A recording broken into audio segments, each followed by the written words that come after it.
Chasing love in an empty bar. Pour a drink till I make it past.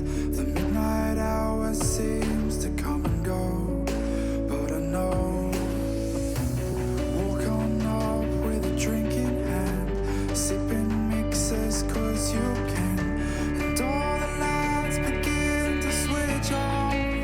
You're chasing the light, holding on for life, feeling the high, chasing the light, chasing the night,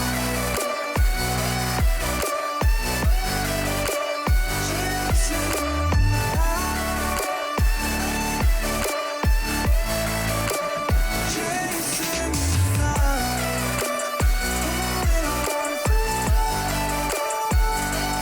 the night,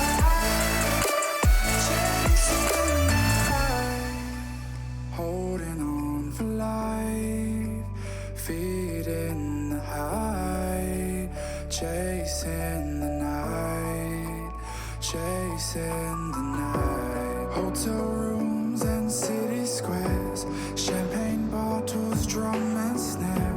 The sights and cities seem to fall away when you stay. Locked in love for a night or two, losing sleep just to get off you. Day to day you wanna stay out. You're chasing the light, holding on for life, feeling the high, chasing the night, chasing the night, chasing the night,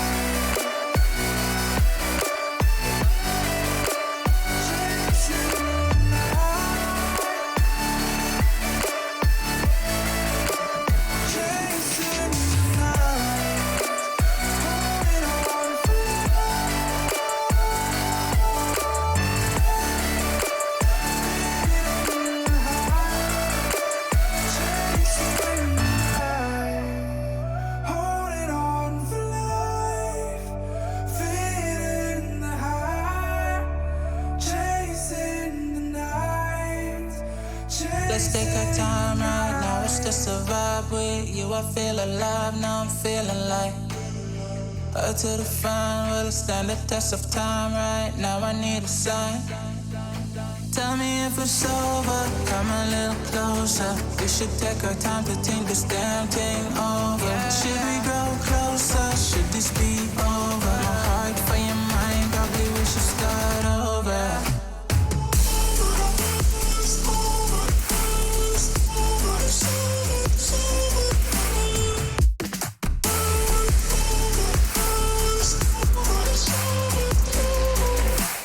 Tell me if it's over, am I your lover? Are we going solo, or is it polo? Her face is saying don't go. I'm acting like I don't know. Whisper my name, say what you want, show me your thoughts. I do the same, my breath on your neck while I slowly caress. Feelings in gray, it's still the same. Tell me if it's over, come a little closer. We should take our time to think this damn thing over. Should we grow closer, should this be over? My heart for your mind, probably we should start over.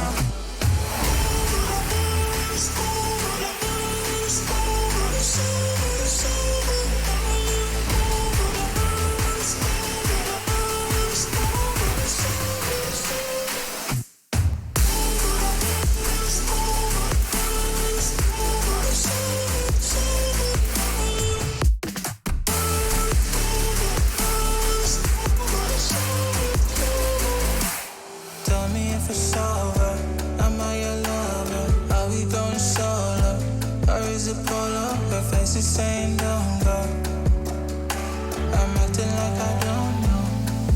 Tell me if it's over, come a little closer. We should take our time to think this damn thing over. Should we grow closer, should this be over? My heart for your mind, probably we should start over.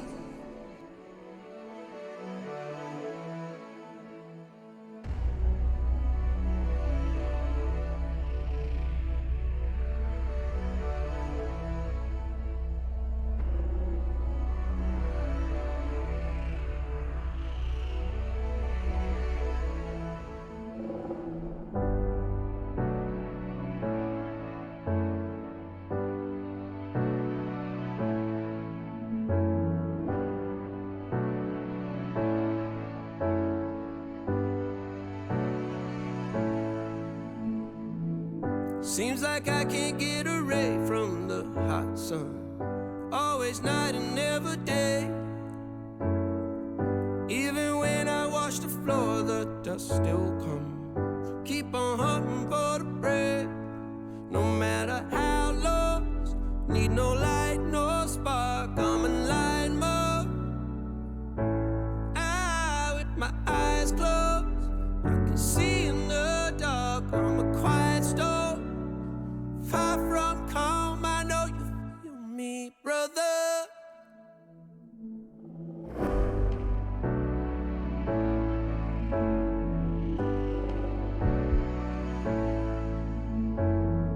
Seems like I can't get away from the hot sun. Always night, it's never day. Even when I watch the floor, the dust will come. Keep on hunting for the prey. No matter how lost, need no light, no spark. I'm in line mode. With my eyes closed, I can see in the dark. I'm a quiet storm, far from calm. I know you feel me, brother.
I was running road so many nations. Even when it's so sweet, I end up seeing red. Is it such a ghostly revelation? I may have fucked up all my chances.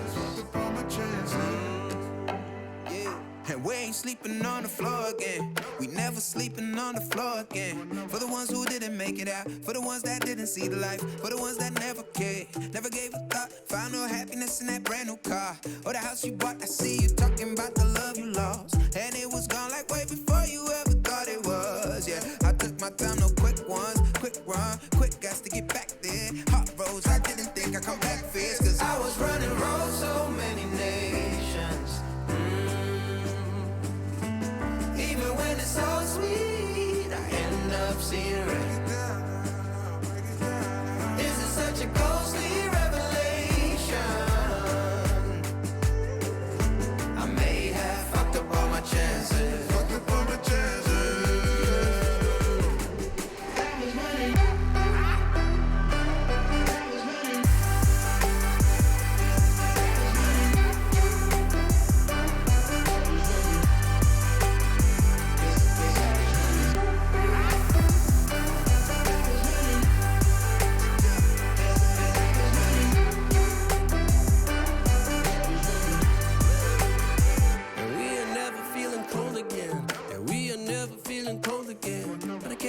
It's easy, it's hard to preach, cause I've been burning trees and watching fall.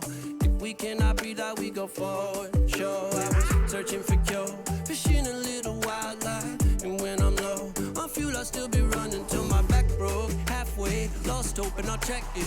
Hard roads, I didn't think I'd come back fast, cause I was running roads so many nations. Even when it's so sweet, I end up seeing red.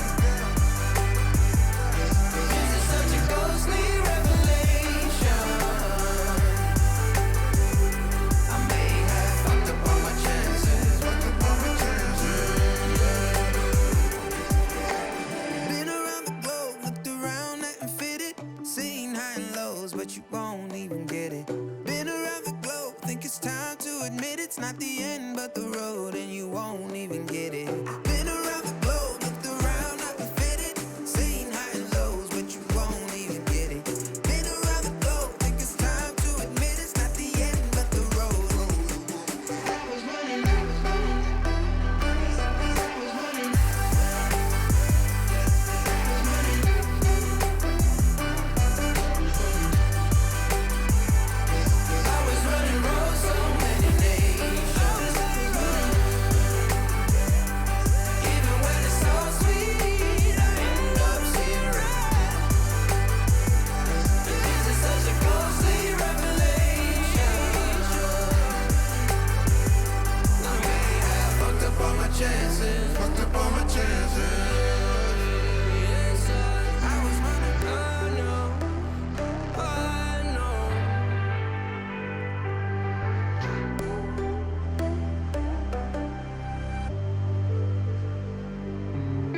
Into your eyes, I see the colors of your soul, and I recognize every single line, every single roadblock. We are two hearts that beat in time. And that's how I was looking down all night, blocking out the sun that we need.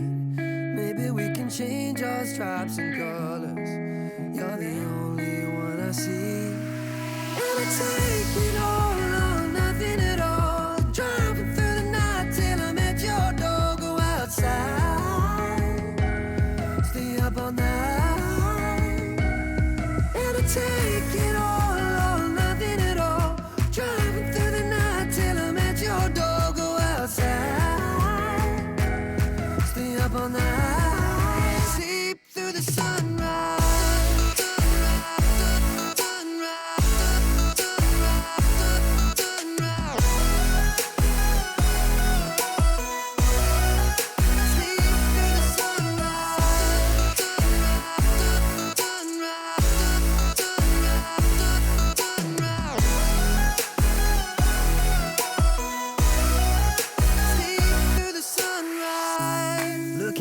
Past and I count the numbers of the dreams that I left behind. I don't even care now that I've discovered a new kind of peace of mind. Up above us, looking down on us, there's an angel I know. We don't need to worry or discuss much. It's time for me to hit the road. I'll take it all or nothing at all. Driving through the night till I'm at your door. Stay up all night, sleep through the sunrise.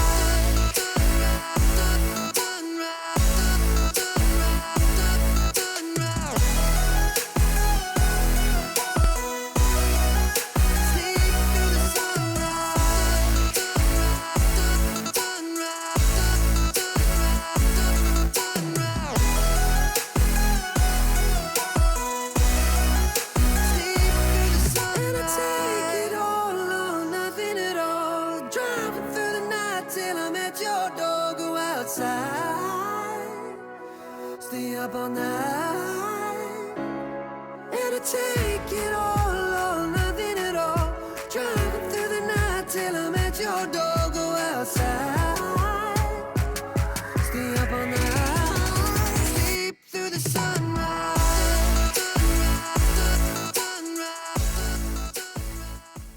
These are those moments I don't think anybody else is going to forget.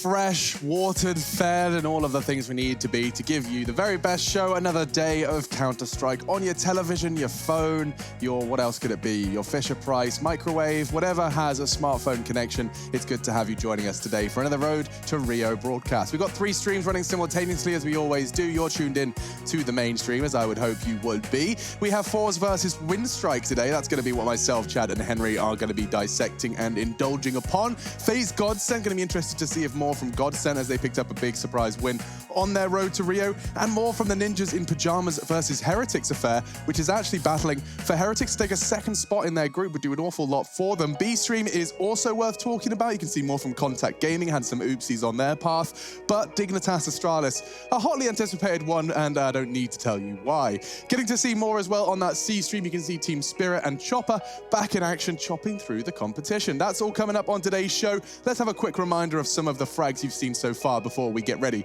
for the frags of today.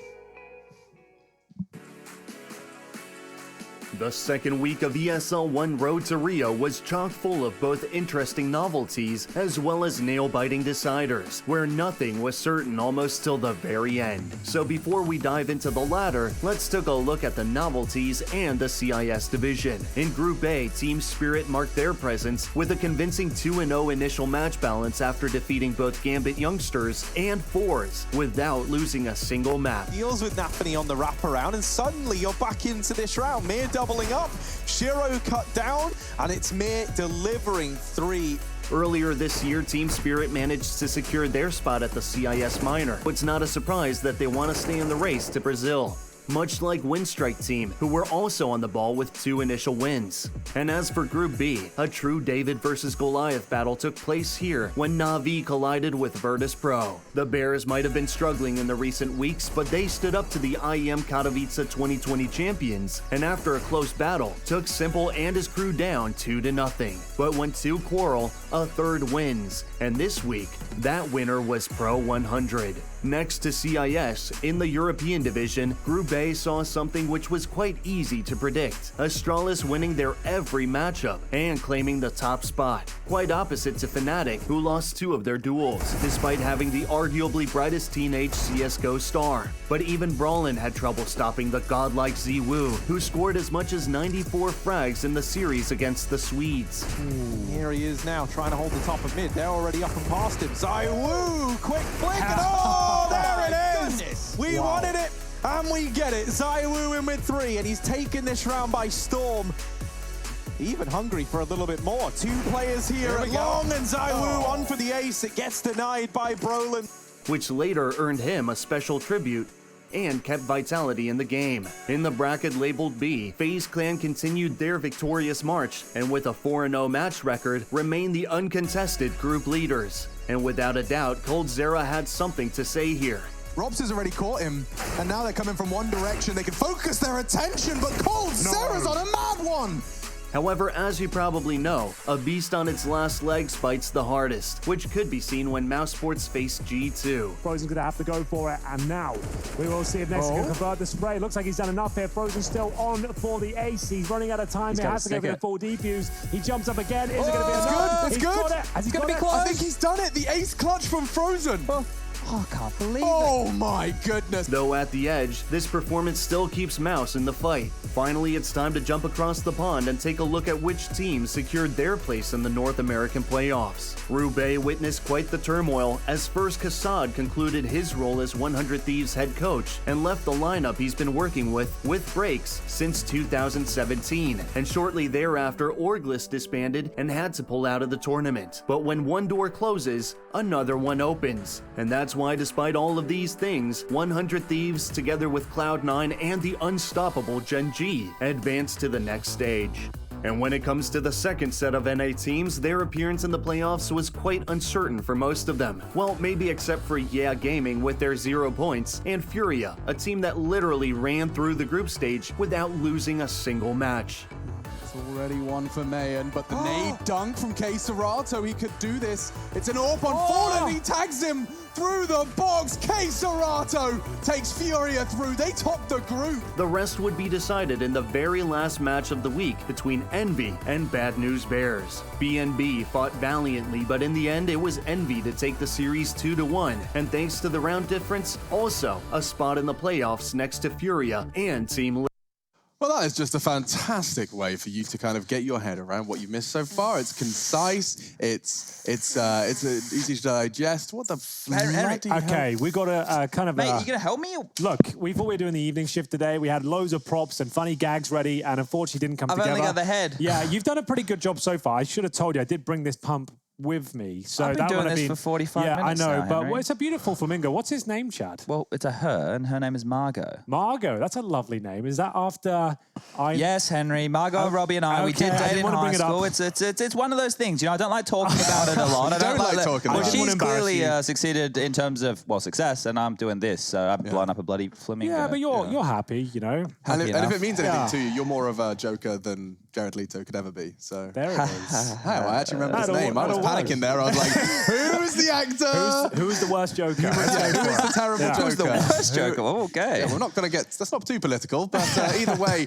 our opinions on actors aside, we are here to talk about that CIS affair. A quick recap, of course, of what you may have missed from European region. We just recapped all of the other regions beautifully and succinctly. I liked it. Yeah, that was fun. So we can focus our attention on G2 versus Mouse Sports. Now, we got the opportunity to see that one go down, and, well, everyone was looking towards the G2 Samurai to slice through the scrawny Mouse. It was looking pretty good here. We opened up the best of 3 on Vertigo. We were happy to see that one, and we thought G2, considered to be, in my opinion, the world's best Vertigo team. And as expected, Kenny S popping off, Hunter looking fantastic as usual. G2 actually managed to overcome Mouse Sports here, but that didn't necessarily carry on for the rest of the series, Chad. Kenny was going ham, right? But I think Mouse Sports, knowing this was one of their last chances here if they want to continue to make it into the playoffs, had to show up. And then Frozen, well, he decided to do this. And, you know, Mouse Sports were looking hot to trot after that. Moving on to Dust 2, it was a closely attested affair there. It was a 16-14 matchup.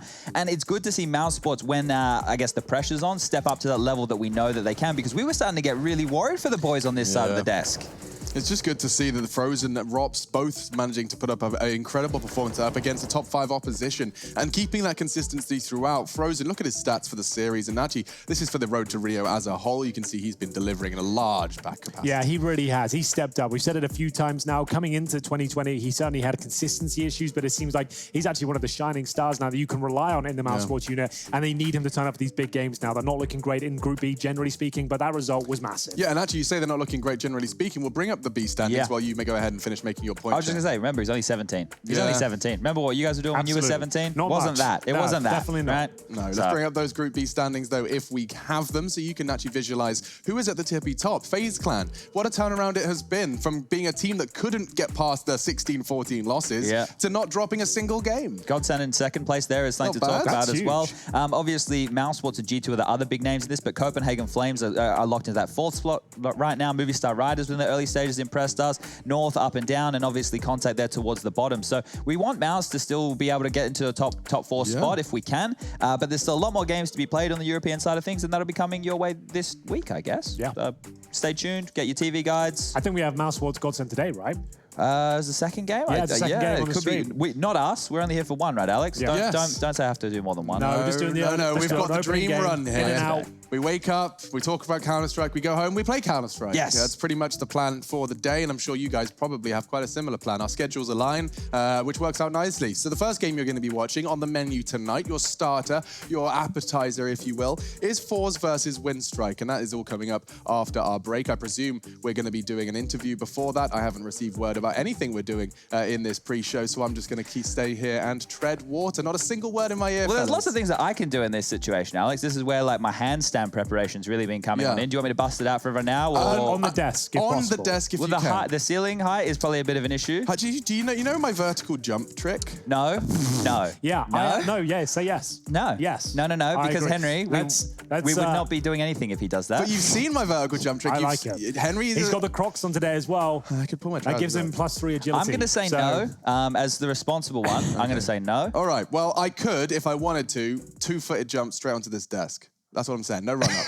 I could. Drop the mic. But I won't, because Chad, my dad's told me I can't. So we're going to take a quick break. I'm going to go and try and convince him. When we do come back, we'll bring you that first game. Get to see Fours in action up against the Windstrike boys.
Son intelligence de jeu, même quand il avait 6-7 ans, c'était assez incroyable.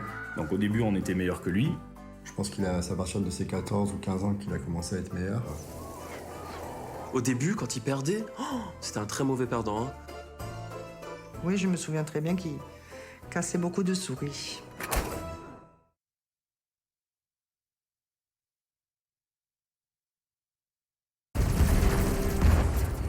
Everybody loves an underdog.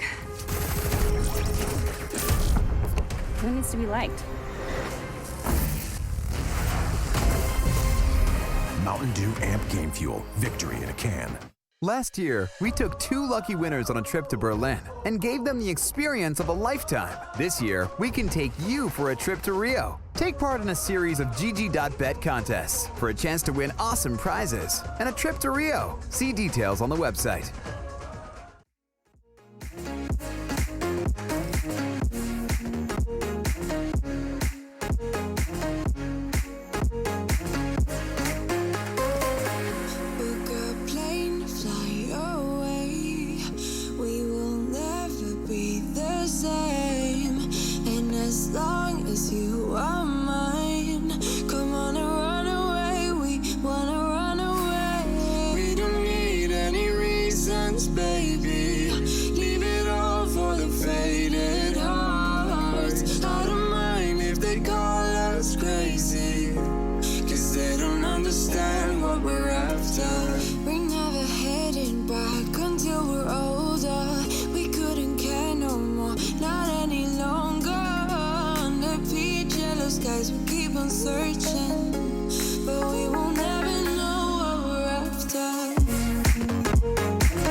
ESL 1 Road to Rio is brought to you in part by Intel, Mountain Dew Amp Game Fuel, and GGBet.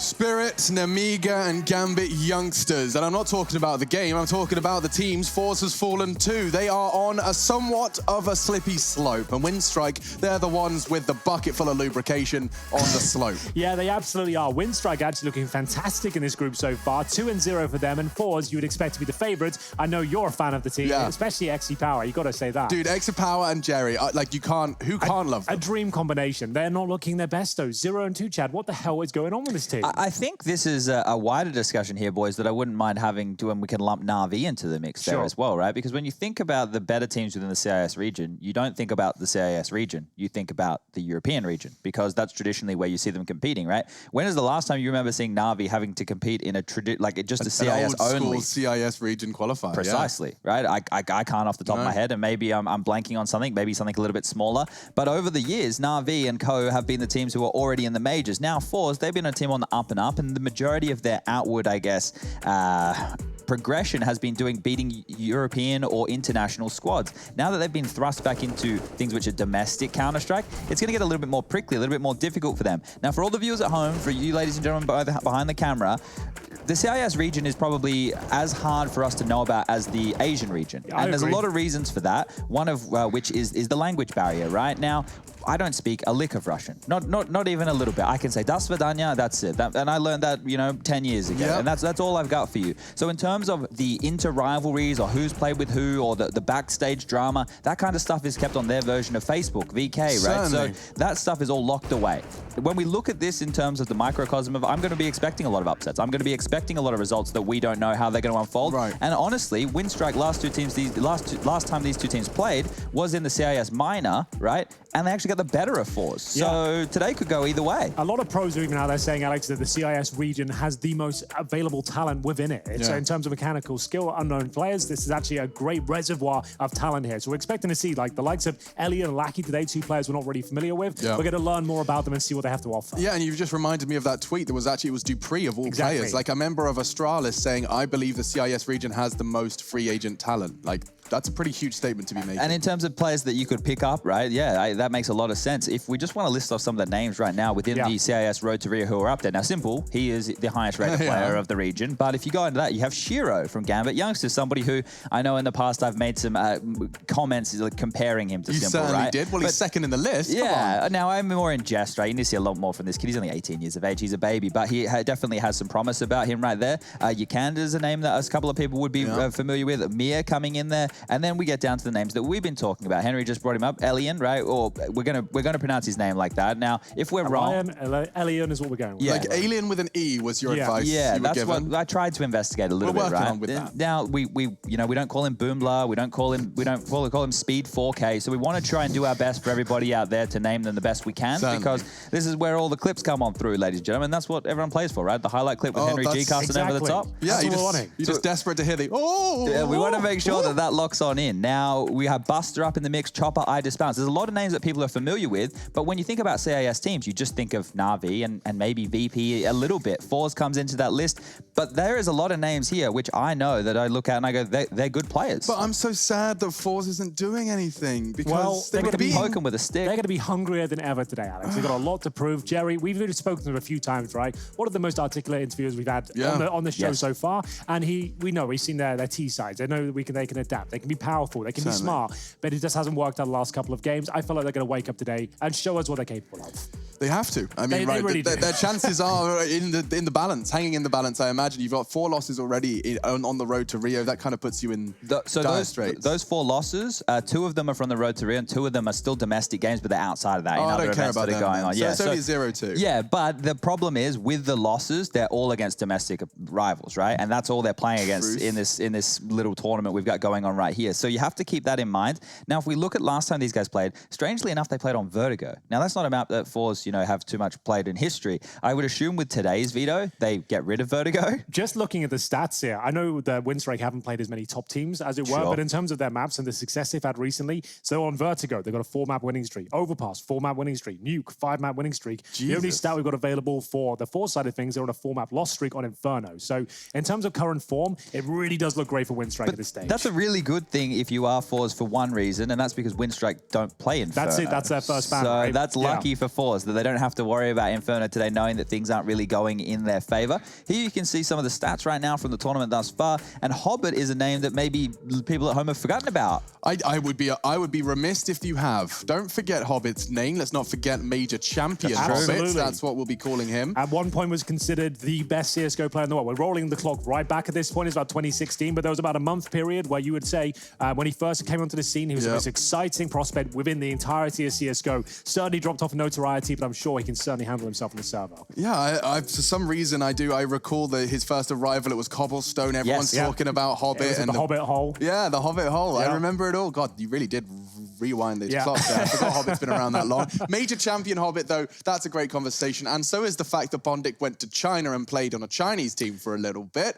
But back, speaking a language he's more comfortable with, and the vetoes are ready, gentlemen. So you talked about Vertigo. Inferno's gone. Vertigo should go. That's the first ban for Windstrike, and then it should be, we'll have a look as well. Vertigo for the Force boys, that makes sense, right, for reasons we just stated. Now, like I said, Overpass, you said Overpass. Windstrike have looked fantastic on pretty much all maps. Overpass are currently on a 4-map win streak. Makes sense they're going to be picking that one up, and we don't actually see Force ever pick that as their first map. So they're actually going to be a little bit uncomfortable there. It's certainly a bit of a bogey pick coming in. And Nuke up next as well. As I mentioned, this is the pick of Windstrike. 5-map win streak on this one. So they've got 2 maps they're in great form on. And in terms of the stats and overall results, they're looking like the favorites here. When we watched Force play Nuke, we actually liked some of the stuff they were doing within Pro League. So we'll keep an eye on some of them, the economical decisions. But looks like Train here will be the 3rd map in the series. That's obviously if we need it. And this is going to be really good because we get to see now, similar to what we were talking about with the Mouse Sports discussion, they lost a couple games. How hungry are they? Can they turn it around? Is it something that's a bigger problem? The same can be with Force right here. Because domestically, in this group, I would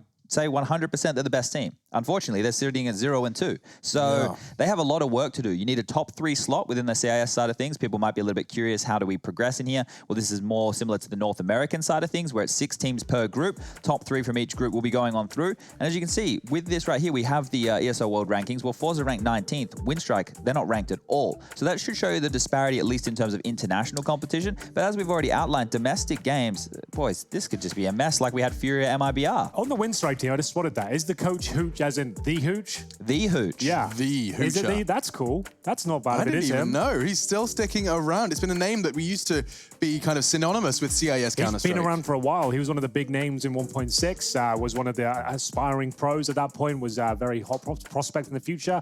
Pretty much made it in CSGO as well for a couple of years, but then dropped off, now a coach for them. So interesting just to see his name creep back in. Hooch was an individual, right? You know, when I was playing from home, when I was locked back in Australia as a teenager, who I would watch an international Counter-Strike, right? And that's kind of a cool thing with a lot of these CIS names. Like Pro 100, I know that's not how it's pronounced. That's how I'm going to pronounce it. How is it pronounced? It's meant to be something completely different. Okay. Yeah, like something not even, you would never guess it. You couldn't even possibly guess it if you wanted to, right? I did a bit of research, by the way, fellas. Update is Hooch, but he started his coaching in 2020, so this is a brand new project that's cool. for him. That then. Yeah, good spot. Awesome. And interestingly enough, he stopped playing. He hung up his active player cap in 2019, but he was doing talent work since 2016, so you really haven't seen him on the servers since then. That makes about sense. Yeah, that's when he started to drop off, and he started seeing him at some of the Russian broadcasts and stuff like that. He was doing analyst desks. Yeah, he was on the like Epicenter events and stuff like that, but that's about the last time I saw him. Well, this Windstrike team, as well as that, they have actually played quite a lot of games. I believe it's since October last year, this 5 came together roughly, and they've already played like a chunk of games, and obviously a lot of those would be domestically, but that's been off of our radar, right? You can only cover so much Counter-Strike, and unfortunately for a lot of these names, they don't fall into the cusp of Tier 1, Tier 2, and that's kind of where it stops for us, because at these events, it's very rare that you have these outsider teams coming in, and when you do, it's 1 or 2 names. And Windstrike hasn't been one of those names for a long time, right? Obviously, you remember Windstrike being in some of the minors or major categories, and there's been players like under the banner before, like the Norberts of the world and stuff. Well, everyone's dispersed. Everyone's elsewhere right now, and it's going to be interesting to see what version of Counter-Strike we get. Is it going to be the slow, methodical percentage Counter-Strike we've been talking about with the Europeans? Is it going to be a little bit more aggressive and quick like we've been seeing with some of the North American teams? Or are we going to get something just a mix? I would say it's going to be very slow-paced, if I had to hazard a guess. Okay. At this point, from what we've seen with the CIS region, it seems like they're very slow on the T side, love especially. the shift Love key. to really bring it right down and just everyone have a nice calm time, which I'm Allegedly fine. stroll. Yeah, exactly. Yeah, no, but there is, of course, some strategical similarities. It does seem region to region. We've noticed some trends. For example, Furia versus MIBR might have been the quickest best of three we saw just in terms of the pace of the rounds. It was a mix-up, and you guys actually were comparing that style of play to what you're expecting to see here and talking about the pros and cons of it. Yes. There is definitely some pros to picking up the speed. It's not like it's only a slow man's One game. thing I will say is on the CIS playstyle, as it were, on the CT side, they're generally quite aggressive. Their AWPers especially normally like to go for those big picks and trying to be dynamic around the map. So, yeah, very passive on the T side, but certainly like to bring the game to the opponents on the CT side. So hopefully that'll be something to look out for. Yeah, and something else to look out for is it sounds like that there is a bit of a delay. It's an issue with the client. They'll be reloading back in shortly. This is fine. We know what to do. You can start blowing it up, I guess. No, hold up. We changed the tone, right? We go to the sit down. The sit down tone. The sit down. Oh, good call, Jed. I was actually kind of getting bored of standing up. Back does hurt. Standing is one of those things, Does this go right? any higher? I think it does. You should do it. Yeah. Sitting as well, guys. So we should focus on our posture here. Guys, we want to make sure that we're going all high as we I can. don't know. I feel kind of, this feels like a normal hold desk on, now, hold actually. on. You We're can gonna kind of see go as high as we everything. can. Do you not normally put the chair up that high? I do, yeah. Yeah. Because when I'm casting, I do this. I kind of put my feet in the little drawer. It looks quite precarious. And I I always like see lean breaking back. your back. I don't like that. And then I can kind of see that screen over there. I can just see a world where you're grabbing This the TV is for so support. wobbly as well. Yeah. It's always like a bit of a problem. But Yeah. I'm feeling safe. What about, did we ever keep the official predictions going? Did that ever... No, I was only doing that as a bit of a joke so that, actually, Green, are you with us? We haven't brought Green in as of yet. Can I take my jacket off? Yeah, guys? It's go hot in for the it, mate. studio. Get comfy. This is Green. Hello. Hello, Green. How you guys What's doing? going on, Rush? What'd you do with your day off, man? I just chilled out, hang 10, played a bit of Counter-Strike. What the bloody hell is Hang 10? Is that a video game you play or something? I think it's surfing terminology. Oh, is he a surfer, is it? Rush, big in the surfing I was on game. the waves, I was on the Rhine. It's a bit dangerous out there. It's a bit choppy, honestly, but it was some good times. What did you guys get up out to? there. Yeah. Rush, we didn't really do a lot with our day, to be honest with you. We kind of stayed indoors because it was rainy. Yeah. And we really just kind of took in all of the rest time as best we could. Well, it's good, especially on these days. It's nice to have that day off just to refocus our minds, get ready for some more sick Counter-Strike. Are you ready for some sick Counter-Strike? Oh, yes, so. You want to play tonight? I would like to play tonight, yes. They've stopped the 12-round thing, haven't they now? They have. So it's a full 30 we're going to have to play. That's too long, man. Too long. He's such a convert to the 128-tick MR12. It was fun. I liked it. Yeah, it did get the games done quicker, at As least. long as Chad settles down a bit, honestly. No, I apologize. I came on live on air and apologized in front You of did everybody. do that. I understand what Just it's got like. a little bit aggressive. I play with some players who sometimes aren't of the same caliber as myself, and I feel the disdain in me, like trying to brew inside. I understand what You it's should like. just talk to Harry and Hugo. True. Yeah, there you go. Thank you very much. Oh, he's here all week, ladies and gentlemen. No, he really is here all week. And the next one, and the next one. Okay, so what? Anything else? Rush, can you help stimulate the conversation here? Stand up? So, guys, what do you think of this vote on the screen right now? That's a big pretty vote. cool. Rush, you like who would that? you vote for? Who needs to stand up? That is an interesting question, isn't it? Like, who needs to be honest, I think you're both doing a great stand-up job right now. Anyway, guys. So. He's doing it all. Observer, comedian, and heartthrob. Rush Lee, 1, 2, 3, 4, 5, 6. Rush can jump in like a server and stuff, right? Rush, you ever do that? Not really. I'm kind of in the server right now. I can see that there's 4 players currently on the T side. That would be Winstrike, right?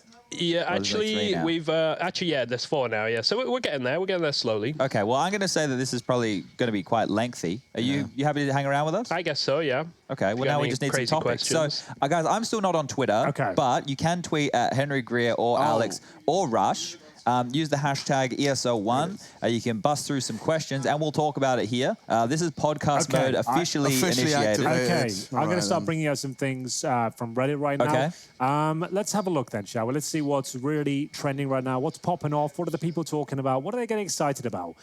There is, I can see a lot of people making skins. There's a lot of skins out there right now. Okay. Slow day for news, it seems. There was an update last night. Okay, let's talk about that. There's the addition of the new icons. 70 chat at the top megabytes. right. Wait, So hold on. now- Was there actually? Yeah, so now when you get kills through smoke or while you're blind, new icons appear to show whether it's a headshot or wallbang, whether it's through smoke, whether you're blind. Are we playing on that, Rush? Whether you're jumping. We're currently not playing on that yet. I'm hoping we get it in at some point because I think that's pretty cool, to be honest. How did I miss that? I didn't charge my phone last night, so I did wake up this morning in quite a panic. Late last night, like probably while we were all sleeping, getting ready for today. God, waking up when the phone's died and your alarm hasn't gone off and you have no idea what time it is, you just know the sun is up. It was the scariest thing. I hate that. It was 7:30 a.m., so I was fine, but I was freaking Alex and out. I were mid-game when the update got dropped. We got kicked off the server. Like, wait, what's happened here? We looked at it, and this was about 3 a.m. We were very excited. We were like, should we play one more? And it's like, well, we do have work tomorrow, so we didn't get to try it out. Okay. But they have had the 1v1 arenas as well to Inferno as well. Now we've played those. It's a little bit underwhelming, I will say.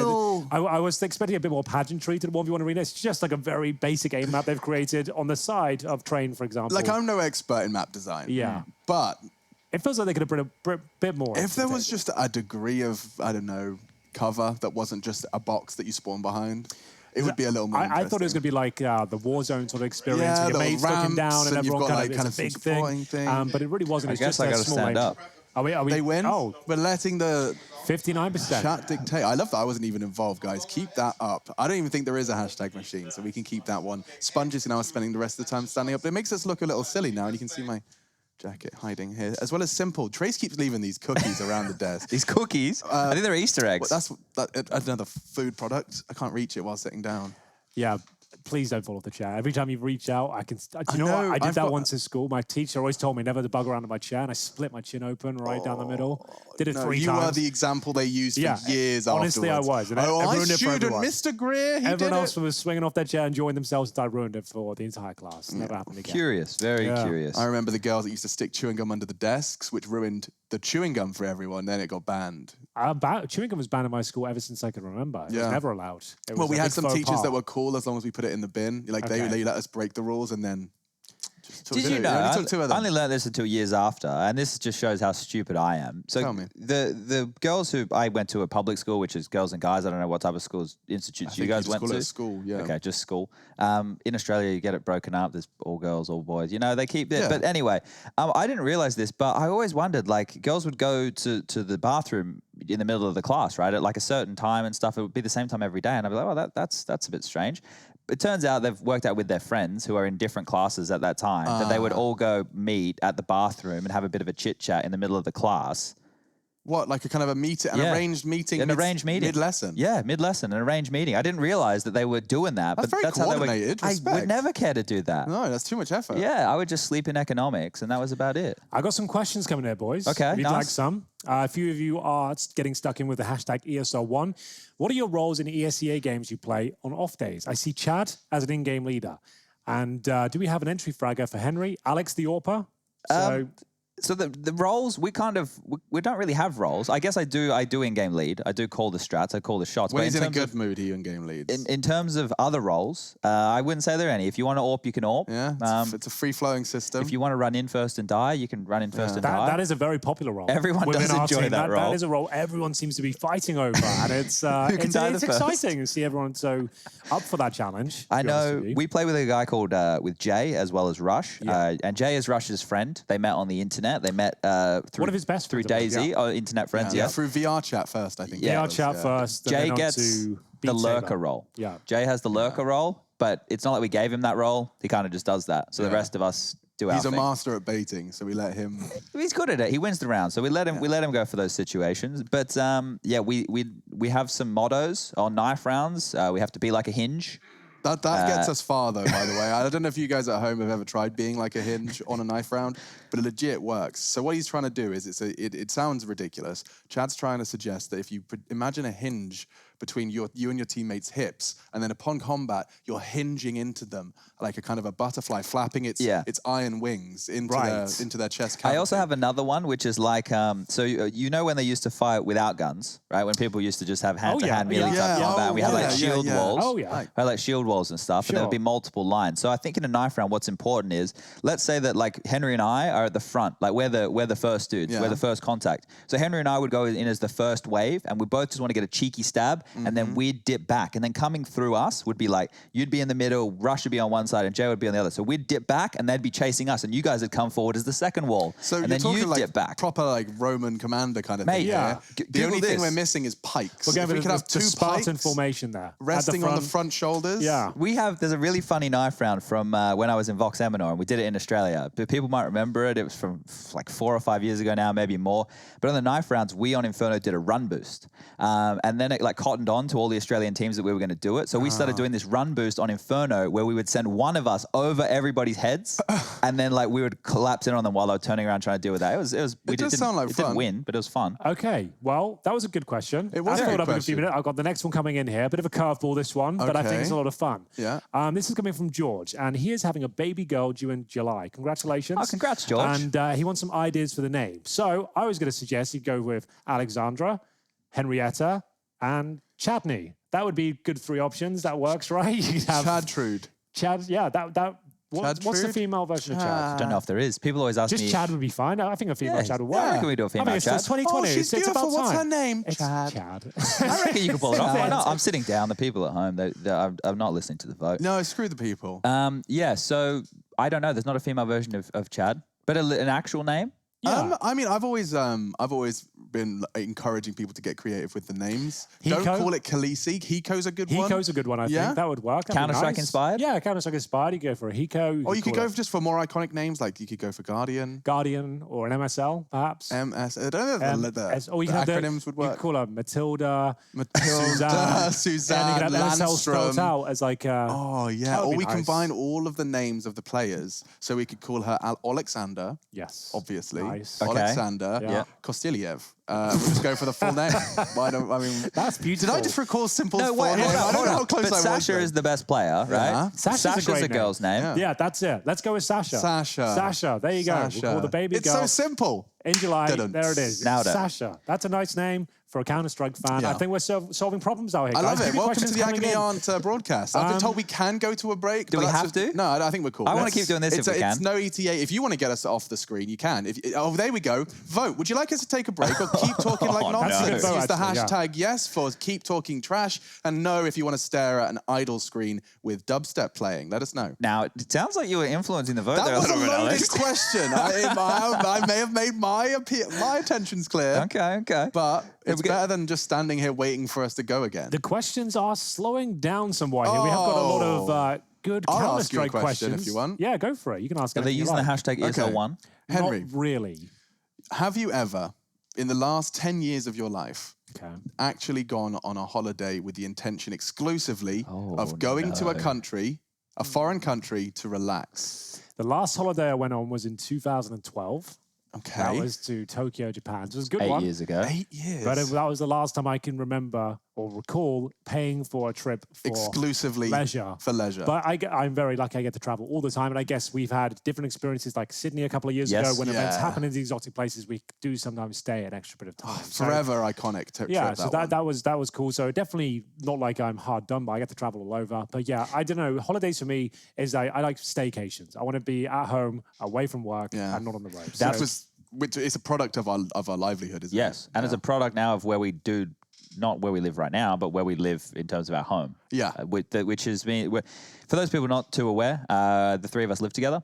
The three of us live together in Malta, and we did that because we do travel so much that it turns into our holiday is when we are at home, right? Because we like to play Counter-Strike. I'm not going to beat around the bush. We do enjoy playing Counter-Strike. That takes up a large chunk of our day, and we have a swimming pool. So you get the best of both worlds. Yeah. Kind of. And Chad is the master of like the kind of the vibe once he gets to Malta. I haven't mastered it yet. Okay. But you make sure you're up early. Oh, yeah. He has like kind of a scheduled tanning session. Yep. Then he'll probably walk and like just disappear. I think he walks around Malta like in a circuit. I go down to Spinola Bay every morning for a swim. Don't say it. They'll find you. Malta is a tiny place with 500,000 people.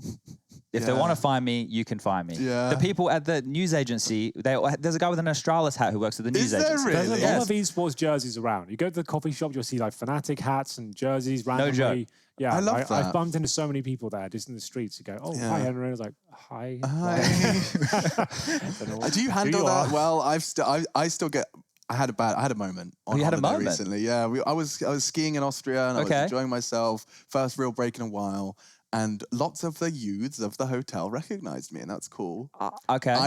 My issue is when they see me, I know they know who I am. They're like showing their mum their phone, saying like, "Look, this is the guy that's at the dinner table," but they don't come over and say hello. And instead, I just feel like I'm a zoo creature. They're observing from a distance. It's a weird thing, though, right? Like I a couple of years ago was when we were doing the major in London. Went out for dinner one night, and there was who's the comedian, the British comedian, bald guy with Ricky Gervais, Carl Pilkington.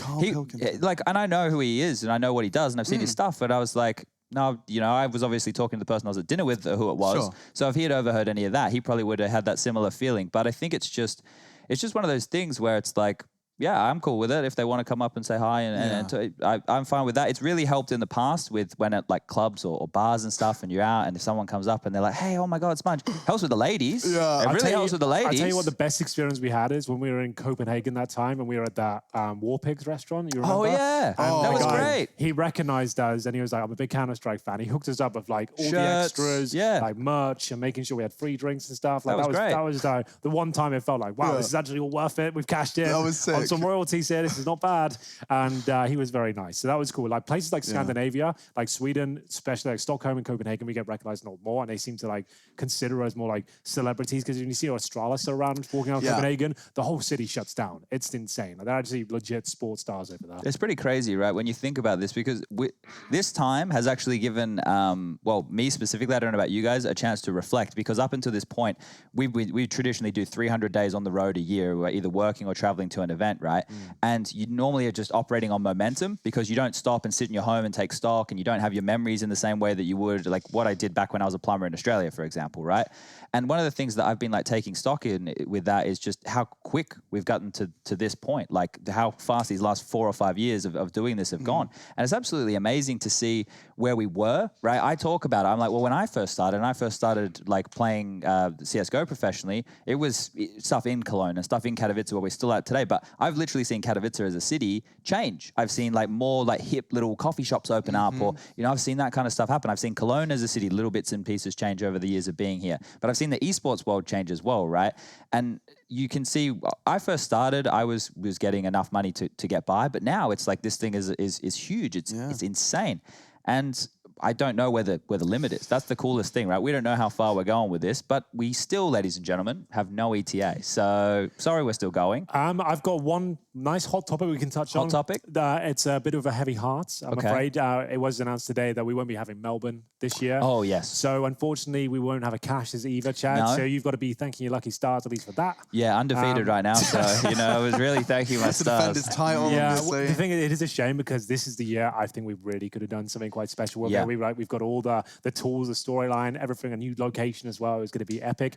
But if anything, I think it means we can do all these events next year in an uncompromised manner and make sure it's the most epic shit that anyone's ever done in esports. Yeah, we might release a bit of a trailer that we were working on a couple of years ago, just as a bit of fun. Do we actually have a chance to release that one? We should do. I was talking to the people about it. We need to ask a couple people for permission and change a few bits and pieces, but we should be able to get that out there. It was quite funny. Yeah, we got some old promotions and stuff we worked on. There's actually some great stuff out there. So yeah, look out for that. Caches will be back not this year, and I think it's the better way to do it, right? Instead of having a compromised event, it's something as iconic as that as well. We want to make sure we enjoy it to the full potential and give it the respect it deserves. I was thinking about that recently, fellas. Like once all this nonsense is over, the first actual offline event, it's gonna be epic. So lit, dude. Yeah. Like the fact you're gonna have crowd. Not only are the crowd just excited for the Counter-Strike, they're excited that they're getting to see the Counter-Strike again after being locked in their houses. It's going to be crazy. Living on their living room. You know, suddenly it's like, oh, there they are in person. I don't know. It's going to be like starting again. It's like suddenly the first ESL 1 Cologne with the 15,000 and the VP and the French buses that would pull up and start chanting. I think we go straight back to that. Yeah. Like first event, there's no way it's not going to happen. It's no, I absolutely agree. I can't wait. I think it's going to be a lot of fun, and hopefully we can deliver. We're still kicking around. Fingers crossed. Yeah, we'll see if everyone's sick of us by then. You probably are at this point. You're making bingo cards of us out there. Dude. And I know it can be a bit much listeners every day. We are doing our best to evolve and develop these. You don't have to listen to the same things, but we're appreciate you for bearing with us. Yeah, I had I a meltdown yesterday. I was just shouting at the guys. We were hanging out, and I was just like, guys, there is an internet thread on the internet with all of my bad habits, all of the words I keep saying. Yeah. And they're all like, hey, look at this, all these things that Alex keeps saying. At least they were nice about it. They were quite endearing, right? Exactly. And I think it was surrounded by positivity, but actually quite helpful that you guys have given us a list of the things that we say too much. And the kind of self-awareness for me was realizing this is the same words people have been saying for the last 6 years. So I really do need to wake up and do some other things. It is hard to keep track of what you're saying when a constant stream of words leaves your mouth without any sort of pre-approval for 300 days straight for 6 years straight. We were discussing the concept of, and it seems almost counterintuitive to what we do, because I think the cool thing about esports commentary compared to, say, traditional sports is a lot of the hype and stuff can be built by the commentators because there's a lot more talking, right? Sure.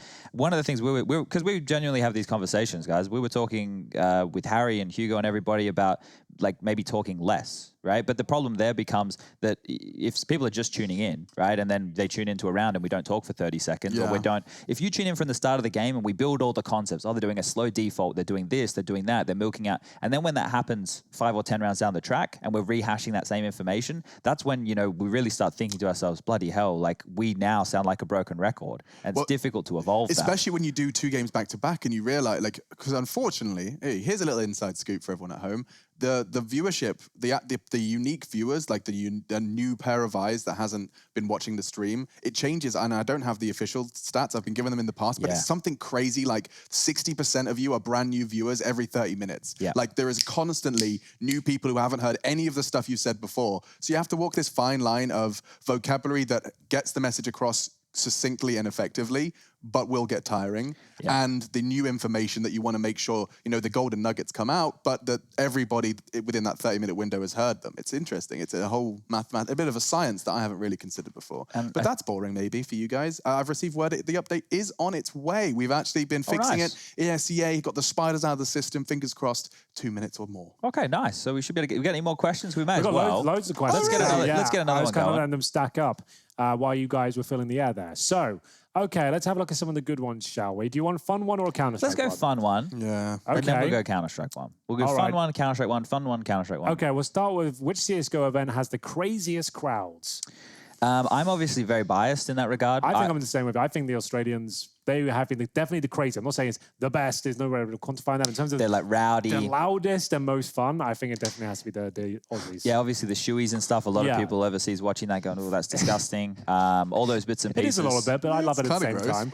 But yeah, there's a lot of like crazy. Obviously, that's a difficult word to kind of throw things in here with. But I think in terms of when you think of the Australian crowd, if any of you have ever watched darts, that's what I think of, right? That's it. It's That's like perfect. a darts. It's like a darts kind of thing. Everyone's there. They're dressed up a bit sillier than they normally would be. Everybody's enjoying a good old drink. Yeah, everyone kind of invests in it, like a little extra. It's not a me thing, even though I am Australian. Like I would go to watch the cricket or do like a 2020 time, and I'd like to go and watch the cricket, Like whereas these guys, they go for the atmosphere, and probably if I went for the atmosphere, it might be more fun. So maybe I should start doing that. I mean, I see people in Reddit threads like talking about like, hey, looking to meet some guys. I'm going on my own, and usually there's a lot of positive outcomes, a lot of friendships formed over these events, just because chances are your passion may not necessarily align with those within your immediate real life group, but there's a lot of people that do have passions that can now be easily connected. I remember there was a thing everyone was retweeting on Twitter saying like, what were you bullied for? And everyone was doing these heartfelt I saw that, ones. right. I didn't do it, but the truth would have been World of Warcraft and RuneScape. What were you bullied for? It's like, wow, that doesn't really sound like much now you put it like that. Yeah, I think that high school is really weird, right? I don't reflect that often, like I was just saying before. And I was thinking about high school, and I was trying to see if I remember too much about it when I saw those tweets go out there. And like, was I bullied? I don't think I wasn't a popular kid. I used to sit at my own on lunchtime and stuff, but that was because like I would stay up until 2 a.m. playing Counter-Strike against my parents' best wishes and then sleep in the first period of the day, which was economics, right? I kind of intentionally isolated myself. You removed yourself from social from interaction. friends. So. That's fair enough. Yeah. Let's move on to a more lighthearted question. Yeah, perhaps. okay. This is from my boy Walter. He was part of the Team Sweden. Oh yeah, I know the guy. Yeah, he had the glasses and stuff. Yeah. So what's the single worst experience you've ever had at an event? Where to begin, to be honest with you? Well, that's a great question. One that comes to mind is recently when we went to Summit, if you remember, when we were stuck in Paris airports for about we're 12 running hours. in Charles de Gaulle. Just because that one comes to mind so vividly right now, I'm just like, that for me was one of the worst days. Should we do a skit of how it went? You could I'll give you, start it off. Go, where my whistle? Look, let me give you a little improv help. Right? Okay. So this was the real worst part of the whole experience. This is me running from Charles de Gaulle Airport. Henry and Chad at the check-in desk at the gate. So so you understand here, passports in hand, sweaty, gamer bodies, out of breath. Hi, here's my passport. Did we make it in time? Yeah, he made it. No We worries. did? Yeah, no Chad, worries. Yeah, Chad, no, it's all okay. good. Keep running. All We good. made it. All We good. made it. All good. And you're my sister, by the way. You got to whisper in my ear. It's not happening. So yeah, no, they're not making it on the plane, mate. We're not going to get their bloody bags on. Right. No, honestly, mate, it's all good. And that stranger over there, we're getting on apparently. It's all good. Great news, actually, Mr. Richardson. What's that? Basically, well, you have got a flight. Yeah. Our bags are on there, right? Yes, but you're not going to get it on the flight. Your bag is coming off right now. Oh. And it's going to be a good 10 hours. And I know you did pay quite a lot of considerable amount of money for you upgraded. an upgrade and all these sort of things. And yeah, that's all cancelled. You have to kind of claim that back through us. And then maybe we can think about getting your money back. So yeah, that was like at a peak of the strikes going on in Paris. Yes. And we're trying to get to LA, which is infamously one of those difficult airports to get to anyway. And we're going for this horrible route on a strike. And I just remember we were sat in that passport queue. We're just there with everyone else, like 1,000 people in this tiny little room. Just like, are we going to get through? And everyone's kind of arguing That's and right, crying. because of the gates. And we just knew we knew like it was going to be a terrible day. I had so many different sleeps. The thing is with you, I don't know, you're like a koala. Because Henry and I are like moving around and we're like in all these airport lounges and stuff, and we're presenting some like makeshift television show that we've made up to keep ourselves entertained. And you're asleep in the chair. And look, I can sleep. I can sleep on a plane. I can sleep on a bus. I can sleep anywhere I need to. But you're in this chair, like laying over, like, I don't even know. Like, Alex like this. could sleep on a What is washing going line on? if you asked him to. Like your neck was like that the entire time. I was like, that's gonna like do Have some you damage. seen my neck? It's got gonna do girth, some damage. bro. It's just like a tree trunk. He's gonna have like a spinal injury after this one. I did have a shower and a sauna in an airport lounge though. I had a nice shower. I had 2 showers. Didn't you go and get the massage? I had a full facial. That's right. Yeah, I had a steam and then facial. he went to the airport Then lounge. I got that. So it's not a terrible 10 hours, really. Yeah, it was perfect. No, it was more like an advert towards the end of it. Like they gave me a facial. I don't like saying that too often. It sounds weird. But then they finished it. They're like, okay, so here are the products available to buy. I was like, what do you mean to buy? They're like trying to push all these products on me. I was like, oh, so this is the free facial, so I buy a load of things at the end. Did you buy anything? She got mad salty at the end because I didn't buy anything. She's like, I hate that. I was like, I just thought it was like a service, it was for free. It was like more like a marketing thing.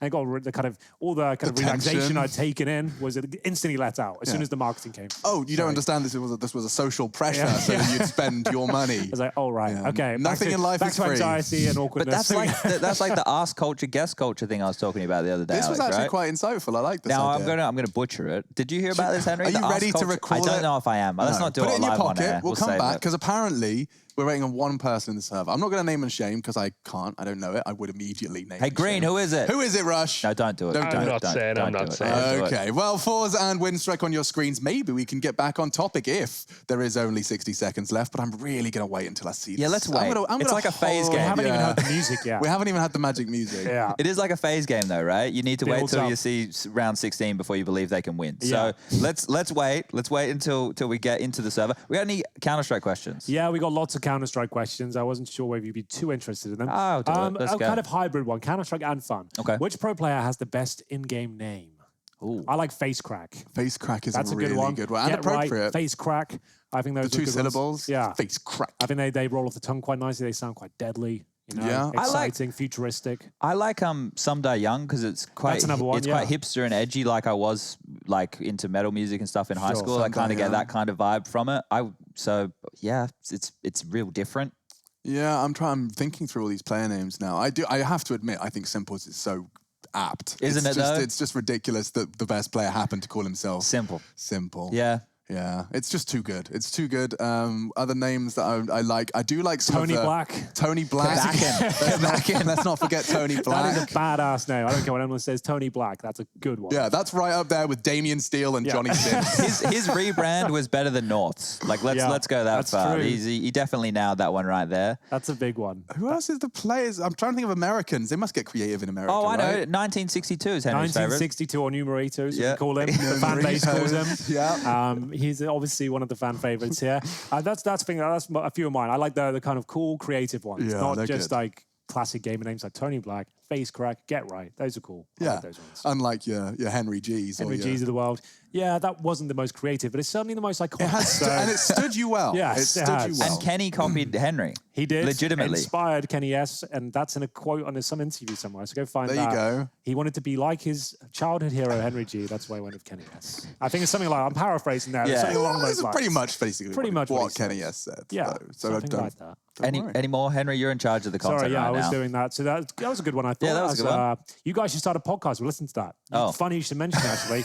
There is one on Spotify right now called Globally Offensive. I'm not sure if it's any good, but go check it out. No, we do have a podcast. Our biggest problem is we don't really have time at the moment. No, Chad, And we've not... No. Here's the problem. Okay. I've identified the problem. The problem is we don't have time to do the podcast because we talk to each other all day, and I want some time away from you guys. That's substandard. And if I'm not in the mood to do it, there's no point doing it. So pushing stuff out for the sake of it, I don't like it. I have some really good stories that might be coming in the future episodes when we get some time. But we're slowly working out when we have the feeling, like everyone's in a good mood, because we can kind of read each other now. We got to the point where we just constantly around each other. We can tell if they're in a good or bad mood. And I think typically the question podcast comes out of our mouths when A, we're in a good mood, and we think the other two are in a good mood. So I guess what I'm trying to say is not all three of us have been in a good mood for some time. Well, understandably so for the current situation we find ourselves in. We're just burnt out, and I don't want to be releasing content that's not fun. And I don't want to be talking about the bloody pandemic. I listen to a lot of podcasts, and you can tell sometimes when people aren't in the mood for it, they aren't necessarily up for it, and I just don't want us to do that. It's supposed to be a fun thing that we're not making money out of. It's a hobby. It's supposed to be fun for everyone, so let's wait until we can do it properly. Yeah.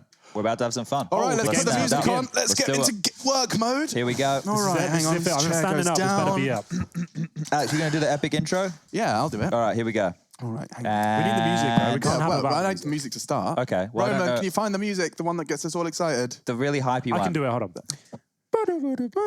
Well, ladies and gentlemen, it's time for us to focus on the first game of the day. It's Forza taking on Windstrike, and for 0-2, they are in death's door on the road to Rio 3 events, one of which is starting right now. It is, of course, this domestic derby. Windstrike perhaps even coming in as favourites. We start on Overpass. The anticipation was slow Counter-Strike, and we'll see if Forza are going to bow and bend the knee. They haven't even got a rank, Windstrike. 18th for Forza on the ESL World Rankings, and we're into the pistol round.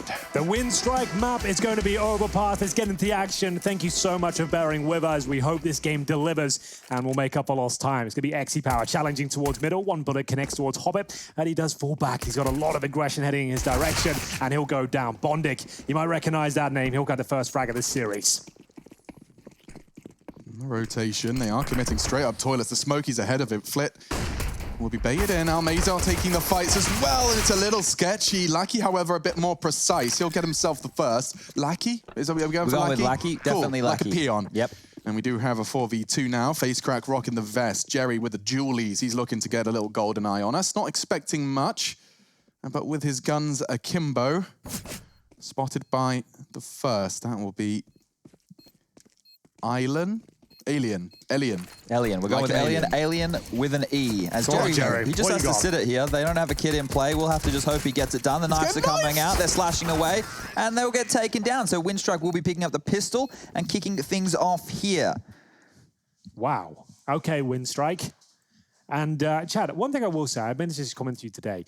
We are seeing a lot more knives in these games because without the crowd, it enables us to have the sneaky beaver plays come through. I'm not saying that is one, but it's certainly an interesting observation, I think, of these big games being played. But that's going to be a retake attempt from Force not working out. But the Force Spy will be coming in as well. We've got Desert Eagles and one single scout. I'm not a massive fan of this on Overpass, and we'll see Windstrike go for a fast B, which isn't actually the worst play considering all the Mac 10s out here. Yeah, if they're quick and the nades are good, they should be able to get onto the B-bomb site with ease. But it's going to be a four-man eco or Force Spy stack coming on through. Krisen, he's on and in, entry fragging and jumping into the pit. He'll fall. Can Lackey get anything done? Jerry says no.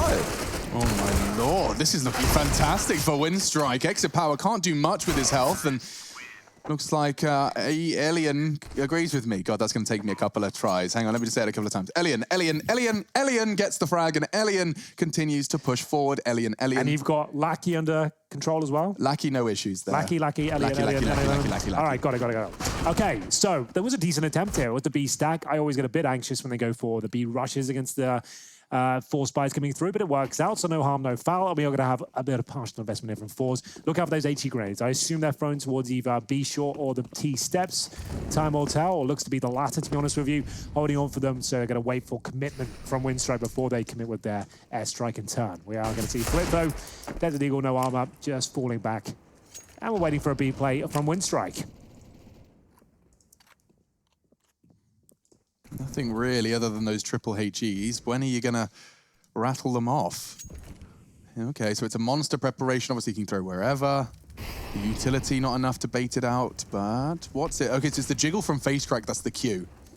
As soon as Facecrack says now, here we go. It's way too late. He doesn't even pull a pin. Lackey just walks on in. Krizen's got himself a double as well, and that is the 3-0 conversion. It certainly is. Nothing Flick can do about this one, I'm afraid. Try as he might, it will be Krizen to take him down in the end. That's a hat-trick for the aforementioned as we're getting to the first gun round here. Now, XE Power Chat. Let's get into him for a second. Okay. He is an explosive, exciting AWPer here. Hasn't been in the best form in the last couple of weeks, especially at this event. Are you expecting a big performance from him today? Well, they're going to need it, right? And I hope so. I hope to get a big performance out of XE Power because he's one of these individuals who you could consider a world-class AWPer for sure. I think so. And that's what we need to be seeing him deliver right here. So he puts a lot of pressure on himself as an AWPer. You can see, at least he has head armor to go behind this one. A smoke as well. And let's see if XE Power can hit any big shots. So we'll be setting up the smoke towards a connector, but no one to be found. Instead, this is a bit of a bonus situation. You've got the MP5, the MAC-10, and it's the first gun round here. You want to hit them with pace, and they've got past the AWPer here. They're going straight toward the bomb site. Now, usually if an AWPer's on this side of the map, it means the A side is open. It's actually the AWP that hits Flit in the back there, I imagine. So we are going to have the opening kill for the CTs, but not for long. Hobbit, he's watching the extremities here, and he's on for a couple of kills, and he nails the second. Facecrack gets a taste of his own medicine, and Hobbit now presumably goes down, but he's done enough in this particular round. Yeah, 3 of them surging forward. Hobbit rotating back to keep them busy. Works out wonderfully. Jerry, only one with a kit, so if he goes down in bank, that could really put a spanner towards a push. Jerry does get it. That's a good start, keeping his heart beating. XE Power, however, quite the opposite. Lackey on for 3, 2 already, and tested for the third. Gets it. Winstrike, they remain unbeaten. 3 frags for Lackey in that one. He's on 7 already. That's 2 double at least kill rounds on the entry. Now, people might be like, who's Lackey? Where's he come from? Do we know him? Has he played for any other notable teams? Well, according to HLTV.org, the only other team that he's played for is Seven, which is spelled S-E-7-E-N. Like the movie? Yeah, so he was in that squad right there, and then he's been picked on up and put in Winstrike. So that's his little origin story up until this point. And then the other name to look out for is obviously Elian. He's the man who we just were talking about before with stats that are up in the top 10 of the CIS division off the road to Rio.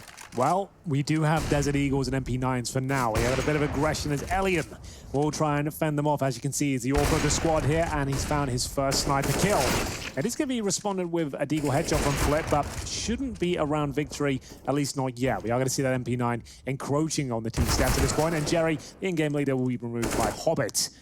4-on-1, Facecrack pushing towards Monster, making a lot of noise about him. Deagle Peak doesn't work out for him. Krizen will pick up the 5-0 scoreline for Winstrike. Their money is getting out of control now. Ellie and the AWPer of $11,000 here. On their map pick, T-side, it's looking fantastic for them. Couldn't last for more. It's time to see if they can rock the boat a little bit. XE Power onto the AWP. Yeah, I guess this would be the first proper gun round. So bear in mind that first one in round number 4 with the MP5 and MAC-10, it's very difficult to contain. Yes, you have more firepower, but it's not a traditional gun round coming in. They're trying to rush, catch you off guard, and that's exactly what happened towards the A side where the AWPer was in towards connector.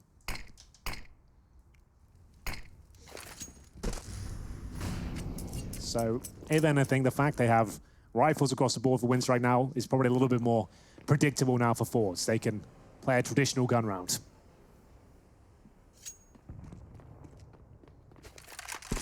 So a crossfire established. It will be Flit and XE Power playing off one another. Elian, is he just on the fountain looking for the jump peak all the way down long? I assume that's what he was jumping for. Yeah, just seeing if anyone's on top of that flower bed right here. But XE Power, as we can see, he's playing behind it. Flashes will come out. He repicks the line. Simple as that. So this is very good stuff from Winstrike. They're doing their default. They're using their utility well. So they've definitely been putting in the hours here. Flashes into the bathroom position. Double even, making sure that they completely clear that angle. That's going to put a lot of pressure on Flit. You can see right now he is much more far forward than that of Jerry, who's now rotated over into the A site. They got nades for days for this execute. They're starting to fly in. Lackey with the Molotov. Another one as well towards the underpass. And they're going to pincer in. Krizen, Bondic taking the toilets, but Flit's position is perfect. And sabotaging even further is Jerry. He'll catch Hobbit crossing with that bomb. Looks to be the first ever fours as they find themselves here in a 4 versus 2, but the smoke will be thrown in. They turn away from it. Jerry assumed it was a flashbang, and there could be a couple of kills here, but Lackey nails it. 2 versus 2. Youngster stepping up here as the bomb is planted. Retake begins already, and that's going to be a commitment from FaceCraft. Why is he swung out without his teammate here? And it's now Elmeza with the fuse kit and the smoke. He does got a decent chance of winning this one, but needs to find 2 frags first. 2 versus 4. Now 2 versus 1. Lackey and Elin. Oh, Almeza could still pick this one up. Lackey's so low. He's done so much already, but it's just not enough. Almeza saves the day. Good patience from him. Lackey giving it his best shot, though. God damn, Four is happy that Almeza can save the day. And we do already know that Winstrike have plenty of money here. So yes, a round victory for Fours, and they'll save a decent amount of money if Almeza become the AWP here, but they'll still be fully invested. It's a good victory, nice recovery to get them into the game here, but Lackey did some serious damage with these 2 kills here in particular. Strong round from Fours, but it's be difficult to replicate it. They won't have all the bells and whistles going forward. They did recover the AWP, however, and we'll have a look at the complexion of their buy as we get into this next round here. Let's have a look. So M4s, but as you can see, Alex, 2 MP9s now. The AWP, we're going to have to see something a bit more dynamic. And there it is, XC Power, the pressure put on him to find that pick because of the lack of firepower here. But Flip pulls back 3 in towards the connector. A huge spray down with the M4A4. I don't know how that happens, but we're right back into the action here as Krizen brings it into a 3-on-2. A little bit of lag here, but I think we're back into it. I think you're on the replay audio. If I had to guess, someone's got the audio on the wrong feed. There you go. Now we're back. We're in. All right, well, we saw how close that the last round was able to get. Let's see if they can pull this one back this time. Ooh, Krizen's got a pretty signature, just a little off topic, but he's plastered his AK in it, so respect to Krizen for the penmanship. Yeah, you want to make sure everyone sees how loud and proud you are of the majors you played in. I don't let anyone ever forget, so. I think I've got definitely a Renegades sticker on my Glock. I don't have any sponge stickers. I should have sorted that out. How much they're for a bit these expensive days? now. They're about 1,300 in the store. So what for each sticker? No, I'm kidding. But, okay, that's wild. Check out Krizen though. He's just walked straight into the face crack MP9, and oh no, is Elin going to get another one? Elian, he is. No issues. Double kill for him. Could go clutch. Flit's in such a powerful position though. There's no way. Oh wow. Fires off some shots. Now. Maybe he could work this one out. Needs to be careful here. Bomb down, fortunately, and Elian doesn't fancy it just yet. 20 seconds remaining. He's going to be heading towards Graffiti. Looks for the wall bang. It's ambitious. With 20 seconds remaining, he's going to have to save the weapon. He's got a full array of utility as well. Smokes, flashbangs, and a Molotov. Might as well save the AWP. Get no extra money, but he's got 6K in the bank. So another attempt here. He realizes he can have a little bit of view if he jumps up there, but why would he even be in vision at this stage? They're going to fall back, Flit with 3 kills. If we can grab the replay of that just to see what it looked like in real time, that'd be fantastic. A big spray down after losing their first kill as well. So that's down to Flit in towards that connector. Here's the moment here. Flashbang comes through and 3 of them line up as he fully commits to that spray just as they lost that first kill to the AWP. Yeah, that's a dream. 3 kills from Flit, and he got the double that pulled them across the finish line in the round prior as well. So Flit, the only shining light for Fours on the CT side, and Exa Power does look like he's joining the Secret Service. We do have another 007 joining us in the server. Let's see if he can turn it around in round 8. Elian's been getting the better of him. 3 times fast, Alex. Go. Elian. There you go. It's just it's the L and the I next to each other. I keep thinking it's an Ellen. I want to call him Ellen, like Ellen, DeGeneres. Yeah, why not? Yeah. He could be a talk show host, I'm sure. He can work it out. Okay, so XC Power has an AWP yet again, right? They've been able to get it into his hands, but we're yet to actually see it come on through. That 4 ADR next to his name, well, when you get the big green gun, if you don't hit any tags, you're not going to be hitting any damage, and that's primarily where XC Power's frags come through. You look at somebody like him, he's a ride or die AWPer. He absolutely is. Still a 5-on-5 for now, as we've got Elian with his AWP, just looking out for any boosted players towards long. Throws out a flashbang as well, and we'll see them fall back towards the B bomb site. Still with the majority of their smokes, actually have all 5 of them still. And we're interested in some sort of B execution here by the looks of things. There's no aggression from the CTs. They haven't probed towards short or connector.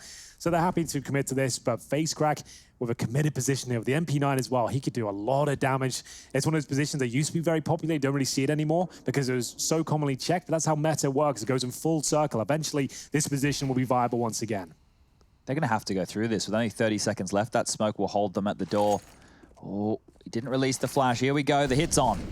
Perfect flash for FaceCrack. He's hoping they don't check, and he does. Vision restores in time. He's looking for the upgrade and will try and tuck away. FaceCrack continues to fight, finding the double. Round 1. Elian just desperately trying to keep hold of his AWP. FaceCrack doesn't have to move a muscle, so this round is over. Absolutely is. Good stuff there from Force. Very solid crossfire there towards Monster. You can see Windstrike running out of options, just going for a very simplified B approach. And Elian will save with the AWP, so that's not bad considering his money was so low. So he'll still have the AWP. It does allow them to have one more buy potentially. I'd say probably worth it considering the rounds being relatively close in the last few. But we'll see whether they just want to take a partial buy instead. The MAC-10 and armor suggest commitment from Hobbit here. Yeah, if they have this AWP up, but they also have low weaponry behind that, then maybe something fast and just see if the AWP can get kills in transition. Couple of AKs. Yeah, here's the force buy. You've got 2 options, right? You either get up close and personal with the MAC-10 and the Deagle and see if you can capitalize with the range, or you can take it slow, hope that Elian can find some picks with the AWP, but that means your other individuals need to work with him. So nobody die in the early stages is what an AWP player hopes for in these scenarios. Just to note, the core of Windstrike is Kazakhstanian, right? There's 3 players on this team from Kazakhstan. 1 from Russia, 1 from Ukraine. So it's a CIS mix, that's for sure. Hobbit probably the name which would stand out the most? Yeah, I think so. Probably Bondic in terms of being more decorated in terms of events attended and having more experience, but Hobbit obviously the major title under his belt. Can't sneeze at that, that's for sure. But a bit of a flash in the pan in terms of his career. Good to see him back. Honestly, one of those players I didn't think I'd ever see again. Felt like he dropped off significantly. Yeah, he was part of that Hellraisers team for a little while there, which apparently he's on loan from, even to be competing at this point. Yeah, okay. And LMBT has also joined Fours as the assistant coach. Ooh, that's exciting. So they've got Little in there as the head coach, and then they've got LMBT in there.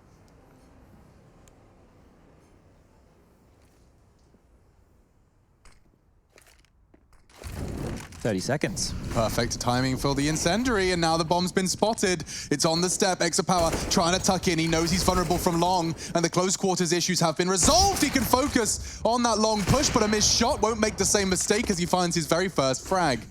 And now it's on to Elian just to preserve this AWP. All too familiar territory for him. Is this Jame? Jame time. Elian time. This time looking a little bit worse for wear in terms of saving. He's got the first chance, and Flit really missing his shots. He gets 3 of them. Oh, he's behind him. He's got it. Wow. He keeps his AWP again. Jame time. Screw it. It's Elian time. So I'm going to do a service for everybody at home now. So what I'm going to do is I'm going to count all the kills that he gets exiting or as a round is already finished. Okay, so we can know which ones actually had impact and value. And to be fair, the fact he's saving the AWP there, he's only died once. And the rest of his teammates are at 6, 5, 7, 7 in terms of deaths. He's 11 and 1 right now. So he's definitely saving a lot. And Chad does make a very good point. His stats look great, but most of those are from saved weapon frags, which are fine. He's saving the weapon regardless if you manage to maintain that. That's still worth it. But we'll see Flit aggressive once again with Jerry. Applying that pressure of the M4A4, they're really starting to look quite dangerous now. Another full investment here from Windstrike. I don't think I agree with this one necessarily. They keep saving the AWP. It's actually looking detrimental to them, Alex. Yeah, he comes back to haunt you in rounds like the one prior, and this, where you find yourself at the early frag down and you've only got SMGs and a couple of nades left. Can be very difficult to make something work. That smoke is going to be questioned. As soon as it starts to fade, surely FaceCrack's anticipating someone close. This shouldn't be a surprise.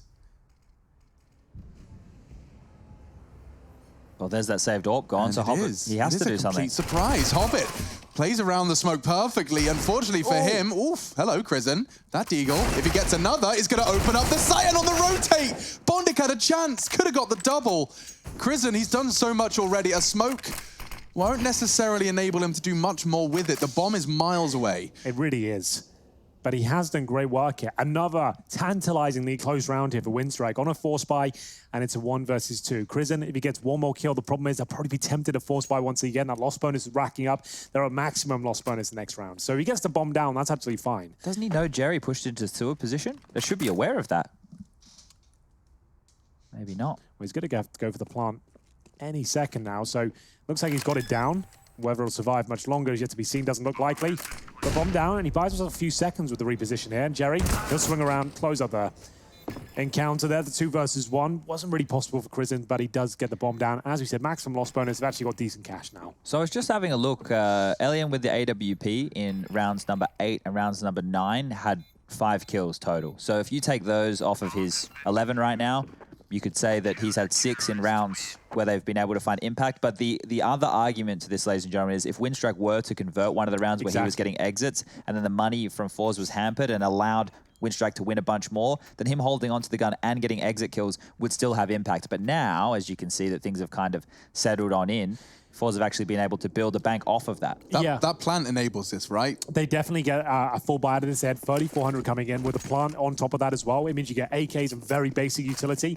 You're going to be lacking Molotovs in the AWP, but still enough on Overpass for an execution. It's not one of those maps to necessarily challenge across the board here by the CT. So if you just want to go for a B play, which looks quite likely right now, that's what a lot of teams are doing on these lower buys, as it were. And we're going to see Lackey at the forefront now, looking to get stuck in towards Shore. It will be the B execution. How technical will it be, though? That's the question. As Jerry boosts it up, it's going to be a contact play up towards Shore. That's their commitment. And it works out with the first kill and a second, but that's a team frag. Down to a 3 versus 3. Jerry knows that the plant's coming in, but he can't contest. He can now. Great adjustment straight to Bondic. And a missed shot from Extra Power, not quite as sharp as he often is. Hobbit, this is a prime position to find the punish, and can't drop off in time. Elian, again, the last man standing for Winstrike, but it's Extra Power to find him. A perfect combination with the flash, and that partnership, that pairing, does manage to find the winning round for Fours. That puts them in the lead for the first time this game. Absolutely true. 6 rounds in a row. A very common outcome here on the road to Rio so far. These huge landslide opening halves, and then it all just collapses as Fours round by round shutting them down. But once again, bomb planted, maximum loss bonus here. Winstrike do have another buy, more of the same here, but a little bit stronger, as we'll see the AKs across the board once again. So that means Elian, even though he saved the orb a load of times, they've had to force buy due to the fact he's been saving it. They actually don't have the orb going forward now. Remember, yes, he has 11 kills, but 5 or 6 of those were just save frags, so it's not like he's having massive impact with the weapon, and now hamstrung down to the rifle. So contact play towards Connector. 3 of them. They've been challenged before. Remember the 3-man spray down from Flip. Trying to avoid that. Similar approach. Same manpower. This time, they've dissected the area successfully.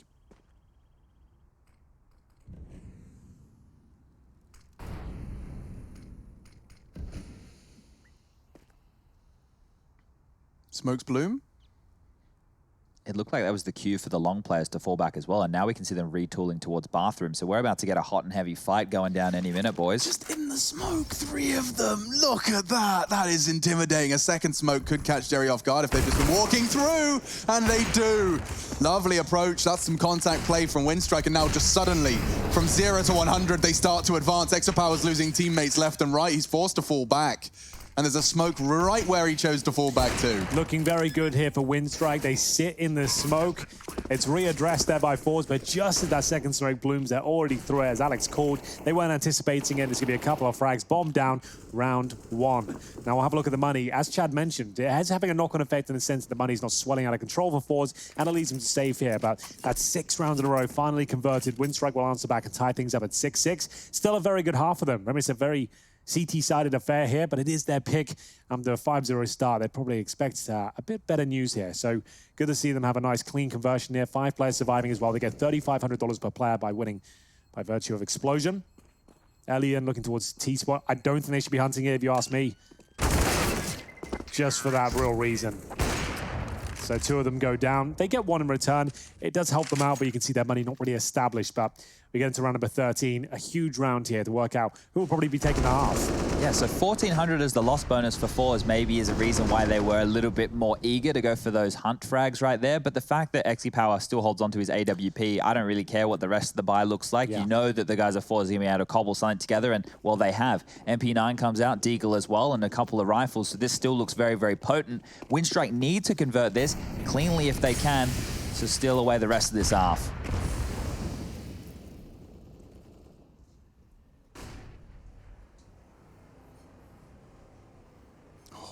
Power. He's positioned in a way that he could catch them if they go. He knows them. He knows, and he gets it. Hobbit.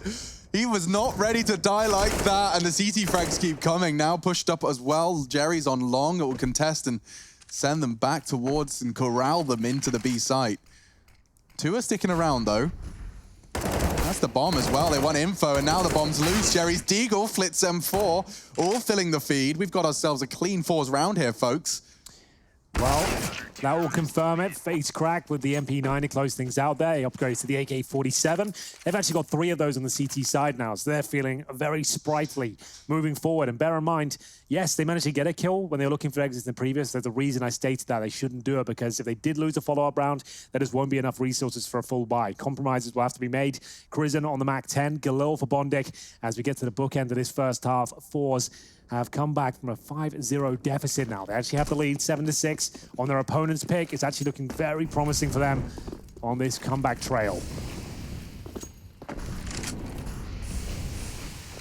Perfectly timed nade, just a little shy of the mark. Aggressive again from Almeza. He was fully flashed, his teammates telling him, get the hell back, you got him. But that will start the party off again for fours, working with a man advantage. Lackey, he looks like he's taking matters into his own hands. He wants to play around this smoke and punish, but Almeza was waiting. A failed nutmeg from the newest edition. Yeah, they're getting manhandled out there right now. Winstrike can't find any footing into these rounds, trying to push through smokes, trying to catch them off guard, but it's leading to opening frags with no chance of a trade. And now a 5-on-3. Remember, Galil's AK-47's a distinct lack of utility as well. As Elian will try and find a pick back. You can see him just throwing caution to the wind at this point. Knife out, trying to find the aggressive picks if possible. And you can see Force just reeling it right back in now. Allow Winstrike to make the next move here. You've got a 5-on-3. You don't need to hunt for any frags. Give them nothing. Bleed them dry. And they've already shown the tendency to save here when things don't go their way. So Force, it's just a matter of sitting back and hitting these shots, deterring them with the AWP bullet. Seems like it's enough. 40 seconds on the clock. Yeah, this would be so weak now, even going for this. Sure, it's 30 seconds, 5-on-3, but that's just poor, isn't it? It's not going to do anything for you. You've got no nades. You've got nothing really apart from a dry peek of an AK. The AWP's gone in for one. It's just like, it looks like you've given up on this round almost. And now 3,400 next round, right? So their final gun rounds won't have anything whatsoever. No plan. You might as well, like, if the round's obvious it's not going to work out for you, there's no shame in just saving. Although it's frustrating, it doesn't look great, it's quite boring CS. Like Chad has said, it's the last round coming up, and you got 3,400, and you did nothing to convince me you were trying to get that bomb down there. And an 8-7 half is much better than a 9-6 half when you've already managed to get 6 on the board, right? So they're already sitting pretty. 6 rounds in the back pocket for Winstrike. They're probably very happy with that type of a scoreline here. So you can see that the rifles, they will come out, but it's predominantly Galil's here. There are a couple of AKs. You can see what that means for Lackey. No head armor behind that. So they need to hope they hit some big shots. And, oh, Power's hitting some big shots. Here he is, back in the server from 0-0-7 to 11. He's completely turned it around in perfect sync with fours. Surprise, surprise. It's like he's their best player or something. Almost, almost. Definitely a dependency, but does look like a change of plans. Hobbit will be smoking out the bathrooms, not going to be jumping up and falling to the Exopower AWP, but another opening frag for it all the same. And I will highlight 4 AKs for the CT side. It could not be any better to finish the half than with that insta headshot. Makes it all the more difficult with your Galils and a single smoke grenade. Not necessarily going to get you far. I have a sneaking suspicion this should just be an AK massacre for the CT side. They'll go on a flash, one on Bondik. That's about it. So here it comes, ladies and gentlemen, the smoke. A smoke in response, they're ahead of it, but there's 2 of them, and the spray, he holds down the line. Oh my goodness, if only he knew. Lackey, he could try and get the timing here. He is their best chance, but he's lost his squad mate. No more Bondik. Doesn't look good for this final frag here, boys. Lackey sits in the smoke playing for stats at this point. He'll get 1 in return, but it's a fantastic comeback from Force here. 5-0 down. They convert the half to 9-6, and they're looking good to take their opponent's map pick. We'll take a break and be back in the second half very quickly indeed.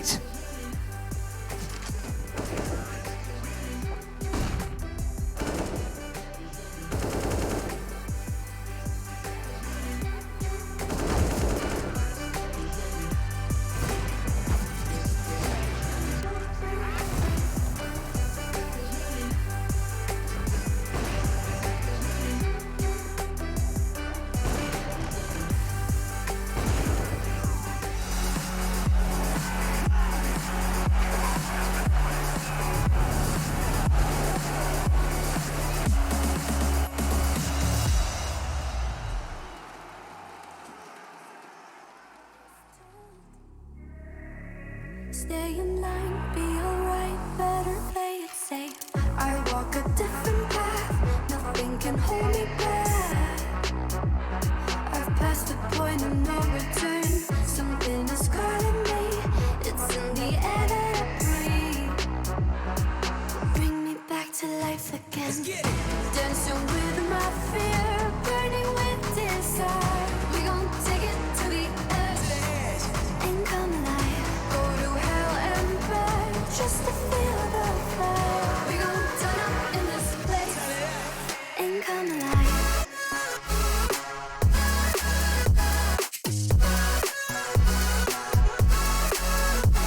Come alive.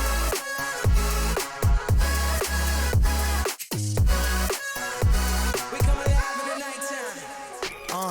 Fly so high they can't touch us. So top notch, none above us. We done came so far, now we up now. Had a vision, stuck to it, never back down. Never had much, now we on the whole thing. Spread it all around the world, watch it all change. Came alive, now they all see the greatness. Light shine so hard they can't take it. Dancing with my fear, burning with desire. We gon' take it to the edge and come alive. Go to hell and back just to feel the fire. We gon' turn up in this place and come alive.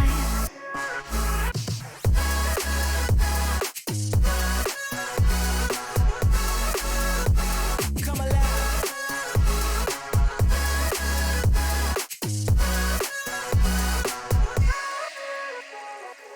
I walk a different path, nothing can hold me back. I passed the point of no return, something is calling me, it's in the air that I breathe. Bring me back to life again, dancing with my fear, burning with desire. We gon' take it to the edge and come alive. Go to hell and back just to feel the fire. We gon' turn up in this place and come alive.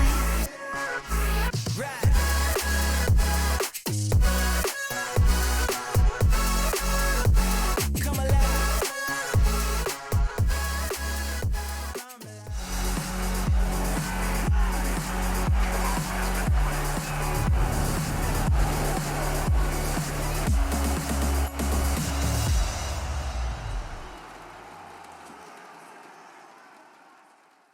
Welcome back to the wonderful world of Counter-Strike. You join us on the road to Rio between Force and Winstrike. Here we are, 9-6 in favor of Force after facing a 5-0 deficit. They are looking wonderful out there, boys. Almeza and XE Power certainly turning it on. Do you think there was a board meeting and they were like, right, we're naming a Counter-Strike team.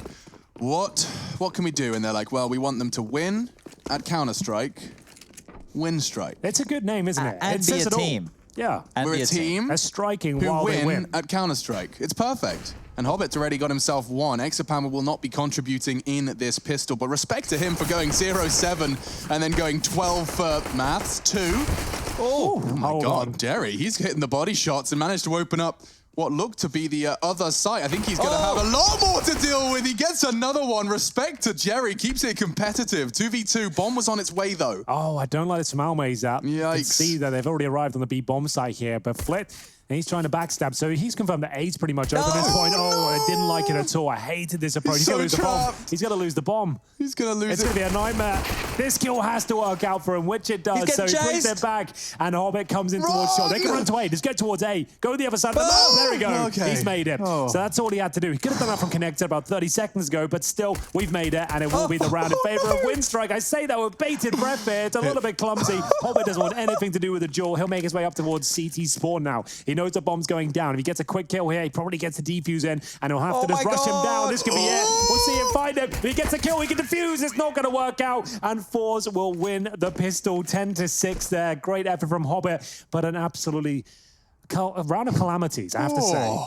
Yeah, that was a bloody sitcom. But it works out for them. So this is Jerry's opener. Look at this, flying into the side, gets a dink into the body shot, another one of those.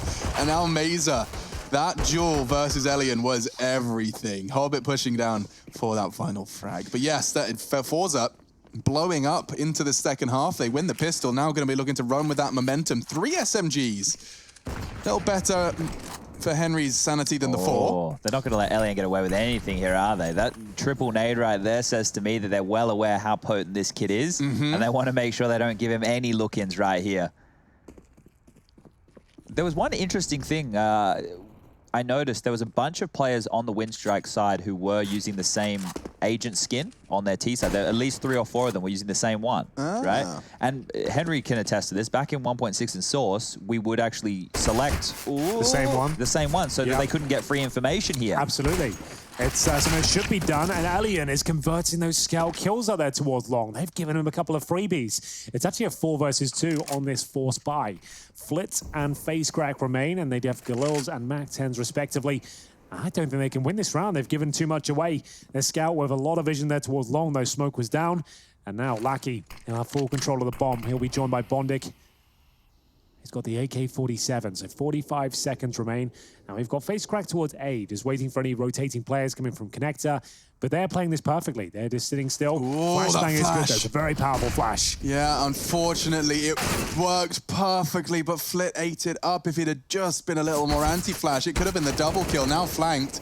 He does catch Hobbit. Nice work from him, anticipating a play through that smoke, and it's Krisen's bullet that makes the play through the smoke. So 10-7, Windstrike fight back with the second round force. I guess they couldn't avoid Elian like I thought they were trying to do. So all the nades early, they were in vain. They didn't even do a lick of damage, and he gets some big frags there at the mouth of Long. So Force's faster approach, it's been snuffed on out, and here they're the ones left with the force buy. The 1400 in the back pocket, it's only going to net them a bunch of pistols. Deagles for 4. Face Crack with a CZ75, some HEs. Maybe they'll be going for a bit of a tactical nuke somewhere, boys. Here we go. And away the nades go. Maybe. It's just a flash this time. It's a very effective flash and forces them back and into the smoke. The Deagle bullets do go. Elian could catch this one if he gets the dunk right. The trigonometry doesn't quite work out. Towards the B site it is then. Some nades do tickle away. So they've softened up the CTs. There is still that AK in play, something to be feared in the hands of Bondic. He's jumping for the info, and if he sees anything, will wallbang. Didn't quite spot.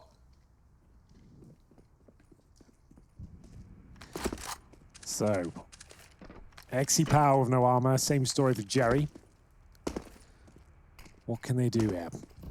1 minute remains. Going towards A. A couple of smokes deployed from the CT side, allows Hobbit to get close to the bar from it, looking for a gap if possible.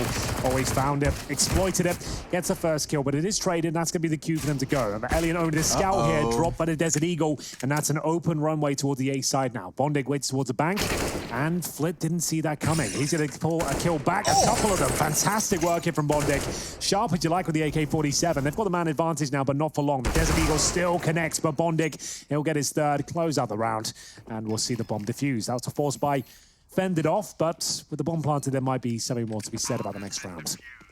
So 3K per player. So about the same. Some Deagles, no armor, and presumably another round for Windstrike. Yeah, Bondic was really, really calm during that one. I thought he could have got overwhelmed, but handles that first frag with ease. That was a rifle, no less. That shot was instantaneous. Lovely. And then finding the third just to ensure that the retake was going to go their way. So 10-8, 2 in a row for Windstrike off the back of the Fours pistol. Oh, I don't like this buy. It's a full. They committed to this? Yeah, I don't love it. Check this out. You've got a Scout on Exy Power, you've got a Deagle for Jerry, you've got Galils and an AK-47. If they lose this one, Windstrike are well and truly back in this game. A plant almost essential for Fours in a round like this, so they're trying to get it done in the scrappiest way possible. And that might catch Windstrike off guard, because it certainly caught me off guard here. So up connected they go, bomb on the back, very passive over towards those playground stairs, not wanting to give up any early information. And now with 1:20 left on the clock, they look like they want to accelerate. Eyes on Long here. That's a huge opening from Exy Power. What? Yeah. The headshot with the wallbang coming through, but Elian will respond. He gets himself a couple of frags. That's all they had to find. And now it goes down to a 3 versus 3 bonding, though. He delivered before the AK-47. Can he do it again? No one with Almeza there. Oversteps the mark. He gives up the bomb. I felt like he had to wait for his teammates, to be honest with you, trying to bring things forward, and it is going to start falling apart here. FaZe going to need to find this quick kill towards the A side to stand a chance. If he does not, he's going to have to deal with 2 CTs, which comes into fruition now. Smoke down, CTs push through, and now FaZe Crack surely gets taken down. He's got a chance at 1 versus 1, and he pulls it off. That's huge. The force buy is justified in the end. We are going to have 3 kills for Face Crack, and that's going to be forced win strike now down into the doldrums. Yeah, that was good poise under pressure from Face Crack, right? Like, he knew that there was a player at that truck position the entire time, but information must have constantly been called out with the kills coming in through the feed. His teammates knew that there were more players cottoned over to that side of the map. You can see this here. He's opening kills on Lackey, and he quickly reacts. He goes, oh, because his teammate's going, truck, Bondix, truck. Gets that kill, well, at least fends him away for a moment, and then coming through the smoke here. Face Crack has no idea, taking the fight. That's still not Bondic. He's like, okay, so I'm being pushed. So he knows that he has to be close. So that's all the tell just from that kill feed right there and knowing, well, who's taken down what. Well, we said that round had massive implications attached to it, just because Force Spawn in the previous round, but Windstrike will offer up the same in return. CZs, M4s, a UMP. Guys, CIS Counter-Strike is fun. You can't say it's not. We've had 2 ecos this entire game, I'm pretty sure. Yeah, everyone's force buying every round, so at least you get to see the battles transpire. 11-8, certainly keeping the pace high. And they've got a single rifle on Elian. Hey, Rush, just quickly, can you do an overview camera of the A site for us? Are they all using the FBI skin?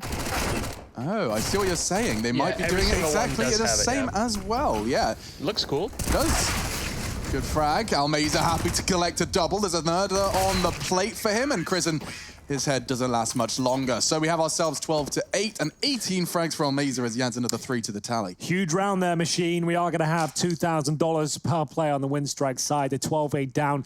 It almost certainly suggests it'll be 13-8 as Force now in touching distance of taking their opponent's map pick.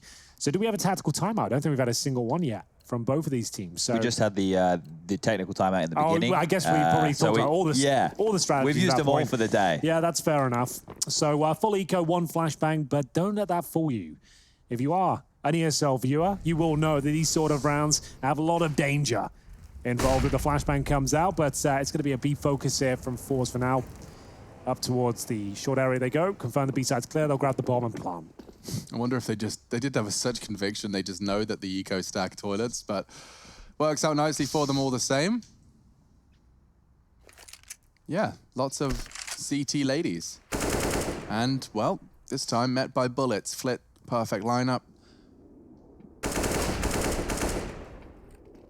And from behind, Almeza's got the perfect lineup as well. So they're not letting those USPs go too far. We've known and seen the USP double dink effect. So many players are getting so good with the USP now that you are vulnerable even on a completely non-invested round. Yeah, that 1 flashbang, if you time it well, it can be very powerful. The snowball can turn into an avalanche very quickly. We'll see Almeza here just mowing them down, getting through it. Henry, I've seen them already go for the buy here on that Windstrike side of things. And I'm not quite sure how I feel about this, because going for the force buy in round 20 has obviously put their money in a precarious spot. They only had the $2,400 loss bonus going into this round right here, which has netted them a buy, but there's no defuse kits in play. Everyone only has Kevlar. They're going up against 2 MAC-10s. A Galil's on the board. Sorry, a Silenced M4, not a Galil. They're all potent against the lack of head armor. Yeah, good point, Chad. The MAC-10 especially. And that M4, we've talked about that a lot recently. Players are picking up the M4 on the T side when they know the money's going to be low on their opposition. And the helmet, it's a huge talking point in 2020. It wasn't so much in the last few years. Now players are really experimenting with the fact you can save cash here. The smokes are so valuable, and it means you get a bit more utility. But there is risk attached to that. They don't have the AK-47s. They have lesser weapons. You can get caught off guard, meaning that you're very vulnerable now to a weapon that costs $1,000 in the form of the MAC-10. It can just mow you down. Yeah, it's terrifying. And that risk reward, I mean, you better hope that smoke saves your life, because the helmet certainly won't. Up against the MAC-10s, or the absence thereof. Now, Exa Palmer posted up on short. This is quite an aggressive line, but you can see the thought process. I think he just caught a glimpse of the Krisen jiggle, and he tries to flick. That's some information, but look how comfortable he is. He's just standing there on short, no risk of a swing. Well, it's forced out this rotation. Check out the mini-map. All of them stacked up on B, and now Elian's hearing steps. This push-up for info, he can get the rotate from his teammates back. It will be Hobbit on his way. Great work from Elian, but it's only going to net him one. A very quick shot from Exa Power. They've spotted the bomb, though, and he's checking long. He didn't check it thorough enough, and so Jerry, close to the wall, they flood into the site, and now 4 versus 2. Krisen's wondering where on earth this round has gone. Well, it will be now a 4s and a 3-on-2 situation. Lackey will be left alone with no kit, no utility, no helmet. Just the M4 and a 3 versus 1 here. Surely no chance, and the money, well, that's going to be a problem. 2,900 loss bonus, Chad, on the CT side. Far from ideal. The correct decision is to save, but when rounds are looking dire like this, he might be considering going for as many exit frags as possible to do some damage, but he's going to go for the correct one. Just hold on to the rifle, carry it through, see if you can do some damage in the next.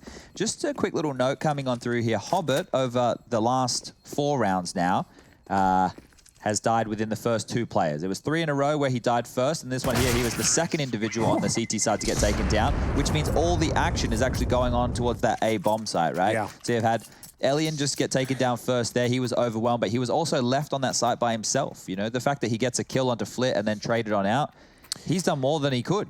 Well, desperate times call for desperate measures. It is going to be a tactical timeout here from 4s and Windstrike. They're on the ropes here. 14-8 down, and they've got $2,900 loss bonus. They have to force buy, and we saw it come through. I think I spotted 2 MP9s, a couple of FAMASs there.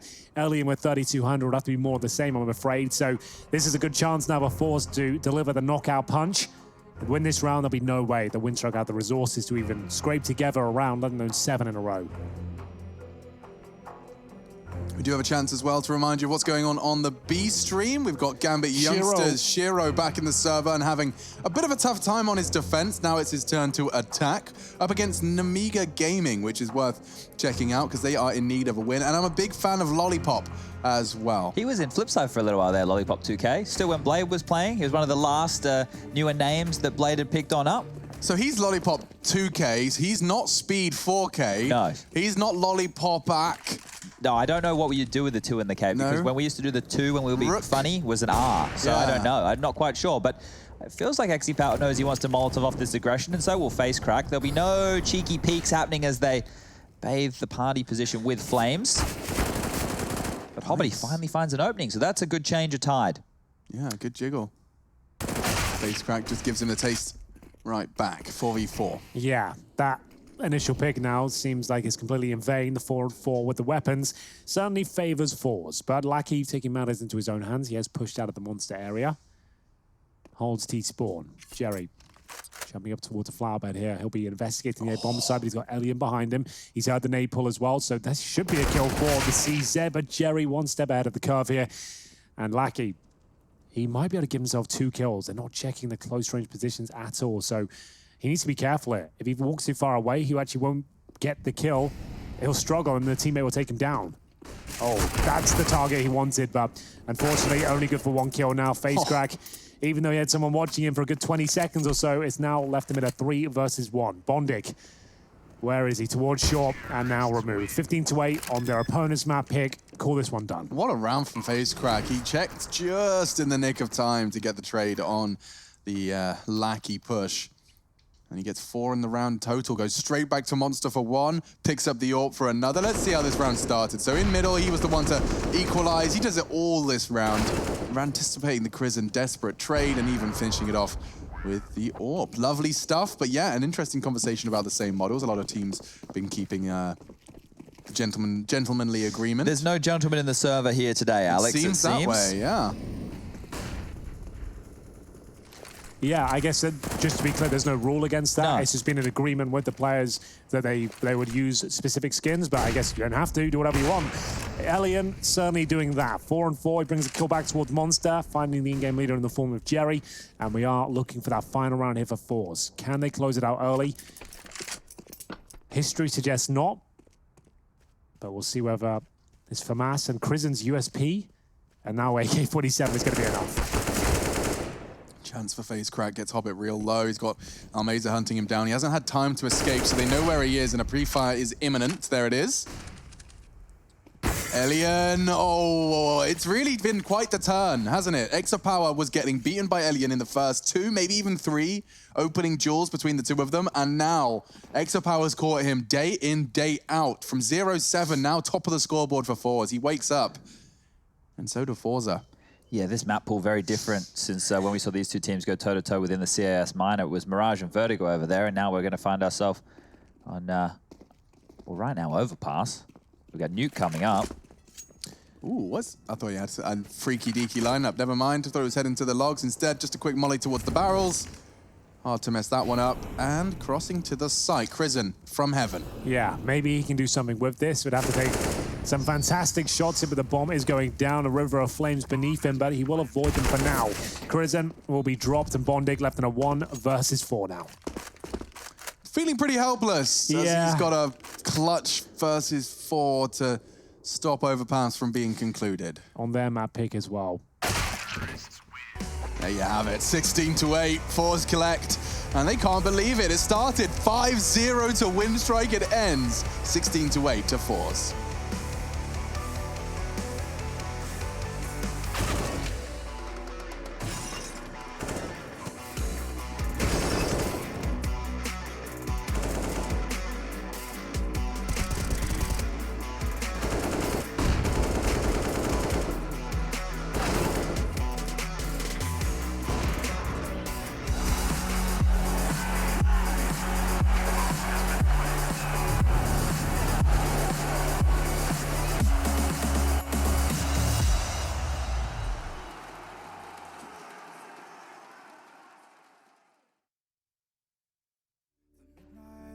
Seems to come and go, but I know.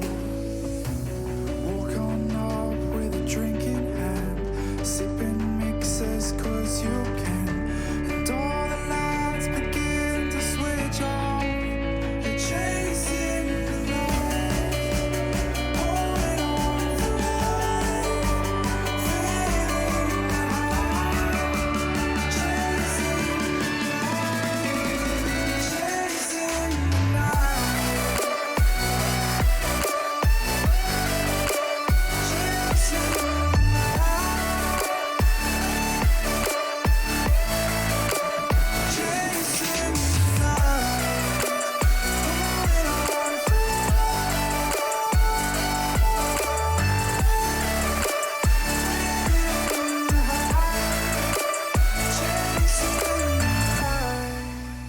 holding on for life, feeding the high, chasing the night, chasing the night. Hotel rooms and city squares, champagne bottles, drum and snare.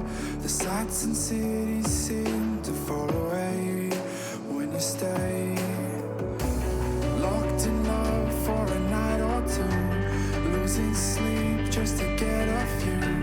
Day to day, you wanna stay out. You're chasing the light, holding on for life, feeling the high, chasing the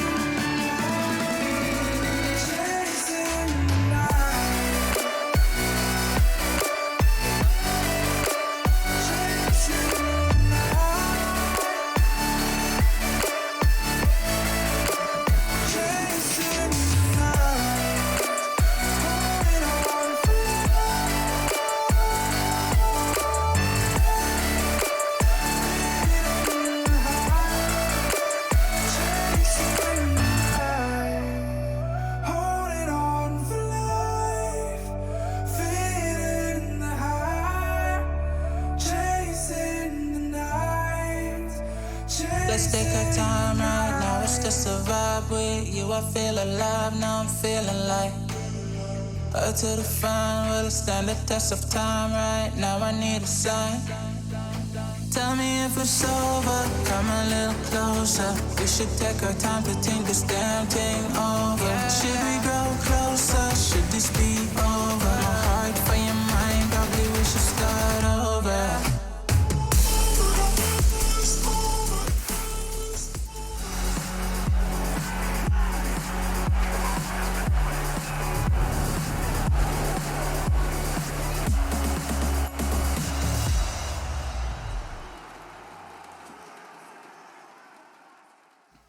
My goodness, Fours, they managed to pull it out when it matters. They're down 0-2, but taking Winstrike's map pick and a team that's undefeated from the region so far. I didn't have time to put my jacket on, but I'm sure you'll get over it. And Chad and Henry, much more presented with a collar, the burgundy number, Not the really racing sure. green. I really went for the full dress attire here today, but I've certainly got a shirt on, Chad. You've kept the business as usual. Can I actually just start this with a completely off-topic conversation? Absolutely. Every time I see your vest, it reminds me of a piece of trivia that I think of loads, and I don't think anyone else actually has the thought. I just really struggling with hand-eye coordination here. I think about, which is that, you know that all countries and cities are completely free reign for branding. Yeah. So you know all of those like discount stores, not naming any names, you'll typically see lots of like Los Angeles and like the Brooklyn. You can do whatever you want. Right, because Katowice. Yeah, well, Katowice on your chest. They're all like you can't copyright them, so a lot of people use them as branding to make it look like a brand that isn't actually doesn't exist because of the name value of the city. So whenever I see people walking around with like Brooklyn on, I know that's a cheap shirt. Okay, well, that's good. I'm glad we learned that today. Henry, you're wearing a cheap vest. I can tell you what store he got that from, just to guess. I could guess. Which one? That's either Top Man or Primark. Oh no, this Santa Cruz is from a skate brand. That's from Santa Cruz. No, this is from Tilly's. They're a skate brand. Okay, They're really famous. One of the most iconic skate brands ever. Okay, Can I let me get us somewhere here. I want to do this. With this matchup right here, for a lot of people at home, including us here on this side of things, it's some of our first opportunities to watch individuals like Elian and Lackey, and obviously we know Chrism, we know this. We've seen some names, yeah. We know Bondic, we know Hobbit, but in terms of the other names coming in here, what did you guys think? What did you make of them? I thought he had decent mechanical skill. He had similar kind of tendencies as Jamie, as you pointed out, trying to save the weapon. They seem like they rely on him a lot. Maybe they build a system around his star potential. He can hit some shots, but it didn't seem to be enough. I was still more impressed by XC Power, to be honest. Sure, and I think one of the things that I picked up with Winstrike there was you could see that they were going for some more rhythmic style of Counter-Strike, right? There was more fast-paced things after they won a key round. It felt like, they obviously didn't take too many ecos or any ecos whatsoever just there. It felt they kept forcing behind. Lots of Mac 10s, lots of these low-buy scenarios right there. And look, it's clear to see if their individuals are on how they could snowball a game, because you could see Elian there getting stuck in positions where he shouldn't get a kill, and he manages to get 2. Yeah. So if that's happening on a regular basis, Lackey as well, I think from an individual standpoint, looked good. But really, as soon as FaceCrack won that clutch on the A bomb site in that second half, that was pretty much it, right? He stood, he delivered with a Galil. He should have been under pressure. He should never have been able to isolate those 3 players into 1v1 duels, and he did that perfectly. So as soon as FaceCrack won that round, for me, it was pretty much game over. Yeah, and I thought, Bondic had done enough. That lockdown on the B take the round prior, it looked like they were starting to build momentum, but it wasn't enough. And Winstrike, they go down, and now, of course, you can't help but feel that Fours do have a distinct advantage, Henry, coming into their map pick next. Yeah, they haven't had the best showing so far on the road to Rio. Their group, they're 0-2, but they're certainly one of the favorites going forward in this group as it stands. So I'd like to see them step up here, which you absolutely have. You'd expect them to beat Winstrike. They haven't performed amazingly so far, but this is back to business as usual. Everyone's delivering a 16-8, and they've recovered a 5-0 deficit there as well, Chad. It wasn't like it was a walk in the park for them. That's They had true. to really work hard for That's it. true. Yeah, perfect. And of course, we'll be focusing on that second map when we do get to it. Before we do that, let's quickly give a check-in on what's happening on that B stream. It was Gambit versus Namiga. Looks like that second half is boding well for Gambit. They picked up Let's go. another opening frag flash. on that T side, and that's a fun one. Nafany. Oh, so Speedak has found his home from Hard Legion. He was dropped from that team, and he's now on Namiga. So Speedak maybe was one of the names that people might remember with Hard Legion, who were in the Berlin Major. They had a bit of a run there. You had Crad in there. They were Dream Eaters at the time. You, me, and Sue, after we were having some beers with the boys after they had a pretty good run, We right? did, Remember that? I remember they were all smiles, broken English, but very ready to party and have a conversation. Well, we haven't partied for a while, have we? It's been there won't be any for a while. Any going out. I saw Scrawny. He was like, "I'm never not going to dance on the esports after party dance floor." Yeah, I'm never going to dance. It feels weird now. I can't even remember the last after party I was even at. Just let them know when the next one's going to be. God knows. Either It's been a way, while, maybe hasn't we it? start a party during the break, because that's where we're headed now. We're going to go ahead and perhaps find some party poppers and pop off for a quick 5-minute break. When we do come back, ESL 1's Road to Rio does continue with map 2.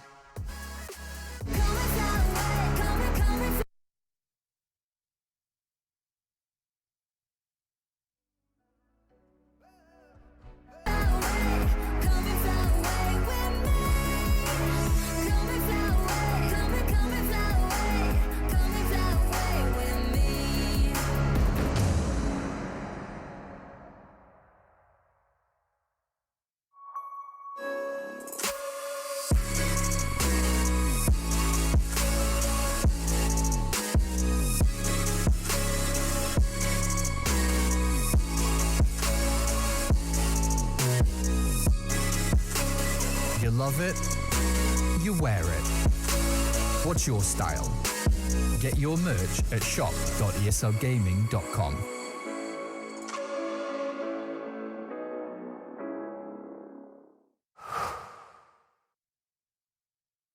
To be brilliant is to defy convention and challenge expectations. So Intel will bring the processing power for when it's time to go brilliant.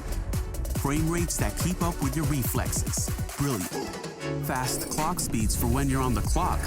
Brilliant. It's what we do at Intel, powering you to master your potential. Will you rise? Intel. Unleash your brilliance. Last year, we took 2 lucky winners on a trip to Berlin and gave them the experience of a lifetime. This year, we can take you for a trip to Rio. Take part in a series of GG.bet contests for a chance to win awesome prizes and a trip to Rio. See details on the website.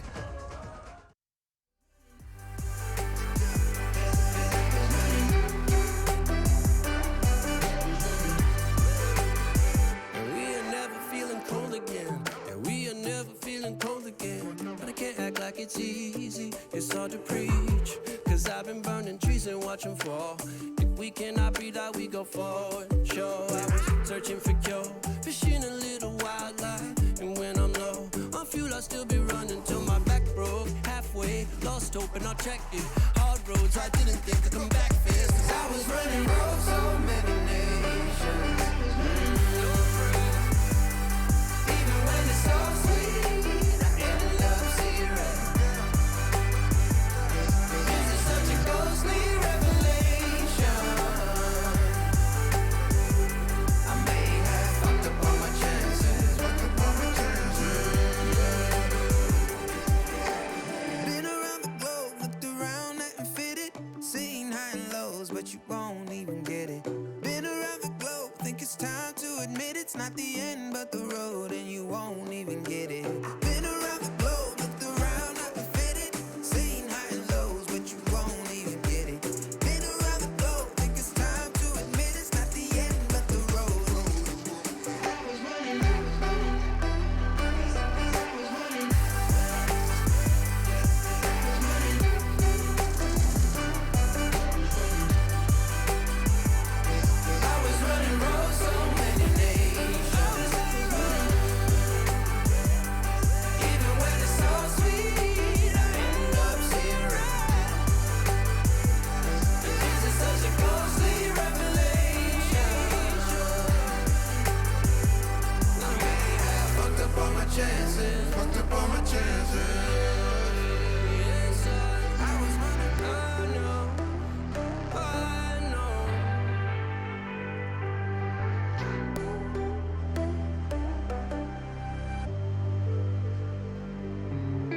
Into your eyes, I see the colors of your soul, and I recognize every single line, every single roadblock. We got 2 hearts that beat in time, and the towers looking down all night, blocking out the sun that we need.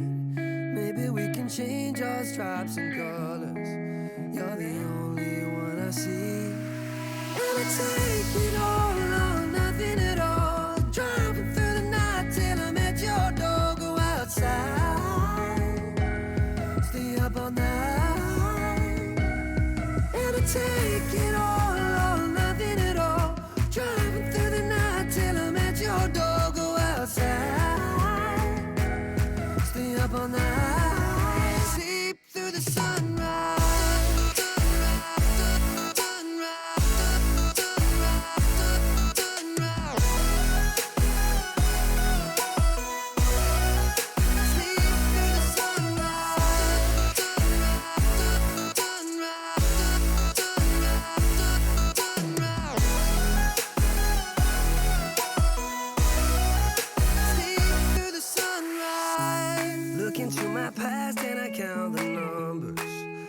Dreams that I left behind.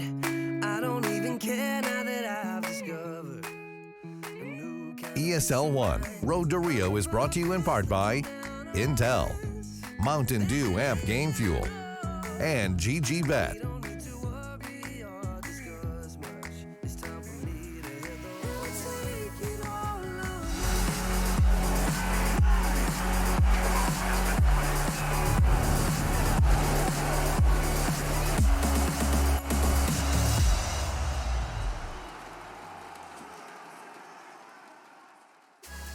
It's another day, what, 12, 13 of ESL 1's road to Rio. And for the CIS region, we're starting off with a battle on the A and the B stream. 4's Windstrike going down on our main stream. And you can check out Gambit Youngsters versus Namiga, which is right down to the wire on their first map, Inferno. We're sitting down, which I'm sure you're sitting there going, wait, what's going on here? Well, a bit of a delay. It sounds like the same issues have cropped up from the first to the second, which is why we were in podcast mode to begin with. Well, myself and the lads are back. Hi. We're in our seats, and this is usually where we talk a little less with the pageantry, a little less pageantry involved. As soon as we get the word in our ear that the game is on and we will be starting, look, we'll give you all the Counter-Strike stuff, guys. But while we don't know exactly where we're going to be landing, let us kick our feet up. You can do the same. You can pretend that you're in the room with us, I guess, sitting over there in that chair. There is a chair that we could imagine them all to be sitting in. It would be quite cramped, wouldn't it? Well, I don't know. There's probably about 3 people watching right now. I think we could get at least 2 people on that chair. Yeah, you're right. And the third could kind of just watch them watch. Yeah, voyeurism, I think that one's called. Yeah, the peeping Tom. Yeah, some people are big fans of that here. But look, Henry, you were the question master. I've got some great questions for you. I'm so glad you asked. This one's directed directly at Chad Birchall. That's me. Have you ever been to the Blue Lagoon on Comino, Malta? We haven't, that place. We haven't gotten there yet. There's been a little bit of an issue with that. Even though we live in Malta, we haven't spent a lot of time there. We've been to St. Peter's Pool. Kalanka Bay. We went to Kalanka Bay. Il Kalanka Bay. That was nice. Popeyes? You didn't come with us to Il Kalanka Bay. No, We've got to get you out there. You'll enjoy. I desperately want to take him there. I'll take. You did Popeyes? Yeah, I've done Popeyes. Okay, so we've all done Popeyes. Popeyes is great. Popeyes is good fun.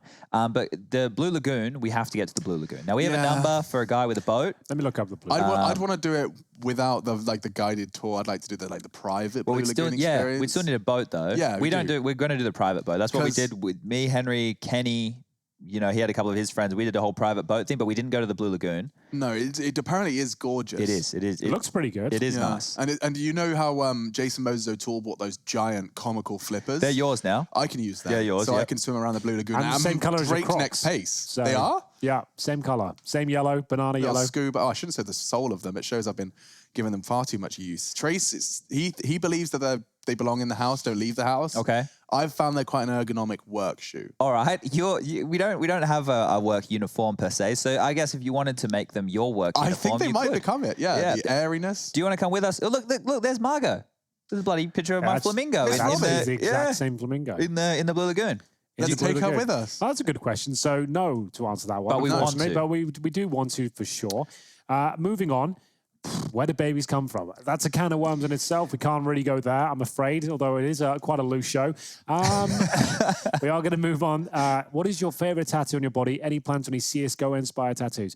Now, I have kind of deliberated over that. Yeah. I've got lots of tattoos, but CSGO ones, I don't know. It's such a huge part of your game. life, I love isn't it? that game, and I'll probably get like a little nod to CSGO, but I won't get like the logo or a weapon skin on me. Do you know what I was thinking could be cool? It's like, the kill feed icons. Sure. Like there is something to be done with that, I think, that you could get away with. The players that got their spray moments, the symbol on the Cold Zero one, that's cool. That's absolutely really cool. do that, but I don't really have anything like that in the game, so I would just be getting like the bomb code on my arm somewhere or something like that, or like a knife skin. Like I've got a dagger on my finger. I guess I could have got like a CSGO knife there, but that would be lame as well, wouldn't it? That wouldn't really be cool. Especially because the whole style of all of your other tattoos it is wouldn't in really one fit style. You'd have to find a part of your body that hasn't.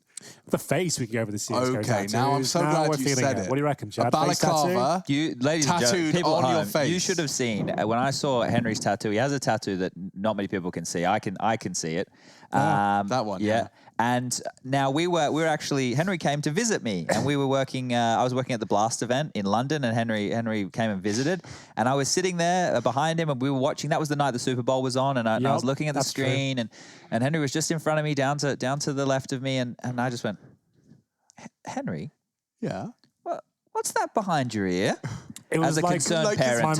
My mum gave me a bollocking over it. She had less of a reaction to it than you did. You were like, Henry, can I speak to you a second? I was like, oh, no. Dad's called me. He goes, what's that behind your neck? I was like, it's a tattoo. He goes, right, didn't tell me about that, did you? And I said, it's worse. I got one on my hand as well.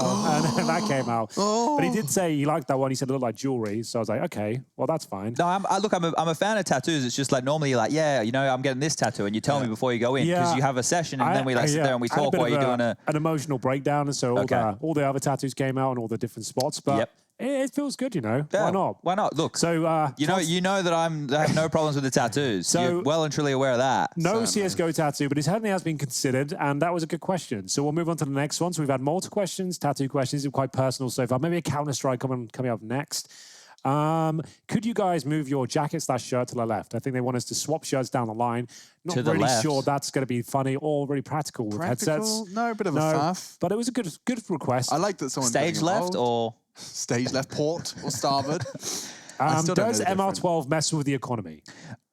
Does MR12 mess with the economy? Well, of course it will, but It'll be it's not. different. It's not necessarily about because the way that the economy works now is probably to do with the amount of rounds that we have in play as well. I hope that Valve would have at least made that level of consideration, but it would just make your economic decisions with a bit more pressure involved, right? So if you decide to go for a force buy early within a game, you're going to feel that a lot more than you would with an MR15. You don't get another, 4 rounds for everything to level out. There's no bailout. Yeah. All right. One serious question around it's all up, and I think we might go to a break. Yep. Alex, what is your favorite CS:GO moment of all time?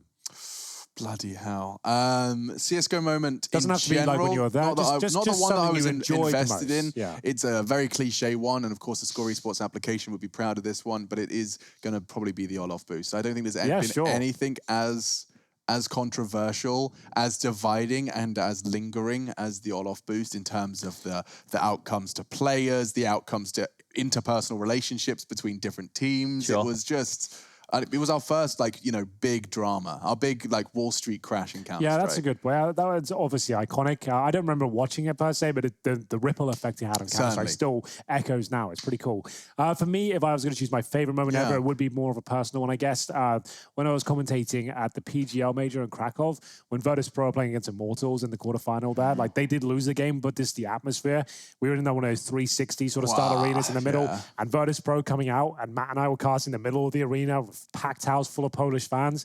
It was nuts. You could feel the sound hit your body every time they went around. It was electrifying. Yeah, for me, it was just that. It's how did I get to this point? I just played a video game when I was 14. How have I got to this That's when the stage? imposter syndrome really gets fed, right? This is insane. So for me, that stands out. Chad, have you got anything from your playing career, perhaps, just to kind of give us the full circle of opinions? Yeah, for me, the one that's going to stand out as the most important memory as my professional career would be the Katowice qualifier for the major, where we beat European opposition to qualify for the major, right? And I don't think anybody thought we could do it. That's going to be a good feeling. Yeah, so that was, the road... What do we call it? There's a movie of it. I think I showed you the movie not that long ago, but it's that one right there where we get victories over Dignitas and 3D Max, which was that Pimp's Natu's team. Dignitas at the time? Yeah, it was. It was. And those wins right there, and just the context of all of that, and the fact that at that point it was like we were half in, half out, still a hobby, still working professionally as a plumber, all that kind of stuff. That moment there, emotionally, it was good. But I just heard some good news. Yeah, it sounds like we're going to be going back to game time. Beautiful. Back to professional time. Here we in go. about a minute. So I guess we can go ahead and make our preparations for real life. Yes, Nuke, it is our second map, and the Kazakhstani core from Winstrike are going to have to really pull their finger out. Coach Hooch on one side and Coach Little on the other. Times played is indicative of just how much Forza like this one. Yeah, you can see Winstrike not exactly favorites going into this one, but at least their win percentage on the map is 100 the 5 times they played it. I can't imagine it's against great opposition. They will start on the CT side, so that's something for them as well. But considering they gave away pass as well, you'd assume this is a 2-0, but if anything, history suggests that they'll be taking each other's maps. Sure. So if we just look at those 5 maps that you were just talking about, there's a win over Saw, there was a win over Secret, a Unique, and 2 wins over Namiga, right? So those are not necessarily names that you would be writing home about very quickly whatsoever. But if you want to look at the For's results, right, this is where we talk about them playing against the big boys, right? The big boys of the Counter-Strike world. You know, they've got the most recent game was against Godsent. That's already a team which is starting to hit home, I think, with people a little bit more. Wins over LDLC, Sprout, Nordvind. You know, we've got that level of caliber. But you go a bit further down to when we had For's playing in Pro League. You've got games against FaZe, Big, Fnatic, Na'Vi, North, and they were all double-digit games. Some were wins, some were losses, but you know that Force can at least hang with the big boys on Nuke. So going into this one right here, I'm going to be going with Force as a quick 2-0, even though it hasn't been quick because of some of these little delays, but the Counter-Strike itself, this should be a relatively easy one. I'm thinking maybe another 16-9, similar scoreline. I feel like the fact they couldn't make a serious dent with a 5-0 start, like, suggests they're not really ready. As that's their map pick, it should be a 2-0 here. Yeah, one would expect. And so that's the prediction options, and it does sound like we are just moments away from getting involved. Let us know who you think is going to take this one over on Twitter if you fancy, or you can go ahead and just shout into the void, shout out loud. Chad's been doing this thing where he just shouts really loudly at the top of his lungs as a stress reliever. Yeah, it is very, very good. I think people might not realize how good it is just to yell sometimes, because normally if we were like the cave people, which we came from, we'd be outside, we'd definitely be yelling, we'd definitely be grunting. Yeah, and when was the last time you took a really deep breath? Because apparently adults fall into the trap of doing the shallow breathing thing, which makes you stressed without doing anything else. So are you drinking 2 liters of water a day, and are you breathing properly? That's pretty much my basics for you to watch this stream, is that you're doing the basics for yourself. You don't even have to leave your armchair to take a deep breath. Oh, feels better already. But seriously though, you want to breathe into your stomach, because we just shallow breathe into our lungs, right? You want to, you're not actually breathing into your stomach. Your diaphragm. Yeah, but that's easier to explain for people if they feel about their breathing. Oh, you want to breathe all like, you know, the way. when you're like trying to make the big belly, you fill it up. Yeah. Yeah. That's what we want to do. Is that what the doctor told you? When I was like 12, I'm making a big belly. I want to make the big belly. Yeah, I heard that makes me feel better. Who's top frag in this one? Let's all pick a player. Extra Power is going to drop a solid 26. Jerry. He's coming in hard. Jerry's coming in hard. One for Almeza as well. Well, we're Come on, split. Almeza. It does seem like we think Forz is going to take this one. So why don't we go ahead and fly through the safest power plant in all of Counter-Strike. It's Cedar Creek, baby. It's Nuke, Map 2, Series 1 of our 3-game day. Mouse G2 is coming up next, ladies and gentlemen. That is not correct. That's actually from yesterday. We talked about that. We did that. I'm looking at the wrong rundown because the printer wasn't working. Why is that still on my desk? Forz, though, versus Windstrike. Let's get into it, and let's see how the first round will play out. Minimal utility. They're going to try and throw Glock bullets as their main source of frag. Well, off we go then. It will be XE Power leading the way with the P250. Superman setup as he goes towards ramp. It suggests a lower split will be imminent. XE Power will be committing with the shots outside. Hobbit needs to be very careful about this one, and he's not. He had no armor. He gets punished by the P250, and that will be the commitment towards ramp and lower. Off we go. 2 Superman setups, Face Crack and Exo Power. Elian, he's been given a chance alongside Chrism. What are they doing? Why are they not regrouping? It looks like Jerry is planning to do so, but oh no, that's the bomb. This round is not all said and done, it seems, for Forz. Well, here we go, 3-on-3. It was looking so good for them, but I agree. I'm not sure what kind of intentions they had with this one. They've all gone one by one into key choke points and just given it up. This is woeful from Forz. And that's going to be it. It will be Windstrike pulling it back one by one. There wasn't even a commitment or an execution there. Just it all fell apart very quickly. Didn't group up at all. Yeah, I don't think communication looking on point right there for Forz. They all limped across the map individually, and that's not something you want to be doing. Is, well, the tone of my colleagues, I think, has definitely supplied you at home. You want to make sure that in these scenarios, when you have the number advantage, when you have map territory, that you're able to capitalize, because you can just see right there how easy it is to give away frags in transition. Where was the bomb? Did you keep track of that at all? I didn't even see what they knew where it was. It was Flit had it trophy at one point. One of the strangest decisions I've seen in a 5 versus 3 advantage on a map like Nuke as well, like where you take your T rounds where you can, and they throw that one away.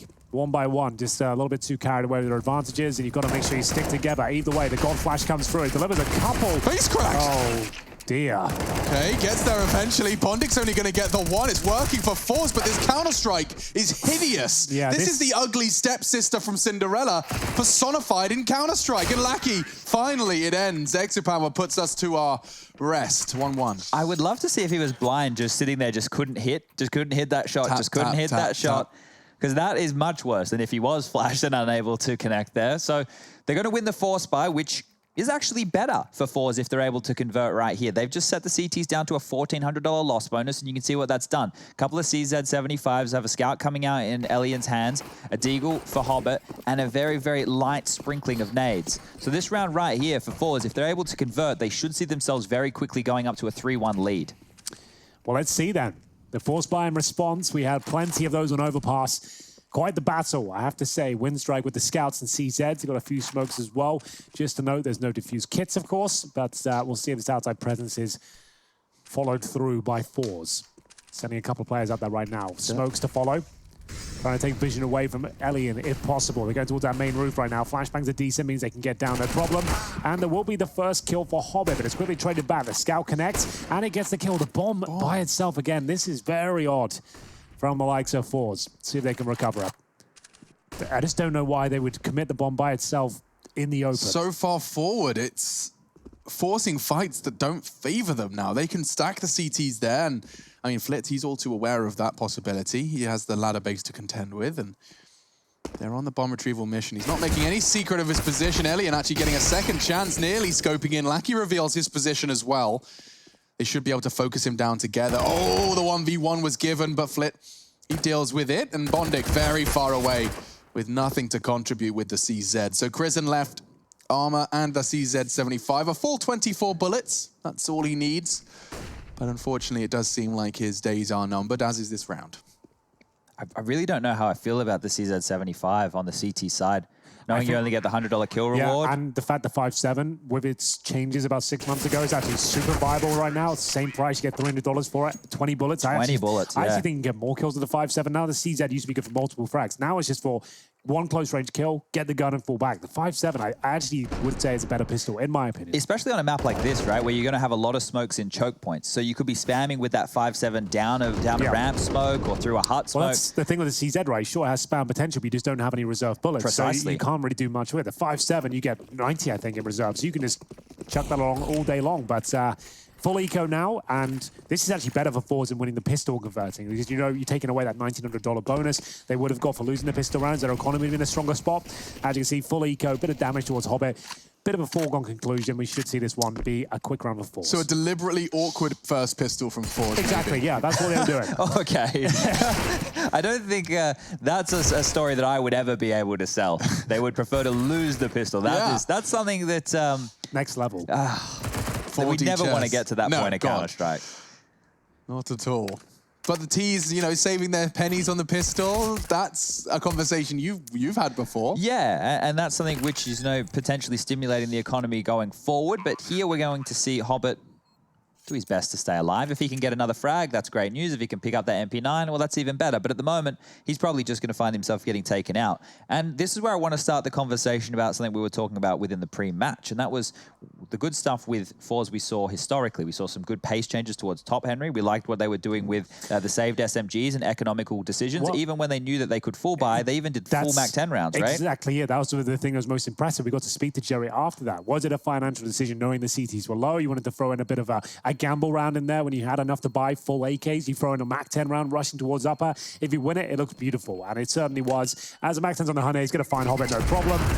And that's going to be a clean sweep there as Face Crack survives on 1 HP. Jerry does go down to the blast in the end. So fair play. It is going to be a MAC-10 remove. They still got 2 of those. And they bring out an extra AK-47. Replay against the eco frags. Nothing to really get too excited about, but just shows you how much money they found with the SMGs. Every kill with an MP9 on MAC-10 gives you $600. So well played. Farming the cash for the grand scheme and lots of cash available for them. Goodness. See, they've invested... oh, no, they didn't. I thought he picked up a MAC-10 there. Never mind. Jerry's still fumbling with his weapons in spawn. Confused me. He will have a rifle, but those 2 MAC-10s are still on the board. They're not going for a fast play, but maybe this would be delayed pounce here. This is another move that Fours like to go for. 2 flashes. One out the hut, one through the skylight. God flash in. Krosin avoiding both of them. There's a second, though, and look how much damage it's done to everyone. He's still fully flashed.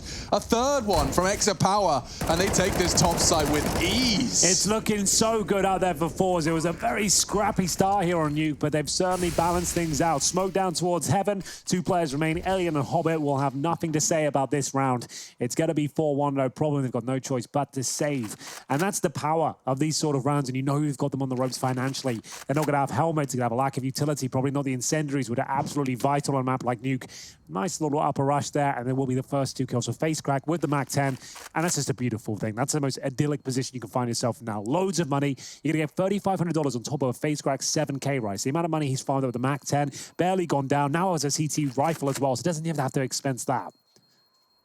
Oh, dear. Oh, even worse. Hobbit, after biding his time in warehouse, eventually will get hunted down. Elian opting for the same save location, doesn't get found, but another full rebuy forced out of them, and they've only got 3K to work with. This is the double kill. Look how good Exa Power's flash was. Face Crack, he turns his corner. Still a fully flashed opponent waiting. Krizen gobbled that one up. It's a very simple approach, right? But when you're on the CT side, you'll drop your early utility. You know, your Molotov Squeaky, your Molly Heart, and then you put down those smokes to make sure that the top hit is not on the cards. But as that's fading, as you're pulling out grenades, as you're getting ready and like, okay, it's not the top rush. We survived the first wave. Well, guess what? It is a top rush, just mildly delayed. And this has actually put you in a position where you're not ready. And speaking of not ready, I'm not sure if Hobbit is going to be ready for these two guys coming over the top of Silo here. They will be able to clear out his position if they are allowed to get onto top main. Hello, information. My name's Lackey. I am going to be taking all of you. Lobby is clear. Now the CTs realize they're going to have to spring to life. They've got Elian's M4. He's just lost half of his health. I don't know what that was from. And Hobbit's position works out well. Catches first. Lackey's flank is going to get spotted, but he hits some fantastically controlled bullets. Exapower has a timer on this. He's aware that Silo could become a bit of an issue. 3v3 as Almeza does find Elian, but Bondic, spotted and fragged. Lackey, his flank now, bit of a problem, and there is the cleanup. Forza, quick 3 kills. Well, there we have it. Got a little bit dicey at one point, but as long as they get the round, that's all Forza care about. 5-1 after losing the pistol. Forza are off to a flyer here, but this is the first proper full buy now for Winstrike. They've got maximum loss bonus, AWP for Elian, and we'll see if they can step up now. They have the incendiaries as well. So with no MAC-10s out there, you'd expect a more traditional gun round, but unfortunately for the likes of Winstrike, on their opponent's map pick, Forza already have enough for a pretty decent half, to be honest with you, on Nuke. So it has to be an almost perfect game. Like 8-7 would be acceptable now for Winstrike, but anything less than that, they end up losing the half. They're in a lot of trouble here. What's Hobbit even doing? Who does he think he's playing right now? He challenged that. He wasn't even challenging. I think he was just late to that position because he was doing something else at the start of the round, and then swings wide late into a very commonly watched position from an AWP player like Exapower. Best news is, though, he's challenging an AK. Worst news, AWP. So where was that ever going to go, unfortunately, for him? That is going to be Hobbit removed. He's had a few awkward moments towards outside so far. Exapower waiting for the reactive player of the CTs as he watches for the hub push, and he might be getting one. That's going to be Bondic in towards the hub position. Let me pull one back, and Almeza finds a 3 versus 3. So still looking good for Forza here, but Winstrike at least have something to say about this particular round. Oh, you can hear him. Lackey making a lot of noise there, but Flip, he didn't hear the ladder, so he's happy to commit to this. One ramp room, CT vent to be checked, and Oh, dear! Oh, Crizzen! He'll take both of them. Flit, he's got a real red face after that one. Yeah, that's whiff of the week. Whiff of the week. That's a good time. We should start doing the whiff of the week. Yeah, well, he's just become the front runner for it. Yikes, that was the top site going to be open as well. Oh, even one of us missed that shot, we'd be like, yikes. The round before, I was about to say how good Flit's aim was looking, right? Yeah. Because he punished in the save call in the individual warehouse. He had a couple of bailout frags as well. Oh, no. That's one that makes you sick to the pit of your stomach. That one's hard to shake off here. I'm even trying to do it myself. Yeah, you really do need someone just to tell you, like, oh, all good, man. It's totally fine. Let's go. Happens to everyone. Happens to everyone sometimes. I guess some people might miss that, but sometimes the most guaranteed. Oh, that's a little bit annoying. The wheel's starting to fall off here for Force. Yeah, the nade went a bit too far to the left of the door, so Jerry has to do it manually.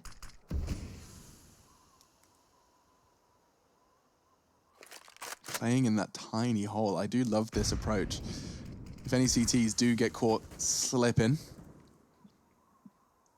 For now, 2-man hold ramp, 2 towards top side. Crizzen and Bondic with quite the crossfire. He can adjust to Squeaky if he needs to. Outside smokes around the 1 minute 70-second mark, and there it is. Yeah, this is a lot safer, right? It means you can't be disrupted by those Molotovs as easy as what we've seen previously, and that's something that Winstrike have already tried to do. They just tried to do it right now, and in the previous round as well. No damage on that grenade, and it will be flipped down safely. Jerry holding towards Squeaky Door, just confirming that no one can go down that vent, but Hobbit's already down, and he announces his presence with the incendiary thrown towards Secret. 40 seconds remain.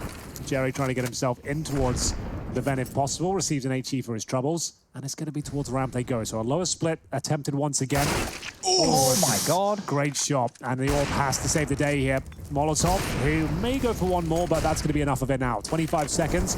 looking for Hobbit here. He needs to find multiple kills in a 5 versus 3. Burst will not be working out for him. Bomb's going to go down, round over. Almeza, he's had an amazing round. I mean, that double kill, first one as well, just a drive-by on ramp was the test to get them into the round. He actually concludes it as well by finding the last defender. Flit knows where they're saving, and he's feeling a little hungry. He fancies a snack. It is going to be an AWP, though, and so that's going to get him the information confirmed. Maybe they're going to continue this hunt. Look at them. They're flashing, pushing. This is a great idea. With the AWP there already, they're going to have to drop some flashes at least. Do not swing by one by one.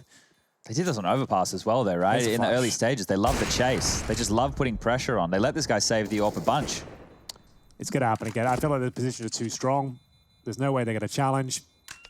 XCPower hoping he'll find Prison, but he's going to hold on to his AK-47. So, yeah, the money's still strong. It wasn't the end of the world. Fours give up 2 away, and there's the B stream right now. Gambit Youngsters versus Namiga Gaming. It's actually gone to overtime, and that's going to be map point for the latter as well. So Gambit Youngsters certainly the favorites going into that one, boys, and it hasn't worked out as of yet.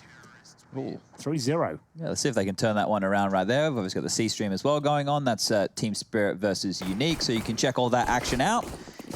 With us right now, Fours are looking hot to trot here. There you go, ladies and gentlemen. You can see that one. Dust 2. Spirit's got Some Die Young. We got Magic's in there. A bunch of big names. Jerry's back towards his usual tricks over towards Squeaky.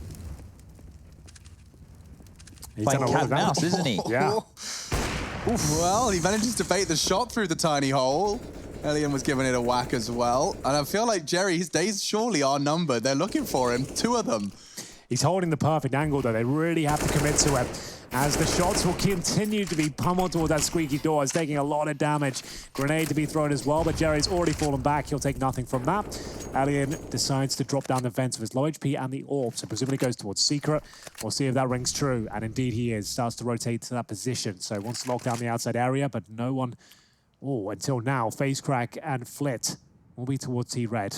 Doesn't get any vision. I feel like I always see that position work well for the AWPer. The only time that they don't find 2 kills is when a Molotov arrives on their face before they can take this peek. And, well, looks like Face Crack does live up to his name. A headshot in the feed, and Elian, forced to watch, is now a 5 versus 4. Outside smokes, a frag Secret, but nobody else. They've got different intentions for this round, and Hobbit, he catches Face Crack's yard walk. He's been playing a very passive game, and Jerry walks straight into the crosshairs. A dink from Bondic as well. This is the best bet we've seen from some time for the CTs. There's only 20 seconds, and a T-side AWP does not get Exa Power into this site. Well, the smoke down, it looks like they're going to have to save this one. They've still got plenty of cash going forward, but it's Hobbit that finds a key kill with a FAMAS outside. Upgrades to the AK-47, gets himself a second, and indeed will be saving the weaponry here. CTs can't really justify a chase. Their money not really established, but they have got 2 AKs and a FAMAS now. I really like that from XCPower there. Dropping that smoke makes it seem like, oh, maybe they're still interested in going for this round. And what that's actually done is forced Windstrike to stay glued in their positions. Right. They haven't been able to scavenge that AWP that Elian dropped in the secret position because they had to respect the potential that Fours would go for this round right here. But that's the kill that almost changed the tide, right? Face Crack, he had done enough with the opening kill, but it seemed like the call from Jerry was to make a bit of contact after he had gone down, and they're just given up a little bit unluckily by Fours. So Windstrike are doing their best to bounce on back here.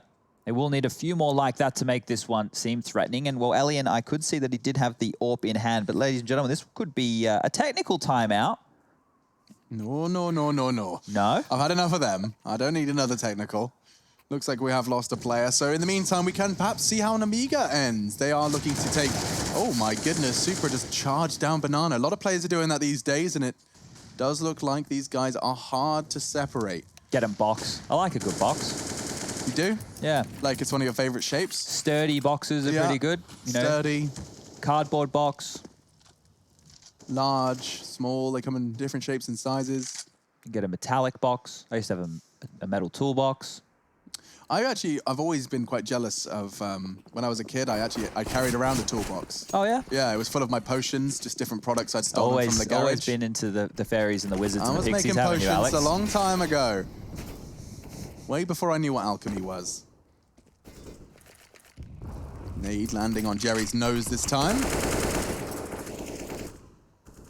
Face Crack with a spot. Tiniest of gaps towards Warehouse, but Hobbit repositioning this time going to be playing the secret line. Yeah, they haven't had a good time towards Secret, the old Windstrike boys, so need to be careful on that peak. Luckily, they have done a lot of damage to kick this round off. XPower and Jerry significantly wounded as Lackey changes his position up towards ramp, not as aggressive. Hobbit with the AK-47, wanting to take the jewels. Wow, all he had to do was wait, and XPower does eventually get it. Hobbit, that's a huge equalizer straight away, keeping the four-man equilibrium. They were ready for that play. I thought he'd made quite the ambitious maneuver. This time it doesn't work out for him, but it gives them the advantage again. This is great. Team stuff from Fours here. As a unit, opening pick comes through. Get the smokes down, force out any CT risks. We know that they have to push and ply for information. Find yet another kill. Oh, no one's lower at all on the CT side. You might not even go for this. I don't think it's worth it. No nades. Unless he gets a remarkable kill here, it's a smoke down. That's not going to happen. So bomb planted, no one's even attempt going down towards lower. So job done. Fours have done enough here. It's going to be 7-3. They're even taking their sweet time here to get the bomb planted, but it will go down. And it's up to Windstrike to save their weapons this time in T-spawn. So going to the other end of the spectrum this time. I don't know about you guys, but the idea of LMBT joining Fours as part of the coaching staff is actually really cool. Because LMBT, for those of you who aren't too familiar with him as an individual, he had a long coaching stint with international rosters, right? Mouse Sports primarily, I guess. Yeah, and that's the one that will stick out in a lot of people's minds. And that was a Mouse Sports that was very dangerous as a unit. So LMBT, as an individual, has picked up a lot of experience over the last couple of years in terms of dealing with players, playing in stage games, in higher pressure moments, and having a young crew. So he's had to deal with all of that. So adding him into this mix right here as the only Ukrainian, the rest is Russian, alongside of Little, who is the coach of this team. That's a very exciting prospect to me. I've always really enjoyed talking Counter-Strike with LMBT, and hopefully we get to see a little bit of his impact on this team, because I really like Jerry too. So you throw those two things together, it's exciting. Yeah, absolutely. And it's been an exciting performance so far. If you are just joining us, this is the second map of our best of 3 here in the CIS region on the road to Rio. It was Overpass to kick things off. That was the pick of Windstrike, but it was picked up by Fours, 16-8, a convincing victory, and actually recovered a 5-0 deficit as well after losing the pistol. Great scenes here on their map pick of Nuke, 7-3 up on the T side, and they look like they'll continue their power as we'll boost up the sniper. It's going to be the door blown out. Jerry to patrol that area once again, but a bit of lower presence from Elian this time. He's been going towards Secret time and time again, but it hasn't necessarily worked out for them. Let's see if he can find anything different around number 11. Yeah, it's not even that Windstrike have tried having a bad approach to this. They're not giving it up. It's not like they're conceding it. The shots they're getting and receiving, more primarily, to be honest with you, that aren't working out for them. They're making the right decisions. There's some great shots landing, and we'll have the outside smokes once again here. We'll see what version comes through. Is it going to be the more traditional one? It's actually going to be more focused towards a garage. This is the L block. Molotov down as well. And Ellie has nothing to do with this, because they're not going to go Secret. They're going to focus towards garage, so he can't really be part of this exchange. Oh, wow. I love the maneuver from Flit there. That was real wormy. Gets through the smokes, punishes Hobbit on the rotate, but Elian with the bomb down, and his Molotov will force them out. Trying to take some additional space. Lackey, however, down in the yard. They don't have the bomb, but they have all the frags.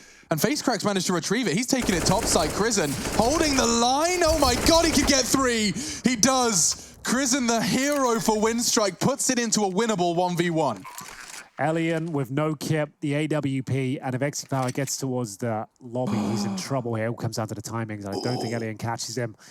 He tucks in towards Squeaky. Orb on orb action here. Oh, he goes back. The timing. XPower taking a couple of shots, realizes that this is going to come down to the push. He has a smoke for the bomb as well. XPower, what can you do? He's holding it.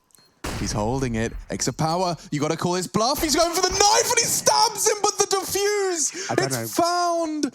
A very weird decision from XPower. He had all the advantages in the world, could have just stabbed him straight away, but it waited 4 seconds before doing it. Yeah, and I have a skybox clip which isn't as impressive anymore because they lost the round, but Flit here, normally we see these individuals wait for the smoke to clear. He's actually pushed on through and found the time. You can see Hobbit, he's aware of this strategy, but normally when this smoke here dissipates, that's when they push into warehouse. So that's how the opening came through, guys. Thank you for letting me show that, but it feels almost worthless with how that round just ended. Yeah. 4 versus 2. Fantastic work from Krisen. Don't take anything away from that, but still the 1 versus 1.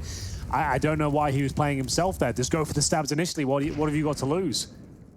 Either way, it will be XE Power trying to pick up the pieces from the previous round. He's going to go down early. This is where the wheels start to fall off. And it's a 5 versus 4. With the MP9s and FAMAS's here, they get the early pick. The thing is, right now, Fours know that lobby's been taken off of them. So the individuals taking space in yard, they need to put the brakes on eventually. If they push past this, great flash. That's the opening. Now, if you're Fours, you need to chill. The map territory has been taken. The CTs now are reeling back across. We need to cover lower. We need to make sure Heaven's under control. They're the ones who have to do all the work. Like he heard the steps, so he has the awareness that there could be someone Heaven. There's another one on his way as well. Crizin, he's going to look for the information, but he won't be allowed to retrieve it. Almeza, that could have got awkward, but Lackey times it to perfection, catching both of them off of the one sound cue. Well, caught with the pants down once again. It's always the one position they're not looking at. The Fours will lose a couple of frags. It's the man advantage once again for Winstrike, and they're not even checking looking at him to spawn. It's over. That's a double kill. Should have been. Giving them the position. Bondik's going to flank as well. Oh, they're pushing in towards them, and Jerry, he gets another chance with the warning shot. Elian, however, onto Almeza, puts Jerry into dire straits. He's got to try and avoid this orb, and he does bait the shot. Good shoulder jiggle. If he can win this duel, jumps over the aim and swinging in. I loved it. Good try. Up until the point where the USP came out. I would like it if Jerry had the bomb. He always seems to be in the back lines. Yeah, Almeza seems to have the bomb every time at the front line. Yeah. So not ideal in that respect. That's a big problem right there. If those two players who were going up towards Heaven died and they didn't have the bomb, well, it's not so bad. But the fact is you've just basically delivered this towards the CT spawn. So this should be the easiest area for at least them to set up some form of a defense. And, well, that's exactly that. So the scoreline is 5-7 now. Winstrike are doing their best to battle back into this. Now, let's be real. Fours have already done a fantastic job. 7 on the T-half. They're sitting pretty right here. But they had an opportunity to be up to potentially 9 rounds right here. And, well, more lobby aggression. XE Power goes down. And the leg shot as well onto Almeza. So they're changing this game up. Perfect dunk. Elian has turned up on the CT second half.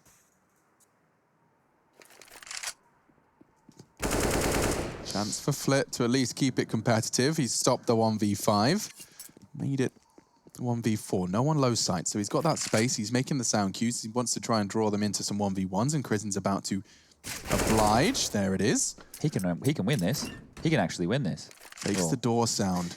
Yeah, didn't go for the quick plant, which would have yielded a winnable situation. Unfortunately, trying to wiggle his way back towards up. There'll be a volley down towards the vent.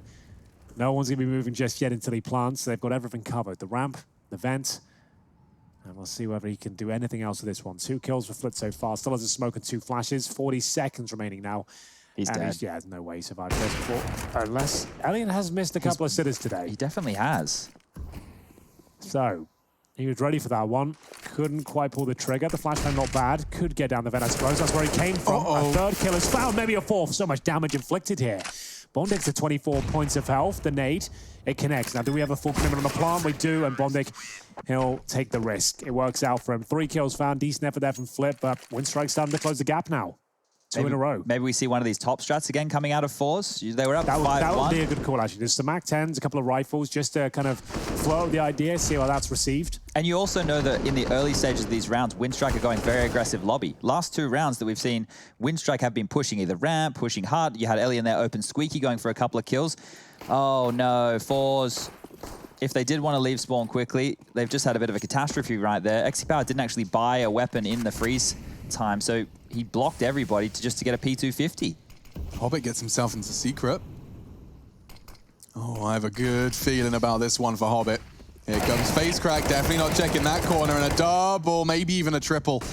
They line up, and another supportive flash. He actually runs out of bullets. We'll have to finish with the USP. Gets him far enough. Mission accomplished. Outside push held down. He did spot Jerry, though. Elian has the information that there's one lingering red, and we'll be able to send them to bed. So it's looking like a 7-7, and it's confirmed by Lackey. Winstrike, they've managed to make the CT side competitive. It was looking like a dominant Fours run, but they've really stepped it up at the last 4 or 5 rounds. 8-7. It's actually come through after another fantastic start. They were 5-1 up, but Winstrike winning that 2 versus 4 with absolute calamity ensuing in the 1 versus 1 as well has got them right back in this game. Winstrike will have a full buy, And certainly not the case for 4. As you can see, XP with no grenades, and that's pretty much the sentiment of the entire team. Jerry, with no smoke as we enter the final round of this first half. Can they find anything here to close things out and win things out 8-7? Let's see.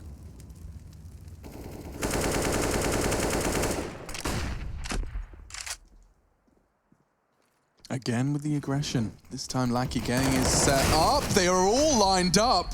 My God, look at the damage inflicted. Almeza could go down, but he's hitting some shots now, and 3 quick frags. The CT side going to be scratching their heads. Elian's got some position. He would have to do something absolutely insane to get them back into this round. The nades, that's a really good start right here, but the AWP, that is a bit of a problem. He's going to have to find a rifle in transition if he wants to retake topside, but that's if he even gets that far. Exy Power once again on the other side of Squeaky. Bomb's half tick, now they have to get a move on.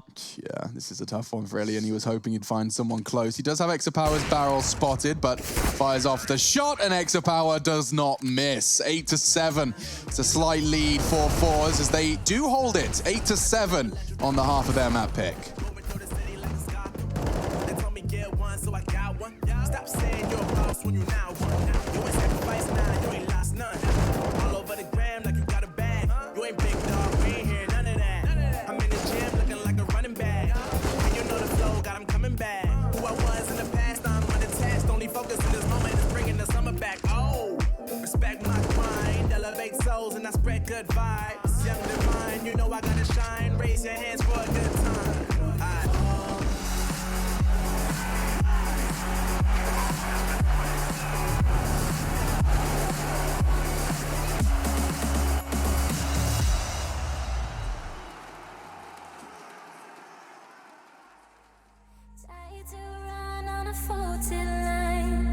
I'm safe only, even though we burn from the light I bleed. But she bring me back, not a heart attack could take away all the love I had for you. It bleeds for you, it bleeds again. Oh, you bring me to life. Oh, you bring me to life.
We're back to talk all about Fours and Windstrike. It's the second map of the first series of another day here for ESL One's road to Rio. 2 more exciting games in the wings. You'll be seeing FaZe Godsent, Dignitas Astralis. But for now, we focus on the CIS region, and it seemed like FaZe had their map under lock and key. A couple of oopsies and trips and stumbles enabled Winstrike to get back into it, including a 2v4 triple kill from Crizzen. That gets them back into the game, and it does seem like GG.bet still has firm belief in FaZe. Well, let's see what can be done here. FaZe will be on the CT side now with their map pick. It all looks quite good. Winning the half on their T side bodes very well indeed, but the game's still on knife's edge here. As we'll see, 5 sets of Kevlar on the Winstrike side, so no utility, focusing towards ramp. We have got Almeza at the back of the ramp room, ready to challenge, gets the first kill, but they haven't been good at holding on to these leads. They are a very aggressive team. Challenging, and XE Power, no different. He wants to try and get this next kill if possible, but it is going to be a quick exchange. 3 versus 2, Bomb goes down. They know where Bondik is, and he's got 22 HP, no chance of winning the round. It's a quick finish there for FaZe with 3 surviving, and nothing to be said for Winstrike. Remember, no utility brought into that round, and no bomb plan. Hey, Green, you with us? Hello. Hey, can you show one of the ladder players, preferably the one going up first this round, Sure. can you show how they go up the ladder for me? Yeah, like of stay course. on their first person. I want to give a Back PSA slightly for everybody turned, at home. Diagonally up. So this is oh, it is a force by situation, so we might just see secret wall smokes cross. So at the start, guys, we're just going to show you when you go up the ladder, you want to get up as quick as possible. Here we go. So you want to be diagonally up as you go up, all right? Yeah. You don't want to be going straight Pressing up. Up and right, and you can get maximum velocity as you go up there. As quick as possible. So that's one for all of you at home to bring into your matchmaking games. Now, that is the successful smoke wall. FaZeCrack, he took a lot of damage on his initial push, but you can see Crizzen finding that frag.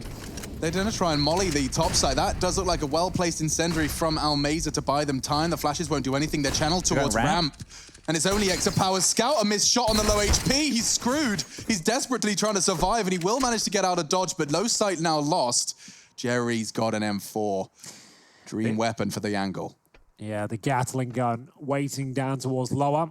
Tech9s, though, will be challenging towards heaven. And there's another tag coming through, but Scout will be dropped. It was inevitable, really. Too many challenges. Seems to be a burden here for FaZe. And it's now a 4 versus 3. They've got a low HP player as well. This looks like it's going in favor of Winstrike. Where do they go next? They've got an incendiary and an HE grenade.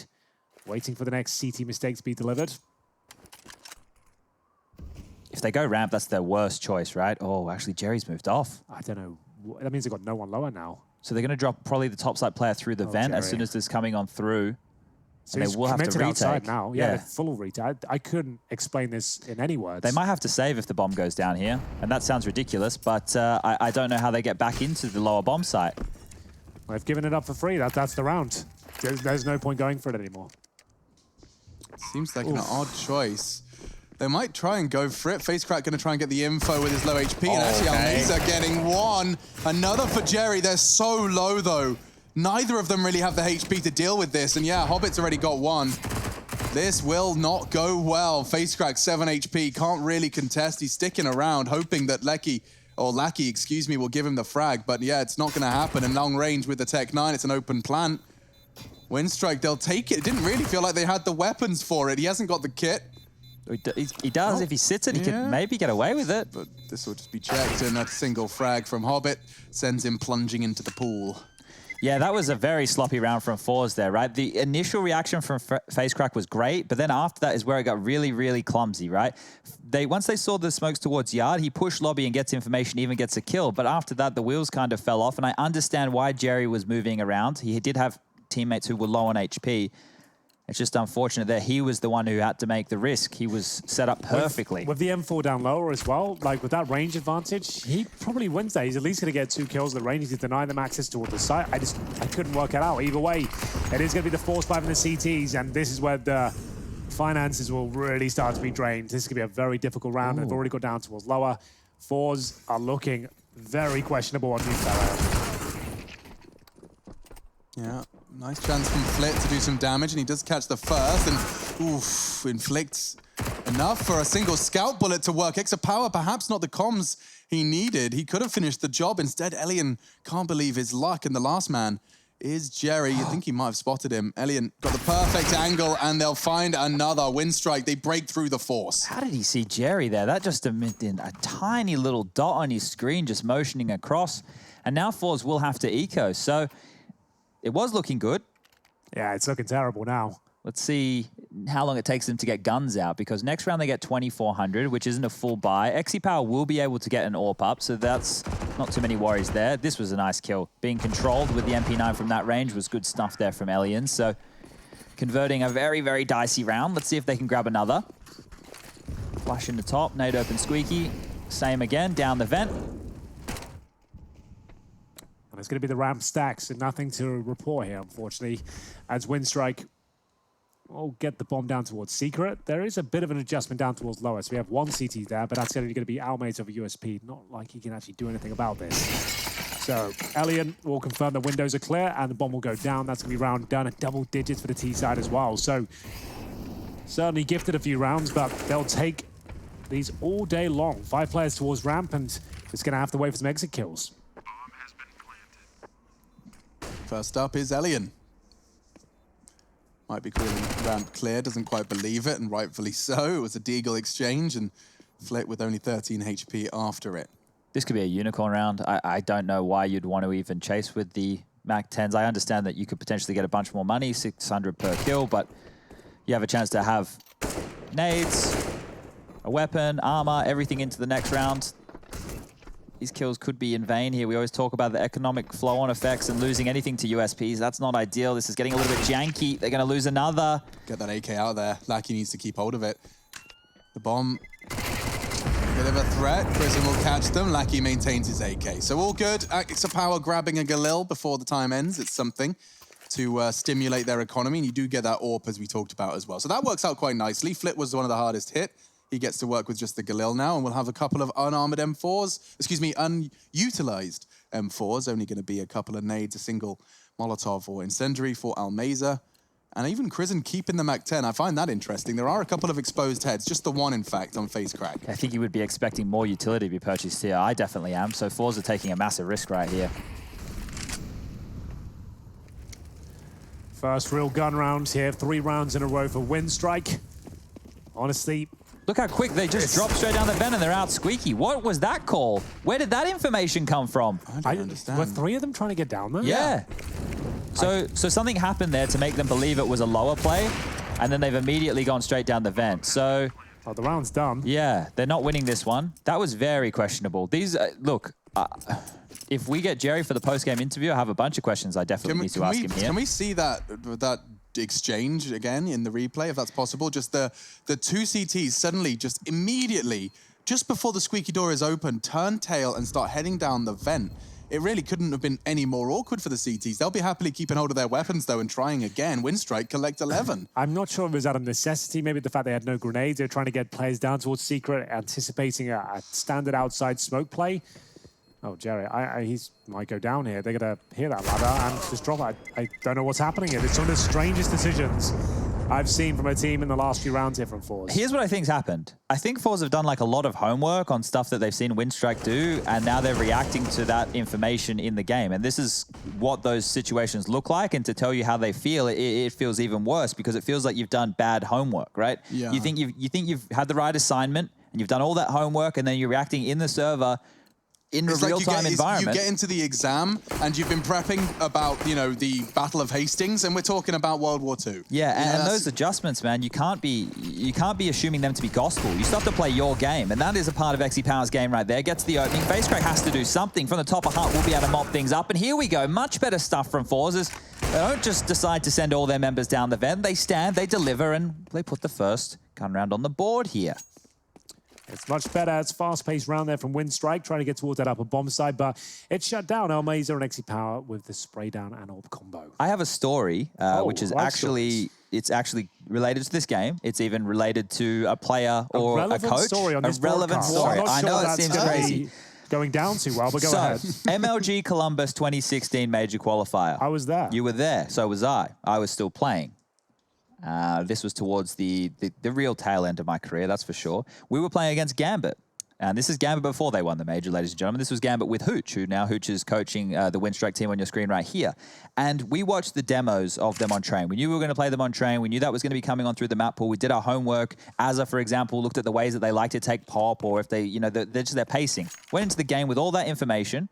They didn't do anything we Nothing watched. at all. Nothing we watched. Not a single So one. that was the first time that we had actually tried to do that level of homework. And then in that game, it meant nothing. It actually made our approach to the game worse because our individuals didn't play the way they normally would. They had to try and find a different approach for the game, and we lost. And yeah, that was a pretty dark time. And basically, the relevance here is maybe we're seeing a similar scene out of this Fours team, or maybe they just made a miscall. Yeah, I mean, or a combination of both. It is definitely a possibility that they've perhaps done a lot of homework. Considering you're 0-2, you're going to, right? You're like, your next opponent, guys, we need to beat these. They're on a win streak. Yeah. Winstrike are dominating at the moment. Let's look at their games. Let's see how they're doing it and what we can do a bit better. And perhaps, yeah, some of their strategies are being faked out by Winstrike with you see a single piece of utility. Previously, it was attached to just the one execute, and that's enough to make a dud call and be exploited for it. It is powerful stuff. The world of anti-stratting and knowing that your opponent will have looked at what you've done previously. We've seen G2 completely change up their Dust 2 game because they know that their Dust 2 was getting easy to predict. Well, here we go then, ladies and gents. We're into the next round. AK-47s have been found in threes for Fours in their CT defensive. They've got a decent amount of utility now, as Jerry will get over towards Secret. Sneaks on in, no one's aware of his presence, and it's a very slow, methodical stance from Windsor to kick things off. They have committed a few smokes towards outside. In terms of manpower behind it, there's nothing. So Jerry will get all that information at least from the Secret position. He'll confirm that no one's heading towards outside at least. He did the glaive smoke. Peeks over the top of it. It's a top calls hit. Nothing, and here comes the top hit. Almay's immediately getting himself down. Face cracks burning. He doesn't even realize the Molotov, it's spread to his door position, and while fully flashed, he just slowly gets cooked. Yeah, this is good fakes. Team Winstrike, they've faked that out completely. With that free kill, they get ramp control. Jerry's had to drop down from Secret here, but it's too little too late. The side is over. They can get that bomb down. They can even push on up and find some post-plant positions. Yeah, good stuff from Winstrike. The outside smokes into an upper fake and then a ramp take afterwards. I feel like the ramp is done with the bomb down today, but do they want to challenge this with AK-47s? I think they have to, yeah. Brilliant play. Winstrike, they're winning rounds without having to take any casualties. I mean, this is another one where Jerry's just wondering where it all went wrong. Yeah, because this time the adjustment was, he actually was the early warning system. The canary in the coal mine. Ooh, some damage done there. So Jerry, that must be a wall bang. Yeah, Power was holding like a real tight line and just reacted, I guess. What? Yeah, I think it was a wall bang. I think it was straight through. Because his position where the AWP shot came from doesn't correlate, really. Not at all. Maybe we'll have a replay. I doubt it, but maybe. That's very curious.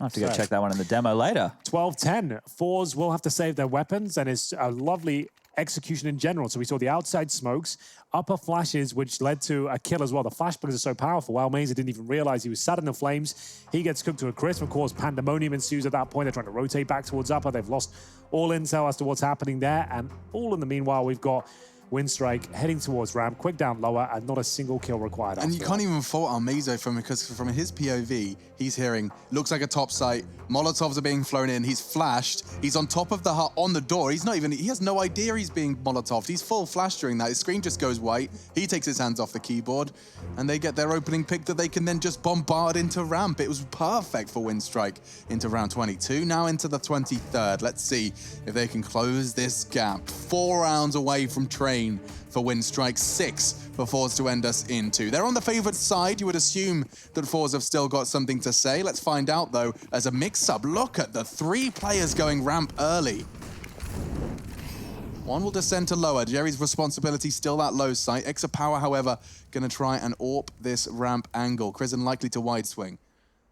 It will be a reaction time shot. It requires Exa Power to really be, I was going to say vigilant. He's actually decided to give up on that line, leaves it to Flip.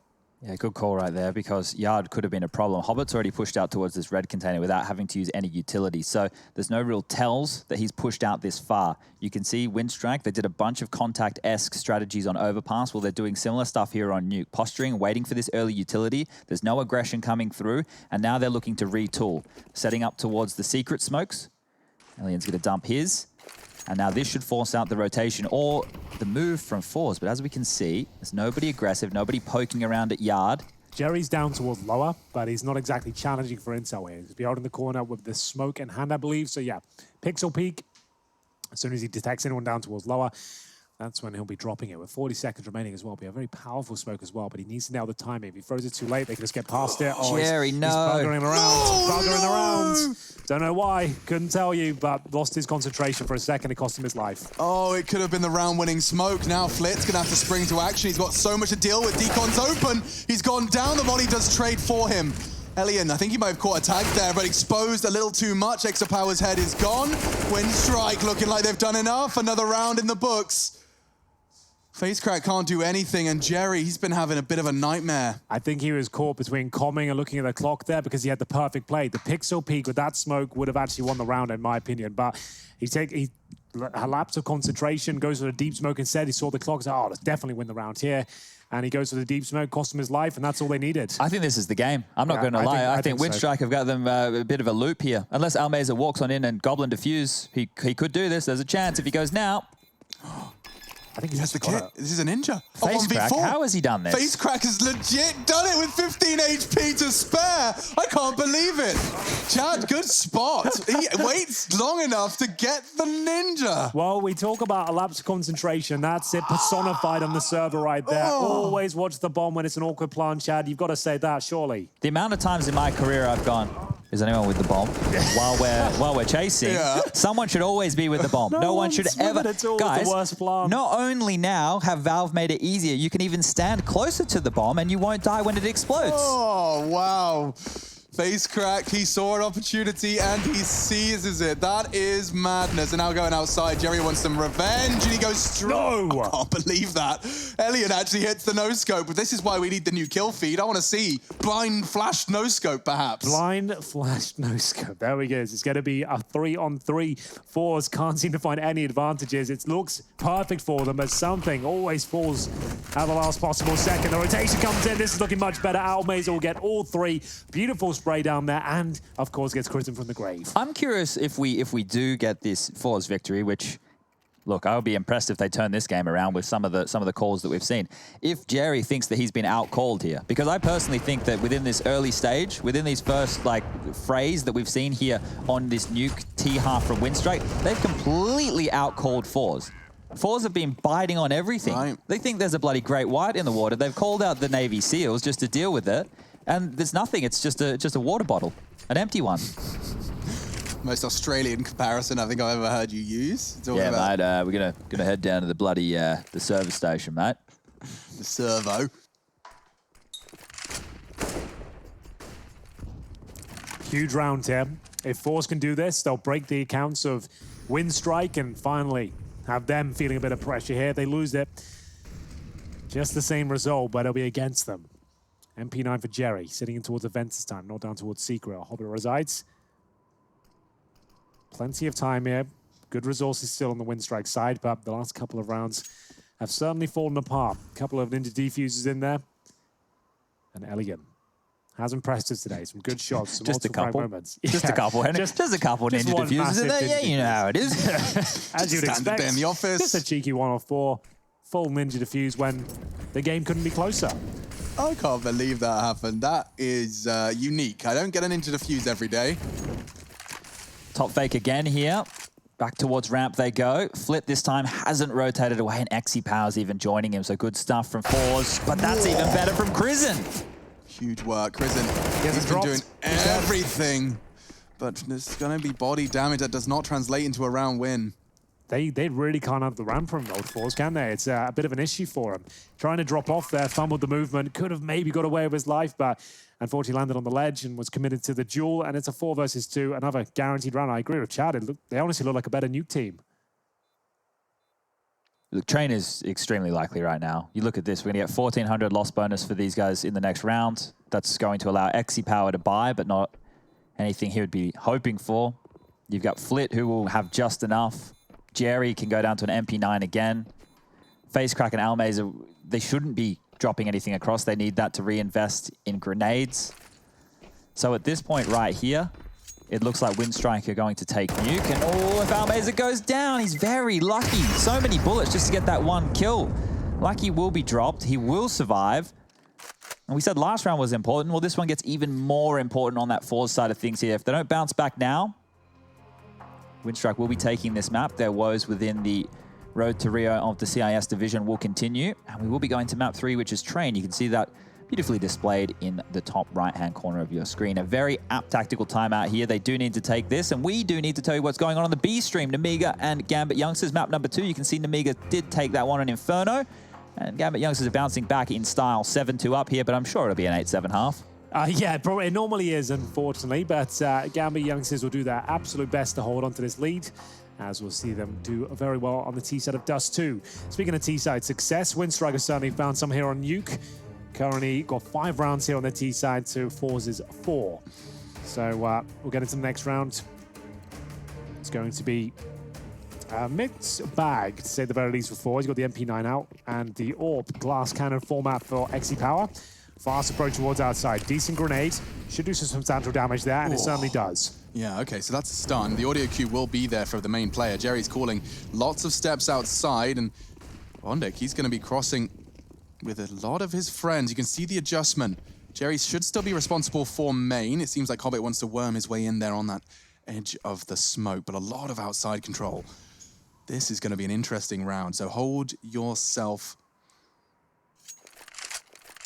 and prepare for what could be a chaotic 30 seconds. Just waiting this one out for now. There's a lot of potential for face crack around him, and oh, spots the bomb. He's expecting more. Doesn't have to take that fight. Always at the repeat with these guys. Chill your beans. Everyone just reel it in. You've got the lead.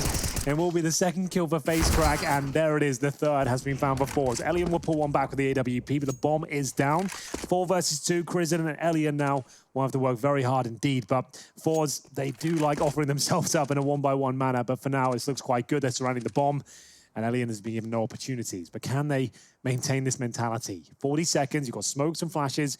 Start blocking off the choke points here and work together. Is anyone watching Ladder Base right now, or is Crizin having a free avenue? I think Looks that he like has. Yeah, this is, they're not even plugging the gaps. XE Power turns at the last minute here, but it was the last minute. Yeah, they really did get the timing a little bit fortunate there. XE Power, a couple more seconds, he could have got shot right in the backside. He does have a lot of responsibility, it seems, on a lot of these rounds where he does just kind of have a timer in his head as to when he needs to worry about the flank. This double peek from face crack. Obviously, we have X-ray on. We have no immediate perception as to what he can see, but he was taking some very ambitious fights. That's the kill from XE Power to ensure the round's survival. But Force's timeout translates to a 13th, and now Windstrike on the same, take 1 the same as well. The first timeout from Windstrike.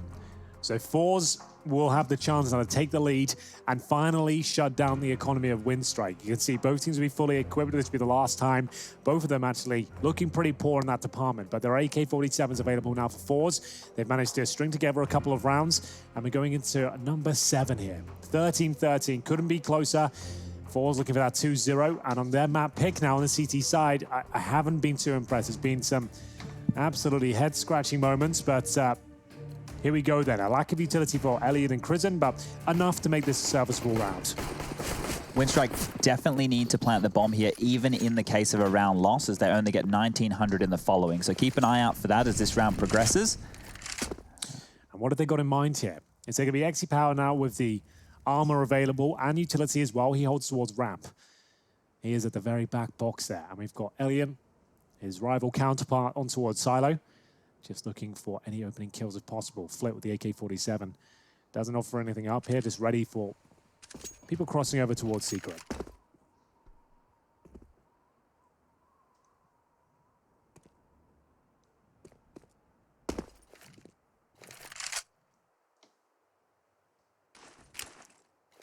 So some late outside smokes around the minute mark. Looks like they're going to be plan to be behind or even in front of them. It's going to be the L-frame smokes, and Jerry is going to be smoked off of that entirely. Flit in front of the Molotov. What's he trying to do? Don't know. I know he's here now. Just giving himself up for free there. They tried to throw the Astralis one-way smoke that he could look on over there, but by making noise, by getting hit by the Molotov, he gave up his position. He's given up territory, and now they've potentially given up the round. Oh my goodness. Finally, Face Crack will find something. That's the bomb dropped. XE Power will play Shadow for the lower. They could go for a Vents pivot here. This is still looking okay for Force in the sense that they could get another kill. There's actually only 30 seconds remaining, so where do they finish up? It's Lackey with the bomb, so... Jerry walking out of main, just with 30 seconds left and no threat anywhere else on the map because we can see where all the T's are. It definitely does seem like their nuke has lost a little of its potency. It's very odd. They seem like they're not comfortable. I feel like they're inside their own heads a bit too much here, trying to overcomplicate scenarios, taking challenges that don't necessarily have to happen. And now they know exactly where XC Power is. He's probably not going to save the AWP. You can see Elian holding his heels. Should be a matter of seconds before he goes down. And there it is. Elian will find him 14-13. Money okay for Fours. They've got to buy there, but they might just want to go for the partial, considering 3 of them can't really invest. And their loss bonus, nothing to really write home about. It's bottom of the barrel, $1,400. So here's some things for you. Fours have more opening kills. They have more multi-kill rounds. They have a 1v4 ninja defuse in play, and they're still losing. So Yikes. They're doing everything they should be. They're just really, really bad in these mid-rounds. Like, that's the way these mid-rounds look. They look like they've lost complete understanding of how the map is meant to be controlled because individuals are limping out, and that's not what we see, right? We see individuals usually normally staying tucked right until they're well aware. We talk about how, you know, how many precautions teams take with the jiggle peaks and all the new ways of clearing corners. Well, Fours are just walking into deaths right now. I really, really, really felt like Flit's death was probably right up there with the most awkward ones. Jerry's smoke is another one in the lower site. You know, those are the two of the most awkward ones because there's outside smokes, there's steps. If the main player's calling lots out yard, I can hear the steps, there's lots of people coming, and you're playing that secret position. Element of surprise, and after making the first sound cue, maybe get out of dodge, it's so tough. Maybe going for a fast one. Flash is going to come in. Face crack, an unarmored glass cannon mag 7 as they've invested everything. Fours. They've put everything into this round. This basically is the battle for train. This is the game. This is the game. Down towards lower, Flit resides. It really doesn't look good for him. He needs a deagle headshot and survive. That's the only way they have a chance in this round. There's the shot. It's actually the orb. They'll find the kill. Flit goes to the other side, still challenging here. And his XE power that's converted. He needs to stay alive now. No more challenges required from his side. And it's actually looking promising. 1 minute 12. Flit will get a shot back, 5-on-2. Surely they don't give this round away. I can't believe it. They get ramped this time. Windstrike feels like that's half the battle, but it seems that Flit and Exia Power have managed to keep them completely locked out. Don't you dare. Flit, come on, man. Sit still. Chill. I don't even know why he needed to pick up the ramp there. It doesn't even make any sense. We got it. It's going to be a 5-on-1. It looks like the round's under control here, but they are very horny for these kills out there. The old Fours boys, they are going to find the majority of the AKs, so there's going to be 2 of them brought over. AWP will be brought to the next round as well. So great stuff from XC Power. Flip manages to stay alive as well, although he was thinking about it. He wanted to pitch a bit further, but XC Power from the double doors gets the kills required here. Great shots, big kills. The eagle headshot was excellent as well here from Flip. That's just what he needed. Like we said, survival is the aim of the game in those scenarios. You've got them. You need to hold on to them. Getting the kill is impressive, but more impressive, you can convert it into a round. Well, look at the money, a win strike. What happened? Where did it go? It just poof, and it's gone. Well, they didn't have that loss bonus, as Chad described. So this is actually $1,400 now. After winning the previous round, it reset it down to another level. So they get $1,400, they get $1,900 next. So again, this is the game. If they lose this, they'll have $1,900 if the bomber doesn't get planted. So it's right down to a knife's edge here. Back and forth we go. Considering the way that this is seesawed, it's likely Windstrike win this, then Fours have themselves with the low buy for the final round. They only get $1,400. It was like everything we're saying is correct. We just can't really predict 1-on-4 ninja defusers, for example, or CT's challenging positions. They got 5-on-3 advances for things like that. So it's a strange game. It's certainly exciting, but you can see these derbies always seem to deliver. Always a bit strange, and we've got a Tech-9 spread here. 1 AK-47, 4 pistols. It's a top pounce. Here Trust they come. Me, it's enough. If this can work. This hangs in the balance. It looks good. Almaze is in a prime spot. They're coming out. Great screen. Hobbit does eventually meet his demise, and the spray from Almeza is going to get him the first 2. Face crack. He'll be happy to take an upgrade. The Mag 7 patience does prevail, and now, oh dear. Just Lackey and Elian. Is this where Flit will knife out, walk in the lobby? I mean, I'm so preemptively, normally I'm like, at this point, I'll start talking about, I'm 15, but... Jokes aside, this one is looking very good. That was a decent hold. Fours are ready with the utility as well. They saw the flashbang come through. I don't like this, Henry. I don't like this. Henry, I don't like this. I feel like it's okay. Jerry just needs to pull the trigger and he's got a kill. Yeah, watch what happens.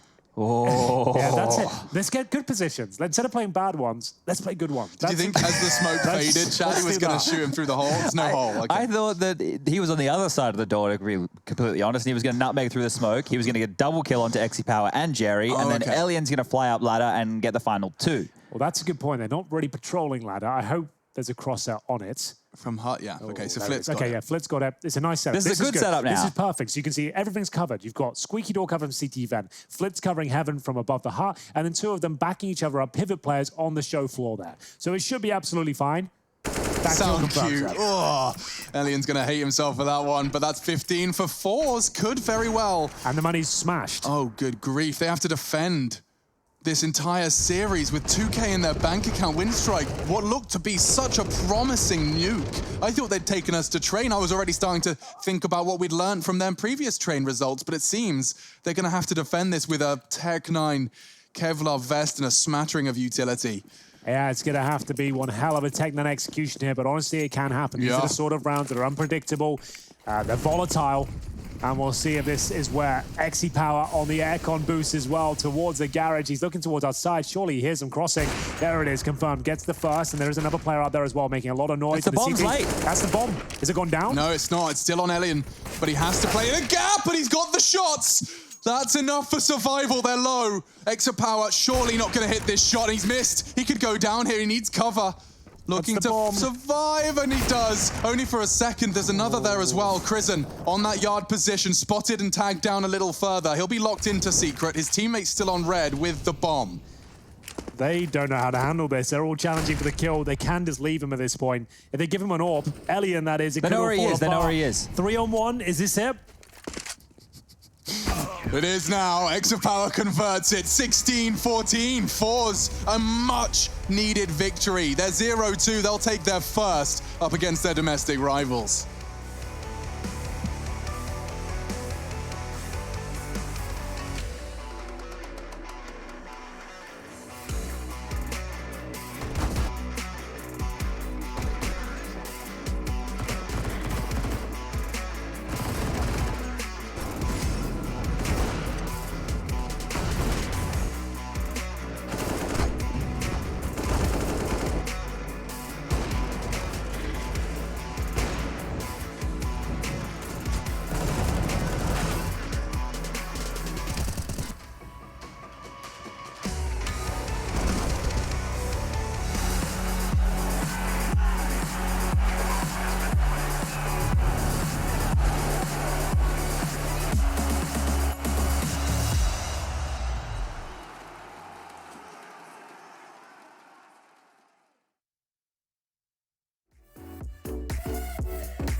my heart into something gold.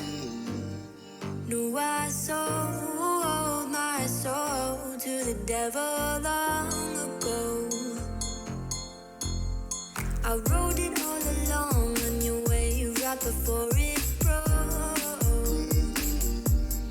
Time was thrown down the well, so I let you go. What I do right now. What I do right now for you, for you.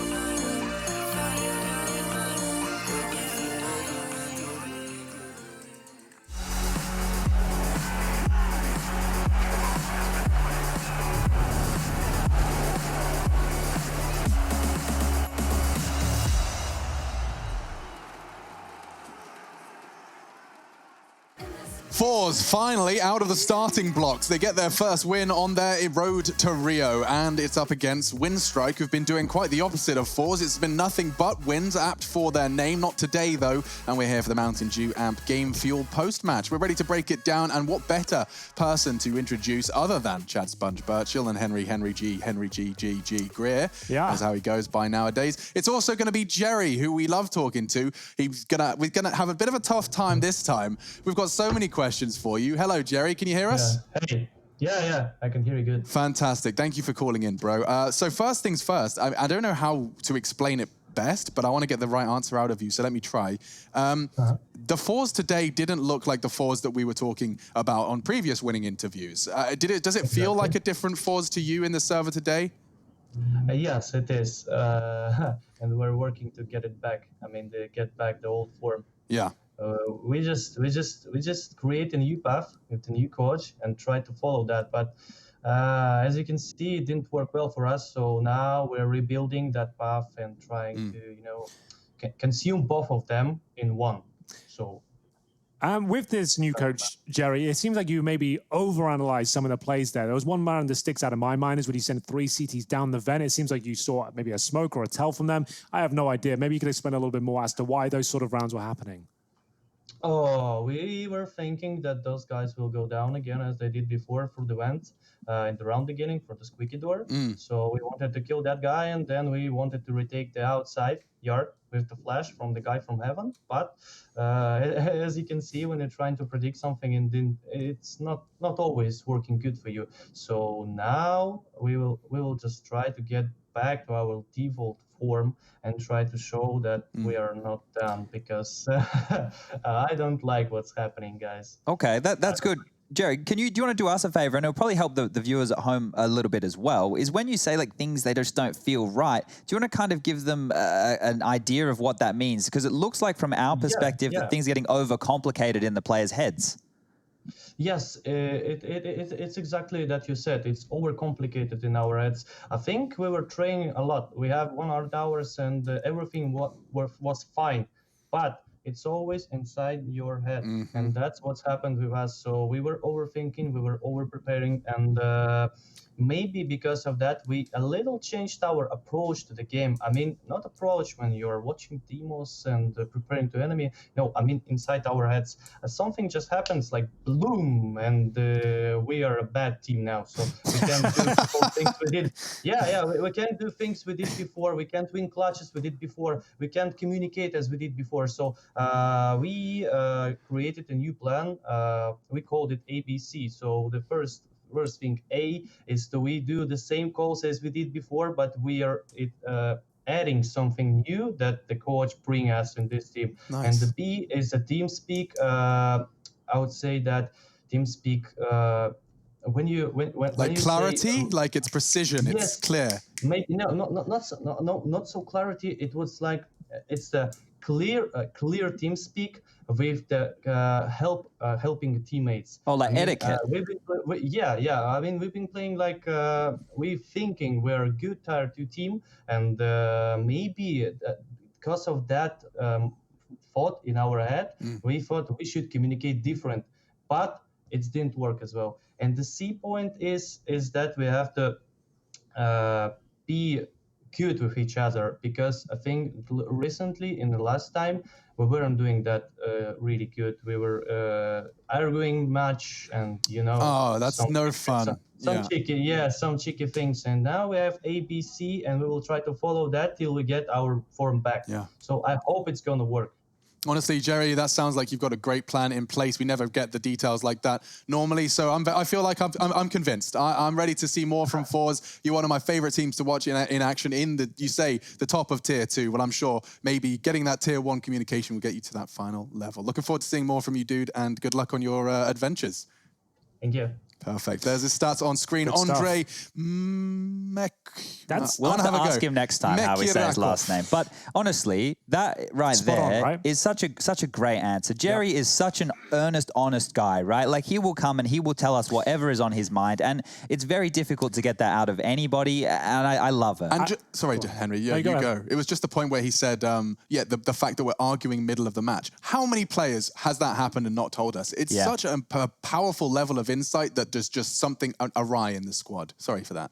No, we're good. We're good. I'm very just happy to see that they're aware that there are some issues. And, honestly, from our perspective, we're watching it. We're seeing the issues go down. They're not as aware of what the issues are while they're playing, right? These are things they need to go back and dissect. So they still got the victory. It almost felt like a bit like a loser interview, didn't it? But I guess considering their position in the road to Rio before that game, they probably felt like they were losers before going in. I said to you after that, the break there, you can see why they're 0-2 right now, right? You can see it written all over the walls, and he's aware of it as well. So at least they're not deluded in the sense of, it's just a bad day, we'll be back tomorrow. He knows there's serious issues within the team, and they need to be changed. As we saw on the server, they were lucky to get through this with a victory, to be honest. The Ninja Defuse actually saved their life right there. And you also have I wanted to ask about that, as the tone of the interview seemed a little bit down. So I was like, you know what, let's just leave the fun questions out of this He probably didn't have any fun on that one. He's probably sitting there biting his nails. But another point just to throw into this mixing pot of emotion and maybe reason for results is they went from competing against the likes of FaZe Clan, Na'Vi, the big teams, right, who potentially they needed a new direction with, but against the other teams who are regional squads like Winstrike, like these other names, Namiga, obviously Gambit Youngsters,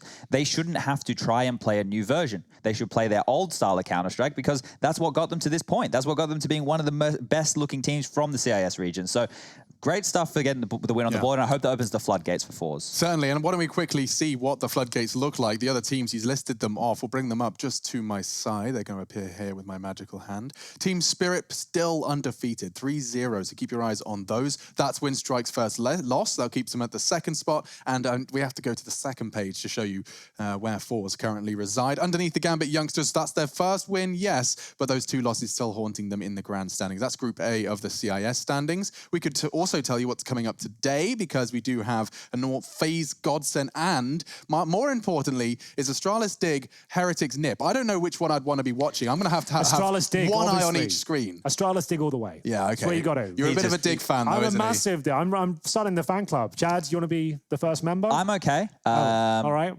I just realized they could have the hashtag Big Dig Energy. We were talking about CSGO tattoos earlier. I'll get a Freiburg tattoo. That's what I'll do. That would make everyone happy. You talk about him all the time. Yeah, exactly. It would make Why sense. haven't I done that already? Freiburg. I didn't like the one behind the ear, Henry. How do you think I'm going to feel I'm about gonna the Freiburg tattoo on the neck? Yeah, Okay, great. Yes. All down. And then you'll actually have major trophy in hand. You can have a QR code tattooed underneath. Yeah. You scan it with your phone. You just hear Anders going, "Are you kidding me?" Well, maybe. Get out of here. Just an idea. Anyway, that's the end of that for me and myself, Chad, Henry, all of those idiots. More coming up, though. Tristan Sorrenthus, Harry, Russell, and Hugo Byron steering this ship, hopefully towards more and further afield. We'll be back tomorrow. See you then.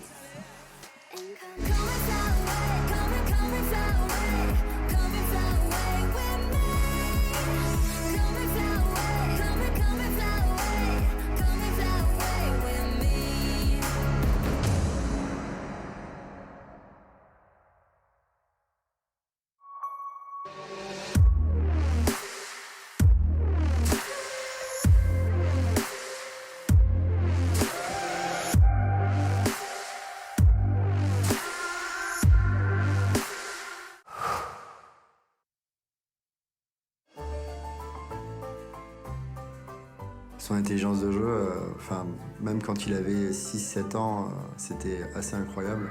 Donc au début, on était meilleur que lui. Je pense c'est à partir de ses 14 ou 15 ans qu'il a commencé à être meilleur. Au début, quand il perdait, c'était un très mauvais perdant. Oui, je me souviens très bien qu'il cassait beaucoup de souris.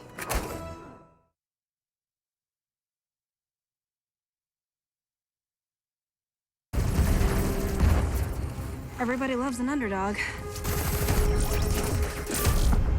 Who needs to be liked? Mountain Dew Amp Game Fuel. Victory in a can.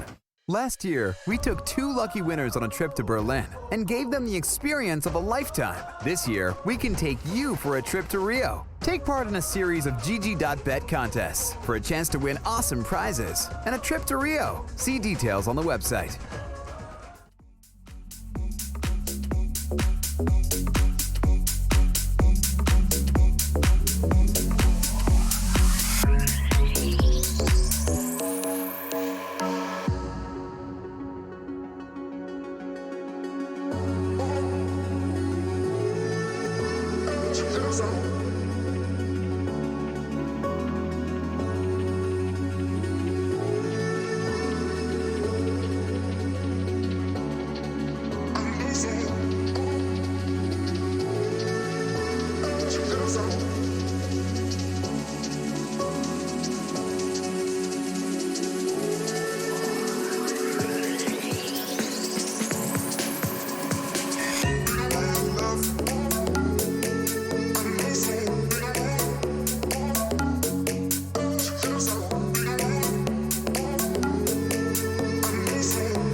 awesome.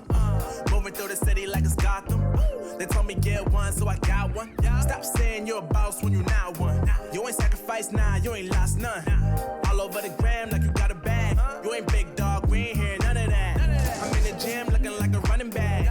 And you know the flow, got him coming back. Who I was in the past, I'm unattached. Only focus in this moment is bringing the summer back. Oh, respect my grind, elevate souls and I spread good vibes. Young divine, you know I gotta shine. Raise your hands for a good time. Aight. Live until the morning, sleep until the noon. You said that you want it, so I got it for you. Let's all get together and show them how we move. We move, we move. Bringing summer to you. Oh, ready, let's go. Cause you know how we roll. Let's take it round the world and back again. Ready, let's go. Cause you know like I know. We'll take it round and round. Yo, hold up, let me switch my flow up. Back in high school, they were telling me I'll blow up. Doing talent shows and man, everyone would show up. Got in an accident and still made it for them to go nuts. You know what? I'm so what? I'm so That means I can't describe the way I vibe, the way I slide in with the rhymes that make the dimes all close their eyes and fantasize. Young divine calling their phone number. Yeah. No, you know I love you. And you know me, I can't sleep without blazing beats on stages for their ones gracefully. And I got a smile that they hate to see. Young black successful, though life gets stressful. Though life gets stressful, go and vibe out with whoever you next to. Live until the morning, sleep until the noon. You said that you want it, so I got it for you. Let's all get together and show them how we move. We move, we move. Bringing summer to you. Oh, ready, let's go. Cause you know how we roll. Let's take it round the world and back again. Ready, let's go. Cause you know like I know. We'll take it round and round again.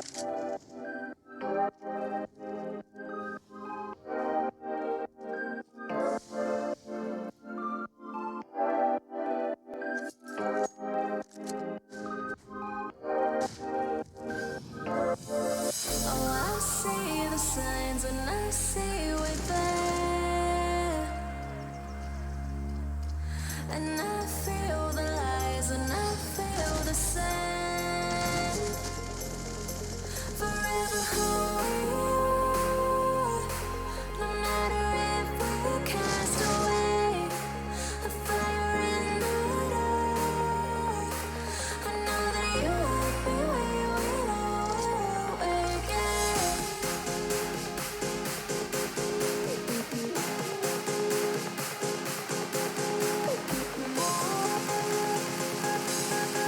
I know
one's on mine and it won't forget. But you bring me back from my darkness black. Cause the soul in me and the heart I have for you, it bleeds for you, it beats again. Oh, you bring me to life. Oh, you bring me to life. Oh, you bring me to life. Oh, you bring me to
ESL 1 Road to Rio is brought to you in part by Intel, Mountain Dew Amp Game Fuel, and GG Bet.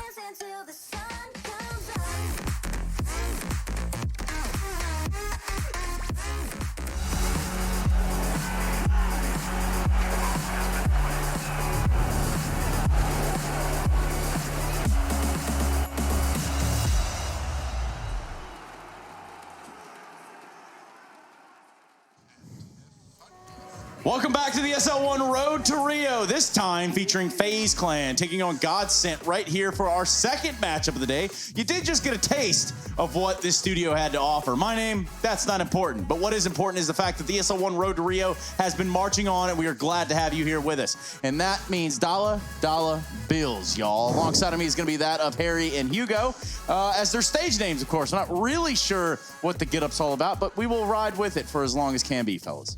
Yes, indeed, Trey. So we've gone for like a very 80s-esque, like, matching shell suits. I think, we've really pulled it all together.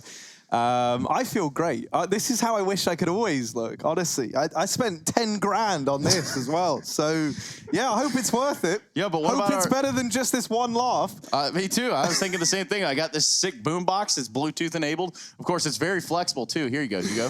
Whoa, that's a hit track right there, Trace. Thanks very much. Before we get too far into the game, let me remind you that the ESL One Road to Rio, the Road to Rio is the exact way to qualify for this major, and there are several events leading up to it. Now, of course, within the confines of what we've got going on, FaZe taking on Godsent, I think this could be anybody's game. Yeah, this is the top of the group right now. That's a crazy situation that we're at, right? Like, FaZe have looked really, really good. They may have struggled in stage 2, back of the Pro League, but here, Road to Rio, the major on the line, all the money, all the chips, and they're here to play. Yes, they are. And of course, Hugo will be featured on a 80s sort of rendition of Alvin and the Chipmunks a little bit later in the day, but for the time being, we're going to bring in a man that makes it rain all day. His name is Howie, and we have him online with us. What's up, Howie? What's up, son? How's it going? Just another day in the office, if you couldn't tell. You guys look great. Thanks, man. I was hoping to really impress you with this. That's kind of what I was going for. Speaking of which, let's talk about FaZe Clan and the impressiveness that you guys have. Talk to me a little bit about how each day goes when you're not having matches or best of threes back to back to back. It's been a lot of preparation. Janko's been doing a lot of preparation for us, going through opponents for us, and making sure we have a style to play against anyone.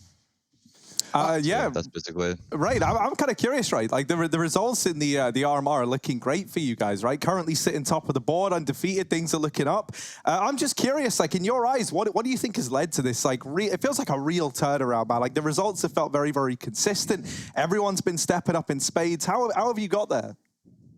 I think it's just been a lot of playing from all of us, especially now that we're home. Everybody's playing all the time. Nobody can leave the house, basically.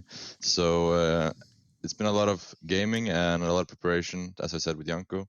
I think that's been the key for us during this Road to Major. Rain, you mentioned Janko and you talk about his help leading up to the game. So I want to hear what he's like in the server, right? Here at the Road to Rio, coaches can have their input while the matches are live. So how useful, how integral has Janko been in making you maybe in-game leading or even just keeping you guys calm when things are getting stressful? He's been really good at it. Like most of the time, he's not saying much because we don't want to interrupt with Nico when he's making his calls, of course. But Janko has a lot of good input during the games. If Nico is struggling with a call or like we look a little bit lost, then Janko can step in and help us out a lot. So aside from Janko, I kind of want to know something that's gone on here with you, man. It's a little colder now that you've gone for the haircut. I'm working on mine. I just want to know if it's cold for you. Yeah, it's a little bit cold, man. Because you had some beautiful hair, Rain. I'm going to be honest with you. It was some beautiful hair, man. I was really envious of that. Now you don't have any of it. So what actually led you to that moment to cut your hair? I don't know. If I was ever going to shave my head, it would be now because I'm not going outside, so I don't really care. I haven't shaved my head in 20 years almost, so it's a little bit different, but I'm going to grow it out again for sure.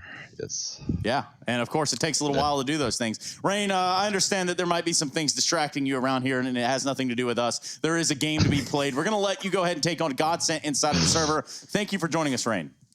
All right, thank you, guys. Easy as that, guys. Yeah. So I don't know. He seemed to have a little bit of a giggle about it, but ultimately, what do you think, fellas? I mean, me and Rain, we got a lot in common, man. We haven't been bald for at least 20 years. We, of course, have a fine mullet of hair, a really luscious locks. It gets in my eyes, it gets in the way, but not in the way of Rain, right? Shaving it, going clean, going cold, and getting ready for this matchup. And it's going to be a big one, right? Like, Godsent are no sleepers right now. They are top of the group alongside FaZe Clan, sitting second place, and there's a reason they're there. And I think these maps as well, I mean, we don't have the pool, but the map pool for these teams really creates a whole dynamic there. Well, let's do that. Let's talk about the maps at hand. Let's talk about what potential 3 maps, as I think these are actually voice activated, so these are kind of cool. Let's talk about what 3 maps we're going to be playing here in this best of 3. If I really had to determine it and like decipher it down, I just have a feeling we're going to see a little Dust 2 in here. That wouldn't be surprised. I think the interesting one is what we're not going to have. We're not going to have FaZe's best map, and we're not going to have what Godsent have been going to ever since 2020. I mean, ever since they formed this roster, right? That, of course, being the map pick of FaZe being Mirage. That's Godsent's Instaban. And for FaZe, well, their Instaban is Vertigo. That's one that Godsent have proven. Maybe the results aren't there, but they're keen to play it. They're keen to try and take that map into their pool. So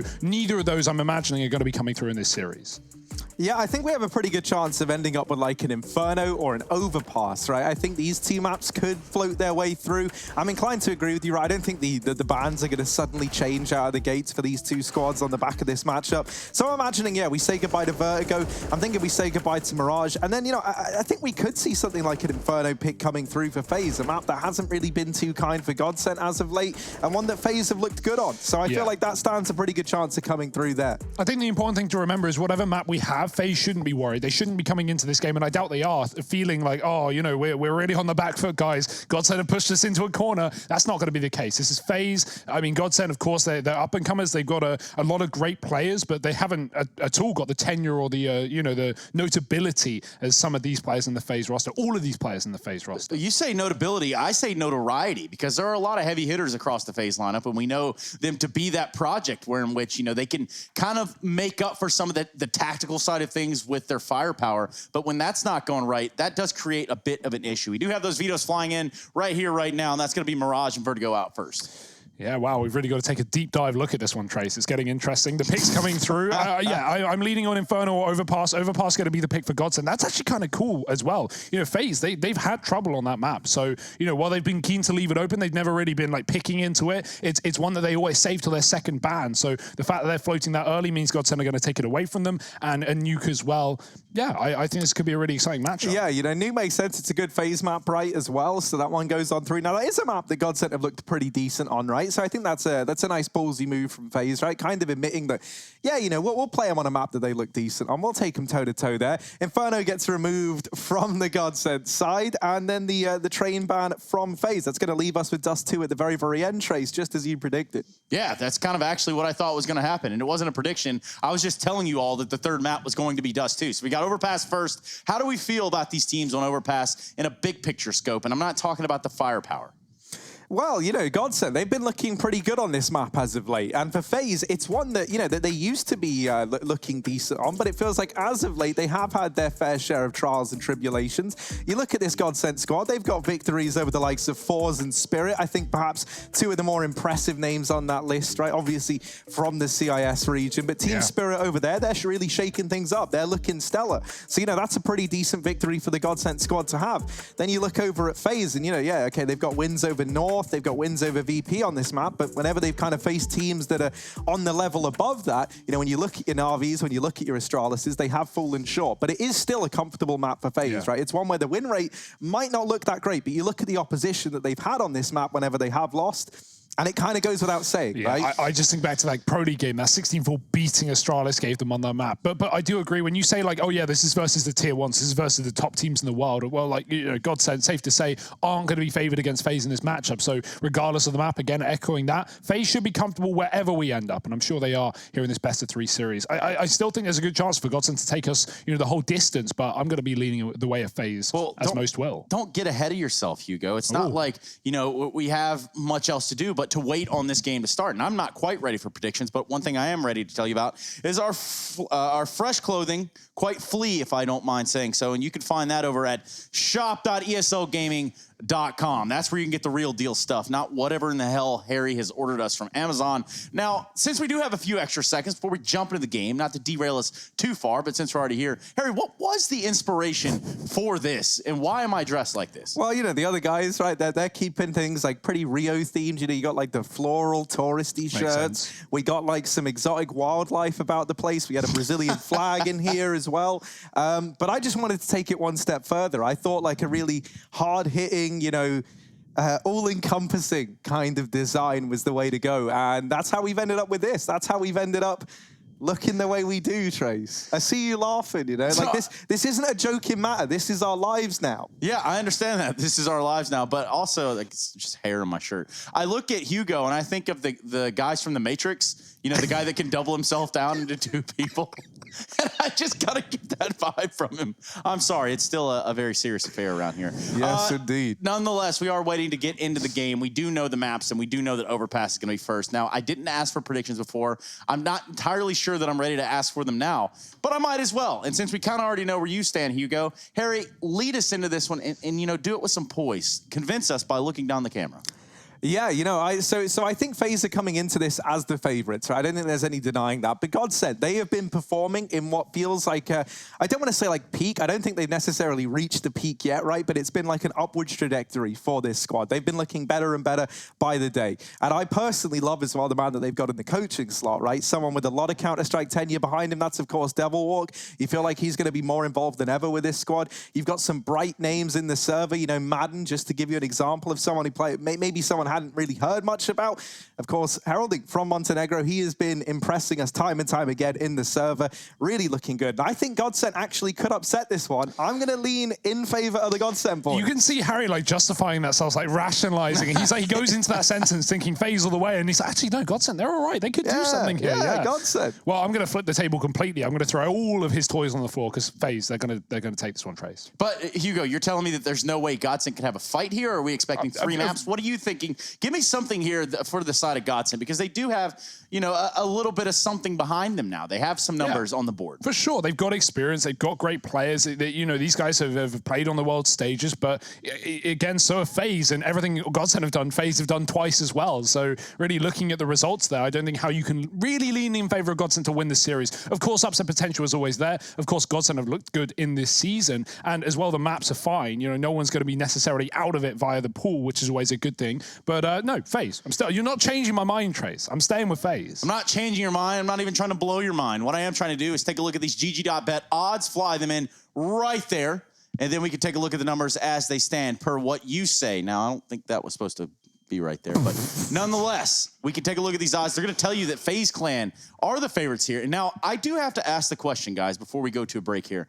Is this something that we see time and time again with these sort of dynasty teams, or these teams that have, you know, just a namesake within the crowd? I always feel like there's something to be said there about the odds and just a namesake that gets these teams propelled to the front of the line. Yeah, and you know, like FaZe, they don't just have one, right? They've got 4 in this squad, and like Brokey is the only exception to that. But that's not to say he doesn't look great in the server, right? He just doesn't have the same like hard-hitting weight to his brand yet, I guess you'd say, that someone, you know, like your Nikos, like your Cold Terrors, like your Olafs do, right? Like, you know, there's just a lot of talent in this team.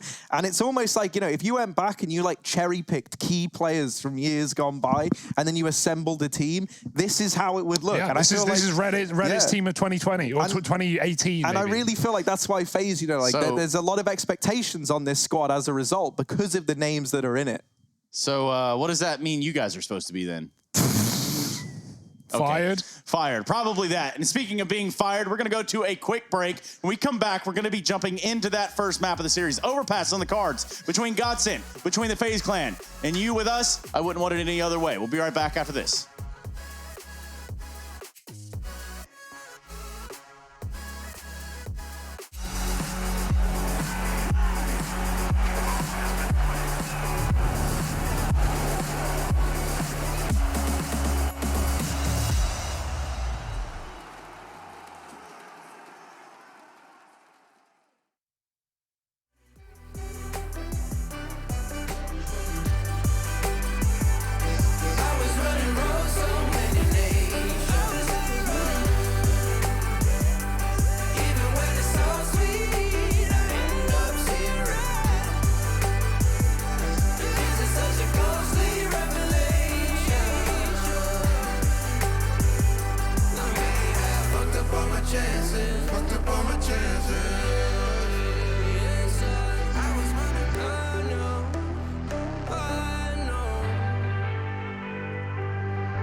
Look into your eyes, I see the colors of your soul, and I recognize every single line, every single roadblock. We are 2 hearts that beat in time, and the towers looking down all night, blocking out the sun that we need. Maybe we can change our stripes and colors. You're the only one I see, and I take it all or nothing at all. Driving through the night till I'm at your door. Go outside,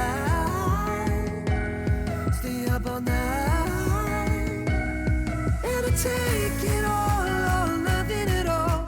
Driving through the night till I'm at your door. Go outside, up all night, sleep through the sunrise.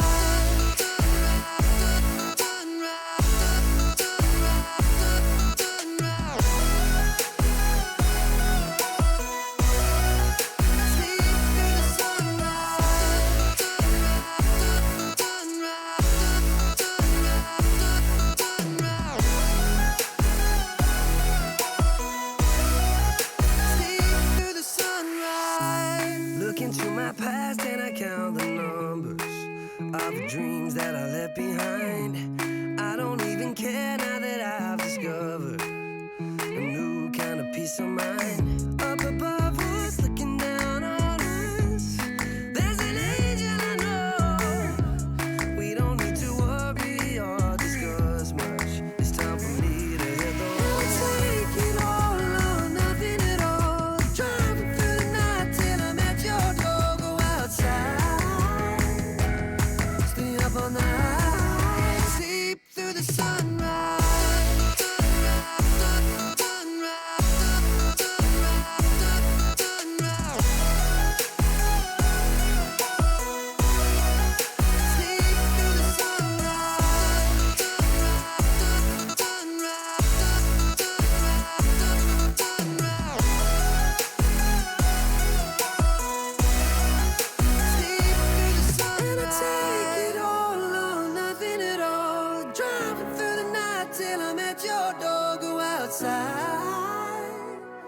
Stay up all night, and I take it all or nothing at all. Driving through the night till I'm at your door. Go outside, stay up all night, sleep through the sunrise.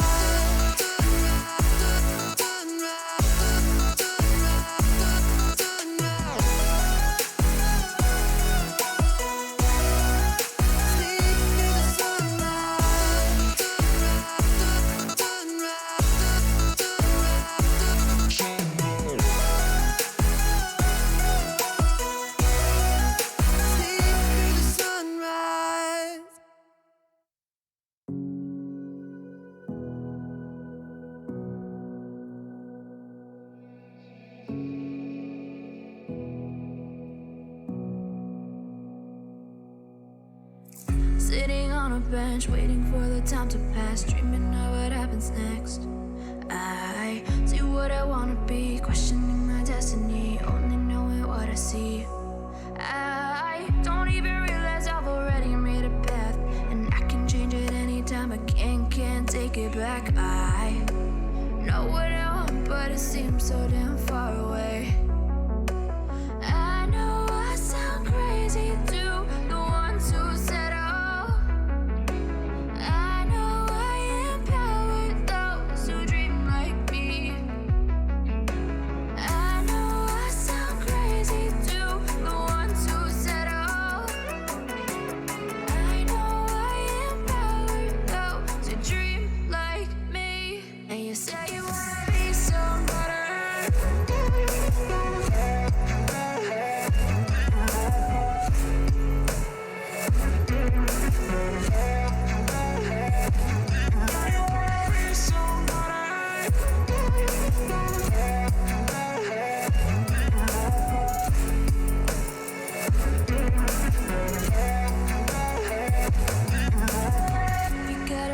then you better use it.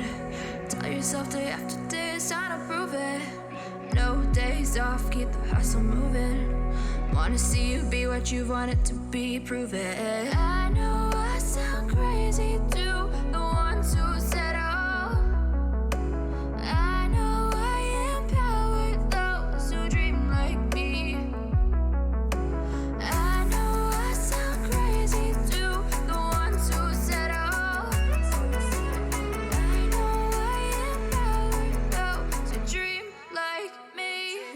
Say you wanna be somebody.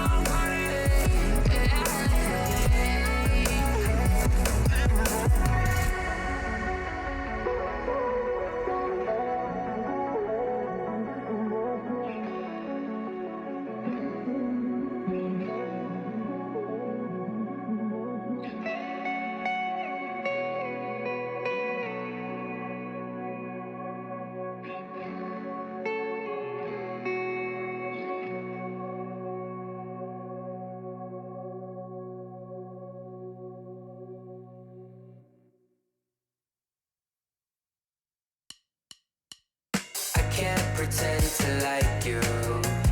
I hope you feel the same. I take a chance and not lose. I can't pretend to like you. It's just I never thought you were sitting next to me. I don't understand. It's just I never seen you smile. You wanna make out, give me a second. It's just you never talk, I never listen. When do we fall in love?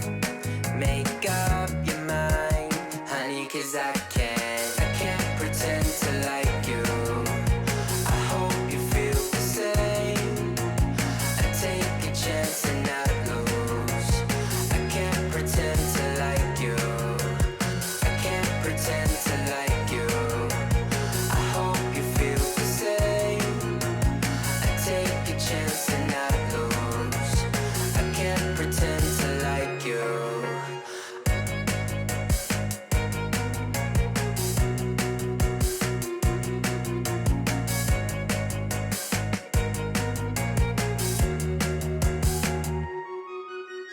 You need a friend.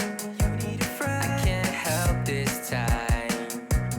I'm in trouble. It's your eyes, I can't seem to focus. It doesn't matter 'cause you live a lie. You want attention from every guy in the park. But when you call, I give you my heart. You rip it out. I can't pretend to like you. I hope you feel the same. I take a chance and not lose. I can't pretend to like you. I can't pretend to like you. I hope you feel the same.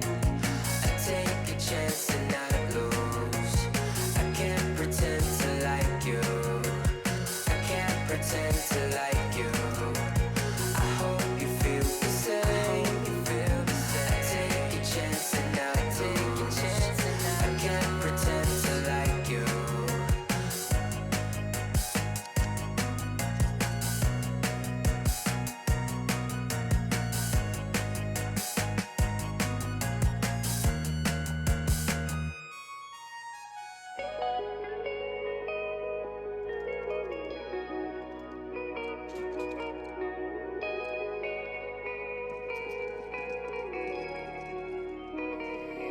No, I can't remember the last time that I really felt fine. Now I'm trying to rewind. 'Cause lately, I've been feeling kinda hazy. Like I'm stuck in a daydream. And you're not here to save me.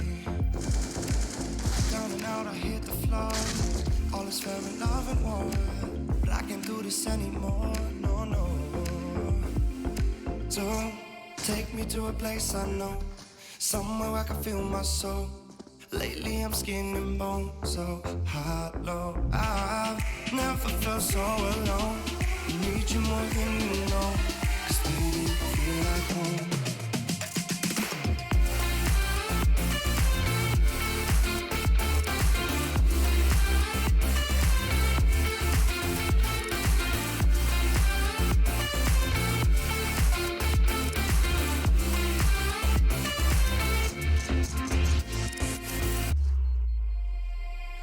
I've been reminiscing the late nights.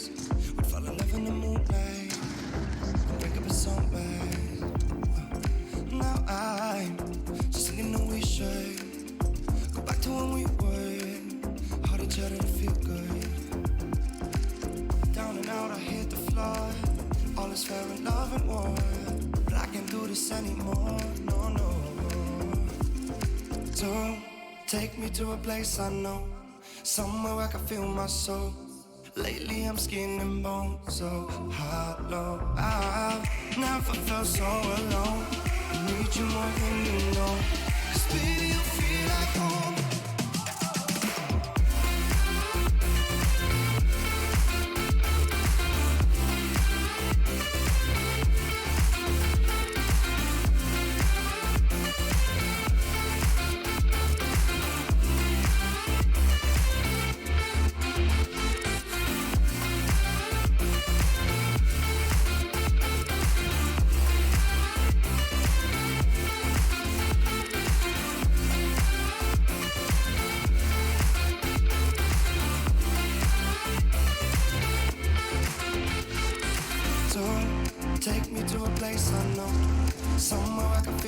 so lately I'm scheming oh so hollow. I've never felt so alone.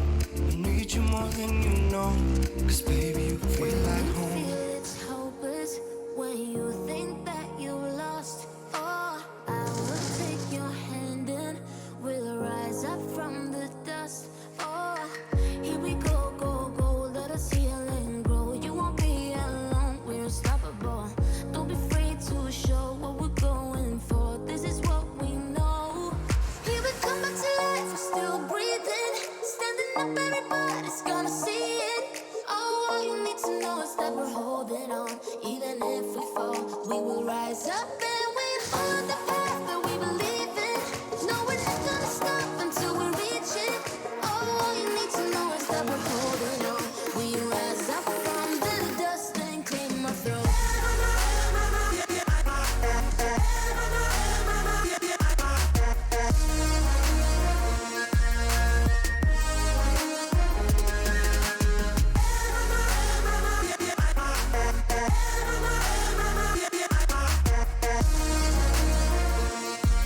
We rise up from the dust and claim our throne.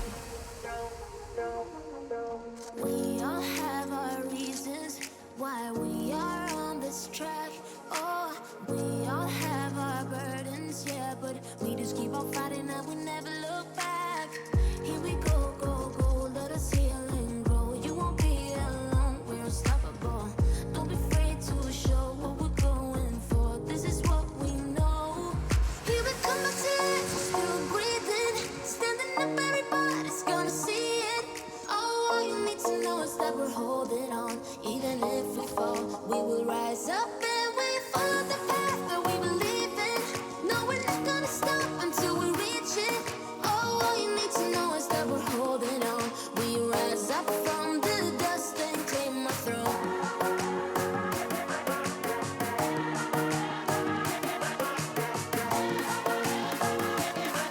We rise up from the dust and claim our throne.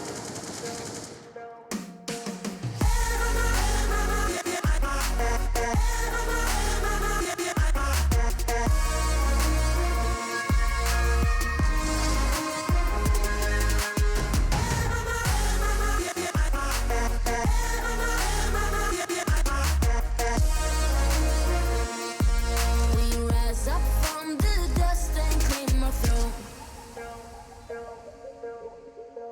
Under peach yellow skies, dreaming big and aiming high. Name the clouds passing by, wishing we run away. All we need is our passports, baby.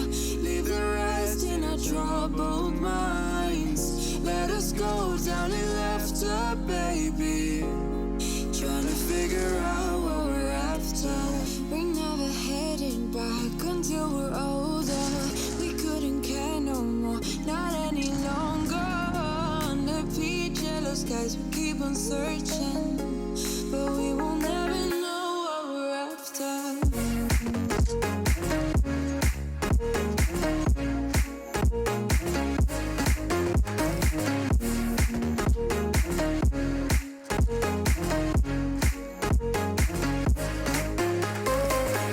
Book a plane, fly away. We will never be the same. And as long as you are mine, come on and run away. We wanna run away. We don't need any reasons, baby. Leave it all for the faded hearts. I don't mind if they call us crazy, cause they don't understand what we're after. We're never heading back until we're older. We couldn't care no more, not any longer. Under peach yellow skies, we keep on searching, but we will never know what we're after.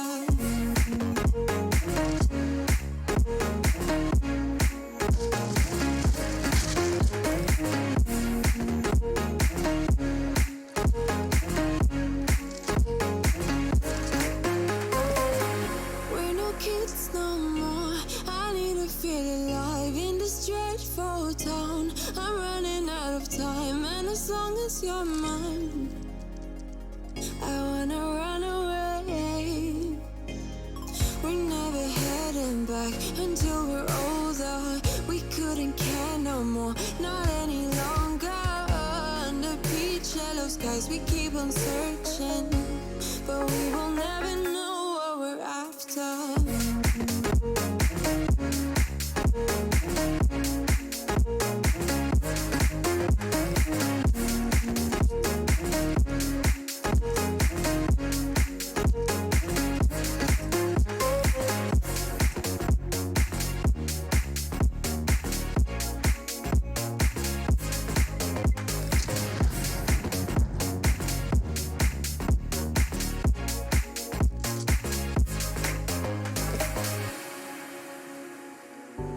You put me in the perfect light for, and that's when you can see all my flaws. And I could tell you don't mind that, oh no. You said come a little closer, come here and I can show you. So I came a little closer. You said I'll show you how to love you, how to love you.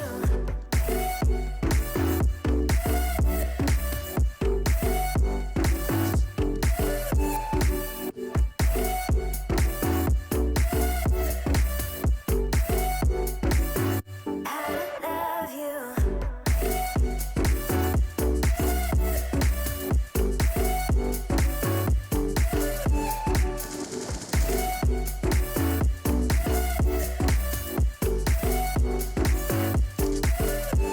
I'm reaching over, tell me which way I gotta go. I got no control, show me everything I need to know. Reaching over, tell me which way I gotta go. I got no control, show me everything I need to know. You saw me when I tear down my walls. I think you fell in love with my flaws. You know that I was shy at first though. Oh yeah.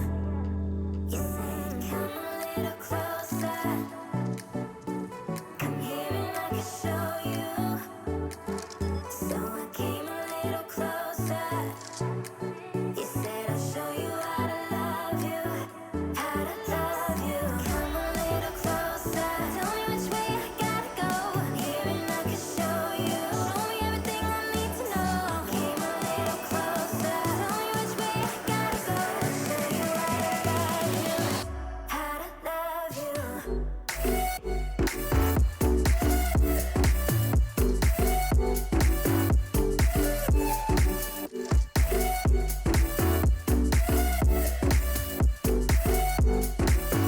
How to love you.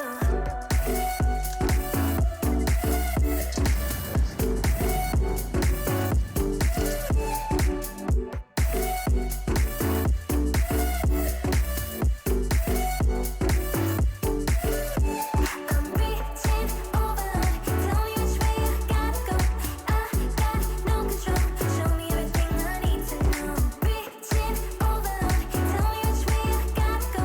I got no control, show me everything I need to know.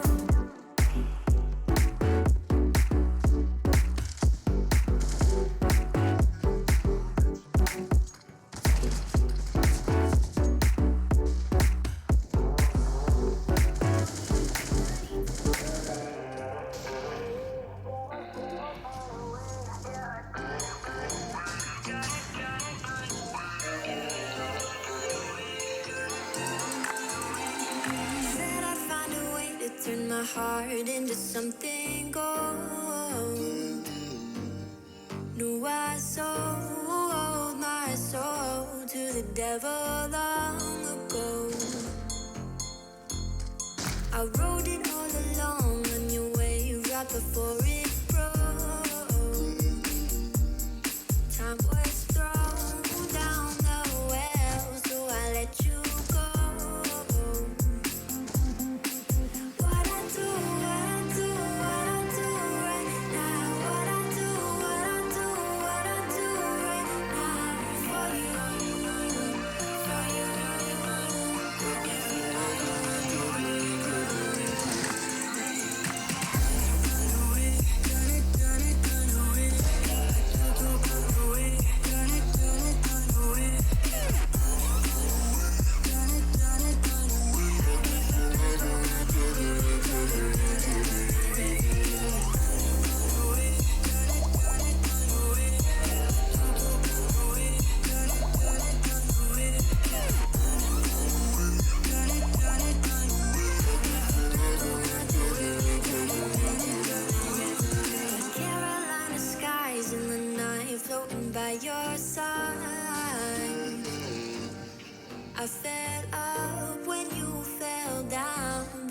they didn't fly. I'm laughing to myself, cause I know that I can't deny. I can't find what you can't hide right inside my mind.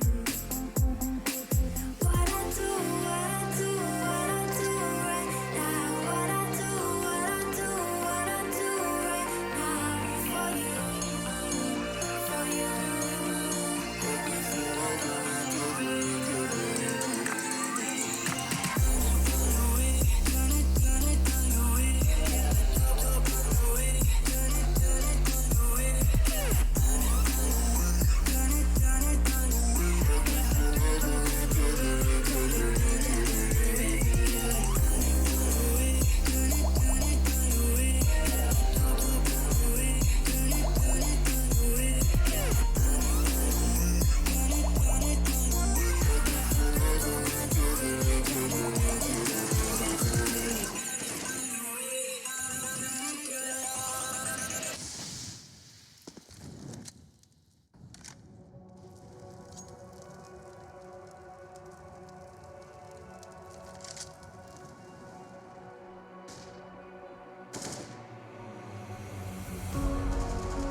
Breathing in, breathing out, there's no more room for any doubt.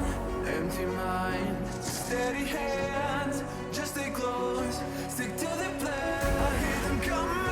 I hear them coming, and I'm ready as I'll ever be. I hear them coming down, and I'm ready as I'll ever be. Don't give up, don't give in. Don't let me down. Be the one to wipe their grin when they hear this sound. Don't give up, don't give in before they catch a glimpse. I know you'll find the strength within. This is your last chance.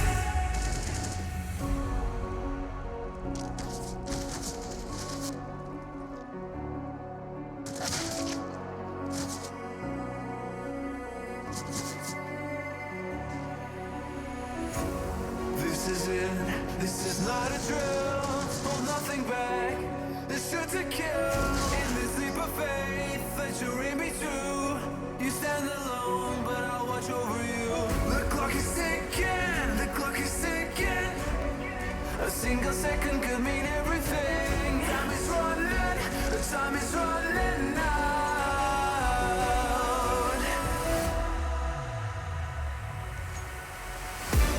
Don't give up, don't give in. Don't let me down. Be the one to wipe their grin when they hear this sound. Don't give up, don't give in before they catch a glimpse. I know you'll find the strength within. This is your last chance. Now's your time to shine. Make it count. Honor our sacrifice. And now this is your last chance.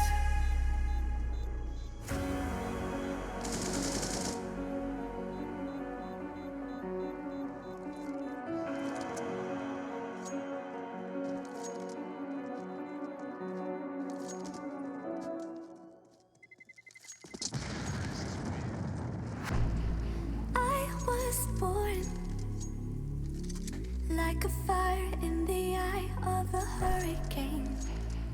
Always told, stay in line, be alright, better play it safe. I walk a different path, nothing can hold me back. past the point of no return. Something is calling me. It's in the air that I breathe. Bring me back to life again. Dancing with my fear, burning with desire. We gon' take it to the edge and come alive. Go to hell and back just to feel the fire. We gon' turn up in this place and come alive.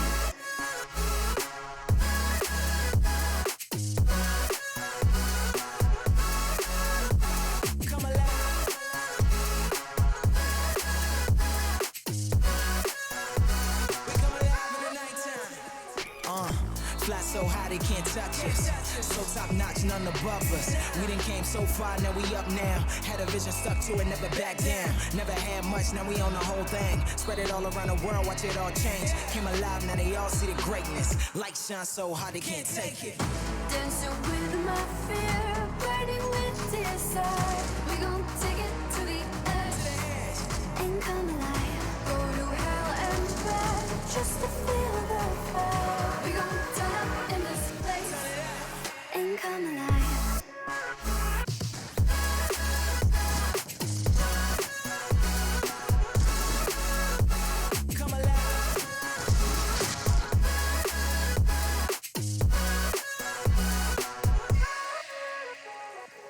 I walk a different path, nothing can hold me back.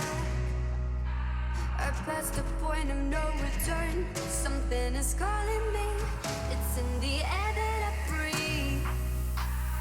Bring me back to life again. Dancing with my fear, burning with desire. We gon' take it to the edge and come alive. Go to hell and back just to feel the fire. We gon' turn up in this place and come alive.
Well, the matchup at hand is FaZe Clan versus God Sent. And of course, with these two teams, we do continue our journey down this ESL 1 road to Rio with the dollar bills, y'all. My name is Trace, and alongside of me are a funky bunch at that. And of course, they go by Harry and Hugo, and they've wore their, what I want to be when I grow up outfit today to work. So guys, what are we thinking about this game? We're about ready to jump into it. Anything changed in the past 15 minutes? No, I think it was more than 15, but we're ready, Trace. We've just been hyping up. We've been listening to our tunes on the boombox. We've been getting ready for this matchup. It's Godsend, it's FaZe, it's a best of 3, it's a road to Rio, it's a top of the Group B in the European region. What's not to love here? Yeah, man. I mean, I've just been getting excited during this little downtime that we've had. We're all chomping at the bit, ready to get in. I'll hit play on this, wherever that is. There, I guess, maybe. Don't actually see a play button on that. That's fine, because you hear the music. It's clearly working. And that music means one thing and one thing only, that this game is about to begin. Yes, indeed. Thank you so much, Harry and Hugo. And of course, my name is Trace, and we're here to rock. We're here to party, and we are the budget knockoff version of LMFAO. Of course, now ready to kick things off into the right direction. On the map of Overpass will be FaZe Clan taking on Godsend. And no waiting around either. We're right into the action. We're right into the pistol. Godsend fast playing towards the B bomb site. They're going to get slaughtered. coldzera is here. His entire team around him. And Godsend can't even get past the tunnel. 4 from coldzera. And, well, that's certainly a way to start the game. Maybe not for Godsend, but FaZe, they are going to be happy about that one. Yes, they are, aren't they, Harry Russell? Yes, indeed, Trace. Thank you very much for choosing then to ask me a question as I take a sip from my water bottle. Yeah, we really are in a bit of a time machine because coldzera is looking in incredible form at the minute for this FaZe squad, and that's just a relief to see, right? Yeah. Like, with all these legends in one place, you hope that some of them deliver some legendary performances, and Cold has really been a guy to keep an eye on here at the road to Rio. And these are really those moments that I just don't think anyone's ever going to forget. No, not at all. Especially ones where Harry continues to wear his mullet throughout the cast, throughout the map. This man's dedicated. He's been wearing it in the kitchen. I caught him in there this morning. I've sewed it into my scalp, and now it is just a part of me. And honestly, I'm pretty happy. I never have to cut my hair again, or at least... Well, what about the hair that grows underneath it? Yeah, I haven't thought this one through at all.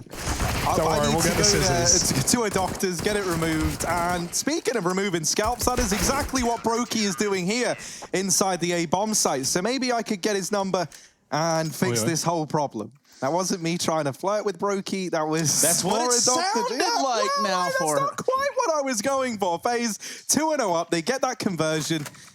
And now the buy is back on the cards for Godsend. And here we sit.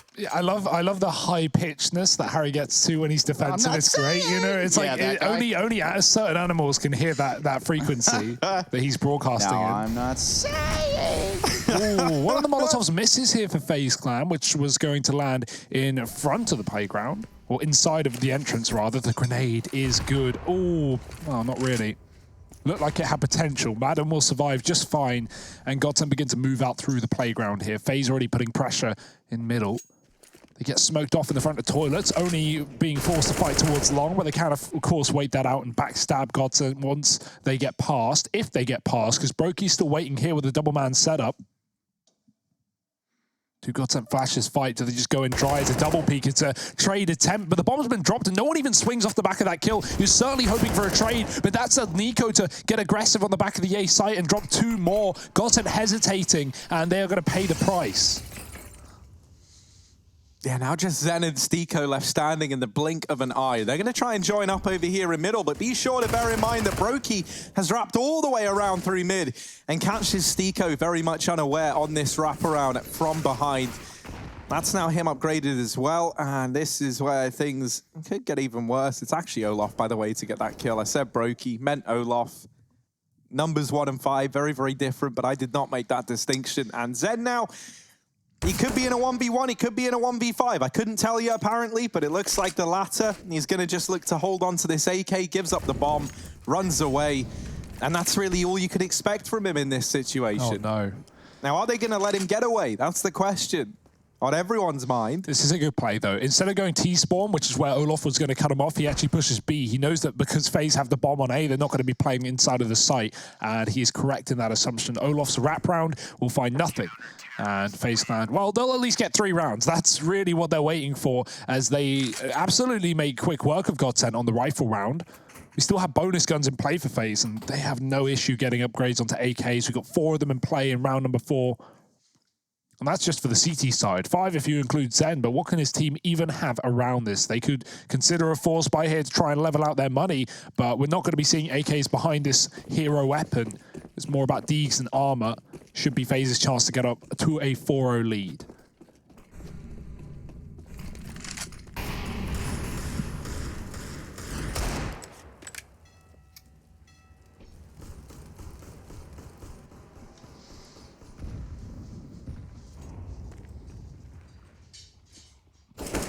And now attempting to take this short control over towards B are Godsent. Now, FaZe with a lot of players here over towards the B bomb site. This is very heavily, well, I say heavily stacked. 3 players at B, pretty standard, but this is something that caught Godsent off guard the last time they tried to go towards this bomb site. It did not end well for them, and they've not really thrown much resistance up towards A. We see Madden now trying to do exactly that. And he's hoping he can pull a rotation away from this B bomb site before the rest of Godsent commit. And if you look, you'll just see that Nico has just rotated up towards A. So Madden very much serving his purpose in this round. Now, is it going to be enough for Godsent to find anything inside of the B bomb site?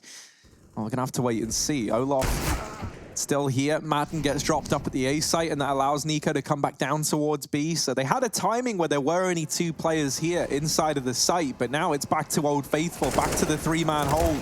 And already, Cold has torn them apart. Only Zen left standing, and he does manage to overcome the defense here, almost single-handedly, dealing with Cold and Olaf.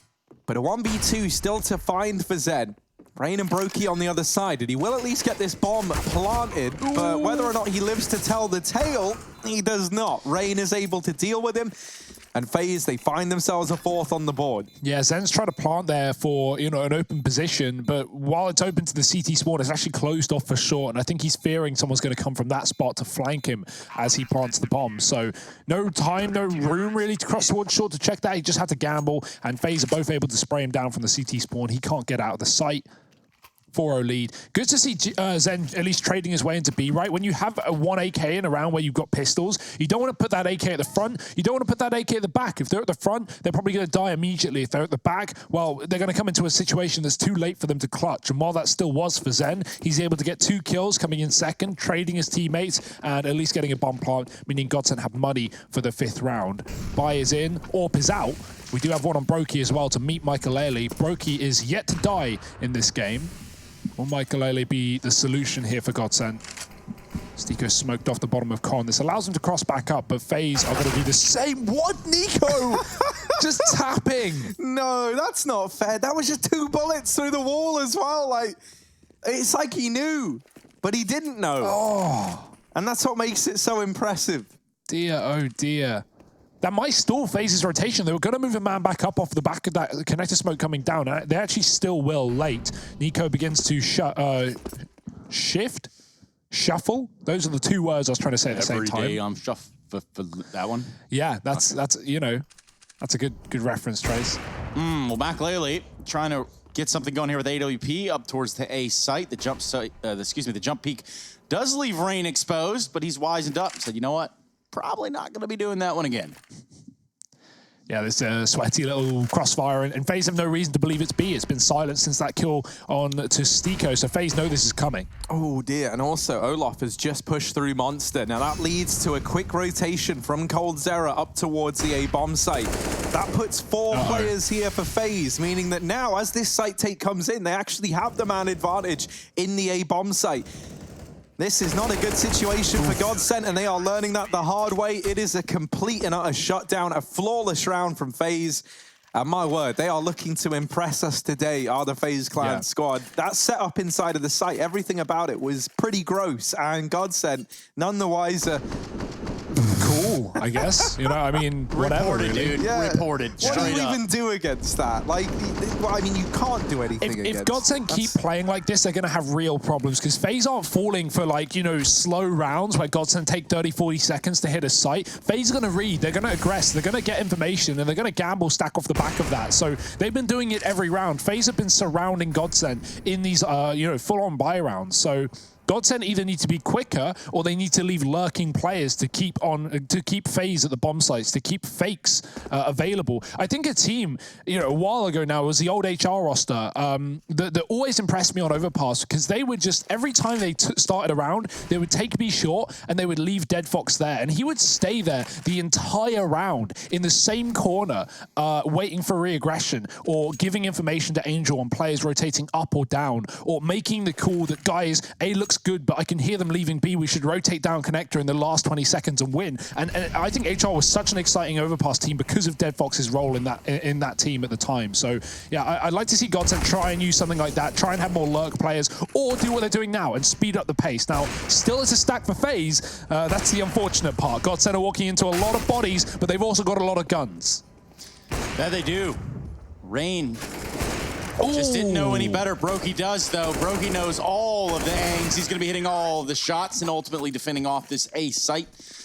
Alongside that, a FaZe Clan to put a 6th on the board. Now, Godsend, financial woes in the near future.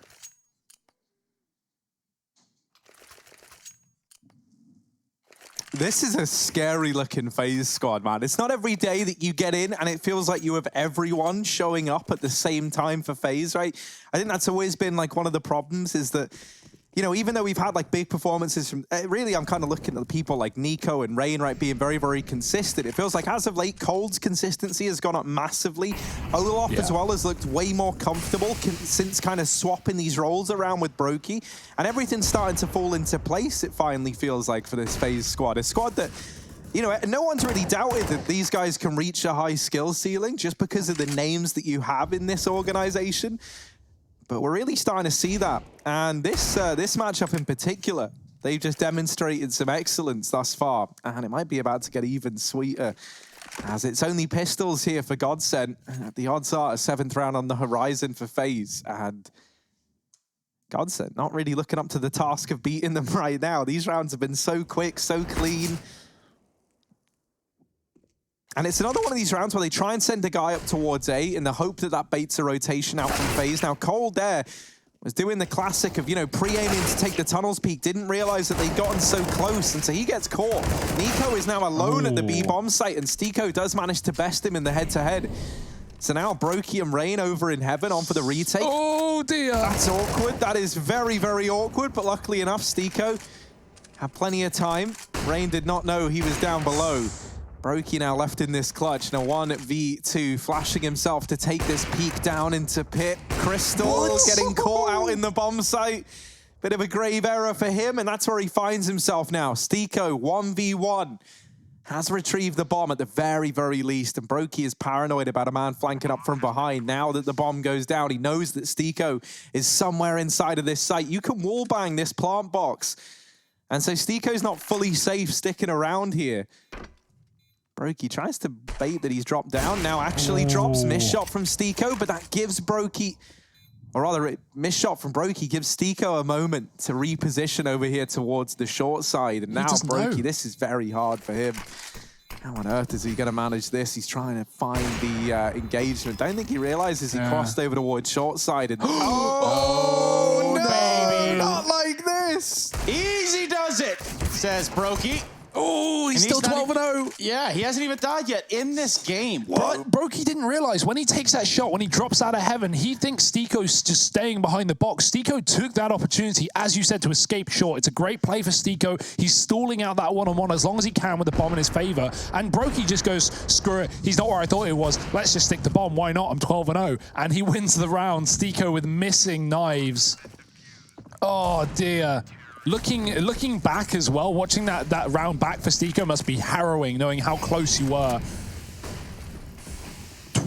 7-0, FaZe. They do not want to stop. They do not want to slow down. They want everything.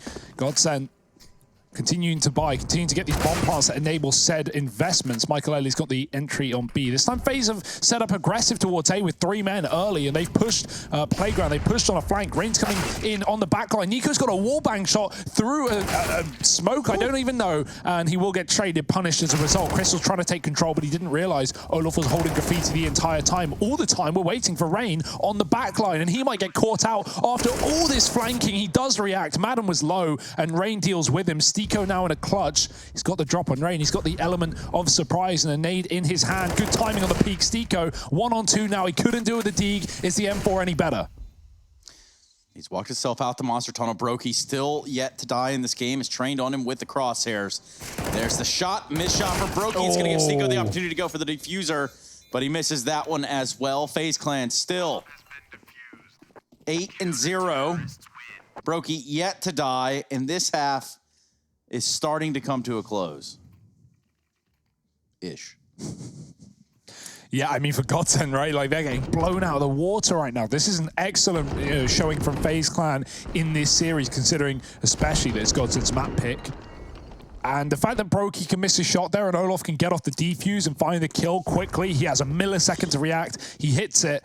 He gets a 3-piece in that round. Good stuff for Olof. FaZe up 8-0. Godsend, yeah, again, no economical troubles, no issues. They've had buys every round because of these bomb plants and the loss bonus, but you've got to eventually convert one, surely. Eventually, you'd think. Yeah, I mean, you know, like... No. Oh, not again, Nico. I don't like that. I don't like seeing him spam through the walls. It puts me on edge for everyone that might find themselves on the other side.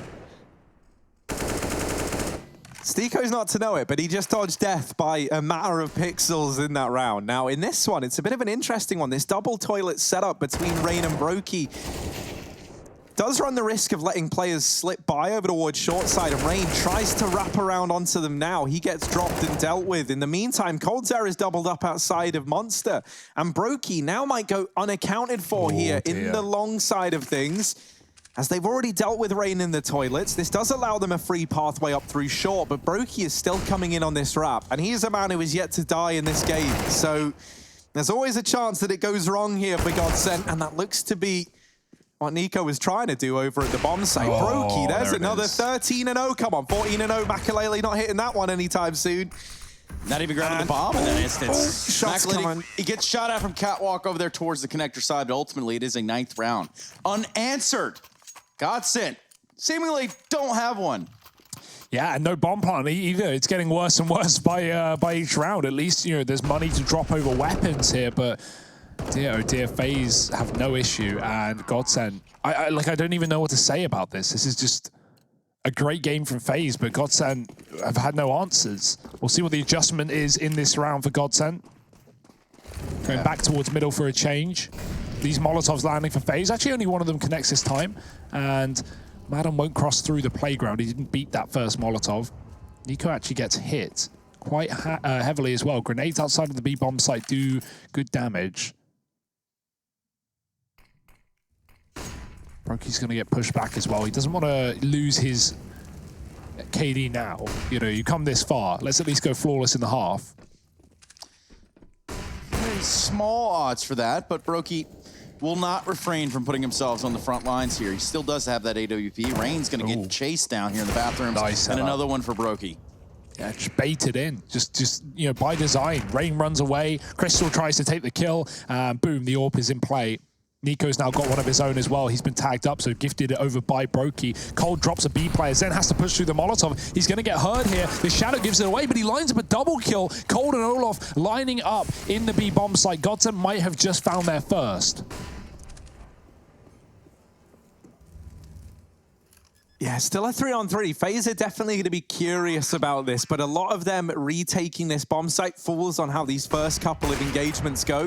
That flash is great to get Makalele off of the angle and to allow this player in Con a bit more freedom. Of course, Rain now looking to come in from the short side. Makalele swinging on out, does deal with Nico, but Brokey can't seem to catch a bullet today. He's actually going to run away with this AWP. Not only saving the AWP, but keeping his flawless scoreline going, 14-0. And he doesn't want that to change anytime soon. Godsend, though, they are going to find their first here on the board. And it can sometimes be the case that breaking the streak, getting that first one on there, oh, it's getting better for Brokey. I thought, you know, maybe it gets worse. Maybe he gets killed. Maybe he gets his first death. But no. Continuing, 14-0. Imagine how that would feel as well if you're Brokey, right? You're in a team with all these legends and you just have a casual game where you go like 25-0 alongside them. Yeah, I mean, let's see how long he holds it, right? As Godsend start to pick up rounds, sometimes it only takes one, and you can find, that can be invigorating. You can find, you know, a lot of solace in that first round. And Godsend, they could have a little bit more up their sleeve. This is their map pick after all. We're expecting a little bit more than this. Set up outside of B, again a connector. And Michaelelli mollied off. They do smoke it and he'll push right through it with no fear. The wallbang won't connect, but it will be very clear that Godsend have taken B short.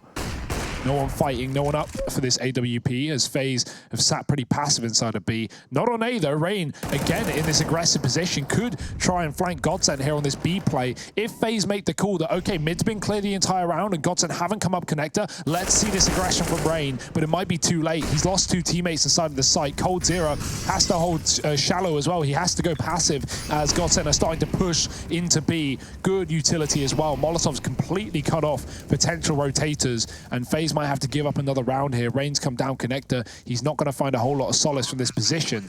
Only Crystal up on the chopping block on short.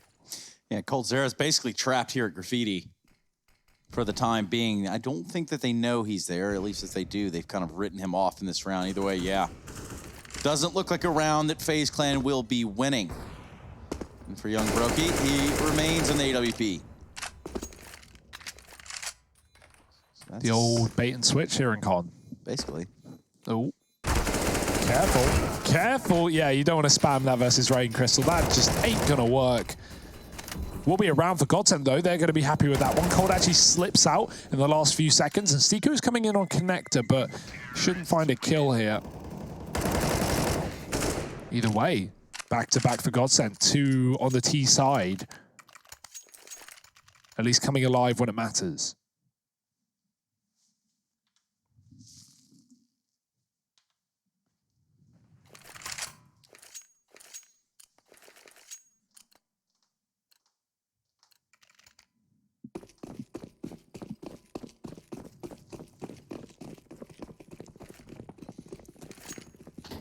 And so now this B bomb site, you know, has its couple of vulnerabilities in these last few rounds. I wonder if we just see Godsend try and exploit that a few more times before this half draws to a close.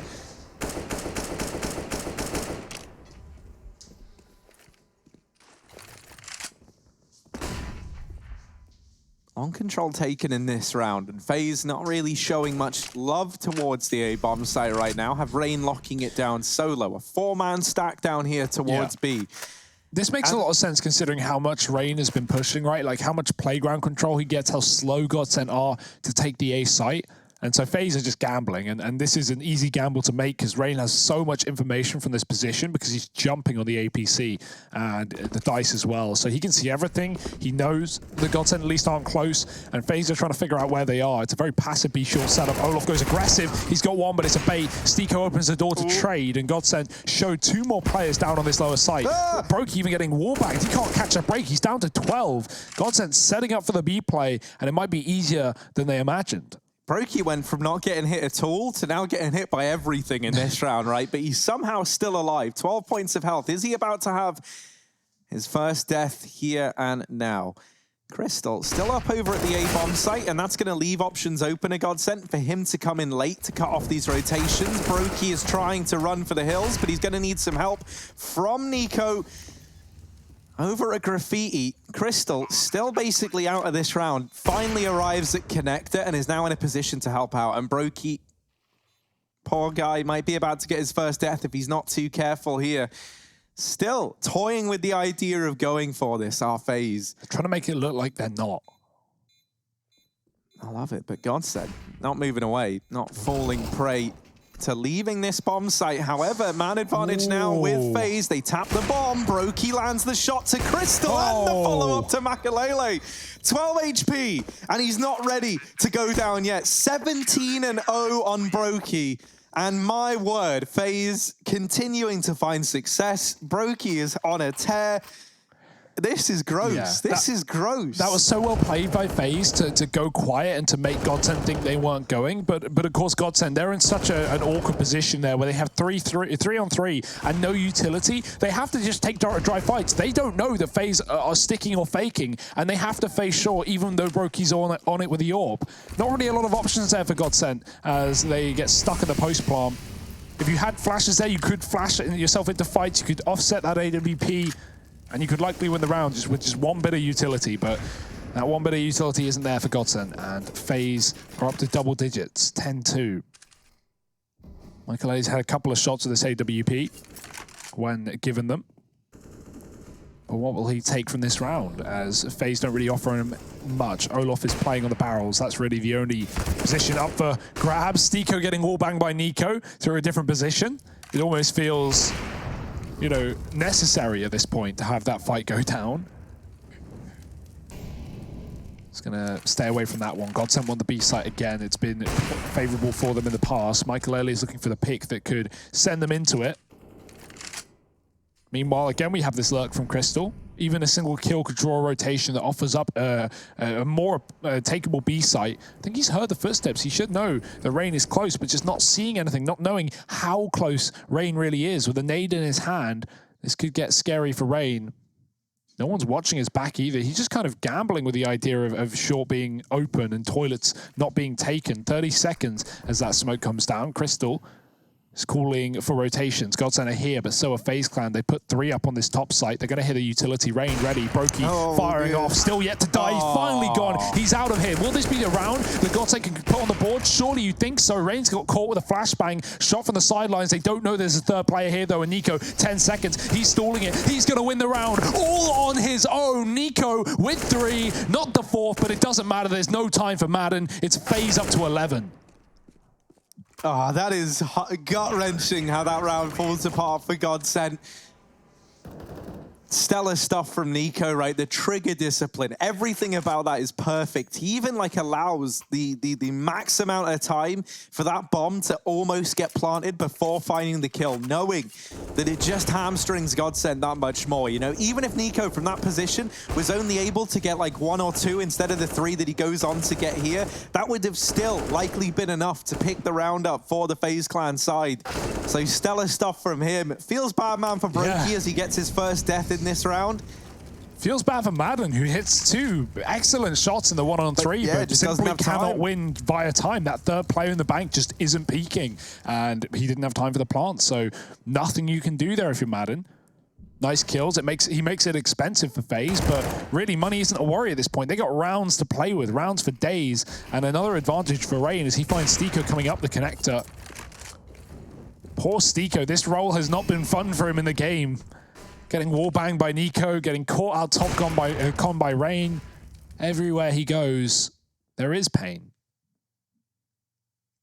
And Godsend, do they have any paracetamol for this round? Because a man down in it and set towards A once again. We do have this setup that I wanted from Godsend, which is a solo B player. Zen is there. He's holding for aggression. He can get so much info. B players are not going to always be thinking about the noise that they make, but any footsteps, anything can give away information to Zen that can allow him to call for a B rotate. That's a big kill. Michael Ellie flicking onto Nico, who jumps, and there it is. As Olof shifts, as he adjusts on the B bomb site because of that kill on A, he gets caught by Zen. Cole's going to try and aggress to trade this frag, but he doesn't know that Zen is rapping, and Rain is letting them past him. This round is incredible. This is a calamity for Godsend, and they're about to get caught out. Rain ready for the bomb in the toilet. He drops it as well. FaZe taking every single kill they can. Zen is even found down on B as well. They just can't catch a break. Yeah, and Godsend, right? Like, this is now the second time that they've been betrayed in a very, very big way through just not clearing these angles, right? Something that this very, very methodical team are normally so great at. You know, just the very basics, right? Like, not leaving any stone unturned. That round there, Rain lets them past and gets away with way more than he should have done. And that was also their undoing with Nico. Just a round ago. This has been a masterclass for FaZe, right? Like, Godsend have been just made uncomfortable at every turn. Like, every commitment Godsend have gone for, they've either walked into a stack or they've been, like, walking into a round where they're getting flanked or something of the sort. They just don't have any comfortable rounds to their name, and this one is no exception. Number 15, a smoke and a Molotov. Oh, by the way, there's the decoy. That's pretty good. Not really. Should go a long way. Yeah, this isn't what you want. No, this isn't ideal for Godsend. They found themselves in a world of trouble here at the end of this first half. And Nico, he finds himself in heaven while Olof is likely to get the first bit of contact here. He does. He's not going to win his duel out. It's going to be Zen. And Stiko with the 2 big kills there for Godsent towards this B site. Damn, we got this wrap as well. We haven't really seen this come into play because Godsent have struggled to take the sites at times, but Crystal is coming in on the back lines. Nico's had to drop, and he's now 1 step further away from this flank, and Godsent have just pulled the brakes. They've said, wait, we've got this player in the back line. Let's use him to good use, and FaZe are not ready for this player to be coming in. Nico's going to try and force fights. If he drops a bomb, that's massive, but Crystal does find the kill. Nico's killed by Zen in the site, and Rain, he knows there's a player above him. He knows they're all over B, but still this should be out of the question. Stiko is going to trade, and Godsent find 3. It's something at the end of the first half, but is it enough against the legendary FaZe clan? We'll have to wait and see. Got map pick coming to a close in just a second. I walk a different path. They can hold me back. I passed the point of no return. Something is calling me. It's in the air that I breathe. Bring me back to life again. Dancing with my fear.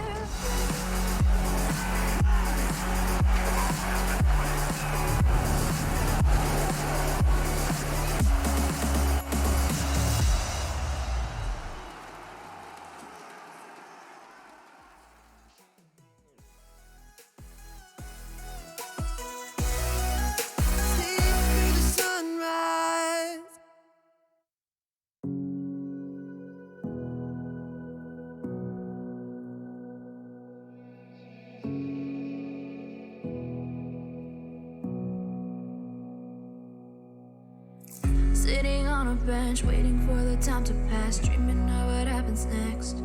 I see what I wanna be, questioning my destiny, only knowing what I see. I don't even realize I've already made a path, and I can change it anytime. I can't take it back. I know what I want, but it seems so damn far away. I know I sound crazy to the ones who said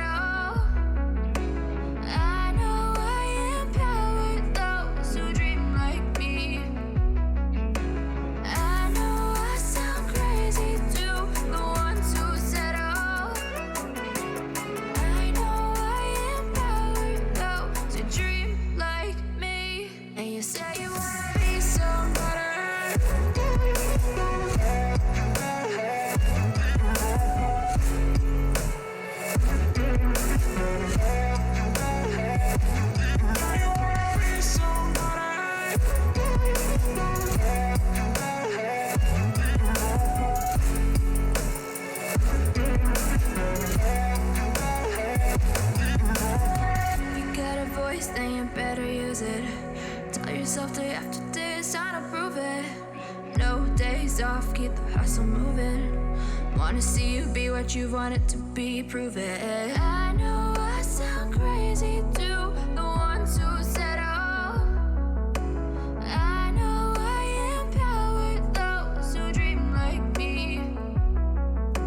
I know I sound crazy to the ones who said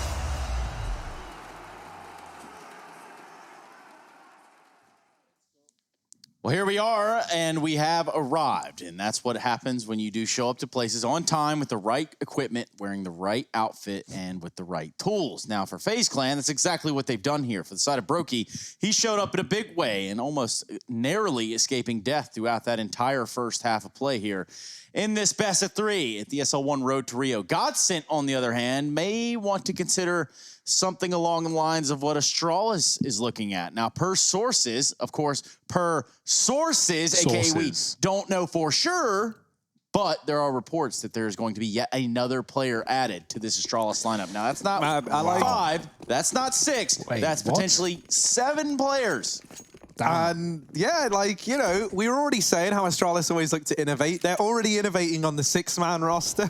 Six-man? Only six? Yeah, you know, and well, look at this. Cole going toe-to-toe with a couple of players down here in the connector. We'll revisit this little Astralis conversation in due time, because right now, 3-on-3 for Godsend, as they have been able to keep this one even. The B site looking to be where FaZe try and end up in this round, but Stiko's flank could accomplish a hell of a lot here for the Godsend side.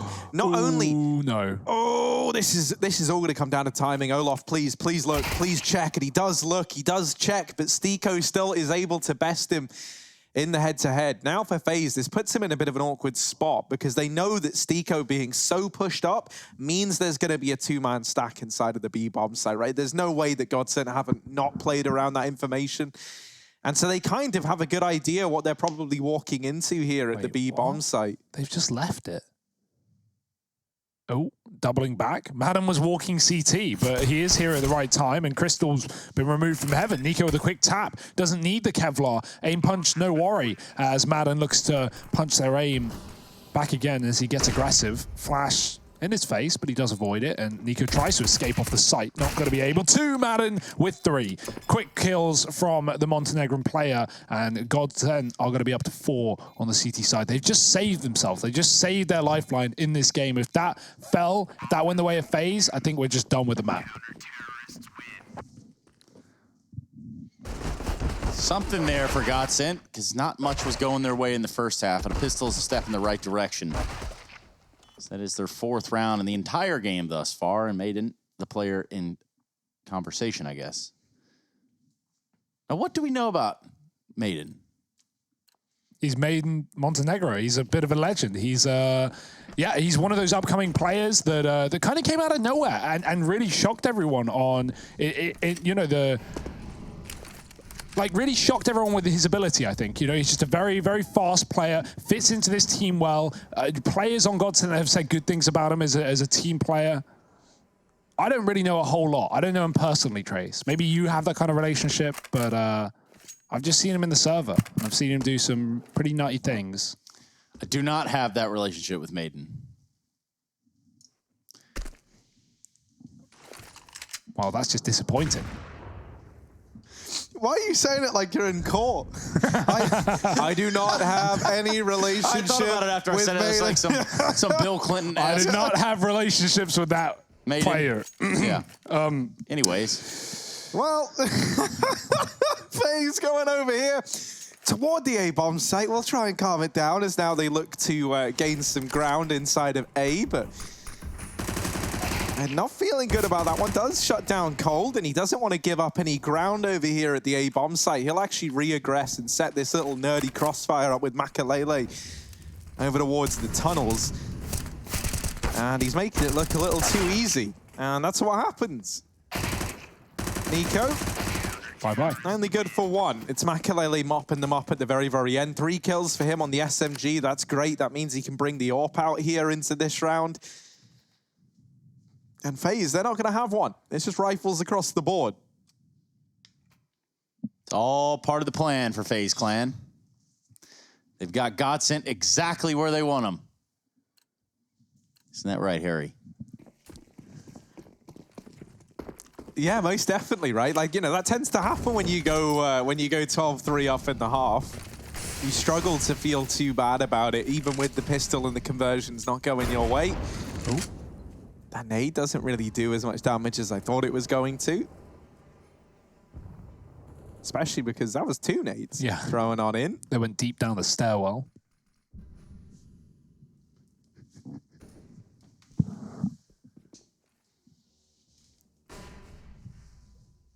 Ooh. Yeah, no I was starting to wonder, like, I feel like his leg's going to be showing. And Nico, well, he kind of shows us, case in point, that it was showing. Man advantage now taken. A little boost assembled here. Now, this is a nice one. Bit of a vintage boost. Lets you see over into the toilets and short side. You are a little bit screwed when it comes to long while you're here. A little bit. So you've got to rely on, like, FaZe, if they do go long, making some noise, kind of giving up the game as it were, in that sense, right? Like giving up the bit of sound over. Look at this rotate. Oh dear. Everyone's come upper.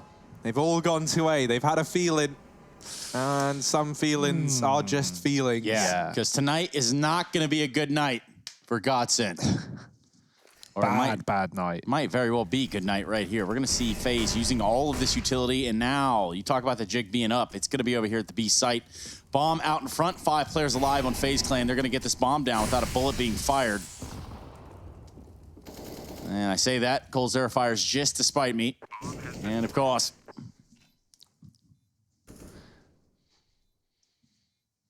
here we go in the retake. Olaf Meister. His eyes towards connector. His eyes are not in the right place. Zen.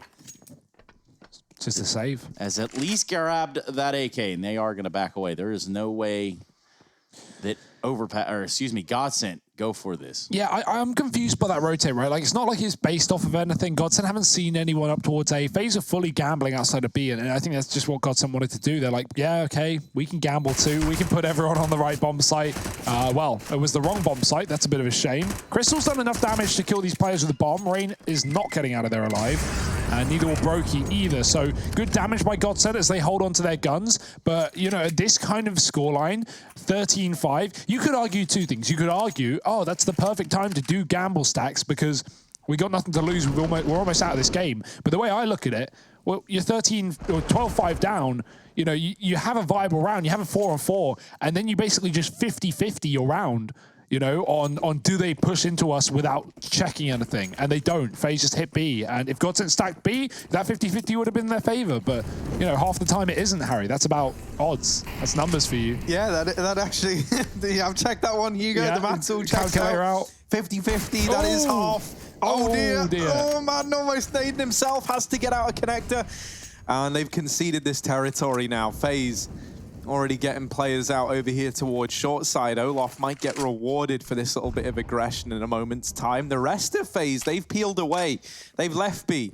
They've left Olaf to sit here alone and hold down the fort while the rest of the team go back and look to take some mid control. Now, the one downside for this for FaZe is they've seen Godsent in the past. You think about that pistol round from Stiko.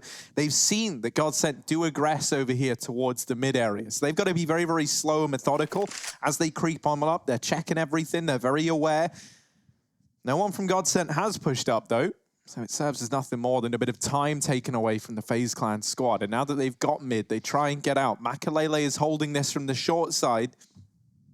Problem he's going to have is that Madden, the other guy up inside of A, isn't watching long, and so you see Makalele reposition. That's because he was having to like look on a timing between short and long while being open to short side. So he plays passively back in the bomb site. Crystal had pushed through connector and started to flank B. Now that's delayed the speed of this flank, and he might arrive a little too late to the party. You see this fight going down between Olaf and Crystal, and now they know there's a man on the wrap. Plant found over here at the A bomb site. A man advantage for Godsent in the retake. Ooh. And the decision to delay this bomb plant, it almost could have cost FaZe, but coldzera somehow turns it into their favor, catches both of these players as they're trying to deal with Brokey on the bomb, and no one can deal with Brokey on the bomb. Olaf coming in on this wrap does deal with Crystal, and this leaves Stiko in a very hot seat indeed. 1v2 to find, time ticking away, and Nico puts him in the grave. 14 on the board for FaZe. That's an excellent round from Cold and Olaf, right? Like the two things that happens there. Firstly, Cold tucks truck with a smoke. That's a cool execute from FaZe. They smoked off everything, got ton of no info. FaZe tap the bomb. Brokey gets grenaded. Cold, he plays a smoke, and he just plays the fade, and no one's watching it as it fades. So he gets away with 2 kills in that position, and Brokey gets off the bomb as he gets grenaded, but still gets back on, and Cold covers him. Olaf as well spots Crystal on the flank ages ago, but he doesn't take that fight, even though Crystal's not favored with a UMP. Olaf just runs away and stalls out the kill. He makes Godsent waste even more time on the retake, and well, that was just never going to happen for them. 14-5, the boost up again towards connector. Madden sees legs, but already they've scarpered away. Olaf might come back into it though. And there's the kill, but there is a player right below them to capitalize. Rain's going to try and trade. He can't do it. Crystal keeps connector for Godsent and holds a 5-on-3. Nico's caught a very good timing here though, and is in the B bomb site. No one from Godsent is here to contend. Aside from these short players, and they actually come back at the perfect timing to deal with Nico. I was going to say, there's a chance that he could have found something there. If he wrapped into short, maybe he could have caught them by surprise, but thankfully Zen, very, very aware that that was a possibility. And so now for FaZe, just 2 players left, and a flawless round on the horizon for Godsent as they look to put a 6th on the board here. Yeah, one by one, they are just feeding the beast.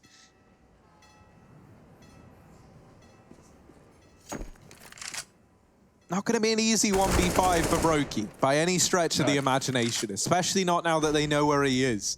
And with 30 seconds left, might just look to try and save. There's players all around him, though. He's even getting flanked by Makalele. And yeah, double peaked, dealt with, traded, and a 6th on the board for the Godsent side. Yeah, Godsent are really going to have to start to take off with this one if they want to have a chance at grabbing their own map pick. Nuke is next. That's the pick of FaZe, and then we go to Dust 2 should we need to. But just 2 rounds stand between FaZe Clan and getting Overpass over with. And moving us to the yards of Nuke. They're picking the series. One that has been very good for Godsent, as we've highlighted. So still has potential for a longer series, a longer affair, but Overpass certainly is looking like maybe it'll be over fast if Godsent don't build into this game here and now. This is a round to do so, though. FaZe have forced somewhat. Pistols, armor, Hero AK dropped by Nico into the hands of Rain. And a bit of interesting information as well from Rain, as he gave us in the interview, was like how Yanko doesn't really like to talk over Nico or anything of the likes, right? In Godsent, it's quite the opposite. We hear from Stiko that there's almost like a hierarchy of in-game leaders, and if Devilwalk says something, well, Godsent do it. And that's a good way of going about, but interesting to see how FaZe are the complete opposite.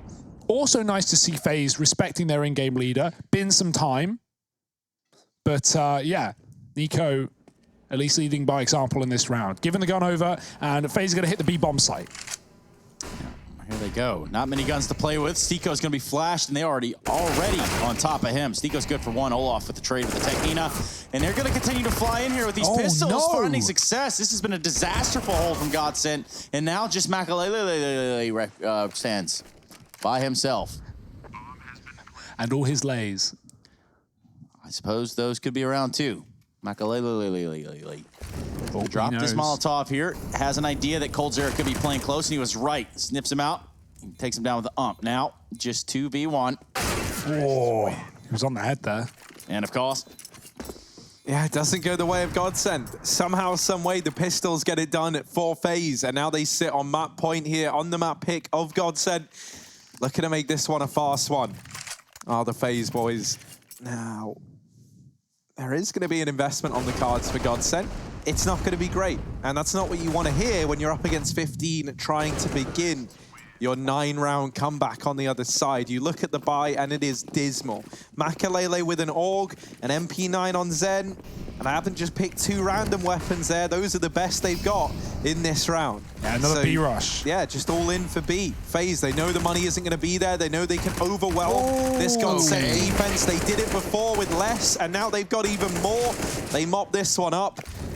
And this might be a done deal. Makalele and Madden left in a 2-on-5 clutch to try and deny the victory to FaZe. I mean, if you can do more with less, you certainly can do more with more. And FaZe have shown us how. Godsent, I mean, they've got to go for it, but really not holding out for this one. Brokey's waiting. He looks to make his KD just that little bit better. Flashed in by the likes of FaZe as they look to set up Brokey with 1. There's another man around the corner. Madden is so low. Brokey, give it to us. He's done it. It's closed. It's gone. It's over. FaZe 16-6. They will take Godsent's map pick with ease. Nuke is just around the corner, as well as the desk. So join us in just a moment.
we stayed in flight. I'm laughing to myself, cause I know that I can't deny. I can't find what you can't hide right inside my mind. What I do right now. What I do right now for you, for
Breathing in, breathing out. There's no more room for any doubt.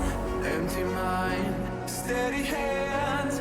Just stay close, stick to the plan. I hear them coming, I hear them coming, and I'm ready as I'll ever be. I hear them coming, I hear them coming down.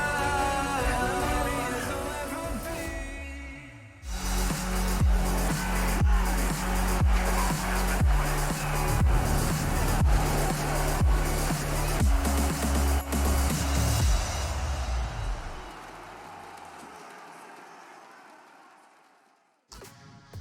Welcome back to the ESL1 Road to Rio. We have one map under our belt. We're looking to put just a few more there. Godsent are going to take an L there on the first map. And this, well, this is a little something I pulled out for today. Things are going about the way that you would expect. FaZe Clan finding a rhythm, finding some rhyme to their CT side there on Overpass. And of course, I have two guys here with me who are still trying to figure out their own lives and what exactly is going on inside of this desk. It's going to be Harry and Hugo, or their alter aliases, known as, I don't know, Joe Dirt and Joe Dirte. Yep, I mean, my therapist doesn't know what's going on. I don't either. Maybe Harry does. Any idea? Yeah, man, Counter-Strike, that's what's going on. And right there in the server, we got a real masterclass from FaZe. I feel like I've stepped into a bit of a time machine, which ironic now that I've said it out loud, of course. But yes, you know, in the server, FaZe were a real treat to watch just now. And I'm very, very happy about that, right? Because for this FaZe squad, something that we've kind of noted is like the brand of Counter-Strike that these guys try and play is one that's very like...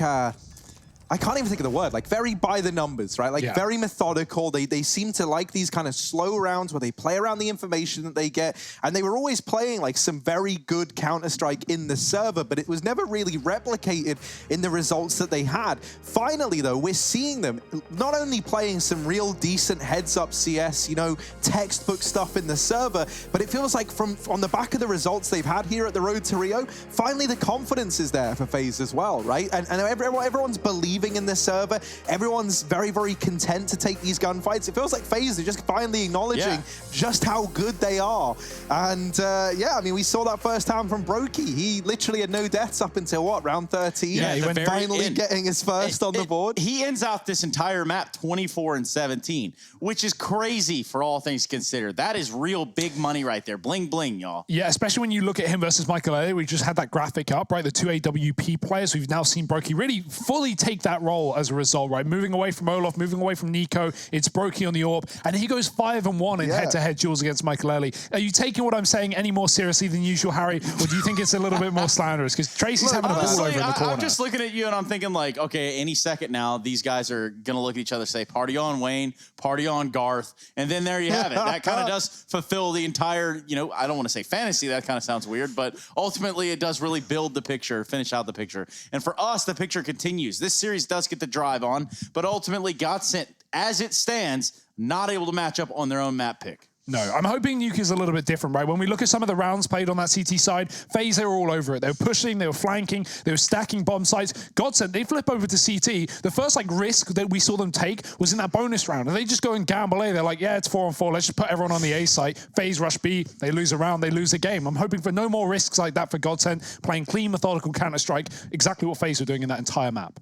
I just can't take him seriously, man. Anything he says with this look going on, it's great. It actually really suits Hugo. Like, that's the thing that blows my mind. What have you done Oakleys. Why'd you throw my Oakleys, man?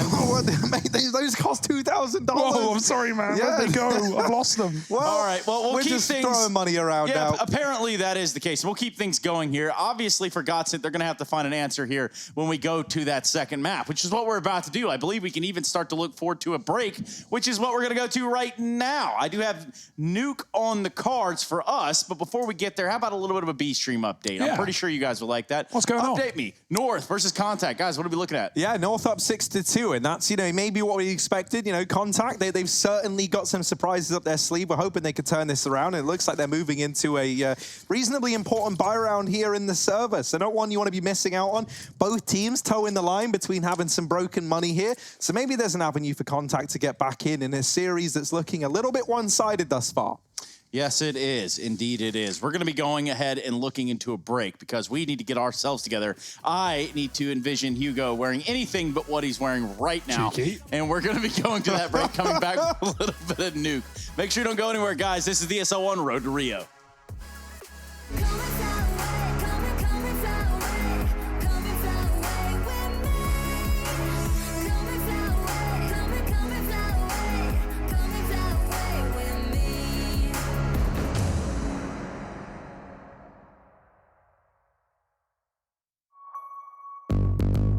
What's your style?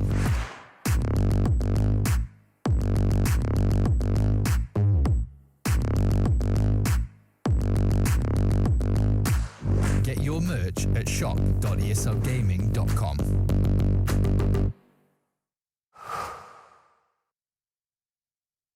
To be brilliant is to defy convention and challenge expectations. So Intel will bring the processing power for when it's time to go brilliant. Frame rates that keep up with your reflexes. Brilliant. Fast clock speeds for when you're on the clock. Brilliant. It's what we do at Intel, powering you to master your potential. Will you rise? Intel. Unleash your brilliance. Last year, we took 2 lucky winners on a trip to Berlin and gave them the experience of a lifetime. This year, we can take you for a trip to Rio. Take part in a series of GG.bet contests for a chance to win awesome prizes and a trip to Rio. See details on the website.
ESL 1 Road to Rio is brought to you in part by Intel, Mountain Dew Amp Game Fuel, and GGBet.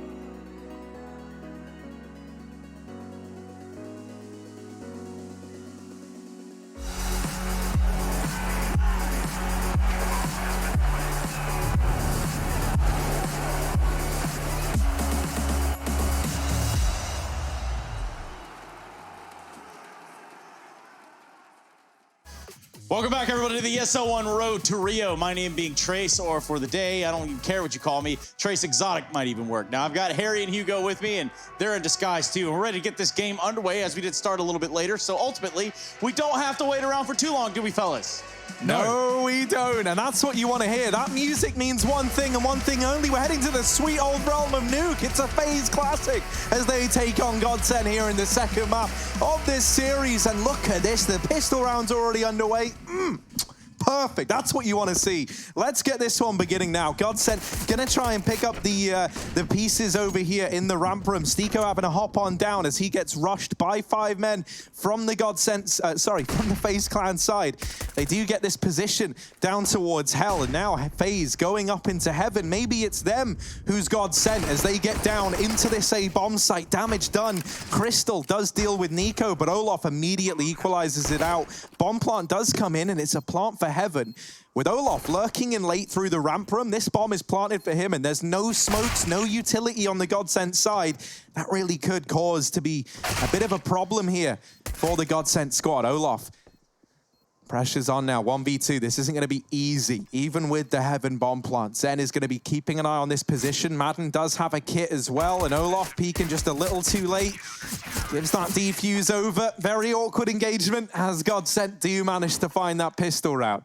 Also, Hugo, I've just noticed your shell suit like glows in the dark, kind of. Yeah, you know. That's pretty cool. I didn't know they did that. No, I mean, yeah. I didn't think it could get more ridiculous, but here you are, neon green. I can try. I can really try. But, well, Godsend, they're the one trying. They're the ones taking the pistol around, Harry. That's going to start things off a little bit better here in this series. I didn't want FaZe to completely blow Godsend out of the water. Not just yet, anyway. So let's see what FaZe do when they're the one tasked with trouble. It's a couple of UMPs and a few pistols around it. This is not a great buy for FaZe, but they want that top site. They might just get it. Utility going into main, Molotov to the back vent. Madden's going to get pushed out, and a molly on top of the hut as well. No one here. Godsend are all inside of the site. The bomb's been dropped. They come up the vent. Olaf gets one before he's traded, but the Deagles do provide some sustenance here for FaZe. That Molotov stalling out the plant if it were to be attempted. Stiko's going to kill Brokey, and now things get very difficult. FaZe are trapped. One in the hut, one holding Heaven. Michael can't go wide, and Nico knows it, but he doesn't know that he's necessarily there. Stiko's position is obviously understood by FaZe, but hiding in the smoke won't work out for coldzera. He gets caught, and Nico now has to find a 1-on-2. He's looked away. Michael come swinging out, and Michael knows exactly where Nico is. He's heard the footsteps. He's got the read on the situation, but he's not got the shot, and Michael puts Godsend up 2-0. Good lobby wrap for Stiko as well. FaZe make it interesting, but they don't really get in the round.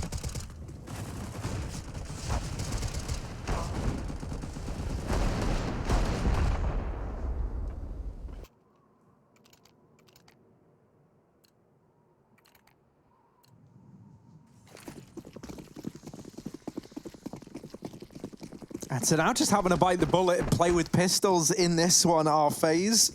Now, that's not to say they're not deadly when only the Deagles are by their side. I certainly wouldn't want to find myself on the other side of it anytime soon. Makalele, though, he seems up to the task. You know, on with the Scout versus the Deag. You imagine this is going to be pretty fruitful for Makalele. Now, in the meantime, Madden has mopped up 2 more players down here outside, and with it, has dropped the bomb. So FaZe, onto them finding much in this round, going down by the second, and they even spot Olaf over in the hut. Nico gets mopped up shortly after. And, you know, now the best FaZe can really hope for is that maybe they take a couple of players down with them in this round. Makalele finally tags some damage onto Raid, and that might lead to him having to abandon peek in this outside area. Olaf gets away with some damage, but not a kill. And there's the wrap from Zen. Third conversion round there found for the Godsent side, and the reinvestment coming in from FaZe. This is where things are going to heat up, and this is where we get to have a very good look as to how this Godsent CT side is going to stack up versus the FaZe crew. Yeah, moment of truth here.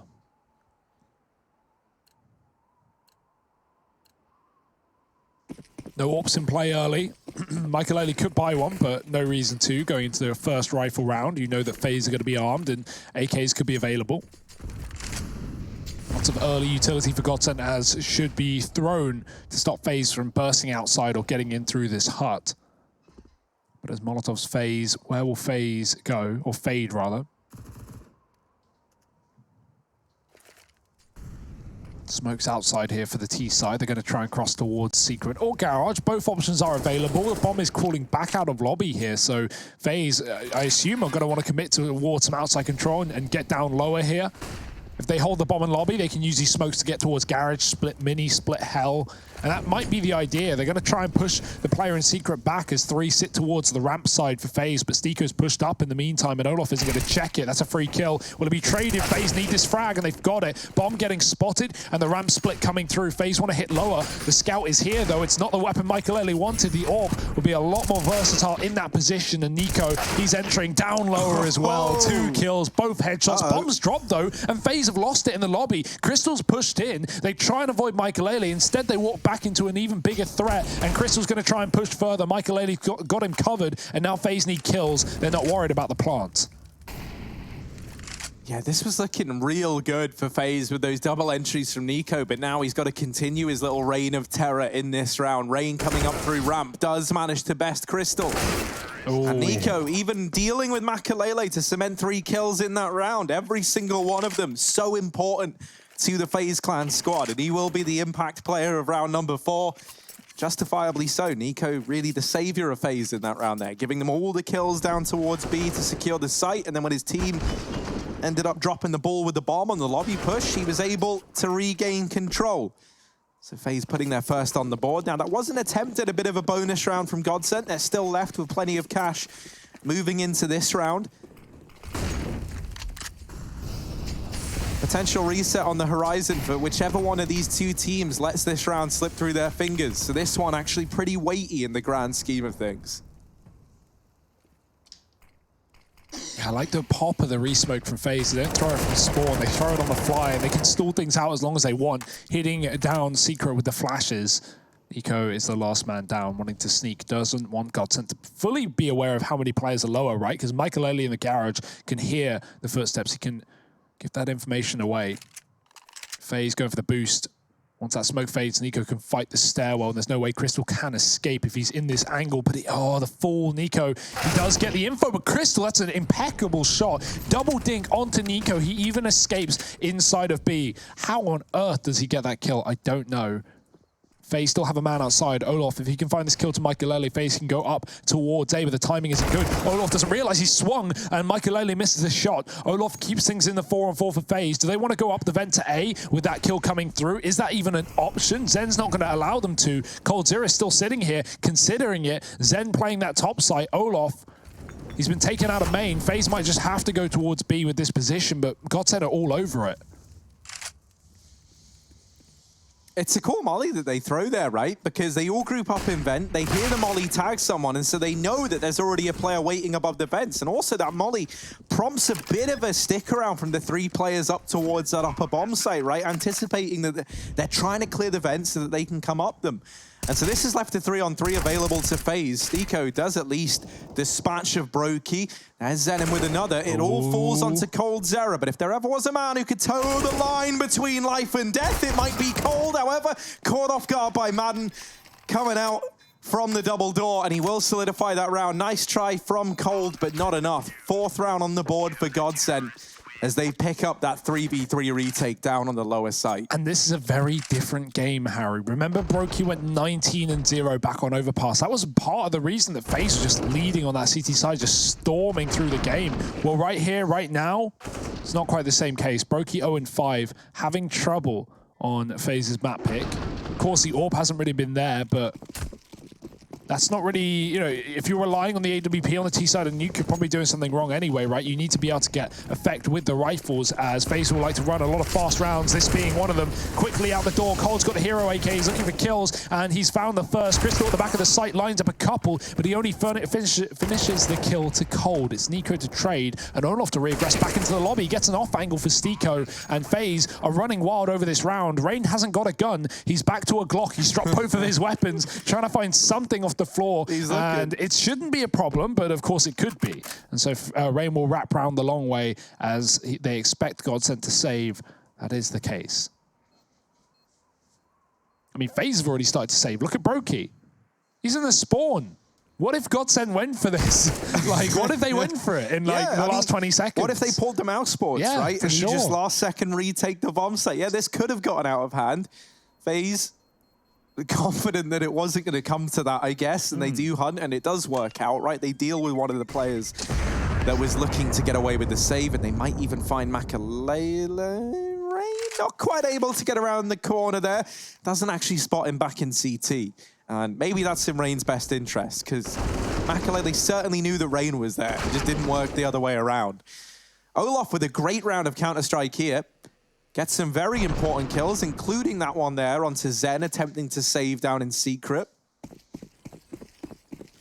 I do think, like, if Olaf starts to really come into his own, playing like more of this solo role away from the rest of the team, then that makes this a very deadly FaZe squad. Because, you know, when he was still getting used to the changes, you could kind of see it in the stats, right, that he wasn't feeling the most comfortable yet. But he's certainly looking like he's kind of finding his footing and coming into his own as more and more time, more and more experience with kind of his role within this team comes in. And ooh, he knows that there's a guy here somewhere. Madden tucked into the corner. Oh, that's awkward, but the second time is a charm for Olaf, and he will deal with him. Just Zen and Makalele left, the two saving players from the round prior, or the two players that attempted to save. Only one of them did it successfully. They're going to try it again. And it shouldn't be a problem, right? This time FaZe are at least boxed inside of B. It was a full commitment as a unit, and so no topside lurkers, no one still coming out of spawn. So FaZe do want to, chase these kills down and go for exits. They got to do it together to avoid guns being gifted. But I mean, Godsent are already armed to the teeth with these two. They won't get any more though. Still going to be a third round for FaZe as they build into this game, and that's what we wanted here in Nuke. Already up a map in this series, and a dominant one at that. So FaZe have a lot to prove in this best of three. Of course, remember, for the road to Rio, FaZe are at the top of the group right now, 4-0. Godsent sit right behind 3-1. But a loss in this series would lead them right next to G2 and Copenhagen Flames, who also sit 3-2. Some of the more surprising results in this group, such as Mousesports 2-3, nearing the bottom. Certainly not what we had in mind after their Pro League Grand Final spot just a few weeks ago. FaZe have come alive since that point though, right? They get to stage 2 back in Pro League. They get kind of swept in that second stage, 1 and 4, and now they're back with a vengeance. Brokey looking for his first kill. This is the perfect round for it. Confidence boosters, but there's an immediate trade. A heavy setup down on B, and Makalele's got 2. It's going to send FaZe out of that one. They try and avoid the AK rather. They still have a man in lobby, and so A is looking like a tantalizing prospect. No one here for Godsent. They've stacked lower on this eco round, and FaZe got it for free. Good reaction, right? FaZe lose 2, they just divert. Makalele goes for a heroic play. I like the attempt. If he gets a kill there, maybe it's a winnable round, but without it, Godsent should be looking to save in this one again. Molotov is going to send Zen back, and I really don't think Godsent should throw these guns into this round. You may as well just hold on to it. FaZe are going to have crossfires to solidify this A site, and Godsent know it.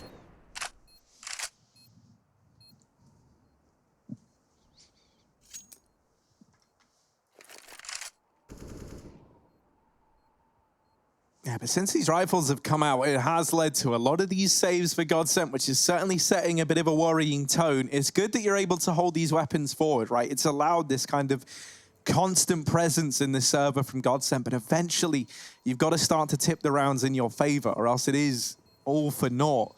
Stiko, he's in a tricky spot here, but with the other 2 down beneath him, he can kind of control if he wants to take these fights and You can be assured that he does not want to take these fights in that situation there.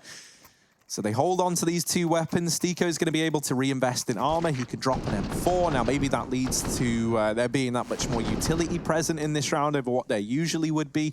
Obviously, that's one of the upsides to having these two players save. Zen's also in a position where he can grab the kit for the team. Alternatively, you know, calling a little pause here and seeing this buy trickle in. No, I just don't think you partial. I was going to say, like, maybe they partial to get the AWP out. Yeah. Stiko drop a gun and you're fine. No, that 100% feels like the way to go. Makalele could even glass cannon if you wanted to, but that feels like a bit of a risk, and maybe a risk that Godsent aren't willing to take. Stiko dropping a gun over. There it is. They just left it till later on in the round. Yeah, I mean, it would have been the round for Makalele to AWP because Brokey's gone for his purchase. That's the first one we're seeing on the T side in this game.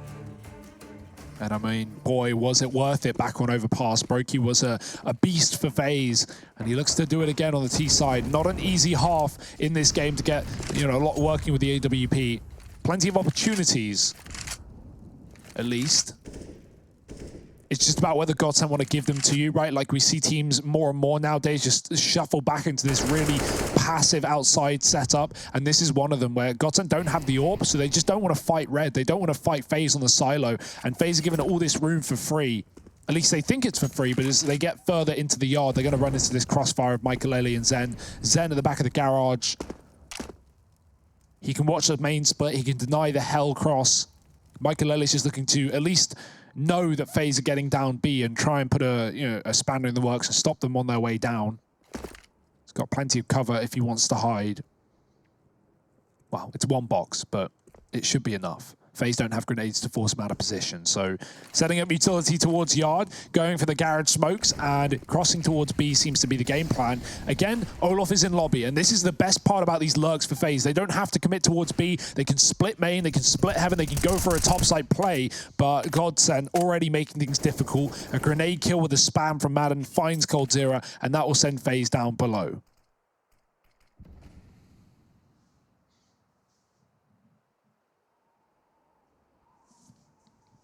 Yeah, they're just sneaking in, and Godsent have got no idea. They left their back door open, and, well, these intruders have just walked on in, and they've taken everything at the B bomb site. Stiko's now realized, alarm system's going off, alarm bell's ringing, and Stiko heating up over towards the back of the bomb site gets dropped by Brokey. So now, this B site with 7 seconds left, that bomb plant's found. Olof is waiting to try and cut off rotations, but he might find himself in a hot seat in a moment's time. Now they know he's coming in on this vent wrap, and Madden is looking to deal with him. Olof might have made the right decision here, getting out towards the double doors, and it becomes all too clear to Madden what's happened a little too soon. Oh, Olof just keeps on dodging him, and now swings out, catches the perfect timing, and Brokey in with another. FaZe, they'll find a 5th round on the board. Godsent going to be kicking themselves that one slips through their fingers, and they just had no information what was going on towards B. Then you factor in Olof on his little late lurk in main, getting away with a lot of success there.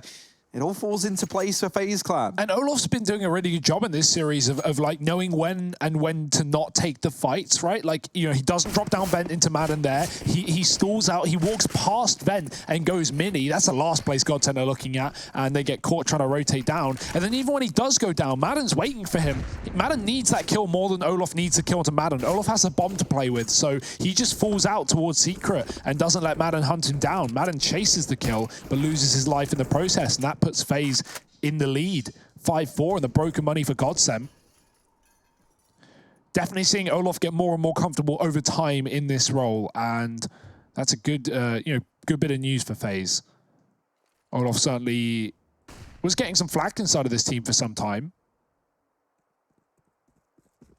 but FaZe maybe just trying to find their identity, and right now they've got the driver's license. They know who they are, but do they know where they're going? Smokes again outside, and it's looking like one of these lower plays again for FaZe. If they do so, please, Zen can't stop them, but he can go above if he wants to take the fight. Flash is high for FaZe, but they're going to spot him. He gets a kill at the very least before he drops. It's another player, and that's the last thing FaZe are ready for. They do trade it, though. They're letting no kill go unpunished, and now all Godsent have seen is FaZe go lower, so do FaZe want to throw a spanner in the works and double back? That seems to be the play.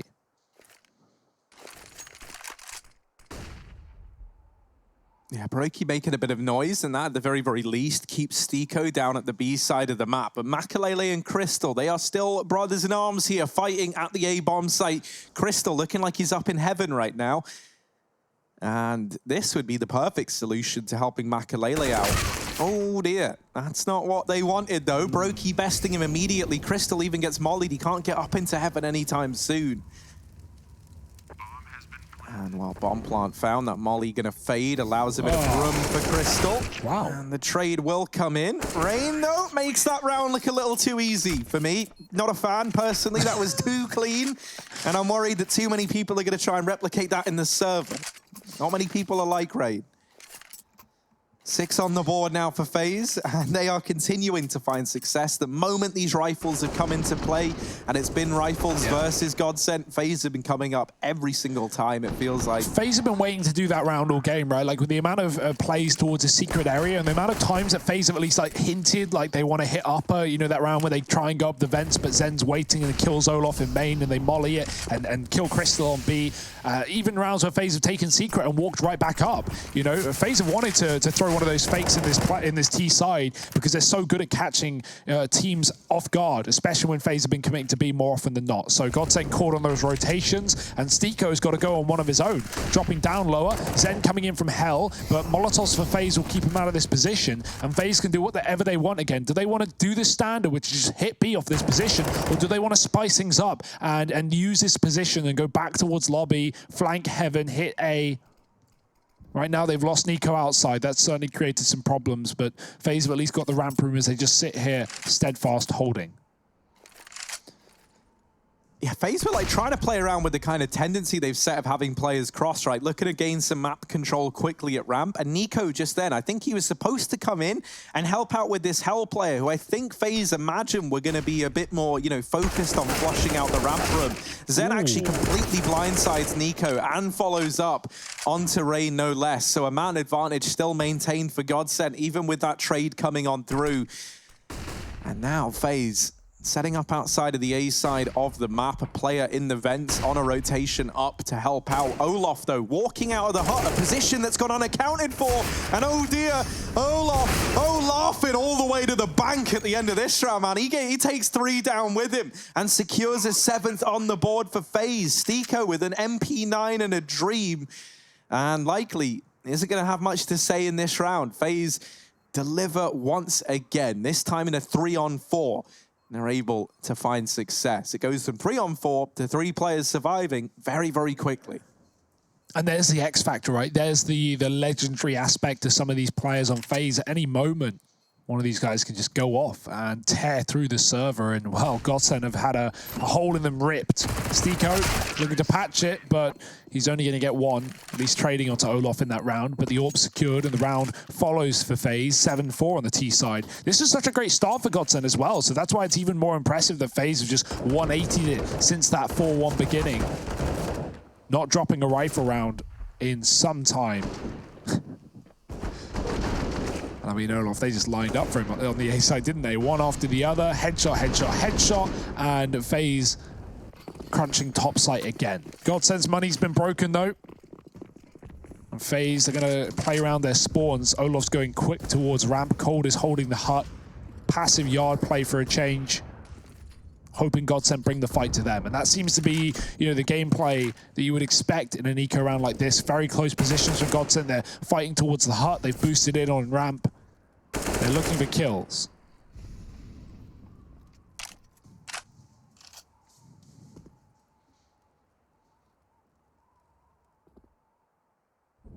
Ooh. Scary. But that's the thing. I wouldn't want to toy around with Cold Zero like too much, you know? Like, yeah, you can tease him a bit at first, but I don't know, man. I don't know, Crystal. I don't fancy. Yeah, there we go. There it is. It was only a matter of time before it comes through, and Cold, well, he swats him away like it's nothing. Man advantage now taken for FaZe in this round. Now, Stiko is boosted up here in the ramp room earlier on, and he's looking to give us some big results. Gets a lot of damage off with the Deagle, and Stiko absolutely on a tear. The AK picked up. Get out of ramp, FaZe. This area does not belong to you. Stiko has pulled these shutters closed, and now it all falls onto Nico. 1v5 coming in on a late lurk from outside. He's trying to send us a message with his crosshair. And we just don't have the technology to work out what he meant with that one. But I think he's trying to show us, you know, he's got an idea as to where these players reside. He's now looking to save. I think no he's time left in venting this frustrations. round. Yeah. That's what it seemed like. Maybe. I mean, with the time and everything, he knows he can't even really go for this round. And the worst part about that is Godsend have just surrounded the guns and the bomb, and so everyone is now well armed. Michael finds an AWP. Madden upgrades to an AK. 3 of them for Godsend. That's a killer round to win on the CT side. Not only in the eco, where they were saving anyway, but one that they massively upgrade their weaponry in. Ridiculous stuff for Stiko. How he's able to fall off and still get 3 more, I do not know, but he'll take it, and so will Godsend. 5 rounds on the CT half. FaZe still in a commanding lead, though.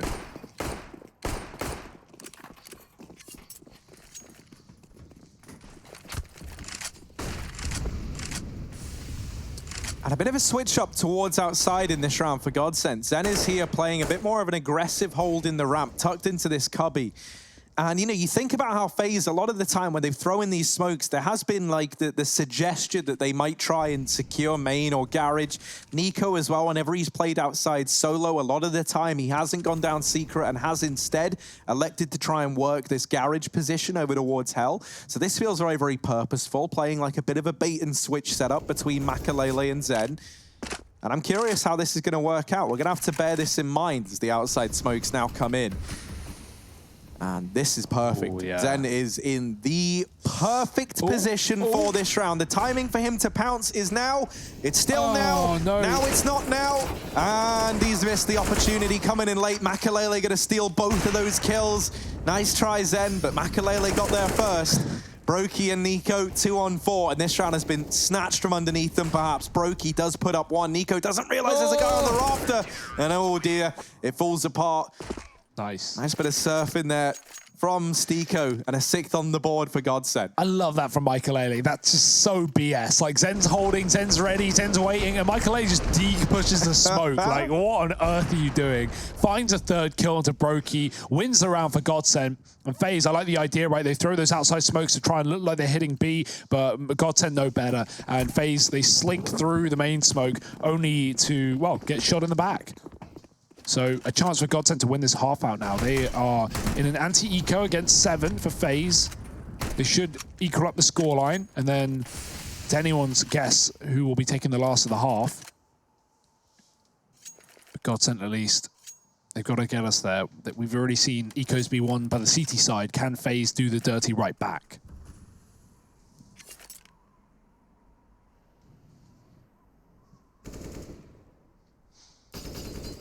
Really got to make do with what you got.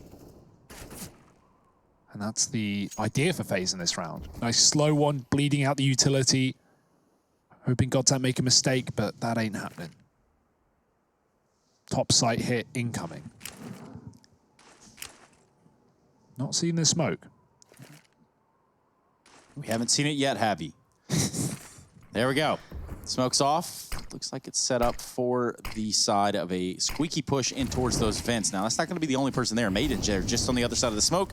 That creates an interesting dilemma for FaZe, who've otherwise constructed and crafted around here that gives them that opportunity to get out into the squeaky, into the vents, and then drop the bomb and get into lower. Maiden, though, they're going to know it. All the lineups are there, and it's got Crystal's name all over it. So far, so good. Nico with a nice eagle shot, though. A little bit of recovery before he's taken out by Makalele.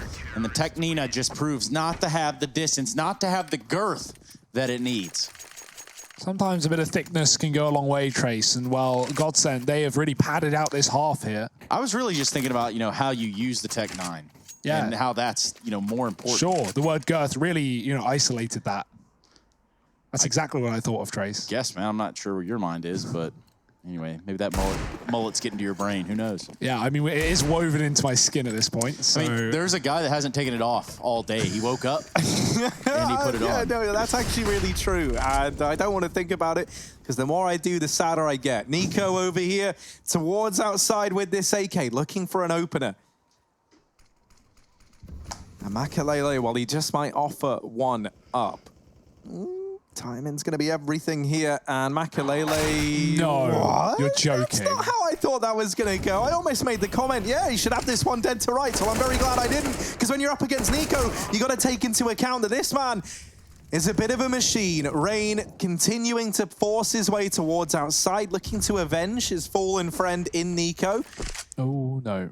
And they've just left Hell. They've just given Rain a bit of space to work with. This should cement an upper play for FaZe. With Rain having this map control, he can tear this A site apart. But actually, Zen, eyes in the back of his head, Umbrella out, no Rain today, but Cold looking to take this back in favor of FaZe. Both players here for Godsent. It's a 2-on-3, an all-out brawl for A, and it might go Godsent's way unless Cold has something to say. And maybe he does. 30 seconds left on this clock. The bomb on his back. And still a chance in this round. Yeah, I'm surprised FaZe continue to hit up after Zen gets that kill into the player in heaven. Godsent fully stacked up there, and FaZe opting to walk into it. Cold has got a very good position here. Is he going to go heaven? No, he's walking ramp to B. This is a long rotation, and it is going to be avoided. Stico's not going to hear things until Cold is already on that B bomb site, but he has to run. He has to plant. 10 seconds, being loud about it. Stico snuck down the vents. Cold, it's a gamble. It's a guessing game. Where is Stico coming from? He's going to stay inside of the site. He knows that noise has to be made if Stico wants to get out. So the door getting open. Cold's ready for it. Stico looking for the check, and he's got it perfectly in the one-on-one. 3 kills for Stico, 8 rounds for Godsent. They solidify and cement the lead at the end of the first half. But this is Nuke, and FaZe still have an excellent T side. Is it going to be enough, or do we go to a third? You're going to have to wait and see.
Well, it's time to come back alive here in the server. We do have a nuke on our cards, and we also have an 8-7 half. Barely split down the middle, and by split down the middle, I mean Godsent.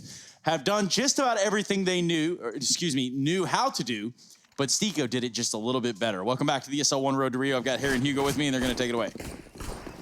Yes, indeed, Trace. Thank you very much. Godsent, you can see those GG bet odds really not painting a pretty picture. 888. Maybe there's some demonic meaning to that one as well. Couldn't tell you. Well, I mean, that's something. And considering they won the half and they're still not favored that aggressively, woo. Well, let's see if it's making sense. FaZe are waiting on the A site, and quick kills coming through from Madden mainly. He finds 2. Train is back in for Cold Zero, who's on a bit of a streak. He's hunting ducks here in the A site. And, well, feathers and all, Crystal will fall. It's going to be FaZe finding the pistol round on the CT side.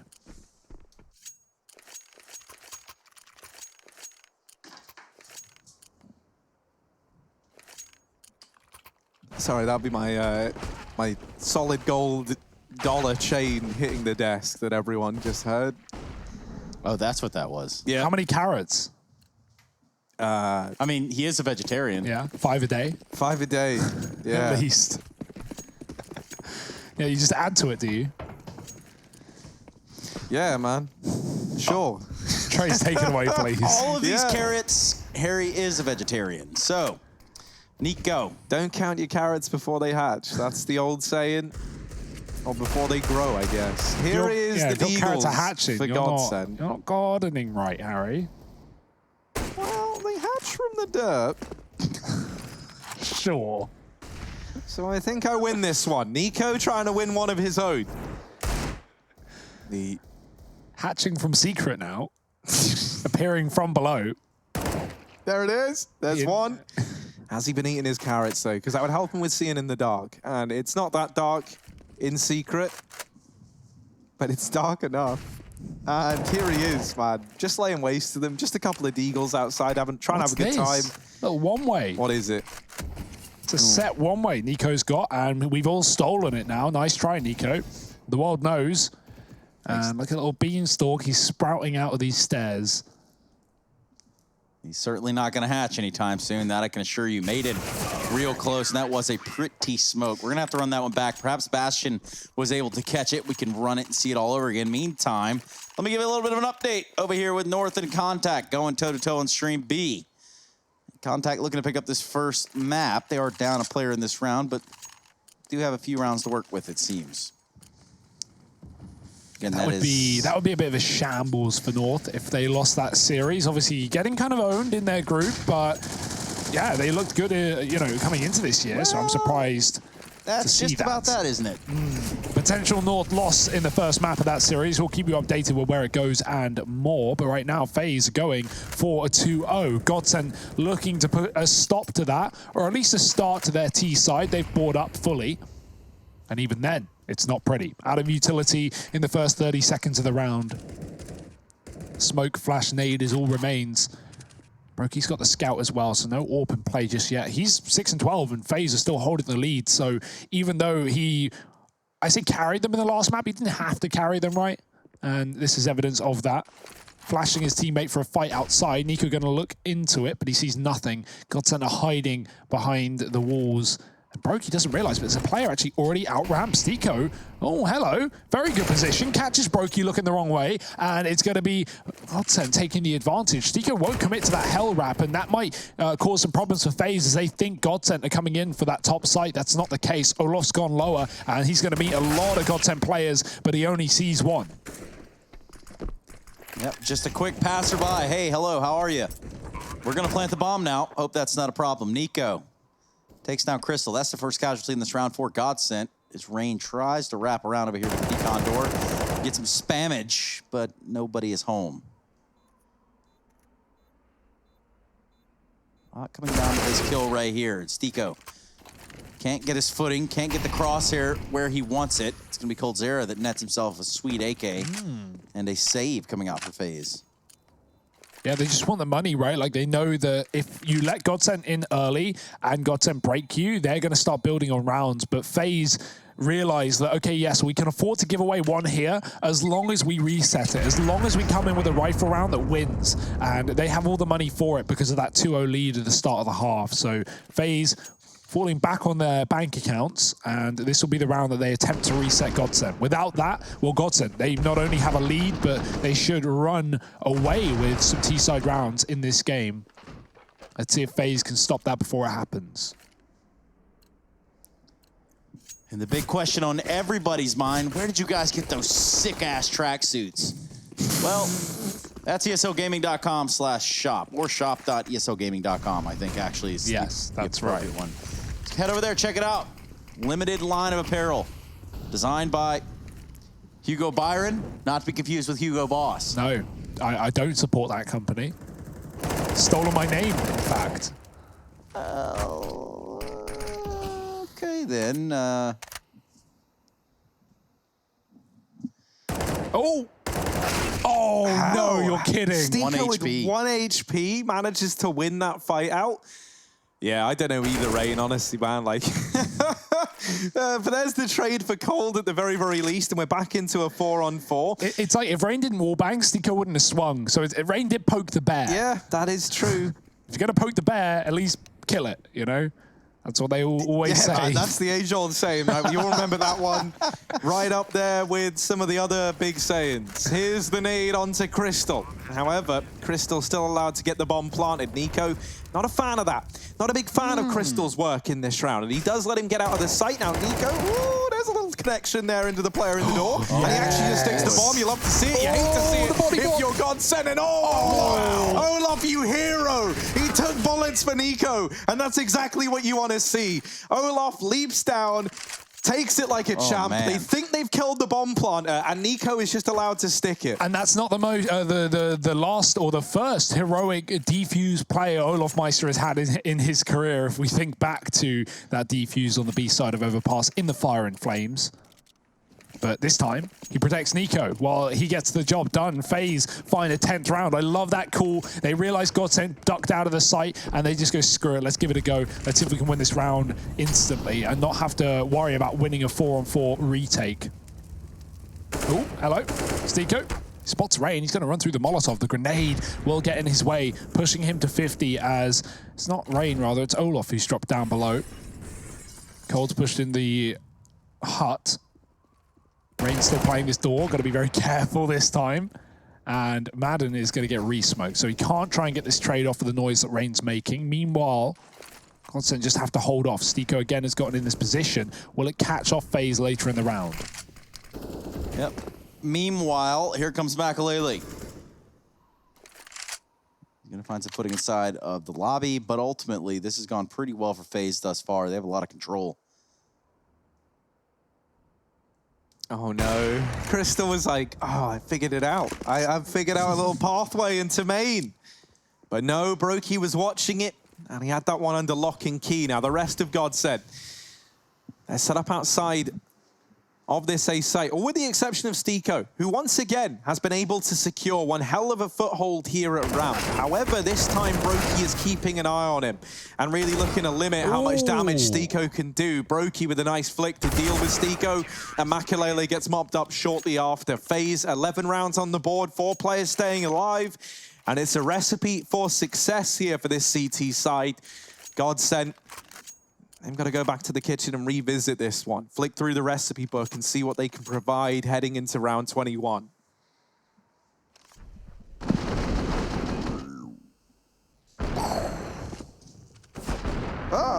Yeah, fast flicks from Brokey in that round. It's him and Cold that have made this series look so good for FaZe. Brokey back on that last map. Cold here on Nuke. Multi-kill after multi-kill. He is warm as anything. Like an apple pie, some say. Like a warm apple pie. Sure. He should change his name. Who needs Cold Zero? More like Apple Pie Zero. That really flows off the tongue, Trace.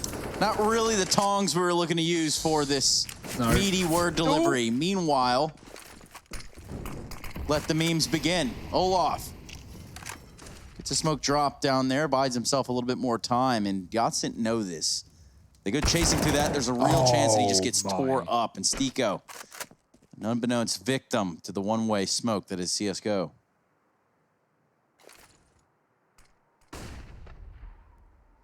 Yeah, they're just kind of stuck here, it seems. Yeah, this is something that FaZe have been doing like a really good job of being able to replicate, and that is that Godsent, that they're going into ramp thinking like, wow, look at all this control we've got, but it's very much by design from FaZe, right? It's not so much Godsent taking ramp away as it is FaZe giving it up and then just setting up to retake in man advantages, trying to even deny it getting that far, and that's what Rain is hoping to do in this round here and now. Dear. They are not ready. And he will wait, might go for the spam, and if he does, Madden will get very unlucky in this kind of head-to-head. FaZe on for the rotation, 4-on-3. Bomb planted and ticking away. Godsent have a little bit of time to try and solidify these post plants, and that time is now expired. Crystal, only good for one, does get taken down by Nico. Still the man advantage lying with FaZe, and no noise has been made by Rain at Decon this whole time. Finally, he gives up his game, and now they know that he is here. Madden up on top of the silo. Time is ticking down and getting away from FaZe Clan and Co. And they've got to leave this round back on out of it. FaZe, I don't know, I feel like maybe they pumped the brakes a little too harshly there in that one. I would have loved to see Ray try and stop the bomb plant, right? Obviously, he doesn't know it, but no one was covering it, and it was open for him in Decon. But he makes what I would say is a safe call. He's 9-14, right? He's having a rough game, and so he makes the right call, which is wait for your team and play retake. He was the first to be, and he's the last to have any impact in that round because the rest of FaZe fall before him. So Rain, he hesitates, he waits, but maybe the earlier opportunity would have been a little more bountiful for him. He wasn't to know that though. And FaZe will have to forego that round. Godsent converted on the B bomb site. They're up to 10, double digits. FaZe's money on the rocks. Brokey's got Norp. Rain's got a Deagle. So we have quite the disparity in wealth here for FaZe Clan. And we'll see what they can do with it. Still plenty of rifles to make things happen. And Nico has pushed Yard. He's climbing up on top of Red as well. Crystal is waiting for this. Such a scary position because you've got to be ready for the silo peak as well as the players that could be outside. Now, Nico's really forward positioning. Yeah. It's going to be what bites him in the behind there. That's smart. I mean, you know, it's a bait, right? Godsent are watching him from all the way back. They know that eventually someone will get tired in Yard and push. And as they do, Crystal capitalizes, he pops forward, he takes the kill. Oh, Rain knew Stika was there, but he couldn't hit the shot with a Deagle. Uncharacteristic. And this could be FaZe, you know, falling apart a little bit in the latter stage of their map pick. That can't afford to happen here as Godsent look to find their 11th round. There's only 3 players in the way of that. Oh, Brokey, no. Hello, there it is. Come on, man. 3's not enough, surely. And I thought he was going to go ahead and get even more, but the trade is in from Makalele. Olaf now up in heaven, and he's got this crossfire set up with Cold. Oh, dear. Makalele finds that out the hard way. Stiko, a lot to do, 25 seconds to get it done in, and that's not enough time. Not enough life for Stiko there. Cold and Olaf with that crossfire set up, they're able to hold the fort. But it's Brokey that gives that round to FaZe. We're going to watch back this highlight here. He's holding upper.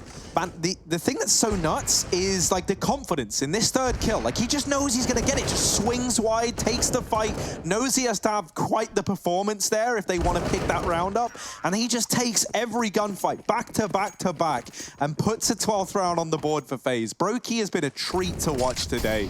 I've absolutely loved it. And even though like the beginning of Nuke had been a pretty rough start for Brokey, he is more than recovered now. Well, Rain's going to have to take an Advil and get ready for that one on the backside. It's Crystal with the Glock to the dome. Gives him a bit of a headache. Worrisome troubles. He just drops down and clears Mini. Doesn't matter, though. The kills are coming in the way of FaZe Clan and just Zen. He's got himself into lower. He's going to be able to get a bomb plan out of this, too. All things considered, very calculated. Yeah, but not past that point. That's all he'll get done in the round. But a bomb plant's still pretty good for Godsent on an eco like that, where they save a decent amount of money. I mean, they can buy fully moving forward, and they need that more than ever. FaZe are clinching a victory, 3 rounds away from it. A 2-0 that would be as well. FaZe already dominated Godsent on their map pick of Overpass, rather. And Dust 2 being our third if we get there. And a lot of the answer to that question is going to be decided here and now in this round. Godsent, if they fall here, not only FaZe will be up to 14, but they'll be anti-eco to close it out, or at least get us to match point. Cold, 27 kills. Quite the affair right now on the CT side for FaZe Clan. Nico's got to deal with the outside control. Godsent throwing problems at that. They've got 2 players trying to cross. Broky's been flashed off and he can't stop them with the AWP. The AWP of which on the T side is raining down death. Michael Ellie is looking for a pick, but he's got to cross past this AWP. Rain has lost his life in a lobby push that's gone wrong here. It's actually Madden getting out onto the top site. The lobby push has come from ramp and Olaf has gone through a smoke, catching Stiko looking the wrong way. 3-on-3. A very weird round with these AWPs still yet to fire shots off outside. Michael Ellie doubles back and avoids the outside control, avoids the AWP from Broky that was so close to killing him. And Godsent, they want to get this bomb into the A bomb site, but they're seeing if FaZe want to give them a fight before that point. FaZe is setting up to retake, but not needed to just yet. It would be, if anything, a mistake if FaZe threw a player at them right now. Has someone just DC'd from FaZe? No, I think it's the other way round. And so we still have 3 alive for the CT side while the HUD might deceive you. Yeah, Olaf is still on the server. He's going to go for quite a drop there. Lands right in Makalele's face. It reminds him that clowning is unacceptable. That was a very weird round.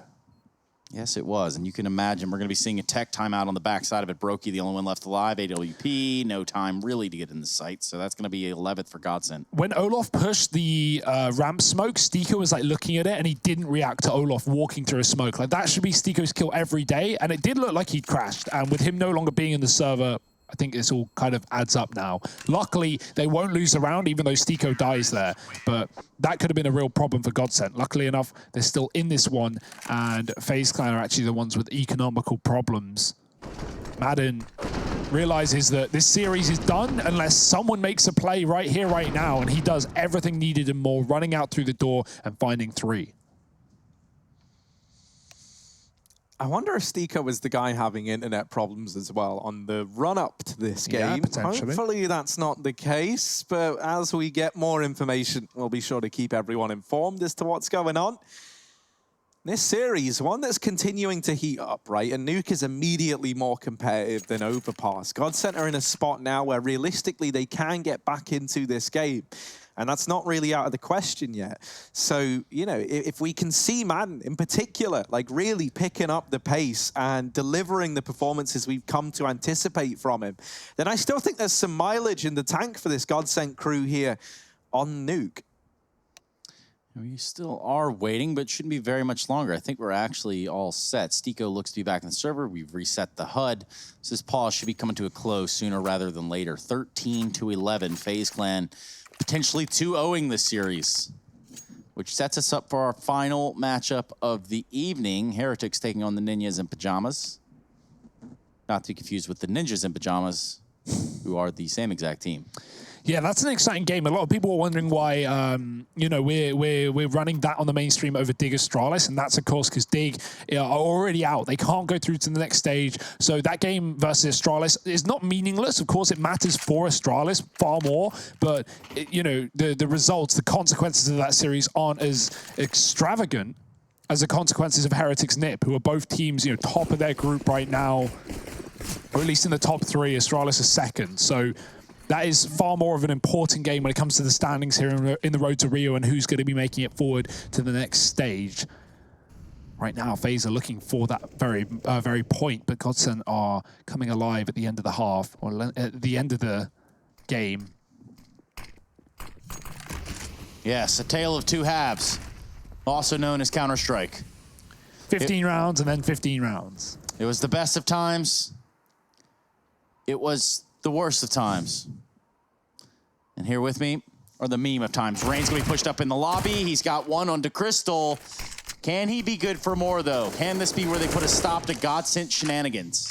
That's a huge heroic play to make in such an important round in a 5-1-5. Rain just pushing lobby. If he dies there, that's such a problem for FaZe. But instead, it's put them a man up, and they're not done with it. They're going to continue to get aggressive. Rain pushes back into the smoke with the support from his teammate as well. Back to the ramp they go, into Brokey's AWP, and Olaf's double setup as well. Everywhere Godsent go, they walk into 2, and 2 for Cole puts 14 for FaZe. They might just be able to take this series away. And it's one of these phase games where we get a monstrous performance from coldzera, and they're always a treat to watch. He's got 29 kills to his name at the end of this round here, thanks to this little double mow down on the hut push. 14 now on the board for FaZe. And the chance for Godsent to get back into this game all falls onto this one round. If they lose it, they're force buying. They've got nothing up against Match and Series Point. If they win it, then they do bring FaZe into an awkward spot, and they could still have some legs on them in this game, but it very much hinges on finding something here and now. And Crystal, well, he doesn't really like what he's found over outside. He's found Brokey. Yeah, back-to-back rounds where Crystal's been the first dude to die for Godsent. Obviously, he is, you know, at least in this case, the one tasked with pushing behind Red, crossing, doing that difficult role. But even last round, just pushed in the hut by Rain. And that's a swift shot from Olaf. Everywhere Godsent go, they're walking into Hellfire. Ooh, Olaf, one has gotten out past him, and he might not realize Zen could do damage here. One little quick tap, and that removes Olaf from play. Suddenly, he's got to sit back and watch as his 4 teammates try and see this one through to the very end. Zen and Makalele, they've got their fair share of spectators. 3 players from beyond the grave, hoping that they can keep Godsent in this series. And it all falls onto Zen, and Zen falls shortly after. FaZe, 15 on the board. Match and Series Point now. And 5 kills is all that separates them from continuing this flawless streak at the road to Rio. Something funny just happened there between Zen and Rain. When you both open the door at the same time, the doors open outwards on either side. They invert, if that's a good word for it, right? Like one door opens, the other door shuts, essentially. And that always catches you off guard when you see that. The doors swing in the way you least expect it. Rain gonna get the kill behind it. He's really been playing things safe on the CT side. That's nice to see. Fast play out hot, and Rain is just gonna rain down death. 2 kills, make it a 3rd into the Molotov. They are walking into fire, smoke, rain, everything in between, and it's FaZe to find the victory here at the end of Nuke. 2-0 over Godsent. Remaining flawless, remaining at the top of the Group B for the road to Rio. FaZe looking good. We'll be back to break that down with another matchup for you guys at home. Join us in just a moment.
Well, it's FaZe Clan that remain undefeated in the ESL 1 road to Rio, going up 5-0, and that's going to put them with a W over Godsent, who did put up a valiant effort, not even really a Valorant one. But here in our Mountain Dew Amp Game Fuel post-match, we're here to break it down all for you. As if we don't look like we've broken ourselves down enough, we are here to do that about the game as well. When I say we, I'm talking about Hugo Byron, also an alien known as Paul, and then we have Harry Russell, who is kind of like the love muscle of esports. So, guys, let's talk a little bit about this game and what we saw right off the top.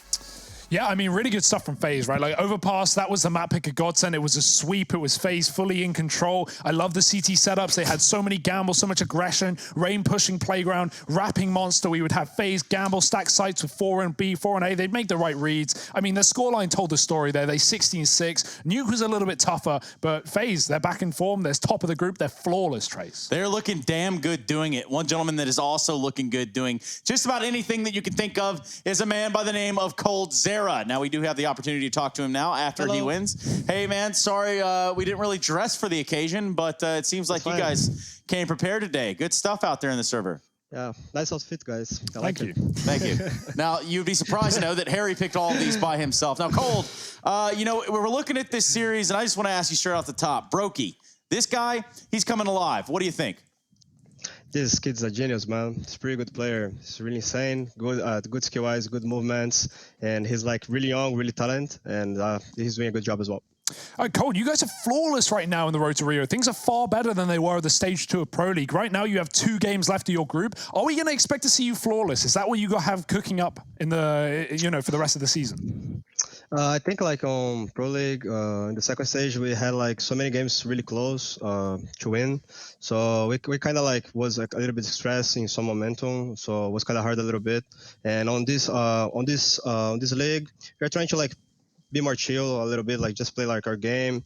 Feel free like to do some good stuff when we want. Like feel no pressure to play, and we are just being us.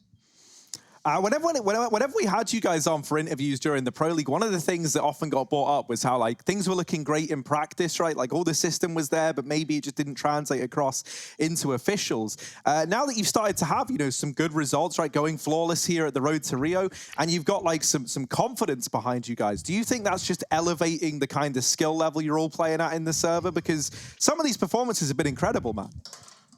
Of course, I think the good thing was like for us was beating Jichu. I think like that game was make us have more confidence because as I said, like on the Pro League we had so many close games and we could not close it.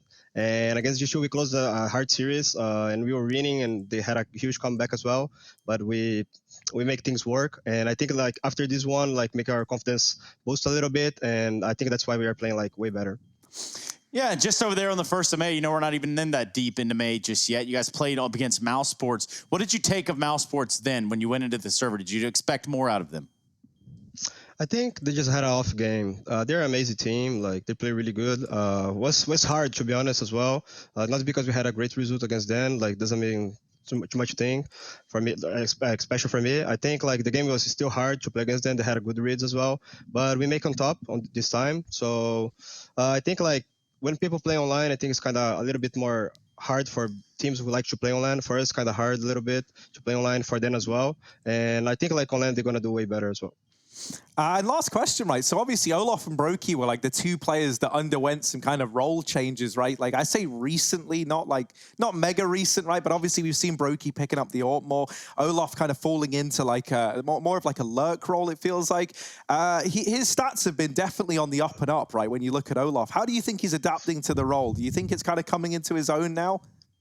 To be honest, like Olaf was doing this in the past, and Brokey likes to play up, and he liked to play more aggressive as well. I think Olaf on the beginning he was a little bit passive, but his lurking is really aggressive. So that's changed our style completely. And he's making a good job. He always have good timings, and he talks more. And Brokey was when he was playing lurking, he was kind of like a little bit passive, and he was like not talking enough. So it was kind of hard to move when we went to back from his height. So I think like this change make our game like better in that situation because Bluk is a sick helper and Olaf is a sick lurker as well. So like I think like when we change this, make our game like step up a little bit. So you have all the pieces you need, basically. Yeah, sure. Cold, before I let you go, there are a ton of Brazilians out there that watch Onward, and we don't often get to hear from you from our side. Would you mind speaking to them in Portuguese? Yeah, sure. Queria agradecer a todo mundo aí que torceu pela gente. O jogo foi bem tranquilo. A gente conseguimos fechar 2-0. A gente está 5-0 também no group stage. E obrigado pela torcida de todo mundo. Valeu. Cool. Easy as that. Thank you so much. Obrigado, Cold. We'll see you around. Thank you, guys. Have a good time. Bye. Yeah, we look like we're having something of a good time up here. Well, we actually are. FaZe Clan taking down Godsent right here does set us up for our next match of the evening. Guys, do you have anything else you want to say before we go on? That was a great interview from Cold. Really quick answers, good insight into the team, good understanding of how things have changed since that Pro League, right? We see him drop off there, and things right now are just working in full form for FaZe. Obviously, this group stage is looking a little easier than that of last. Mouseball's not being competitive. He touched on that as well. We really got the full picture from Cold here today. Yes. And, it's one of those things where we have to go to a break now. Now I have to take these glasses off and see the world for what it really is. And the one thing that I always ask myself is, Sarah, why are you leaving me? We will be right back with Heretics taking on the Ninjas in Pyjamas. See ya.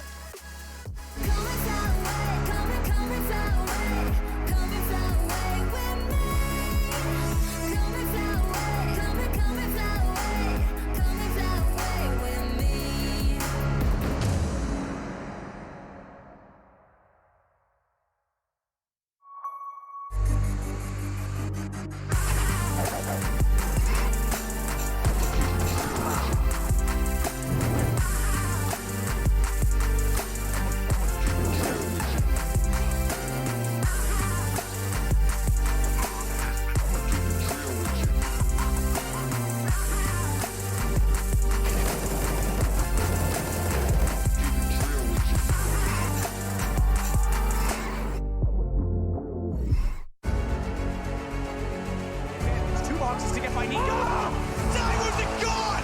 Go to hit this. On the ramp, though. He knows he's there.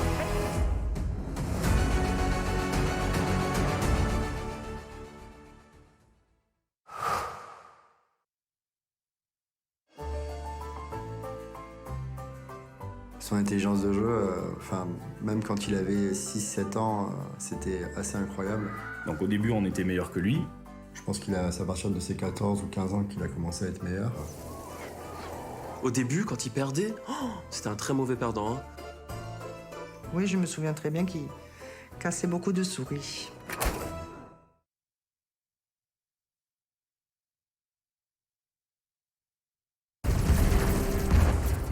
Everybody loves an underdog. Who needs to be liked?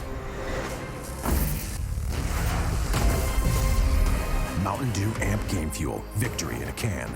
Last year, we took 2 lucky winners on a trip to Berlin and gave them the experience of a lifetime. This year, we can take you for a trip to Rio. Take part in a series of GG.bet contests for a chance to win awesome prizes and a trip to Rio. See details on the website.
Chasing love in an empty bar. Pour a drink till I make it past. The midnight hour seems to come and go, but I know. Walk on up with a drink in hand, sipping mixes 'cause you can. And all the lights begin to switch off.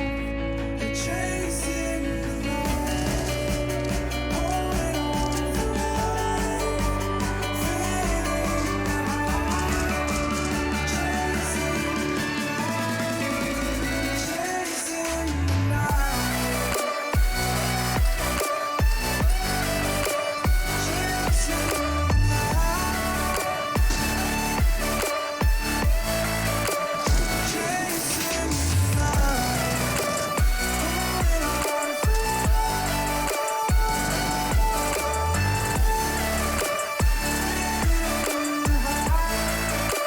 chasing the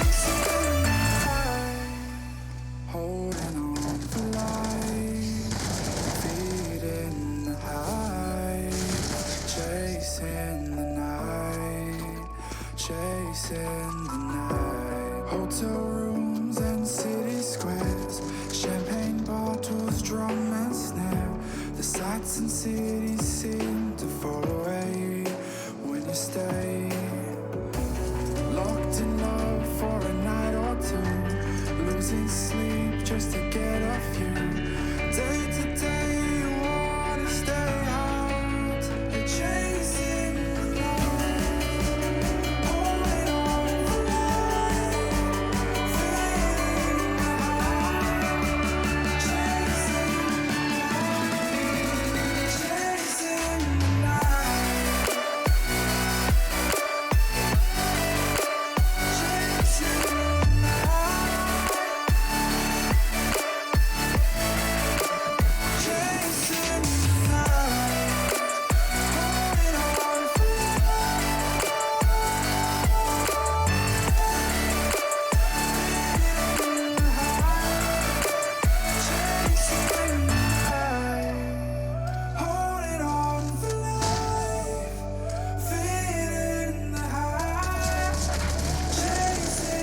night, chasing the Let's take our time right now, it's just a vibe with you. I feel alive, now I'm feeling like up to the fine, will it stand the test of time right now? I need a sign.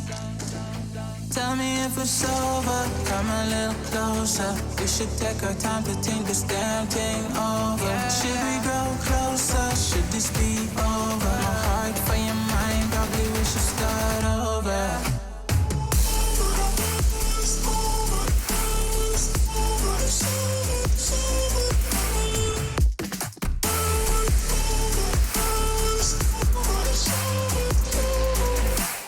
Tell me if it's over, am I your lover? Are we going solo? Or is it polo? Her face is saying don't go. I'm acting like I don't know. Whisper my name, say what you want, show me your thoughts. I do the same, my breath on your neck while I slowly caress. Feelings in gray,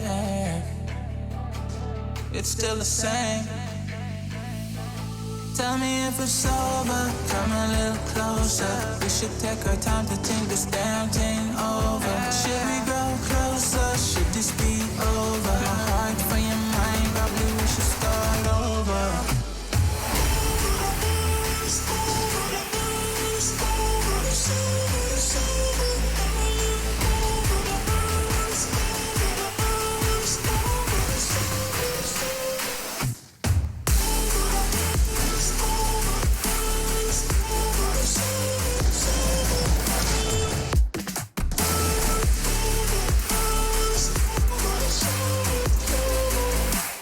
Tell me if it's over, am I your lover? Are we going solo? Or is it polo? Her face is saying don't go. I'm acting like I don't know. Tell me if it's over, come a little closer. We should take our time to think this damn thing over. Should we grow closer? Should this be over? My heart for your mind, probably we should start over.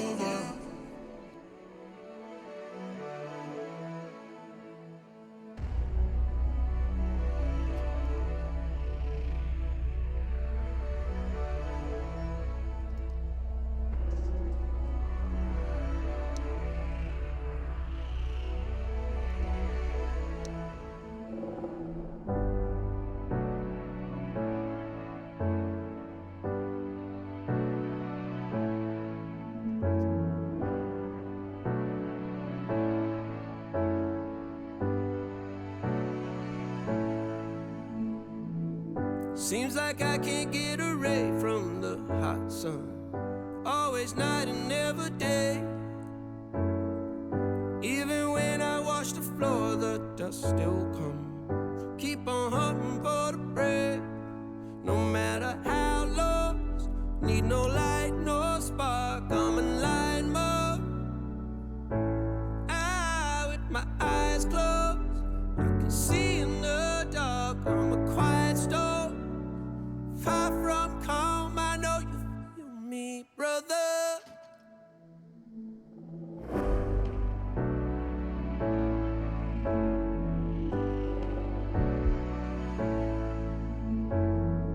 Seems like I can't get away from the hot sun. Always night, it's never day. Even when I watch the floor, the dust will come. Keep on hunting for the prey. No matter how lost, need no light, no spark. I'm in line mode. With my eyes closed, I can see in the dark. I'm a quiet storm, far from calm. I know you feel me, brother.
I was running road so many nations. Even when it's so sweet to end up seeing red. Is it such a ghostly revelation? I may have fucked up all my chances. And we ain't sleeping on the floor again. We never sleeping on the floor again. For the ones who didn't make it out, for the ones that didn't see the light, for the ones that never cared, never gave a thought, found no happiness in that brand new car, or the house you bought to see. You talking about the love you lost, and it was gone like way before you ever thought it was. Yeah, I took my time, no quick ones, quick run, quick gas to get back there. Hot roads, I didn't think I'd come back fierce, cause I was running road so many nations. Even when it's so sweet, I end up seeing red. Is it such a ghostly revelation? I may have fucked up all my chances. Fucked up all my chances.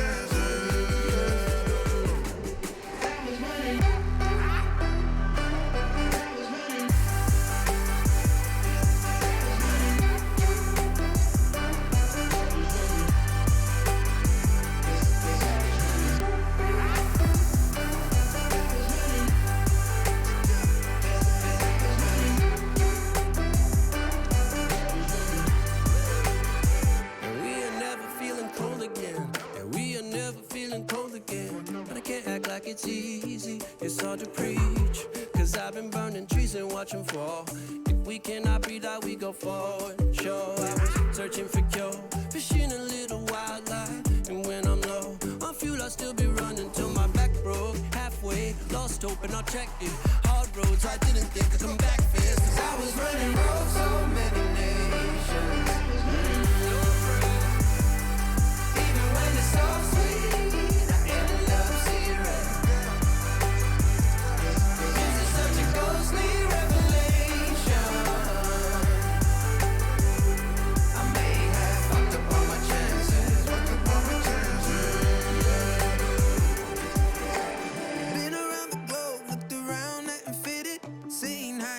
lows, but you won't even get it. Been around the globe, think it's time to admit it's not the end, but the road, and you won't even get it. Been around the globe, looked around, not been fitted. Seen high and lows, but you won't even get it. Been around the globe, think it's time to admit it's not the end, but the road. I was running.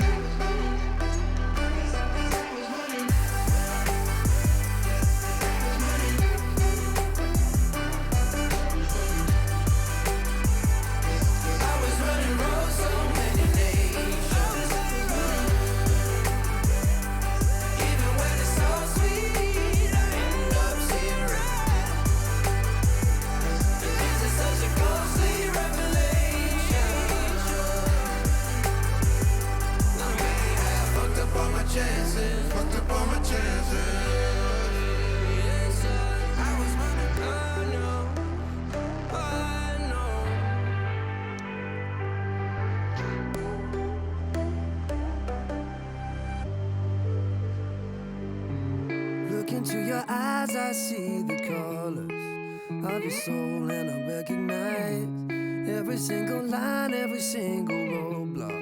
We are two hearts that beat in time. In the towers, looking down all night, blocking out the sun that we need. Maybe we can change our stripes and colors. You're the only one I see. And I take it all or nothing at all. Driving through the night till I'm at your door. Go outside, stay up all night. And I take it all or nothing at all. Driving through the night till I'm at your door. Go outside, stay up all night. Sleep through the sunrise.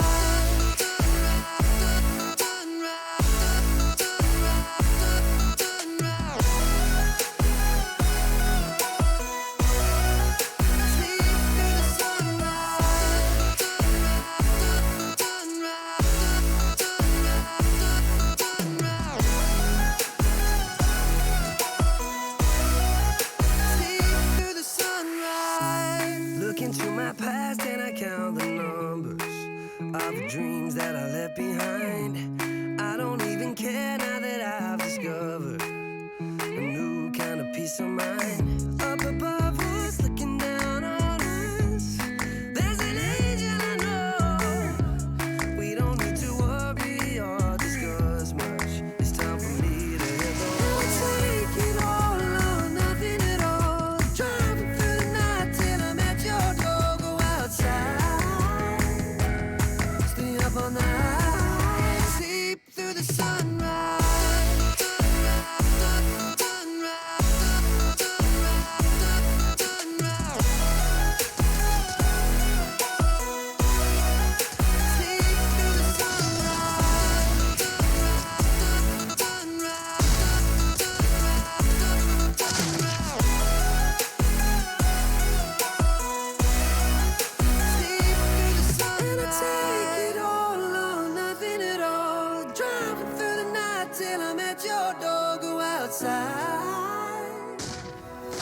All night,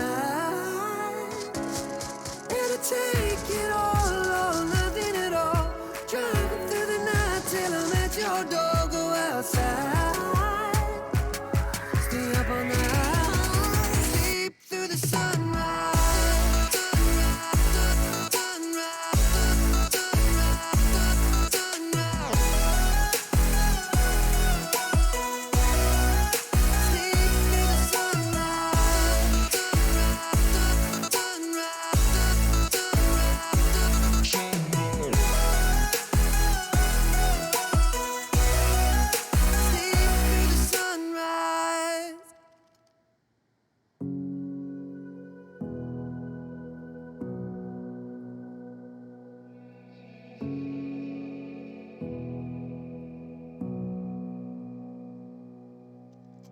Sitting on a bench, waiting for the time to pass, dreaming of what happens next. I see what I wanna be, questioning my destiny, only knowing what I see. I don't even realize I've already made a path, and I can change it anytime. I can't take it back. I know what I want, but it seems so damn far away. I know I sound crazy to the ones who said oh.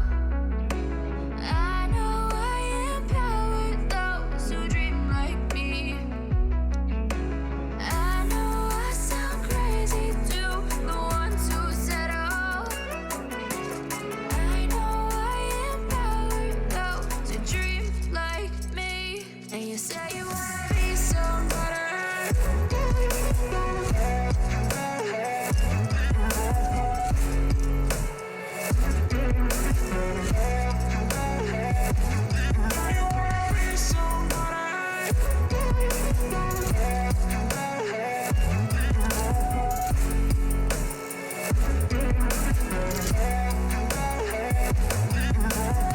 You got a voice, then you better use it. Tell yourself day after day it's time to prove it. No days off, keep the hustle moving. Wanna see you be what you want it to be, prove it. I know I sound crazy to the ones who said oh. I know I empower those who dream like me. I know I sound crazy to the ones who said oh. I know I empower those who dream like me. And you say you wanna be somebody. And you say you wanna be somebody. And you say you wanna be somebody. And you say you wanna be somebody.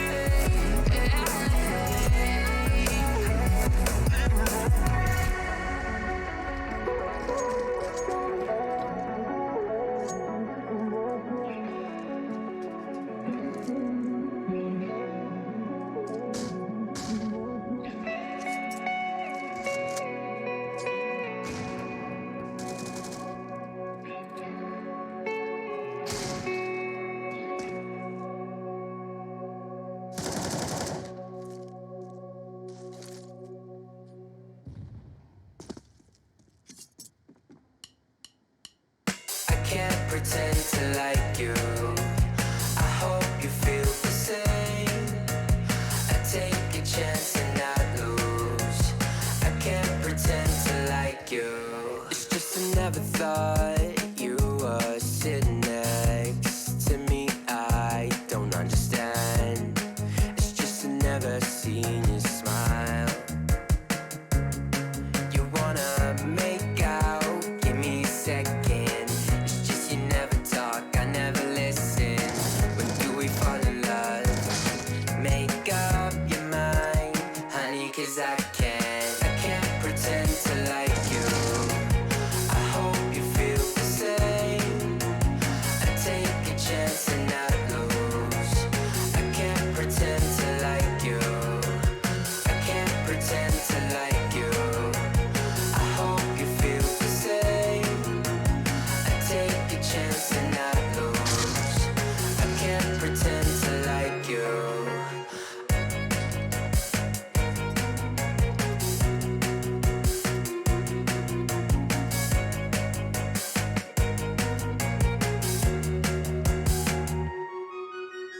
You need a friend. I can't help this time. I'm in trouble. It's your eyes, I can't seem to focus. It doesn't matter 'cause you live a lie. You want attention from every guy in the park. But when you call, give you my heart, rip it out. I can't pretend to like you. I hope you feel the same. I take a chance and not lose. I can't pretend to like you. I can't pretend to like you. I hope you feel the same. I take a chance and not lose. I can't pretend to like you. I can't pretend to like you. I hope you feel the same. I take a chance and not lose. I can't pretend to like you.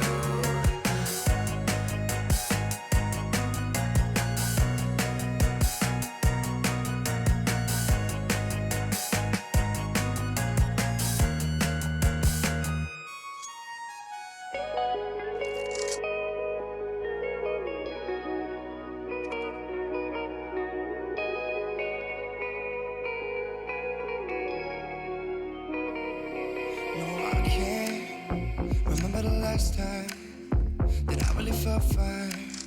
Now I'm trying to rewind. Cause lately, I've been feeling kinda hazy. Like I'm stuck in a daydream. And you're not here to save me. Down and out, I hit the floor. All is fair in love and war. But I can't do this anymore, no, no. Don't take me to a place I know.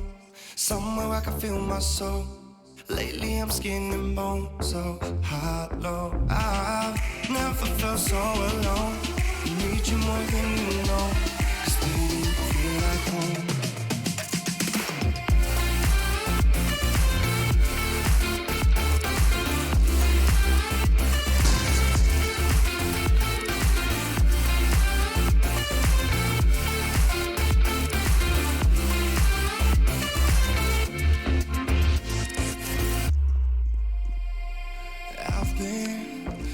In the late nights, we'd fall in love in the moonlight, and wake up at sunrise. Now I'm just thinking that we should go back to when we were. Hold each other to feel good. Down and out, I hit the floor. All is fair in love and war, but I can't do this anymore. No, no. Don't take me to a place I know. Somewhere I can feel my soul. Lately I'm skin and bone, so hollow. I've never felt so alone.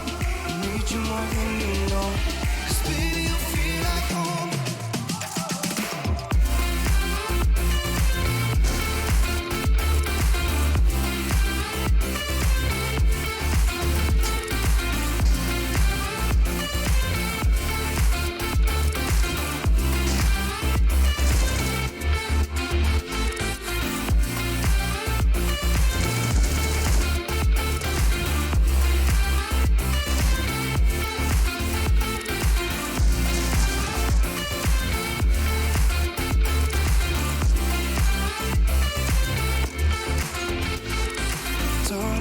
Take me to a place I know.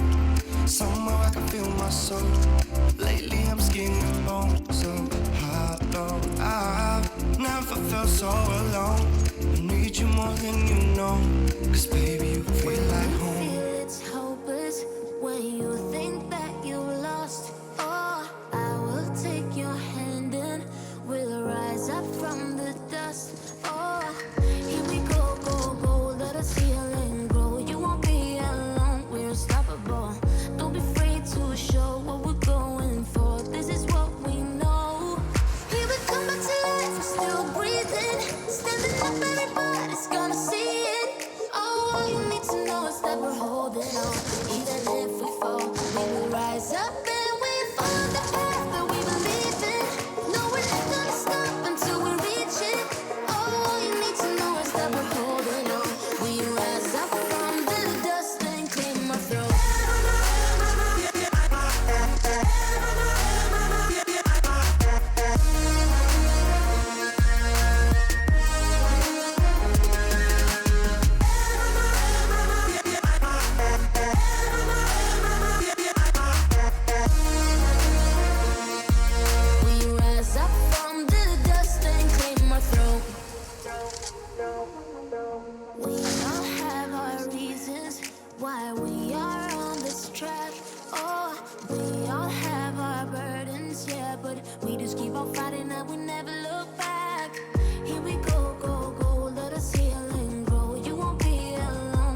passports, baby. Leave the rest in our troubled minds. Let us go down in laughter, baby. Trying to figure out what we're after. We never heading back until we're older. We couldn't care no more, not any longer. Under peach yellow skies, we keep on searching, but we will never know what we're after.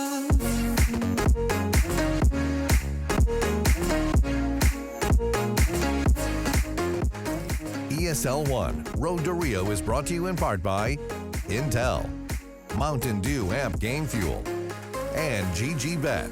Plane fly away. We will never be the same.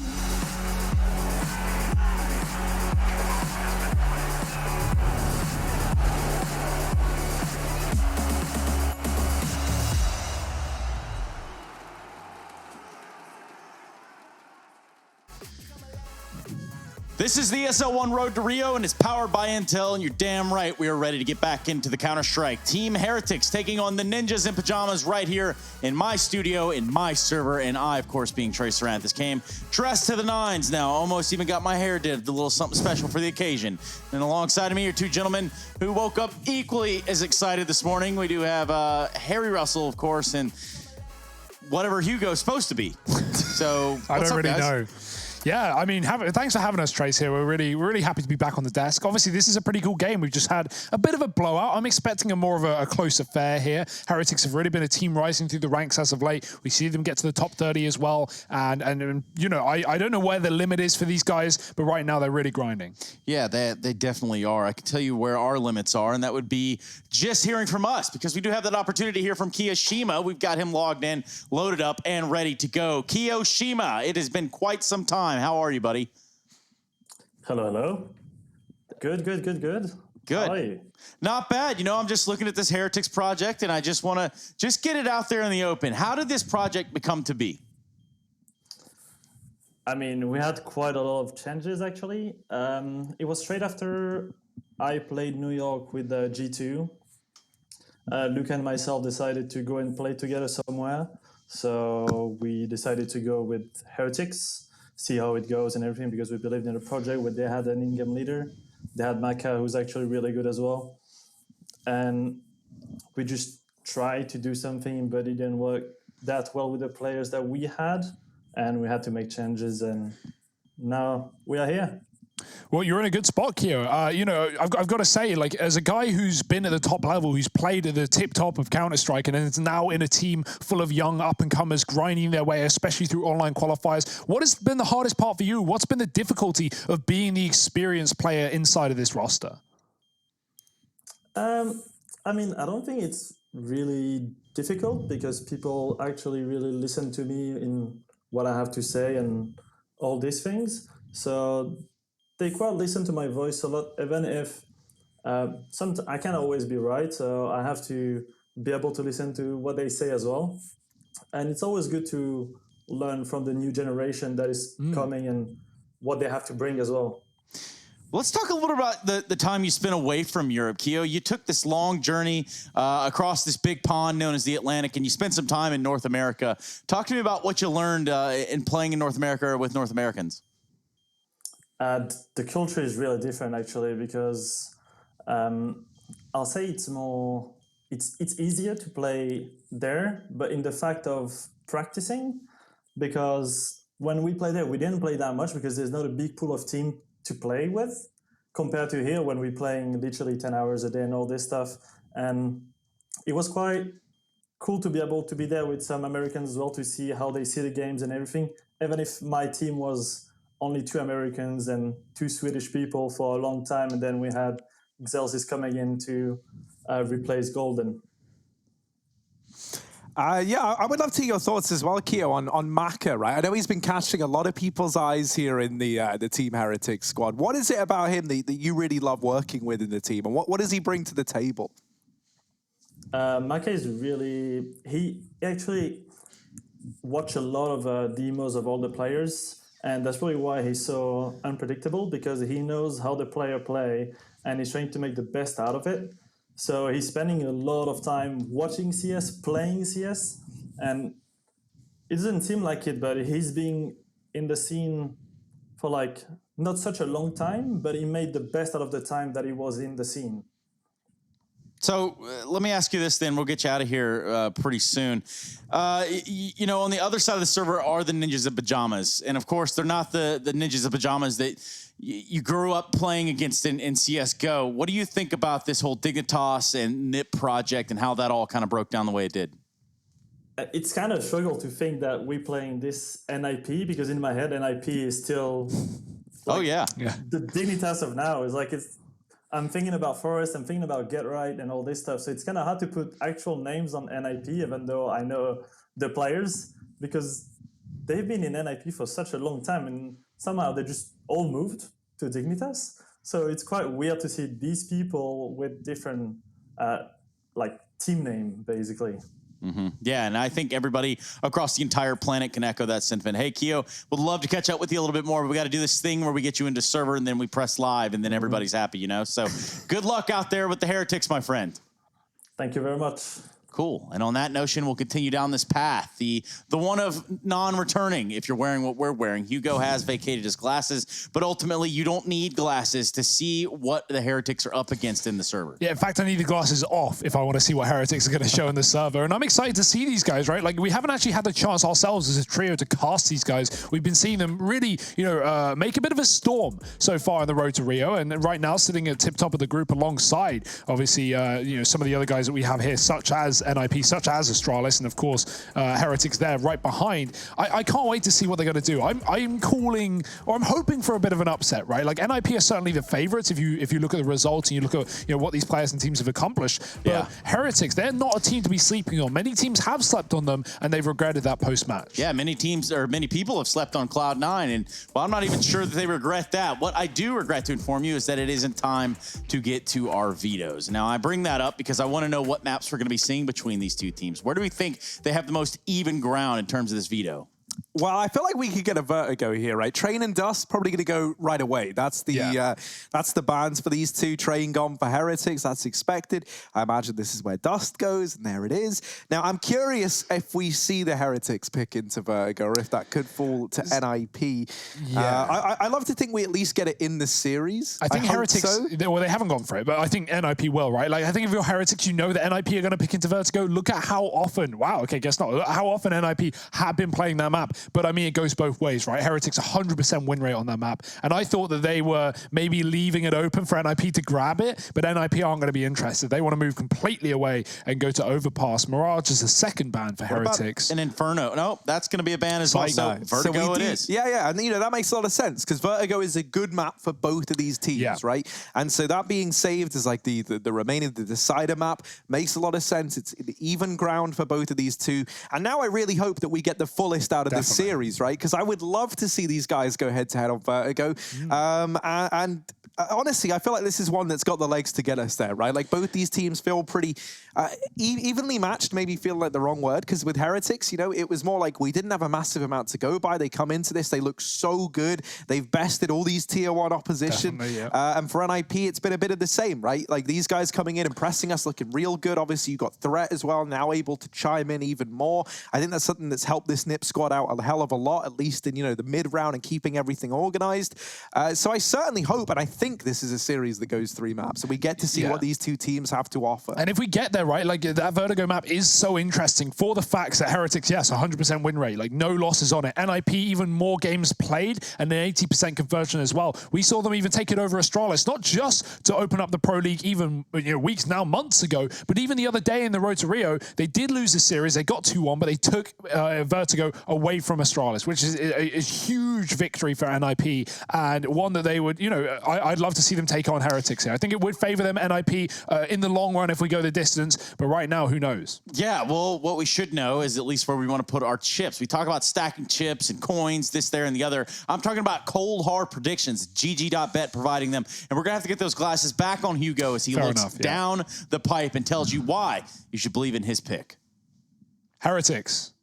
They are, yeah. I mean, you know, no other way to go, Trace. Like, yeah, I'm calling the upset. I'm calling the underdog here. The updog. The updog. The It's updog. truly in the studio. It is about. It is around. And yeah, Heretics. Let's go for it. Why not?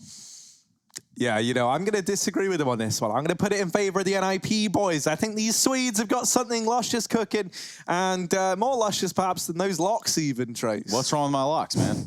Anyway, it's kind of something I'm going with here.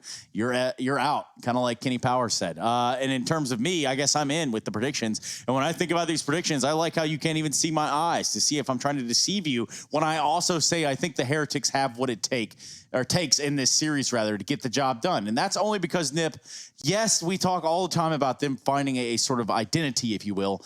I think they're just on the cusp of it, but I don't think that it's just there just as of now. And where's Bastion going as well? Observer for the series. And for the night shift, he's on the late ones. And let's see which way he's leading. It's Heretics as well. We've got a nice a more dominant French side desk. That's not what we see every day of the week. NIP, of course, don't get us wrong. They're the favorites in this series, right? They're coming in as the bookmakers' favorites. They're coming in with more experience at the higher levels and a roster that's been held together for some time now. But upset potential is always there, especially online. And for these up-and-coming teams that have been grinding the qualifiers, such as Heretics, I think that's going to play in their favor. Yeah, and, you know, it doesn't just stop there. The party doesn't just stop with Heretics taking on the Ninjas of Pyjamas. There's a lot of Counter-Strike going on around the league, to include Astralis taking on Dignitas, but that's going to be on a different stream. It's going to be on the B stream, to be exact. And, of course, we were just chatting about who Dignitas are and how they're not the Ninjas of Pyjamas because, well, they're not. That is just not the case anymore. Anyone who is confused, well, you're going to have to take a walk down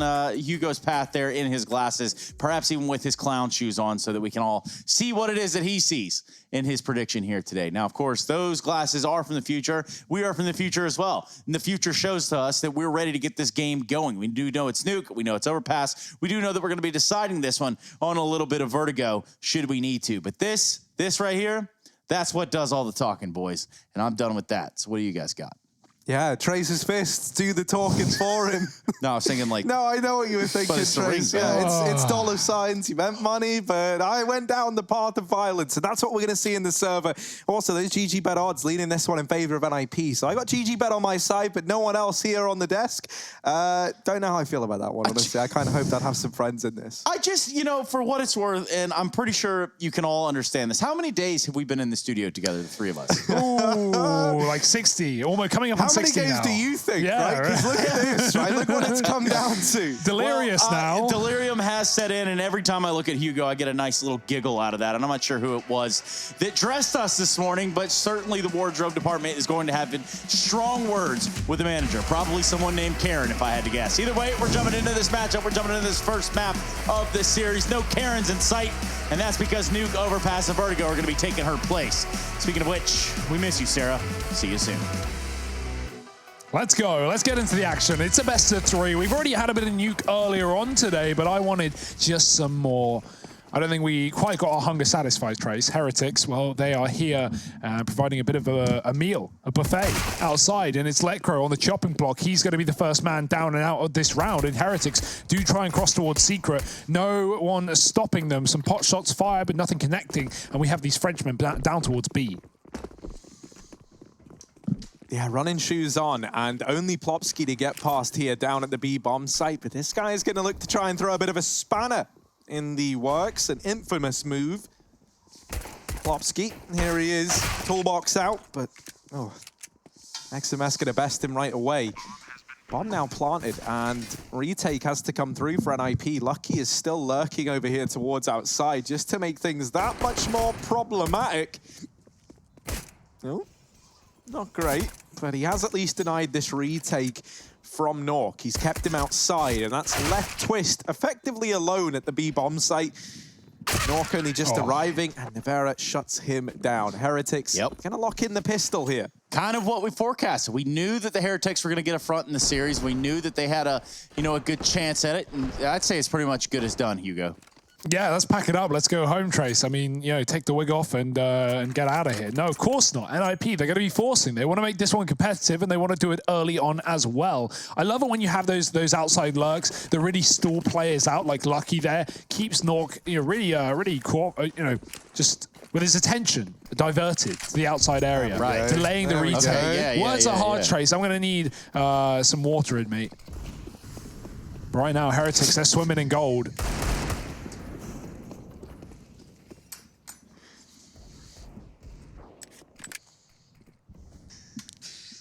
You guys cool, or do you want me to call security? If you just still take off the wig and the glasses so we can watch the game. I can't take you seriously. I'm out of here. Oh, my God. Anyway, well, this has been a good bit of fun, but back to business as we go. Fired now as we look into the second round. I hope, you know, like, God, I hope Apollo isn't watching. Sean Clark, I hope that guy isn't watching right now. Man, he'd be really ashamed of us. Hugo, say anything in your own defense if you're here and you can. Nope. Well, there we go, man. No defense from Hugo. All right, and we're going to continue to move forward. XMS has got that leeway down towards Secret, and Plopsy's going to be there to help him. But, of course, the Bison rings out, and that's not a weapon that we often talk about. It did get a little bit of a buff there in the recent patch. Yeah, you know, and we've actually seen it get picked up more as a result. It feels a lot more viable now. And, you know, with the increased armor penetration and those 64 bullets that it gets to possess in that oh-so-powerful magazine of his, it's a pretty scary gun to run into.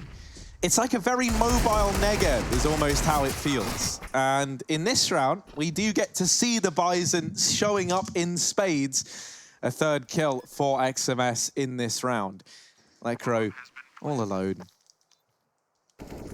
They do say it's lonely at the top. And he's got to ascend there in this clutch. Sadly, doesn't get much further than Kiyoshima, who causes him a bit of a problem. 2-0 there for Team Heretics. And an eco to follow for NIP. Yep, never fun. It's where these SMGs can come into even further use. Obviously, the Bison was upgraded at the end of that round, so we don't get to see any more of it. But the MAC-10s, well, they're raring and ready to go. Eco kills right in front of them. Ramp stack for NIP on this full eco. They put 4 players there early before one will rotate back towards that top site. Heretics looking forward as well. There's a man in the hut. If they get a player out into A and get 1 kill, the round's done because Heretics will be able to bring the bomb fairly quickly. NIP won't have the players here to stop them. And Lecro's got one of the 2 upgraded pistols in this round, holding onto the door. Oh. Very lucky, not that he knows it, and well, lucky on the other side. We'll just avoid that fight. Unlucko. But it's Lecro that we're looking at here. He does get hit and also spams back on Amaka. That just does not seem fair whatsoever. But they're going to have a field day with that one over on Reddit. Nonetheless, Lecro holds his ground on top of the hut. Just some pistols here for NIP, and they've done a pretty good job so far. Under a minute left on the clock. Lecro poised for some more kills here.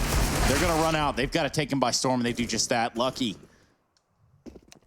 with the charms. And he's able to take the site with ease.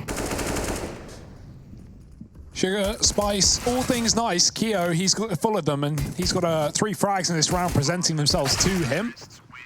He'll take them all, Trace. It's no problem for Kiyoshima as Heretics go up 3-0. Now the business is done. Now the boring rounds are over. Now we get to the action, the meat and potatoes, and the AWP out for Twist as well into this round. Won't be met with one on the other side. Maka might have had it, but he loses everything in the last round through the wall of the hut. So money isn't his strong suit, and Heretics will have to build it up as they move forward.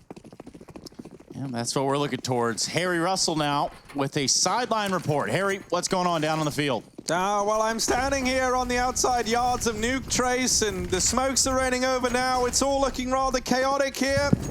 Over to you in the studio.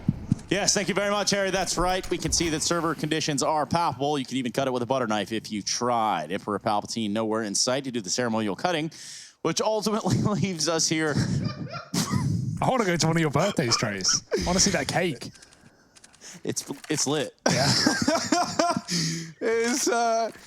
Is Team Heretics getting themselves some secret control? And it's no secret that they've got this control now, as Plopsky is in position, ready to try and lock it down. That Molly will hold Team Heretics back.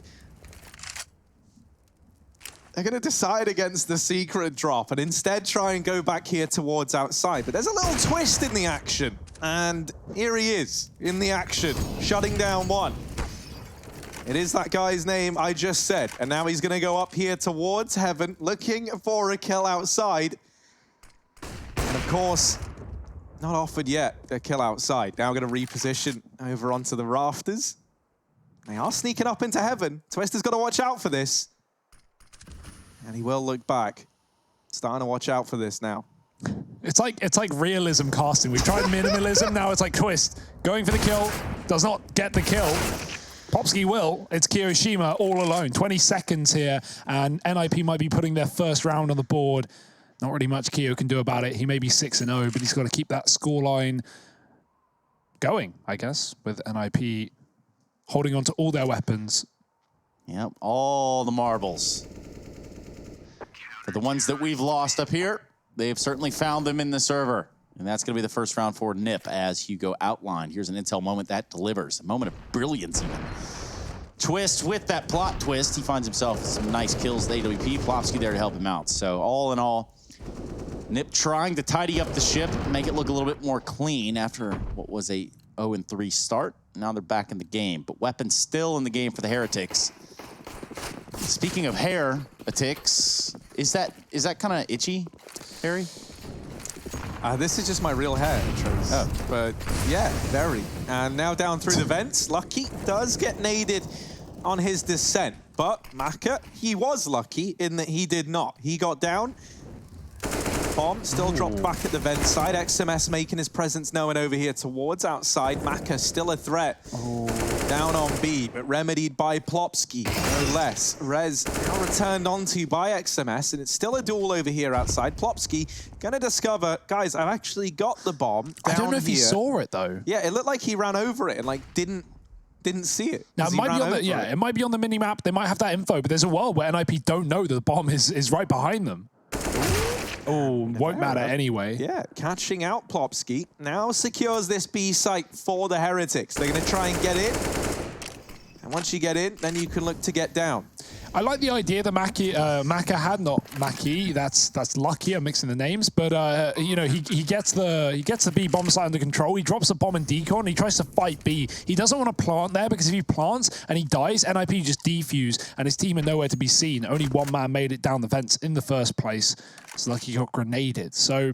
Yeah, I mean, Mac doesn't actually even get anything done there, but what he does do is force rotations down towards that lower site, which give Heretics the room outside.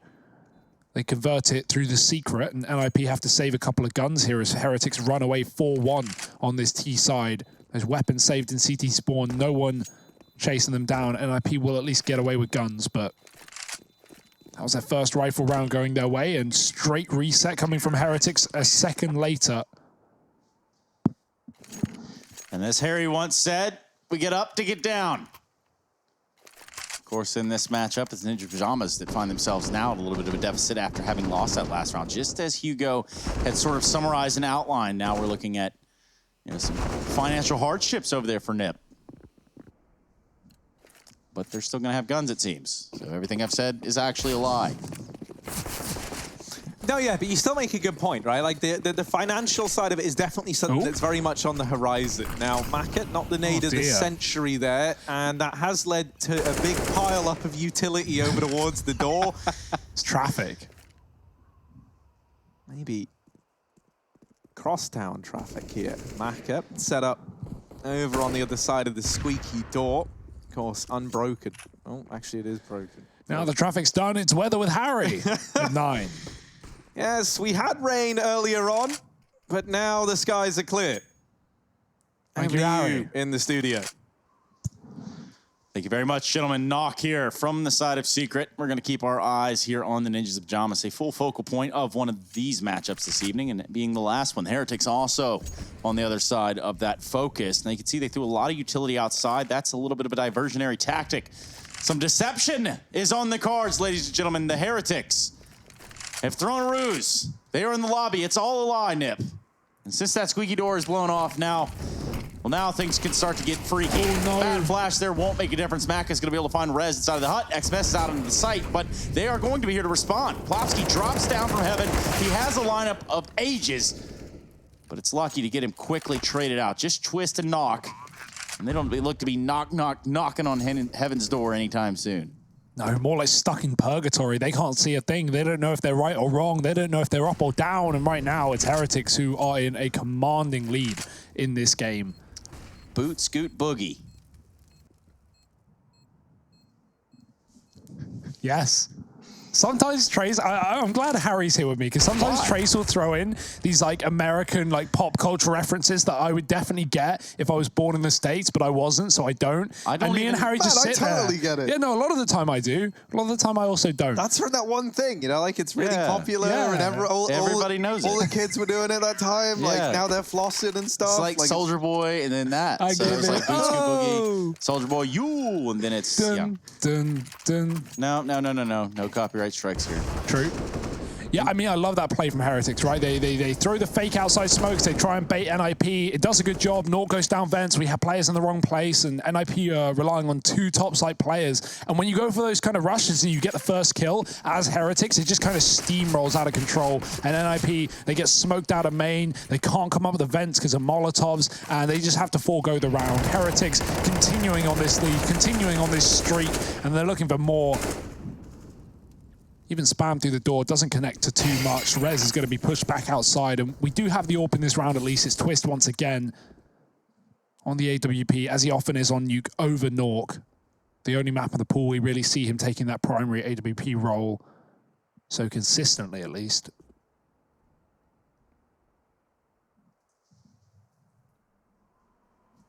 More smokes, but this time Heretics, they're going to hide behind them. They're not going to use this as a ruse. They will be going down towards lower B, by the looks of things, with all 5 players in the yard. And Plopsky, he can flash for his teammate and set up Molotovs, but what are they really going to do to be able to stop Heretics here? It's deep smokes. It provides them even more room to move around that Molotov. It won't be a problem for them as they can creep close towards B. That's a great grenade. But Heretics don't want B. They're going to try and fight the garage. Nork spotted them. He's done so much damage, but he's not converted a single kill with the flashbang going out for more. Kira's on the wraparound. He's caught Nork looking the wrong way. Now it's the player on 2 who's leading the charge, looking to be traded is XMS. And that might indeed come through with Plopsky fighting from Hellside. He can't stay here forever, though. And Heretics, they don't have forever either. 30 seconds on the clock. XMS is wrapping upper. And now no longer wrapping upper, thanks to Rez dealing with him. Heretics, they are stuck outside, which is not the place they want to be. 20 seconds left on this clock, and eventually a play has to come in towards one of these sides. Twist gets the info that this play is coming in towards the B side. He does deal with the first man on the cross, but the bomb has been able to get by. However, Lucky not living up to his name there as he takes one to the dome from Twist. NIP, they're able to salvage that second round. They get it on the board. I'm pretty thankful that they do, right? Because fair play to NIP. In that round there, they really do a lot of damage with their utility over the wards outside. They manage to get everybody low. They deal with that play well from Heretics. They seem to have the read, and they will put a second on the board with it. They've called this Heretics economy into question. And I say that, it's not like mega questionable, but they've made the decision to partial buy. And that's an interesting one, because they could have had rifles in this round. Now, I kind of like that. They've still got this lead, right? It's early in the first half of their map pick, and so they're prioritizing having everything they need into this follow-up round. Now, in this one, if they can just get away with some damage at like a bare minimum, it's still a good round for Heretics. They know that NIP's money isn't there. So if you even force, you know, like 3 rebuys on the back of this investment, then you've done enough as Heretics. Yeah, and I can imagine there are a couple questions out there, so let me just go ahead and silence you all in saying that Astralis versus Dignitas is at, and I'll wait while you open up another tab, twitch.tv/ESL_CSGO-B. Meanwhile, Plopsky getting himself some nice eeks here in the ramp room. Hungry. And there's not much left of Heretics in this round, just Kiyashima and Naivera. And they're trapped even as it is. They can't go through ramp. I guess they could drop lower, but they can't go back to lobby. That's the end of that. So yeah, again, over on the B stream, Astralis Dignitas. They should be getting underway here shortly, if they're not already. I don't know why they wouldn't be already, but it's above my pay grade. So we're on this game, Trace. Yeah. And right now, boy, is it quite a game. NIP coming alive with a couple of rounds here, but that was by design, right? As Harry said, Heretics just taking a half buy to allow for it here. The Heretics. I mean, maybe if they send him some merch, yeah, he could like rebrand. I'm willing to discuss it. I am. There's not much I won't do for free things. All about selling out to the highest bidder, even if the bid isn't high. Just has to be better than nothing. And well, Heretics, I don't know how to work that one in. So they're going to go over here towards outside with these same outside smokes getting dropped. These are the ones that allow you to cross close to main and garage and still try and take a foothold there. That's something NIP seem like they've kind of started to get used to. And it really feels like they're trying to force Nork to take these engagements when these fights come in outside. Now, Nork not having the best game right now. Oh my. Man, everyone's missing utility today. Is everything okay? It's nuke. It's cursed. Did you see that Stanislaw Molotov in the 1-on-3 that would have forced a second overtime and instead clipped the decon door, didn't land on the bomb, and they lost the map and went to a third and also lost that against Gen G. That happened the other night, and that was a Molly and decon that clipped very similarly to how some of these grenades have been clipping for both teams in this game. Nuke is cursed. You heard it here first. Nice. Nice.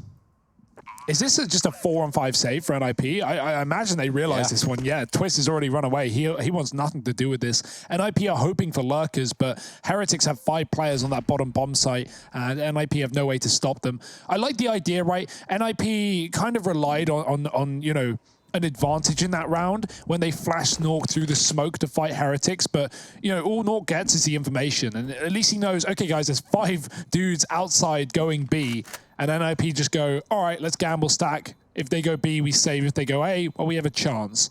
We have seen Heretics, you know, throw these smokes and not necessarily commit behind them or go in for, you know, rotate to top, keeping things fresh. And NIP, well, that one ain't fresh for them. They've just got to take it or leave it and buy back up in this round. Luckily, the money is there, but Heretics are building into this T side, and those are the rounds when you just give it away because of one kill not going your way. It doesn't feel good when, you know, those are rounds being given to the hardest half in Counter-Strike, the T side and Nuke, or at least as history would say. Would either of you argue that that's changed? Would we still say the hardest half in this game is T side Nuke? I can't think of another half that would be harder. Maybe T-side train teams have been struggling on. There's a potential that maybe something like CT Vertigo could be taking yeah, no, you could argue like that. Yeah. Right? I feel like a lot of the times that's kind of like the new map where we see sides really differentiate between 2 teams. T-side Cobble, of course, a classic that we could never really truly write off from the T-sided woes. That is one of the sick things about ESCA. They're currently running the old, good version of Cobble over there. We've been playing a hell of a lot of it, and I do miss that map. Losing a hell of a lot too. Winning some. Winning some, losing others. You win as a team, and then you lose and then you because blame of your the teammates. Team, of course. That's how that works. Now, Team Heretics aren't looking to have that same mantra heading into this round, I'm sure, as they're setting up over here towards the lobby. They are going to look maybe to throw some of these outside smokes in just because they've set a bit of a precedent for that. And we do still have Keo floating over towards outside. He's got players there with him, so they might elect to do that later in the round. But right now, they're just holding. And yeah, now they drop these smokes a little bit later into the round. And actually, it's going to be for main. Trying to signal an A play here, our Team Heretics. And that's not where they look to end up. So what this has done is NIP, they've now really focused on this A site, anticipating that a fast play was about to come in. Ooh. And that didn't come in. And so Heretics, they go back to ramp, they throw some utility there, and now what that's done is Nork, the guy who rotated in from outside into Heaven to help at the A site, he's dropped down, he's gone towards ramp, and this gives a timing over to Maka to come in outside. I absolutely love that from Team Heretics, but this does leave them shy on time, and they can't afford to be shy. Luckily enough, Maka and Keo have secured this A bomb site, and now it all falls onto Twist in a 1v3. I love that look from Maka. That was excellent stuff. We saw Nico trying to do a lot of that for FaZe back in the previous map on Nuke in the previous series. Of course, he got shut out a couple of times by Godsent. FaZe certainly didn't. And Maka won't in this round. He comes in the wrap, he gets Nork. As you said, left heaven, went ramp because of the utility that the Heretics threw. I like the double fake as well, right? Pressure on A, then pressure on ramp. NIP over-rotate, and then they go back to A. And, well, not only is there a backstab in there, but there's also one less player for NIP defending the site. So Heretics have been really, really good at getting NIP off of A. And that sometimes is what Nuke comes down to, especially in recent meta. We've been seeing more top site hits than ever before. And so much of it is just, if you can get one of those A players, that is typically a triple and sometimes even quad setups there. If you can get one of them out of the site, or to rotate lower, or to leave main so you can smoke them off, you can just take A for free, and those retakes can be so difficult. So Heretics have been focusing on doing a lot of that in this T side. They've been doing it to great work as well, dropping low with smokes, faking the smokes outside and going top site. In that round, faking ramp, just really keeping NIP on their toes. And 7 rounds on the T side is excellent work. How many more is the question? NIP are buying back in, but if they lose this round, they will be eco. And Heretics can build it even further. Could be worrying signs for the Swedes. But worry not. The timeout draws to an end even. We do look to get back into the server. And on that note, this half has really gone the way of the Heretics. Harry Russell reporting. Yeah, and it looks like that might be set to continue, right? And one of the things we're going to look towards is these constant kind of monetary problems that NIP are going to continue to have until they start to chain together some CT rounds. They're not able to get the economy back under control, and it just might make a meal of them in the same way that Maka has made a meal of this A-bomb site. Keo and Lucky getting 2 kills between them in the blink of an eye. This round is very, very fast, and NIP once again might be forced to save. This is heartbreaking for the NIP squad. This T side is spiraling madly out of control, and NIP are no longer anywhere near the hope of getting back in that driver's seat, and already secured 8-3 half, and one that has the potential to just keep getting better for Team Heretics until they get stopped. And the problem is as well, right, all these rounds that have been picked up have felt so one-sided and have had so many players staying alive for the T side that they're not even anywhere near this same boat that NIP are in, where the money's just gone and you're stuck in like these horrible save, and then you partial buy around the guns, and then you lose the round, but you've saved a couple, so you buy again. And you get to keep having a presence in the server thanks to this. But if you're not finding the rounds, and you're not actually taking a time to ever establish your own money, then this is kind of the beating that you are risked if you're NIP. That's a great point. And NIP, they have saved every round of this game since round 4. That was the first time they saved with 4 alive, and they've kept a minimum of 1 every single round since that point. Obviously winning 2 of those rounds, but all the others saves on losses, which is good. It means that, they know when to throw in the towel. They know when the round's done, and they're getting guns out, like you said, but they aren't getting rounds, and they are getting rolled. A quick pause for NIP in the previous round. Maka drops main off of spawn. That grenade missed again for Heretics. They can't afford to keep doing that. I love the pace of Maka. The reason this guy has been so exciting has been his AWP play. He's been so quick with that weapon, and we've not even seen it in this game, and Heretics are still storming the T side. That's even more exciting, knowing we still have that later. So NIP, they've got a lot to do here, and they've got to do it sooner rather than later. Twist, he's got that AWP, and he's in secret. This is a great position. Deep outside smokes again for Heretics. They are going to be fighting this position, but they have been volleying it more often than not. So will Twist be the bearer of bad news, or will he be the man pushed down by the utility? It's going to be the latter. You can, of course, re-aggress after that, but the question is, are Heretics going to be throwing players down into that position, or are they going to go again for one of these wraps? That's a great flash. It forces a shot. It forces a molly. They know the AWP is on B, and Heretics have no interest in hitting that lower site after hearing that information. And now they're anticipating as well that outside is going to be that much easier to gain control of with an AWP that was usually here, now down in secret, making its presence known. And they might be right in that assumption. They deal with both players. They were ready for Nork, and they get the trade onto Plopsky. So now with outside control taken, it might just be another heaven wrap for Team Heretics. Lucky's going to drop that bomb down before he departs and takes up this position over in heaven side.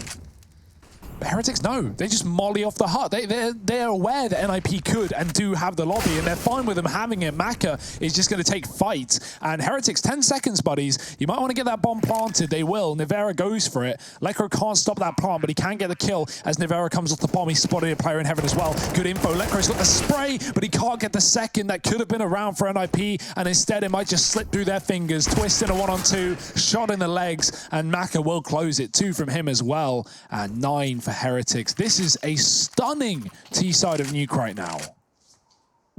Yeah, if you're the Heretics, this is everything that you could have hoped for up to this moment. They're getting the rounds, they're getting the frags, and more importantly, NIP do not have an answer at this moment in time on their CT side. But surely will continue to tip the scales in favor of the Heretics. We look at it closing this half out even on double digits potentially for the Heretics, which is scary water for NIP.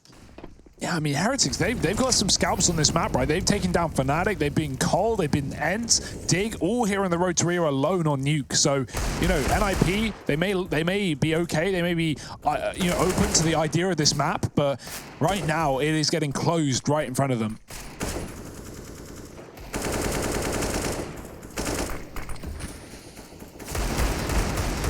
They attempt the lobby crunch here, and it's not gone swimmingly. Lekro almost getting away with some damage there on the Dig, but he gets sent out from the lobby.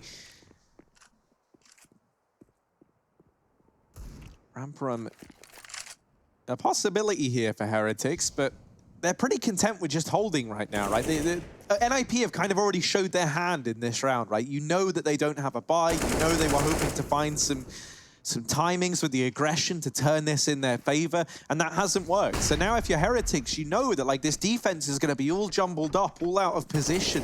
And so if you just sit and wait, you're probably going to catch a few more players moving around the map, maybe looking to try and aggress. When that doesn't come through, they do just group up. They hit this B site as 4.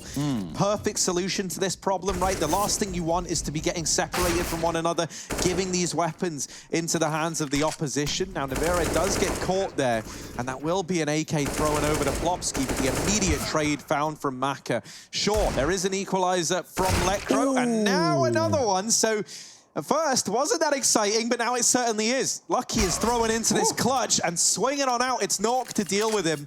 These Deagles do pack a hell of a punch for NIP as they find a 4th round on the board on the back of it. And when you think about the kind of context of that round, Heretics, they had the read, they knew what was going on, they grouped up. Really, the ball was kind of in their court, but it's a couple of well-placed shots from Lekro and Plopsky that turned that entire round on its head and put a 4th on the board for the Swedes.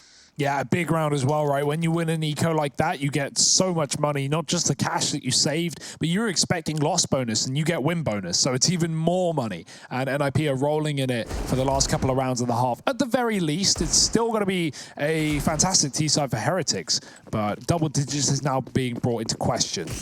The AWP as well is in play for Maka, and it's been a long time coming. I'm excited to see if we get this head-to-head in the outside, but Twist hasn't been too keen on fighting aggressive. He is once again back up in heaven, focusing more on the cross than anything else. They can come mini, they can quick drop, but Nork is watching for that. Yeah, but Maka's and company look to just head through outside like the drive-through itself. And now set up for that take. Knock is going to have to back off just a little bit. And outside control has gone the way of Heretics.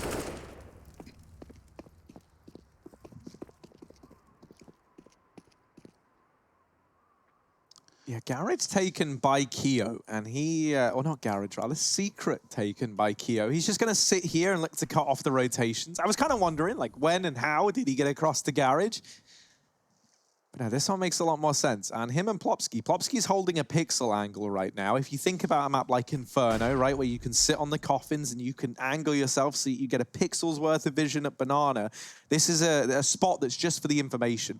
And barely any of him will be visible. He can just duck left the moment he sees anyone, but he still gets information on if there's players there. However, there's not players there. You want to know where there are players? They're over here towards this A bomb site. Keo still holding on to Secret for these rotations, while the rest of the Gang now look to take ramp room. So it's looking like it's going to be a B split here for the Heretics. Ooh. And Keo going to be able to come in late. Now, if you're Twist, you've seen a lot of players trying to get down towards ramp. And this makes Keo even more deadly because you don't have exact numbers and you're not going to be anticipating a player still in the yard. That bomb goes down with seconds to spare. Twist coming in on rotation, deals with Nevera, but there's an equalizer. It goes left and right, and then once again, it's Lekro having to deliver a double kill to get an IP into the swing of this retake. Now, Keo's done a lot of damage onto Twist, and Twist, able to hit that shot the second time around, has just about saved the day for NIP. A 5th on the board now for the Swedes. It feels like they're finally starting to find their footing. As it has come down to a few big individual performances. It's a bit of a shame, because Twists and Lekro, and I'm trying to think of the other guy now, Plopsky, there we go.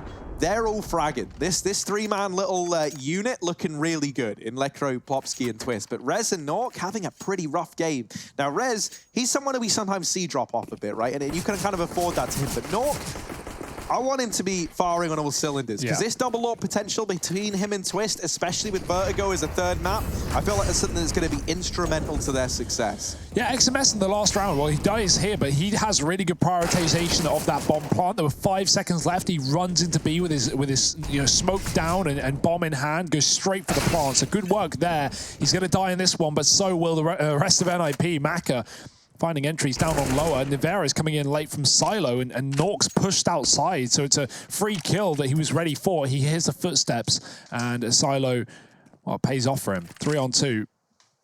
Rez and Lekro separate on the other sides of the map, and neither of them on A. Heretics make the right read, they make the right call, and they walk silently into this site. Rez is coming in close, but that smoke, he throws it. He doesn't think they're in A. They are already ahead of this one, and Rez has realized the hard way. Molotov down in the vents, they have got him smoked off in main, and it's the last round of the half. Rez has got to go for it, but he's also got to wait for his teammate to get into position. Lekro looking to come in from the lobby. They both have utility. Yeah, there really wasn't a whole lot of room to change up the setup here if you're in the side of NIP. Getting back in this bomb site just isn't on the cards. That 10th round just a few seconds away from here from the Heretics. And they're going to grab it just like that. Double digits for the Frenchmen. And we're going to be going to a quick break. When we come back, some more nuke action between the Heretics and the Ninjas of Pyjamas. You're watching the ESL 1 Road to Rio.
bench, waiting for the time to pass, dreaming of what happens next.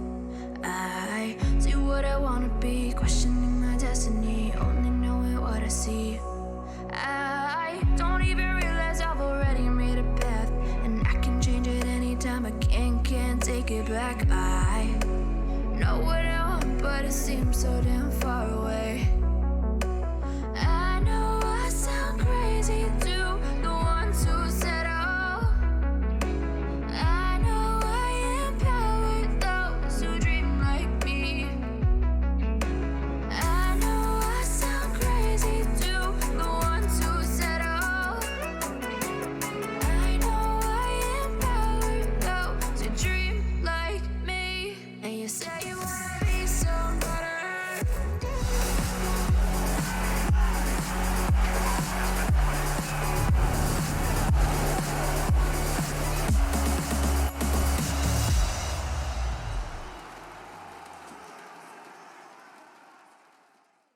And they say you want to be somebody. Well, you are somebody. Don't worry. Especially here at the Rodeo to Rio. We are on our way on the path that takes these teams into the major itself, the one that had been rescheduled to later in this year, which we are keeping our eyes and ears on. For the time being, though, it's the Heretics that are putting a screamer on the Ninjas in Pyjamas. They are indeed, and NIP, this is not where they wanted to be. 5 down at the end of the first half and moving into the harder side. The pistol is truly a necessity. Those GG bet odds, however, have quite flipped. They are still in the favor of NIP, but only just for the best of 3 series. We'll see if that is just, as NIP set up for this top site play. It's a fast one, missed shots from XMS, and you can't afford to miss those. Dear, oh dear, the Glocks overwhelm the USPs inside of the site, and Nivera from above has to put up a bit of a fight. He's dropped the bomb at the very least. That will stall the plant as NIP are in a 2-on-2. Nivera just trying to hold off as his teammate in main is unable to get a fight, unable to get a pick. Keo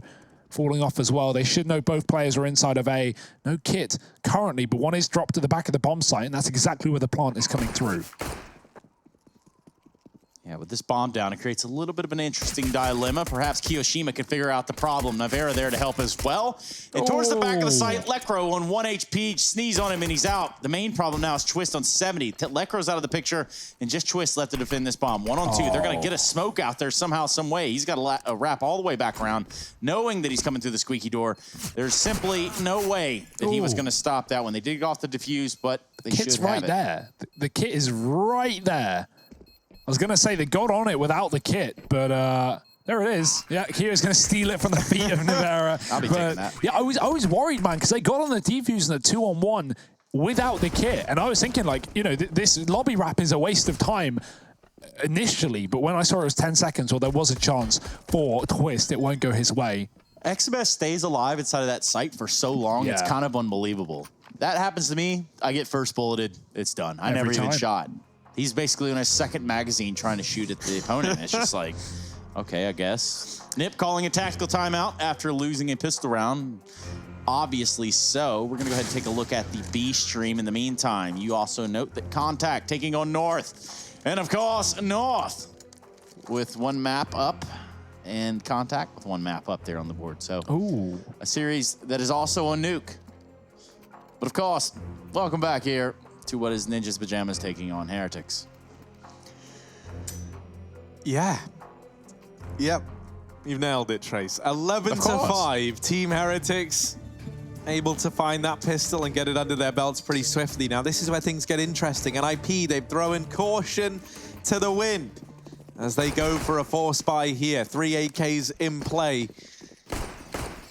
And it's a decision that could make or break nuke for the Swedes. Bison over on XMS. Let's see what he's trying to do with that. He's up on top of the hut with it. And this is actually a pretty great spot for the Bison. It's the same reason that we sometimes see the top hut players take dual Berettas. The extra ammo count definitely going to come in handy up here at the top of the hut. If anyone tried to drop vent with that smoke, you know, you could easily spam it forever. Twist, he spams a smoke. Lucky was playing a 1-way above the railing. He will get found out. Nivera the USP right now. He's going to switch out to the MP9 as he spots him come his way. The scout pushed back as well, and Navarro's got to hold his own. On his own, one killed, make it a double. That's a good bit of damage there as NIP head into the lower site. Luckily, all three of these AKs on full HP, so Navarro took out the players really without armor or anything to play with. So right now, is exactly where the ninjas want to be, on that lower site, getting a plant twist on a wraparound from ramp, and he could backstab all three players here from Heretics if he comes in late. If he comes in early, well, that's what happens. Kyo's ready for him. Of course, twist wasn't to know the timing. It's left Lecro and Rez on the defense. Yeah, what can they do? What can they offer to this one? Rez will put up a kill here onto Kyo, trying to close the distance as XMS, and Rez with a missed spray. Tag from Maka, jumping Bison, and with so many bullets, there are so few problems for XMS. Defuse going to come in at 12 on the board now for Team Heretics. Did Maka pull out a deagle and tag him through the box? Scout. Really? He had an M4 in his hands? Yeah, he traded it after taking the shot. I was going to say, he spammed the corner, caught the damage, changed out to the M4 that was dropped at ramp. That was a scout. And allows XMS to get the kill. It did like 40 damage. Cool. Yeah, you love to see it. NIP now relegated back down to these pistols. A bomb plant at least allows a little bit more investment to come through behind them. This is where Heretics, if all goes to plan, should be going up 13-5. Yeah, and all has gone to plan right now. I mean, you know, the scoreline alone should tell you the story, but the way the Heretics have gotten here is impressive enough. On top of the box goes Maka. He doesn't check red, and he is dead. Lucky is indeed, as his name suggests, this time not killed through that one way, and will have to drop B. He's being hounded, he's being hunted, and he might want to get out of there alive while he still can. They're looking for the gun on top of the box, and, well, it hasn't been secured just yet. XMS stalls that out. He will get pushed through the smoke. Unfortunate timing. Lecro takes the top site, and here's one of the dangers here. NIP, do they play off the back of this? A is empty, A is open, and Kyo is desperately trying to rotate back into the bomb site. Navarro has dropped in as well. He's in the rafters, so there is at least a defense here right now. Heretics have rotated in, and NIP had a gap. They had a timing where they could have taken it. Now they need to go elsewhere in the 4-on-3. Will they come to regret not taking the A site while they had it? That's what I wonder. Let's see. Creeping around. It looks like they might have their eye set on it after all, Hugo. But they're going to wrap towards hell, it seems, and send some players down into secret. Lucky. Will he be that? He's got a pretty good angle here, posted up. They're going to let Knock go first. Not having a belter of a game thus far, but guess what? There's a good trade there. Rez is able to make some use out of it. And that's not it. That's not all she wrote. Twist. Just an ambush in the vents here. Navarro falls, and that leaves just Kiyashima. 1-on-2. Very low. Rez and Twist. Certainly a losable round here for the Ninjas of Pyjamas. What will Kyo do? 12 HP. He's got a kit. He's got an M4. Done a little bit of a death cam fake there. And now he's going to look his way back towards the control room. Oh, panic spray there. Not really meaning to shoot the fire extinguisher. But of course, sometimes these things do happen. Let me also remind you that it is not only Taco Tuesday. Guess what else it is, guys? Not even a pop culture reference. Don't know. Cinco de Mayo, hello. Oh, there we go. When you have Taco Tuesday and Cinco de Mayo at the same time, come on, man. It's too easy. It's on a plate. I haven't even had a taco. That'd be nice. We'll have to change that later on, but we have got some taco shells in right now, Trace. Maybe I'll just be a Shelly of my former self. There you go. That works as well. No meat required. Get it if you want it. Oh. Well, you love it, you eat it. And Lucky, he's taking a bite out of Popsky in this round. Maka's pushed up. There's no way they're ready for this. Maka with the AK and the kill. Twist does get a kill before Maka drops him, but that's still a 4-on-3 to Heretics, and they still have the ramp room and info towards it. Navarro looks away all the time. He's going to have to be pushed down towards the lower site. As long as he stays alive down here, things should be fine. But NIP have now been grafted a pathway towards hell if they want. It would be safer than B, which is currently full of CTs, but they're going to go for it anyway. Oh dear, this AK of Maka in position, has a crossfire set up with Navarro. And they could look to do a lot of damage here between the two of them. 45 seconds, NIP, they don't have all the time in the world to work with, and the Molotov allows them to deal with the first man. Now, are they ready for Maka? Hidden in the window room. They're certainly not at the first look. Nork gets the full brunt of that. The trade comes through from Lekro. Keo, armed with only the Deagle here, gets some chip damage off onto Lekro, but not enough to find the kill. Bomb still denied here. That bomb plant yet to come through, but it is inside of the site. Looking to get planted. The door swings, and now that plant gets denied again. Molotov comes in. Rez still can't get this bomb plant. Look at what he's been left with. Yeah, all right, I'll just plant it here, I guess. Hope I don't die. Oh, well, I died. And that's all they gave him. That's all they gave him down on B. Yeah. NIP not able to find that round, and a 13th on the board for Team Heretics. They play that perfectly on this CT side. Yeah, Heretics are on one right now. They've got smooth fundamentals. It looks like they've got the game plan that they want, and they're actually applying it. Now, you can practice all day if you're on one of these teams, and it can go extremely well, and you can win every scrim. But then, if it doesn't translate in the server, then what the hell is the point, Hugo? Yeah, the officials, that's a whole nother ball game. Everything goes out the window. And, you know, just because things may be working in prac trace, well, reality is a little more brutal than that. As NIP are learning, one round in this entire half, and it immediately reset by Heretics, who took Eco into that round. They put money in it, of course, as you should, but Keo had a Deagle, and he was still able to get that retake rolling. 21-8 right now on Keo, and that's so great to see, man. What a resurgence it's been for this dude. What a story, what a history and a career he's had inside of this game. From the top to, well, I don't want to say the bottom, but to NA, which is pretty, you know, uneventful. And then back to Europe and in an up-and-coming team. And right now they're about to take a map away from NIP. Their road to Rio has been great so far, and it's looking to continue. Yeah, you are correct. Well, let's see what they've got planned. They're running out of rooms to run in here, at least on the side of Nuke. Yeah, and you know, if we remember back to a game that I tried hard to forget, NIP versus Astralis on Nuke, right? We remember the way that the T side went for NIP there, right? Where they kept getting this outside control, and then it felt like once they got it, they didn't really know what to do with the outside control, right? And you know, like, fair enough, you're up against Astralis, a team that wreck on this map, but here, Heretics are looking very, very comfortable again. And we're seeing more and more of NIP just going back to this standard outside control, and it having a very mixed bag of results. Now here, Nork gets a very important trade or equalizer onto Lucky. Lekro, in the meantime, has dealt with a player at the A site. I think an important change here for NIP is that when we saw them in that Astralis game, there was a real focal point towards outside, and they were never able to hold on to lobby. So Lekro feels like he's been entrusted with that responsibility this time around, and he's doing a very good job, rising to the occasion. Now, they do deal with him on this push. That's not going to negate everything I just said, though. Lekro able to get one, and that's far better than in the past for NIP. So now, eyes set at the B-bomb site. They try and get down here with two players. Nevera has moved into position. 20 seconds on this clock, and that bomb's going to go down. They try and get it into the site, and that might be their downfall.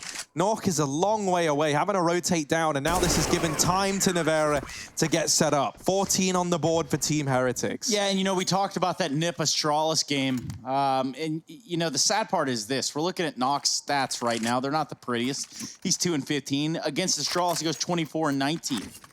So, just a contrast here. I guess that means that the Heretics are better than Astralis, guys. Well, I mean, in this map right now, things are going their way. I don't know if I'd make that, you know, jump, Trace, but you're more than welcome to. Well, I didn't necessarily... They did get 2-0'd by Astralis the other day, so I mean, like, you know, proof ain't in the pudding. Yeah, who really likes pudding anyway? Me? Is that okay? Right now, this is excellent work for Heretics. And yeah, okay, you talk about Nork, 2-15, not a great position, but remember, he's the AWP player on all the maps except Nuke. So when we see him on this map and we see him struggling, you do have to remember he's not in his most comfortable, you know, position. The fact that he feels so against this map that he would offer up his role to another player. See, I don't know, man. I look at it more like Nork's just having a bit of a rough game. Oh, yeah, I agree. Yeah. Obviously, yeah. No, yeah. But, like, in that Astralis game, he was a real driving force for this NIP squad. So, you know, I think it more just boils down to like who feels like they can offer more in the AWPing role on each map. And, you know, we do definitely see them divided out and occasionally AWPing together on maps that allow it. Nuke, not really one of the ones that allow it. Lucky, well, living up to his name, does deal with res, catching a timing, but also catching a bullet from Nork with this scout outside. However, the return is in, and Maka with a triple puts 15 on the board for Team Heretics. Return of the king, and that is Maka right now with some of the shots he's hitting. He may not be top of the server, top of the board, but he's certainly having the rounds that we need from him. Of course, Kirishima still leading the charge here for Heretics, as you would like to see. I think as well, right, like for Heretics, the timing on picking up a guy like Kyo is great, right? Yeah. Like he is always been around in the French scene and obviously, you know, was identified as the problem some time ago. However, I feel like his hunger to compete has always been there, right? And now you've got someone with a wealth of experience, who's very, very driven to kind of bring the head up on this squad, and then you put a bunch of guys around him who can offer some big numbers in the server. Yeah, it's cool to see, you know, Lucky and XMS still finding success after their stints in other French teams, right? So that's a cool talking point as well, but we'll get to it later because Heretics might be about to close this map out. Nork doesn't want it to happen. He finds 2 kills in this round so far. Kyo just darts back, but might have been spotted there. Nork looking for more. XMS on the wraparound. Great timing as he pushes through the main smoke. Nork's found him though. He is on a tear. He has come alive. We said his name and he is performing in the server. 4 kills in this round and Lucky is all that stands here for Heretics. Nork might be denied the ace considering how far Lucky is at this point. But we'll see where NIP look to take the bomb. A would be a safe decision. They have that Heaven Wrap available. Nork is taking it. And once he does, that should be the round done. Lucky probably will just save. Yeah, they're very cautious about it. Obviously, Nip in their approach, they are on map point on the Heretics side, so you can't get too aggressive. Just throw it all the way there at the very end. 7 for Nip, 15 for Heretics.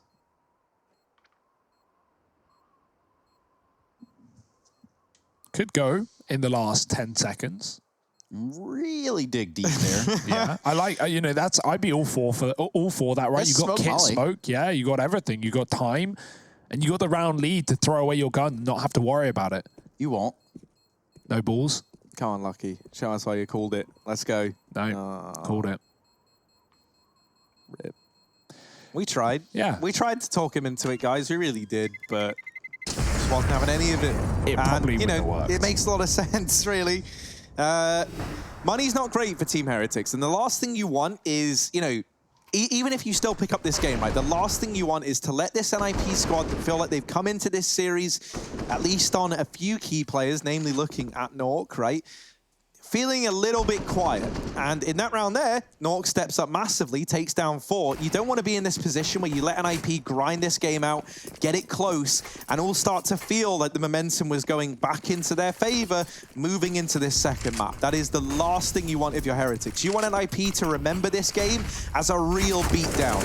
And right now, that's not maybe how things are looking to end up, because Nork goes aggressive outside and he finds success on the back of it. Another kill for Nork. This guy was bottom of the board in a very big way a matter of rounds ago. And suddenly, in the last 2 rounds, he has just risen up the rankings, putting round after round on the board for NIP. And he's looking to keep it going. XMS is coming in on this very, very fast flank from Lobby, and he could tear the round apart on the back of it. Almost a kill onto Twist, almost a follow-up to the 2 kills he'd already grabbed in this round. And this now leaves Maka in a 1v2, but not an undoable 1v2. You look at the HP on NIP, and it's not great. There's a kit to his right, which Maka hasn't elected to pick up, instead trying to take a fight inside of the bomb site while he's got it available to him. It's Nork in heaven that should make this round nigh on impossible. Unless Nork takes a bit of an overzealous peek into this bomb site and gives a kill away, which he's not looking to do. Twist has the crossfire set up, and NIP, they'll put an 8th on the board. Still need 7 in a row to get this one to overtime. Still a ways away from getting it done. But I do think the fact that Nork has gone from being invisible, you know, from 0 to hero here for NIP, that's going to bode well for them, not just in this map, but look into the future. Yeah, 7 kills in 2 rounds, back to back. And it's the manner in which he gets those kills, right? Just charging yard and getting entries. Those are the frags that NIP would love. And, well, he's full of them. More smokes outside. Let's see if Nork goes on another tear, or if anyone does here for NIP, is they're going to need that continuously to keep this game afloat, to keep it alive. Letcrow's dropped Lucky through the door towards Mini, but no one going to pounce off the back of that. I like it from NIP. Slow down the pace, set up, and ready to commit. Kio's pushed. Oh, Twist wasn't looking. He wasn't ready. Maybe caught staring at the timer or the map. And Rez, he's found a trade at least. Nevera's gone. Kio's still in the hut, or the lobby rather, and Letcrow will rid him of it. NIP holding a 4-on-2. This rifle round getting fed by Heretics. Just 2 players left. XMS alone on B is gone. And it's the AWP on A that will find a tag, but nothing more. Ooh. Oh, style points for Maka, but surely no more. Oh, style points for Maka, and he's looking. Oh, another one. Nah, not the third. Would have been cool. That would have been cool, right? But instead, it's not cool, Maka. Nice try, though. Now, obviously, that was sick, man. He gets away with 2 no-scopes back-to-back. To even have the confidence to go for it is nuts in and of itself. Yeah, this has got a form of overtime of a smell. Not sure what smell that is exactly, know but... what sentence that was either. Those were words, and it was sentence length. There were words strung together composing of letters. Indeed. Indubitably. And now, of course... Looking towards outside we go. Heretics, they've been struggling over at this side of the map. NIP have really been sticking it to them outside. In particular, Nork, who they've just let off the leash. They've set him free. The hellhound of NIP. Into the front lines he goes, trying to sniff out trouble, and he might have found some over here towards heaven and hell. You need a tissue, man?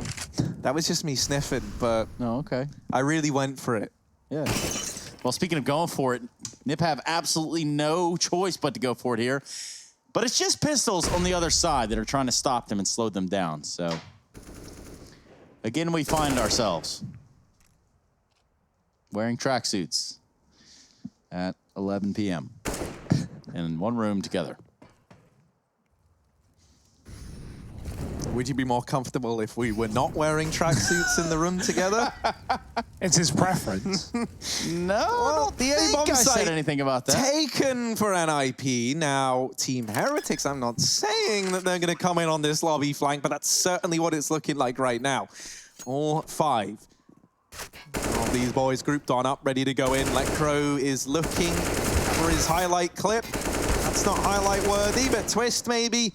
I mean, these are anti-ecos, so not ever really worth it, but still, they managed to mop it up. 3 for Twist, 2 for Letcrow, and a 10th on the board now for NIP. A few rounds ago, I was saying, if you're Heretics, the last thing you want is for NIP to start to warm up into this game. Well, now, a couple of rounds later, NIP, they've warmed up into this game.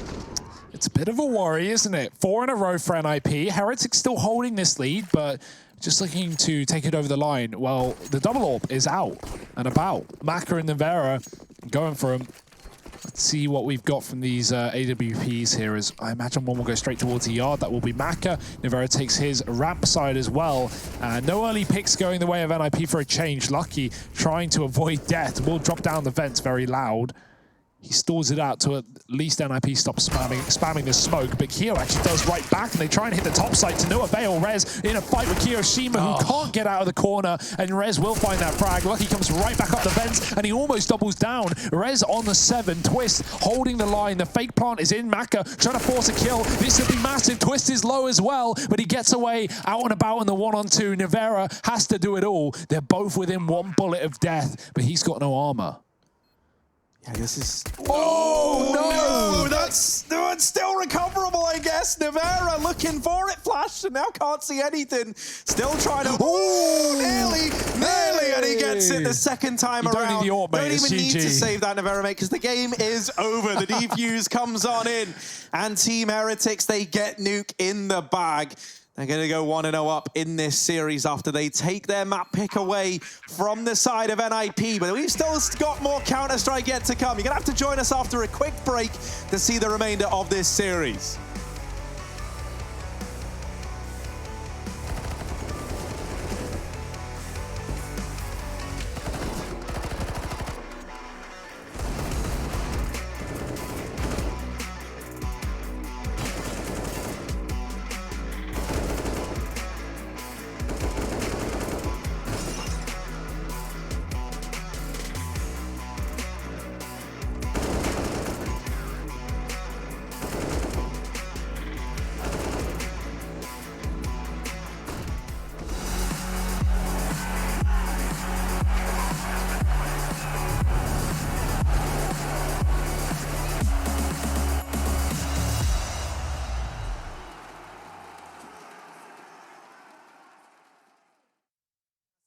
Dancing with my fear, burning with desire. We gon' take it to the edge and come alive. Go to hell and back just to feel the fire. We gon' turn up in this place and come alive.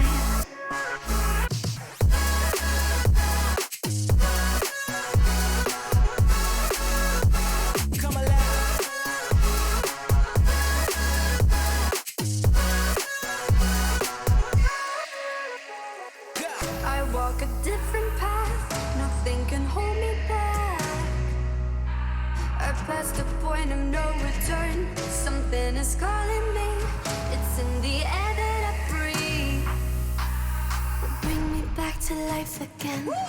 Dancing with my fear, burning with desire. We gon' take it to the edge and come alive. Go to hell and back just to feel the fire. We gon' turn up in this place and come alive.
Welcome back, everyone, to that ESL 1 Road to Rio that you've all become so familiarized with. Now we get to continue it with Heretics and Ninjas in Pyjamas going to a second map.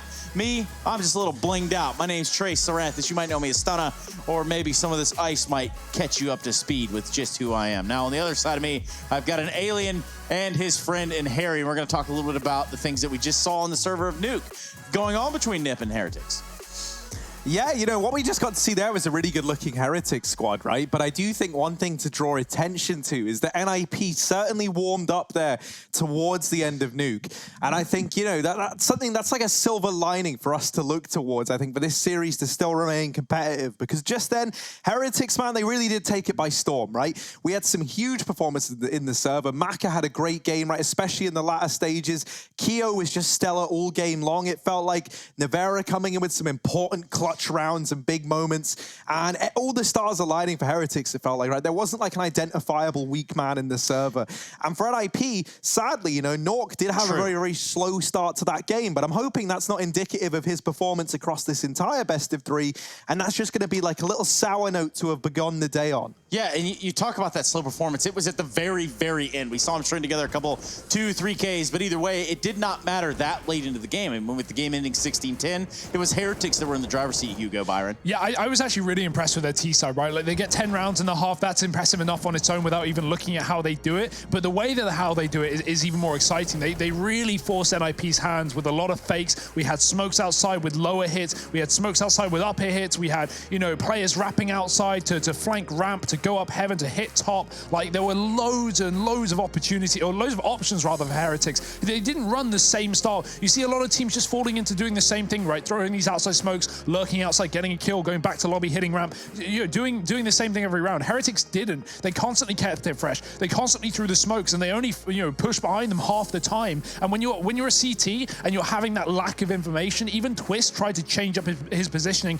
to deal with that. He would go in secret, he would AWP there, and then Heretics would flash him off, send him down B, and still split mini. Everything NIP tried to do to patch the hole that was the outside control, Heretics would deal with. And that's really impressive, right? To be a young and inexperienced team at the top level and to still be able to adapt on the fly when NIP are picking up rounds, that's a great game from Heretics. And now we move forward to Overpass. They're in a position where they could 2-0. Yeah, they could 2-0 the Ninjas of Pyjamas, which is one of the scariest sentiments that's come out of my mouth since we began talking about the Heretics. Now, of course, we talked to Keo before this. It's been a long path for him up to this point, and it feels like they're doing the right things over there.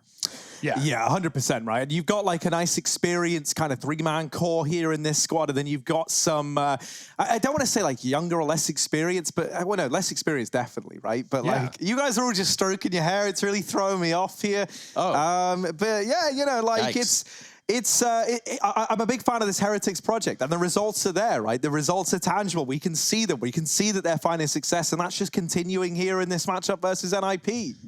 I mean, Hugo, it just looks like you're ready to sell me some fireworks or something. Like, you're really ready to just get in there and sell me some fireworks, Trace? Hey, let me just, you know, I got some stuff in here, dude. If you want to buy, I'm selling. We'll talk about that one after the cameras are off. For the time being, though, me and my Stunna Shades are going to be taking a break. We're going to come back with Overpass, and this, being the ESL Wonder Rio, this is a match that you do not want to miss.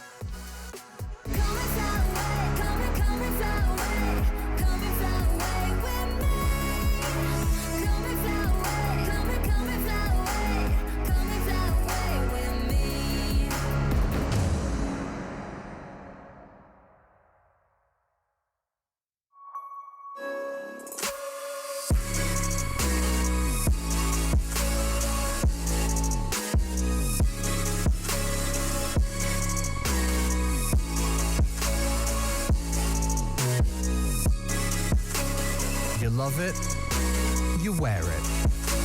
What's your style? Get your merch at shop.eslgaming.com.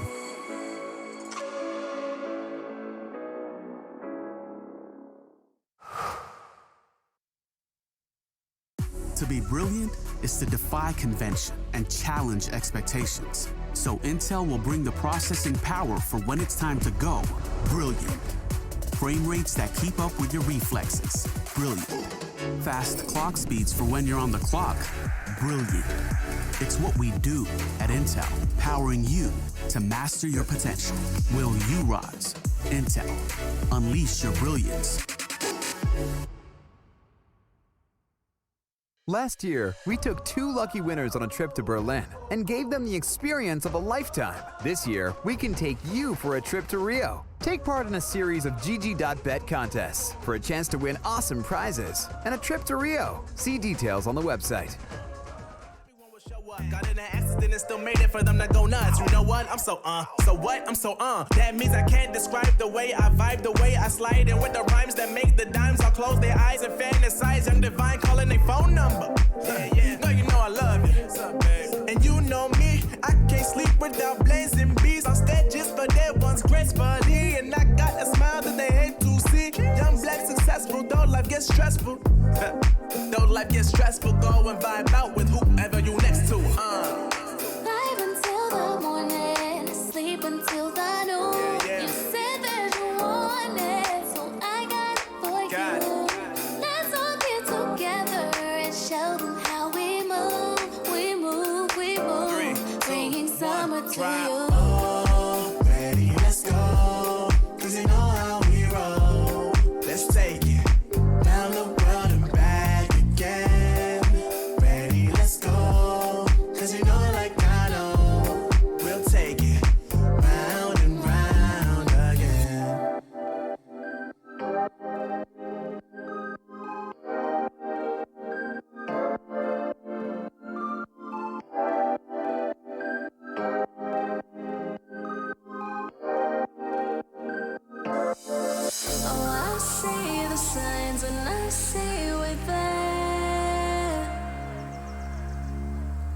And I feel the lies and I feel the sand. Forever who we are, no matter if we're cast away. A fire in the dark. I know that you love me when we know we're awake.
Right from the start, I see the end.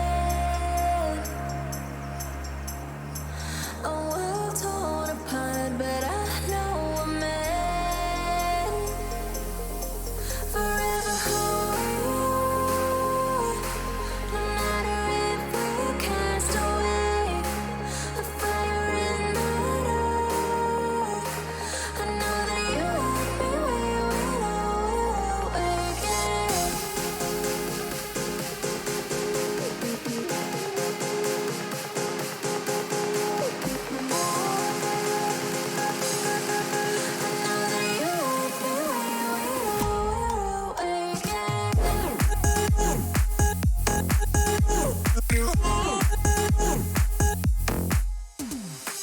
ESL 1 Road to Rio is brought to you in part by Intel, Mountain Dew Amp Game Fuel, and GGBet.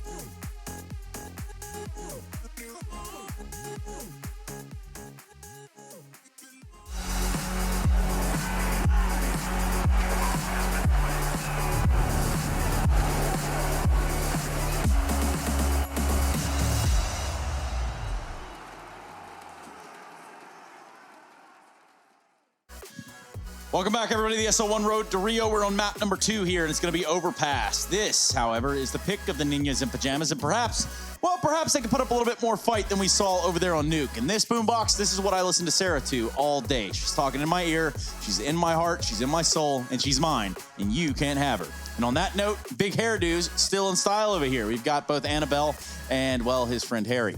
Hugo, I mean. Wait, who's who? I'm lost. I don't know. And I don't care, frankly. I don't want to be insulted anymore, Trace. This is who I am. I'm a lion. I have a mane. And you can't stop me. Yeah. I may have misread the timing on putting mine on, and it may be or may not be over the top of my headset right now.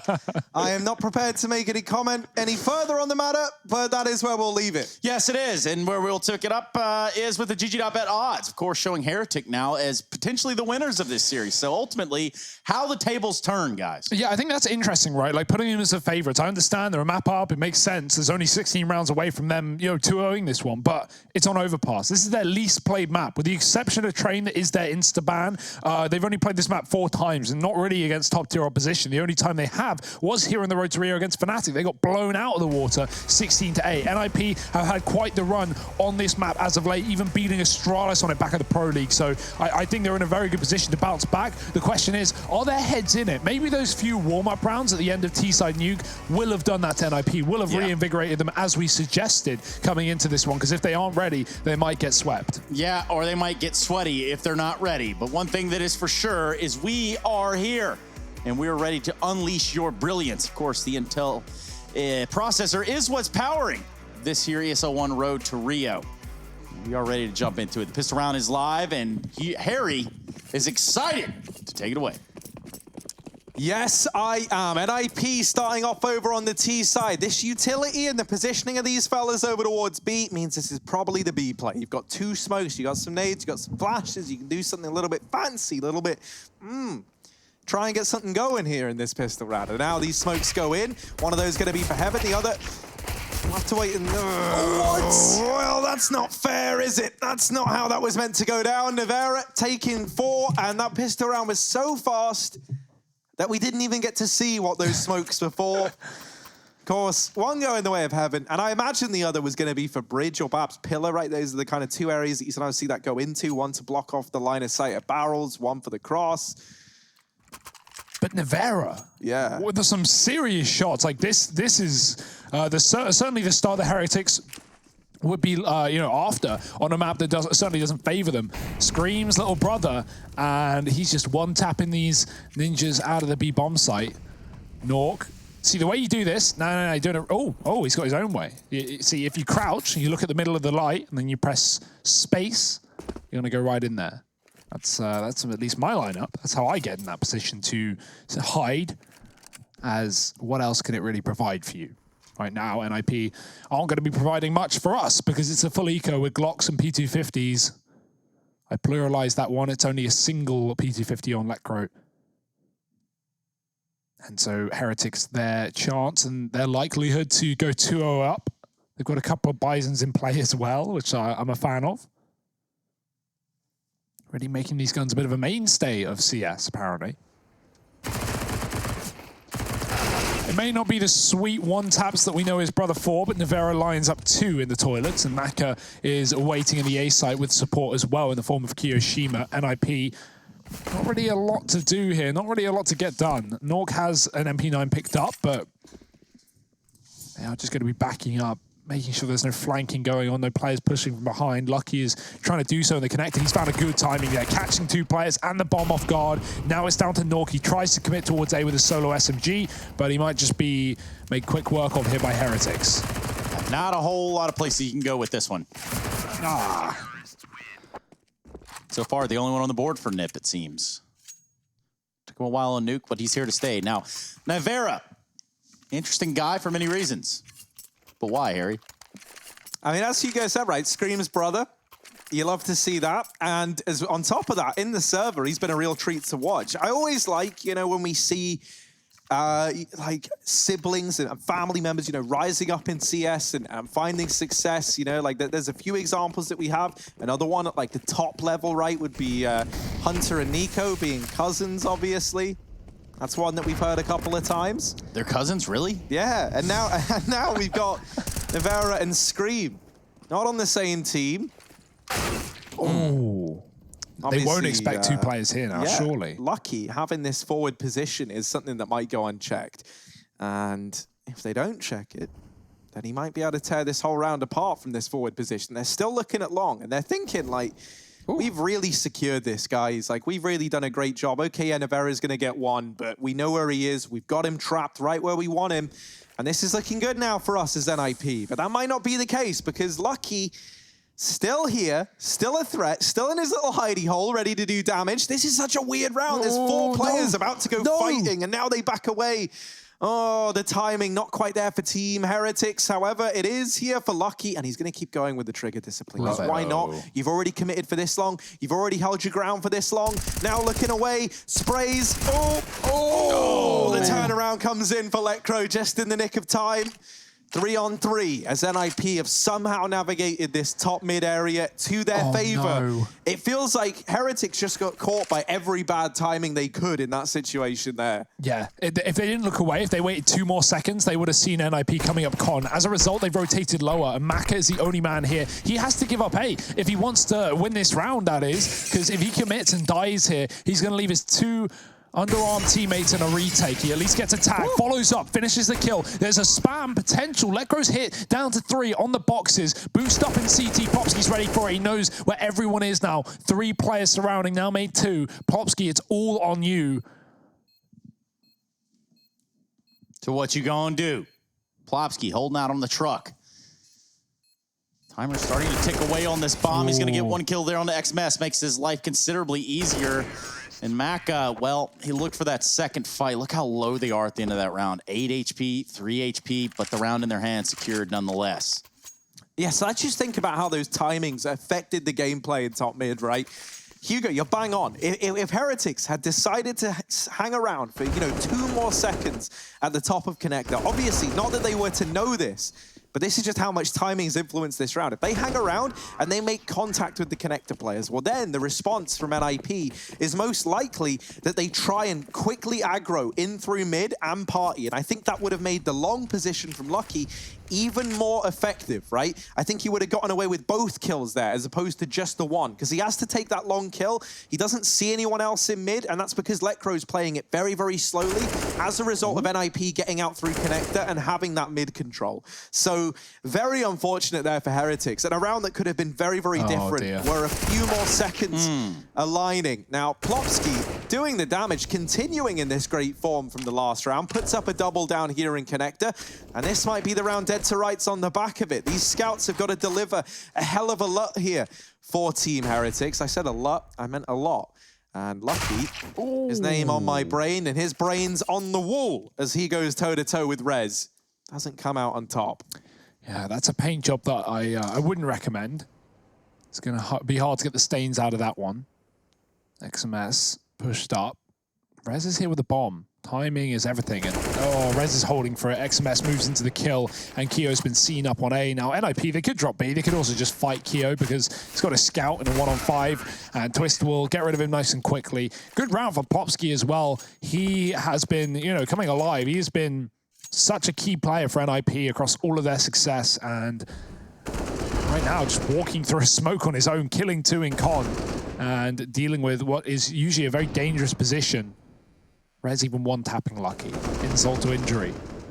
So a couple of rounds here for the Ninjas, and Heretics now going to be pushed to eco. Full eco on the CT side. They can't invest a single dollar into this one. And IP know it. They've even got an SMG in play to make more money. The little boost up on the short side as well. The triple boost. They've only got 2 there right now. They're actually going to move onto the site, or the pit rather. So not opting to stack up. Obviously, the danger of that boost is it gives away so much info. NIP, the second they see it, they know there's 3B, and they can just elevate the pace towards that A bomb site. Right now, NIP are just holding steadfast on an eco round for Heretics. These Swedes don't want to make a mistake and walk into a stack, but that is exactly what's going on B.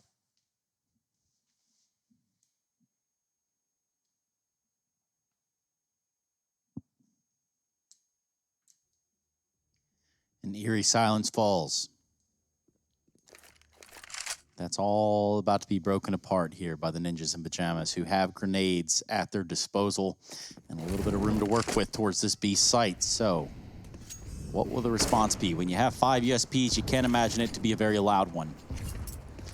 Nip a little wary of just running out there, though, of course, because of pistols in this game. Because... And yeah, I mean, this is all thanks to Rez, right? Getting the information in bank.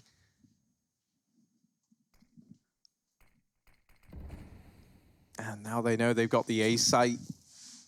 This is just a formality at this point in time. Heretics probably don't even want to give money over, right? Like, this isn't even really worth looking into. I'll start to come on up. Rez has been waiting for quite some time. Now, this is like one of these timings where, if they'd quickly rotated up, I think Rez would have got away with a hell of a lot. But because it's been so long and Heretics haven't had this control, they were pretty ready for someone to be this aggressive. And so they just spot him. And that's a nice little tap. However, he does get dealt with. These USPs finding 1 kill. Heretics just trying to maximize the amount of damage they can do. And, if they could even get 1 more, they'd be more than happy with that. However, Plopsky's not in the kind of mood where he misses shots today. And so NIP, they'll find that 3rd round on the board, only losing Rez in the process. Now, an investment's coming in for Team Heretics. XMS has even saved some extra money so that he can buy an AWP in this round and drop that over to Maka. So we get to see that as well for the Heretics side. And I feel like that could be a real turning point in this CT side, right? Bringing that AWP out, having it show some presence, especially with no AWP on the NIP side to counteract it. I don't think we got to see enough of it in that previous map, right? Like, it wasn't really brought out until the end of that T side. So a chance to get it in round number 6 is exciting. Maka plays off spawn. He doesn't get the kill, though. spots a player and connect across to the left. Popsky just survives. That would have been a massive frag. And talking of massive frags, NIP throw 3 of them towards B on that boost spot indeed. So Keo starts jumping. The second those nades go off, he knows that NIP are going to be limited on utility, and so he doesn't have to worry anymore. And Heretics can take B short as a result. NIP going to completely leave the monster area, though, with the exception of Lecro, as they don't want Heretics to read the fact that they're stacked outside B.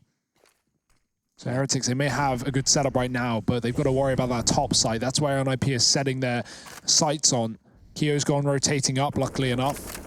The AWP is here as well. Bait and switch, but only the bait needed. Mac are going to take the kill. XMS loses life down on B short. It's re-aggression for NIP into this area through the connector, and they beat the Molotovs into the site. They know Heretics have rotated up onto A because of that control down towards short, and NIP, they can just confirm the round here. Heretics might have to save. Yeah, it looks like they're going to. Hold on to the AWP on Maka and 2 rifles.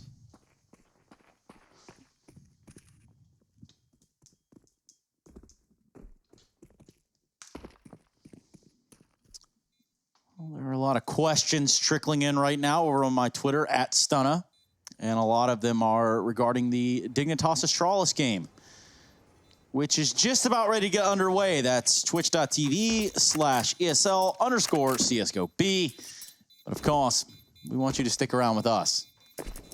They're going to be doing Train, Dust 2, and Nuke. Train, that first pick of Dignitas. Again, that's the B stream. And 30 seconds till live, so I can tell. And if there's anyone wearing the hat around here, guess who it is, Harry? It's probably you, Trace. Nope, wasn't going to say that, but all right, fine. I guess I'll wear the hat. It's cool. Well, hang on, now that I would kind of like it if that's that too was bad. ever on the table. It's too bad. Hat's off the table, and so is that round for the Heretics, down by 2 at this point. Maths, of course.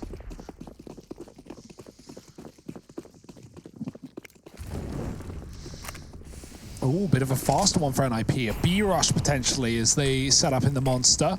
Molotov will stall things out, so NIP just wait. And in fact, a re-smoke comes on top of the molly, and that will severely cut NIP out of B. They want nothing to do with it, but unfortunately, as a result, they're late to middle. And Maka, he has arrived on time, early, if anything. This shot, though, oh dear, dangerous if he goes back for the repeat. He has got support from Navera, but not wanting a second bite of the action, he's going to run right back. And actually, Twist is elevating his pace into middle as well. Rez with a B pick, he shows the bomb, and so that could be information. The forces rotates down towards B. Heretics looking to commit off the back of that pick. Lucky stalling out. The spray is not good for Keo. He gets one, but that's it. Same story for Lucky, and with an advantage, NIP trade their way into the B bomb site. Maka can't stop them. He's here with the AWP in heaven. The bomb hasn't been planted yet, and so Heretics are still in this round for now. For now, but with 2 players alive, it surely is a little bit more than they're bargaining for. That bomb's going to get planted inside B. Now, any picks that come to the Heretics, well, could have been that one, might have prompted them to just go for the full-on retake here. That's simply not the story that I'm here to tell you today. Nip go up 5. The last map of this series, should we need to go there, is Vertigo. For all you Vertiglobals out there, that one's for you.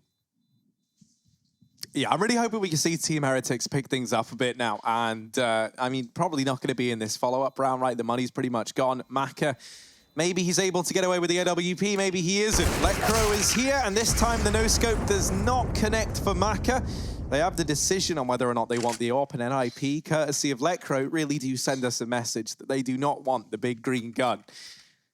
Now, one of my favorite, like one of the best clips I ever got to cast early on when I first started was XMS on this map on Overpass back at the PGL Miners. He got like this sick, like ace, all one taps. It was just incredible, 5 bullets. Yeah. I blundered the entire cast because I just wasn't ready for it. But I really hope we can get that XMS back in the server. That was one of the sickest plays till this day still that like just rings out in my memory. So let's see. I know he's got more to offer us. Navera down here in connector. Maka picked up early on. Man advantage taken for NIP and extended further courtesy of Rez. Keo, Lucky, and XMS, the 3 players that remain, and they don't really have a foothold anywhere on this map. They're going to start to rotate players back up to the A-bomb site, just as they lose Keo in the toilets, wallbanged to death by Plopsky. And at this point, NIP, the ball's in their court, and they know it, right? Like 5v2, you're only up against pistols. You don't have to commit to anything yet because you've still got plenty of time. And so the odds are they just hold as 5 for a moment and then maybe look to make a play in towards one of these sites. With no B control, it might make sense for them to hit A. XMS has swung out and dropped the bomb from the toilets. There's still players all around, and Rez will sweep this round under the rug. A 6th on the board for NIP. Yeah, unfortunate. XMS strafes into the spray from Rez. He was trying to trade, and he gets a dink, but, well, walked into oncoming traffic. And what else can you expect? Rez, yeah, both kills and the 6th round for NIP. It's looking like a far better affair for the Ninjas as they look to take us to Vertigo as the 3rd map of this series. Let's see if that's the case. Orbs are back out. Lucky joining Maka this time over Navera. Quick B short molly to get down, deny NIP the rush that they have been leaning towards, and they're going to go through it with a smoke. Lucky's here, though, walking into the AWP. He's got a chance for a shot and a retreat. How quick will the trade be? It's not going to come through. Lucky gets 1. Doesn't know there's still 2 players right behind Nork, though. Rez is going to look for an immediate kill. Lucky denies it, takes 1 again back for Heretics as these orbs are coming alive. NIP just want to commit into B. Lucky on his 3rd. Dink is not going to convert the kill. Lucky might be able to still find this. Ace the pistol does do the job, but Keo steals the last man from under his feet. It's going to be a 3rd round regardless, and I'm sure Lucky is happy with the 4K. Great work off the AWP. Maka not even needed to play into that round. And NIP, they've got cash for days, Trace. They got dollars on their knuckles. Not just you. I don't, though. Oh, you took them off. No, Harry's wearing it. I mean, after all, Harry paid 20K for that thing. I broke it earlier, so. Shared the bling. 20K grivna. Little cheaper. Yeah, and overall, though, good round from Heretics in the one prior. Like, pretty good, clean work there. Crisp work, even, of that B site. And it actually expedites XMS's graduation from the Agent Academy. He joins the board now with some frags to his name. Yeah, we want to see Heretics starting to build up a bit of a bank of rounds here on the CT side, because if that doesn't happen, I feel like this is a series or a map rather, that starts to elude them in this series. And NIP still looking to carry this momentum from the end of Nuke forward, not the beginning, not the same team almost that we saw go down on the realms of Nuke. Maka, couple of uncharacteristic misses, and in amongst all of this, NIP have started to push up through short side. Now this leaves him in a bit of a rough spot with Plopsky dealing with the players back in the site, and Lucky not connecting either. This A site has fallen, and Maka is trapped out on a limb at long, but the bomb is dropped all the way back at T stairs. They're sending players to go and get it. NIP, you don't want to lose this down to time. Luckily enough, Rez has secured the B bomb site, and so this bomb is afforded a faster rotation into B. It's like we all knew was going to happen, right? NIP, they take A, they take B. If you take both sites, you know what can Heretics even do on the other side, right? I think that's the game plan here. Threat classic. And it is going to go in favor of NIP. It's a bit of a messy round, all because of the bomb getting dropped right originally. Rez and Nork, their rolls down towards the B site with that of like lurkers, right? Trying to put the knife in the coffin that the players coming in on a rotation, but then they spot that the B site is empty, and so that means that the other guys have to be at A, and that bomb was allowed to rotate back round. The knife in the coffin is, are you stabbing dead bodies, or are you going like full Egyptian? You're leaving something for their like respawn, right? Their next life. Yeah, like, no, that one. That is the one, actually. Full Egyptian, they call it. I don't know what else you would call it. The Way of the Pharaohs. Like, yeah, The Way of the Pharaohs. There you go. That's a little more classy. Yeah, it's a little easier on the ears. That's, of course, our mixtape, releasing next week. What? 7 on the board for NIP. Return of the Pharaohs. Oh, dear. Are we wearing this on the album art, or like what? Are we wearing something different? Oh, you haven't even seen our costumes for that one, Trace. Whoa. You think these are good? This is the first of many. Yeah. And that's a promise maybe I'm not going to keep. In fact, probably not going to keep. I'm so dead. Find me in a sarcophagus. I would follow up with the next line, but maybe not. 7-3 for NIP. This is their map pick in the series. They're down by 1, and the AWPs are out once again. It's Lucky that made things happen the other round, while Maka has got to do him proud. Holding down mid. Doesn't see the Yump. Proud now. Proud now. They're coming out connector as well, so there's a timer on this play. Boost up won't find anything on Rez, but Navarro at least has this connector, so NIP crawling from the behind. Maka is going to have the front covered. He's got one. He hears the jump on the cross. Rez won't go back in because he does have the bomb, I was going to say, but Rez, he goes in with a flash. It's a good call, but he can't hit the shot. Maka is quick, and now he is caught, stuck in the middle between the connector. Plopsky comes in and does find that frag from the behind. 14-4. This guy's on a tear. Second in the round. They're still Lucky up on long right now, but A is open, and NIP could bypass this player and take the site. Oh, but the timing on that, Lucky. Just like looked away, looked at the wall at the moment that peek came through. The old bypasseroo. And yeah, they just go round him. They make a mockery out of Lucky as they leave him alone at long side. Now this does free him up to come in on a retake, but that's why Nork is still waiting in the toilets, and he makes quick work of Lucky. XMS is now trying to slip by NIP, but he'll decide against it and gets caught trying to get away down into the connector. Now, those were the only 2 guns left up for Heretics. Kiyoshima was only on a Deagle, so an 8th round on a board, on the board, not just any board, not a board, the board, in fact, for NIP. Yeah.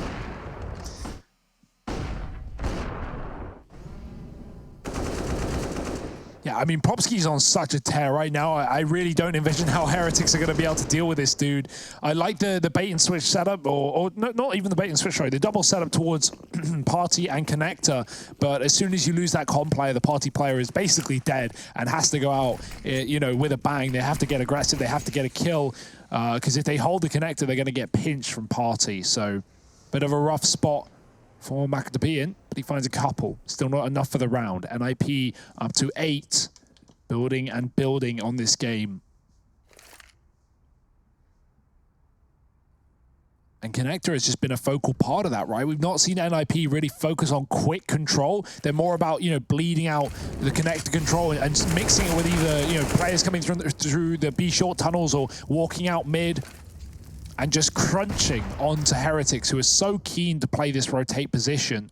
Oh, Mac has been spotted as a low player at the back. He's trying to find him. XMS does, but that's all he's going to find. But bullets. Nork with 3 on the spray down. Great performance from Nork in this map, far better than that of the previous, and it's a free AWP gifted back over as he, of course, is full Bogdan in this round. Keo is a long way from home, and NIP are walking into the A site, so yeah, wrong place, wrong time. Might be a gun in the connector. That's about all you can hope for. That's about all that could possibly be there. And look, Merry Christmas, Kiyoshima. We got you an AK. Now, can you hold on to it?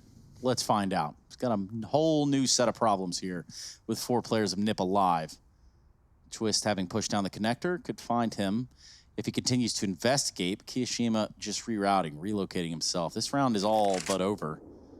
And by that, I mean, technically speaking, it's not over, but it's going to go in the way of the ninjas in pajamas. Ninjas, as we often translate for our Scandic friends, the ninjas. The ninjas in pyjamas. Cooking with Jordan.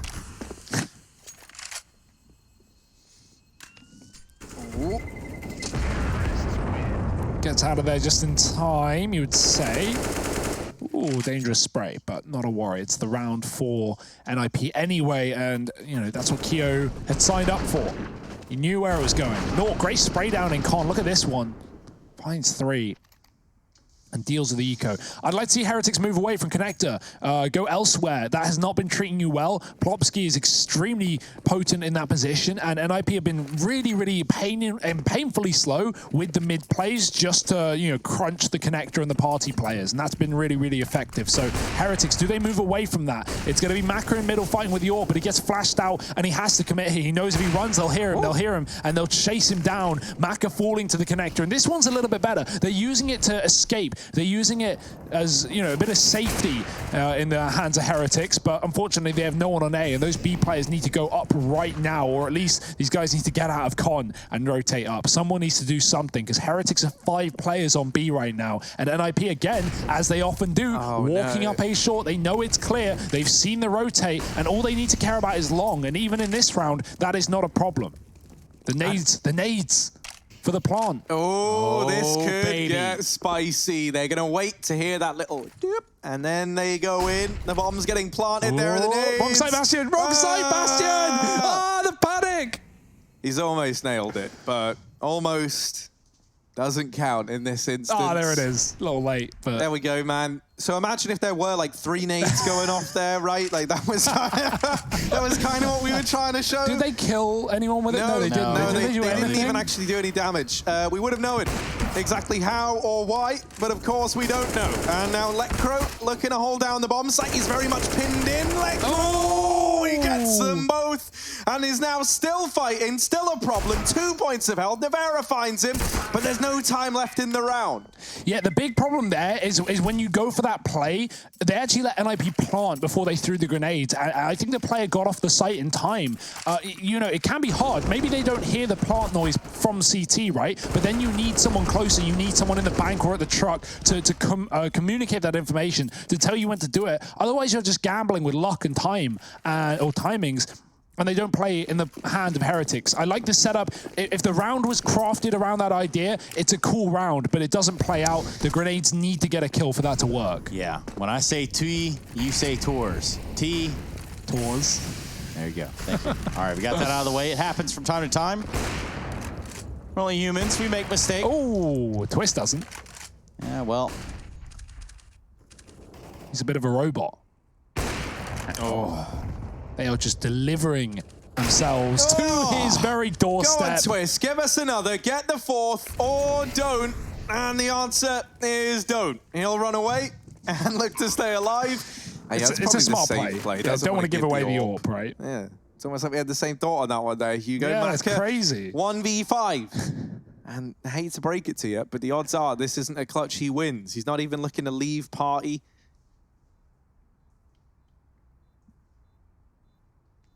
Instead, we'd love to get away with the M4. And that's pretty much the bulk of Team Heretics' weaponry in the follow-up round. Oh, does deal with one and another. Still looking to hold on to this M4, and there is a chance he could even deal with Twist. A bit more damage done.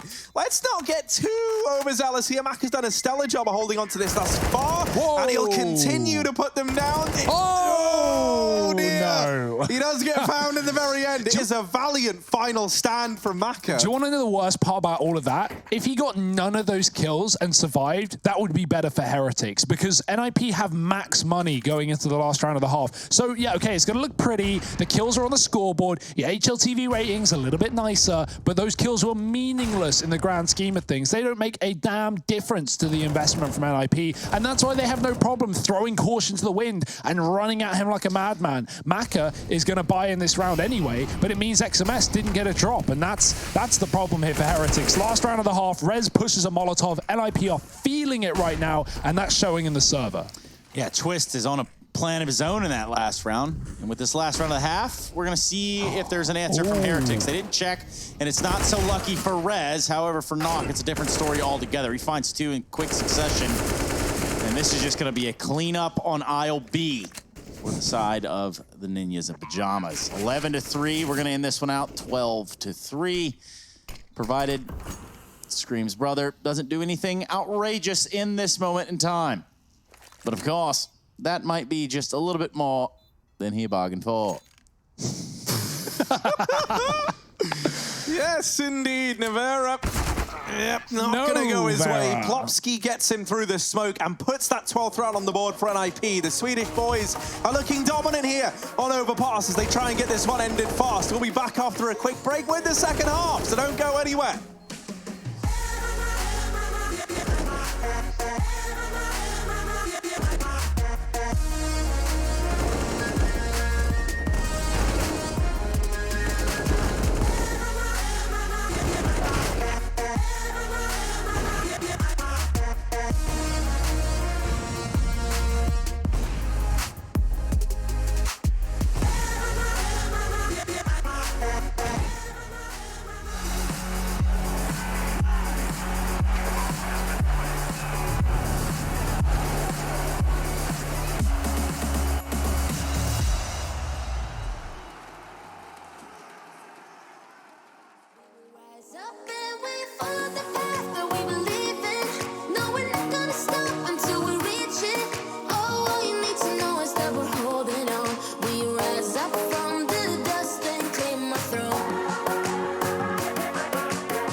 Passports, baby. Leave the rest in our troubled minds. Let us go down in laughter, baby.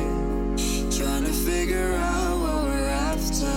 We're never heading back until we're older. We couldn't care no more, not any longer. Under peach yellow skies, we keep on searching, but we will never know what we're after.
Hello, everybody. Welcome back. This is the ESL1 Road to Rio. My name, well, it's Trace, and you're probably wondering how I got here.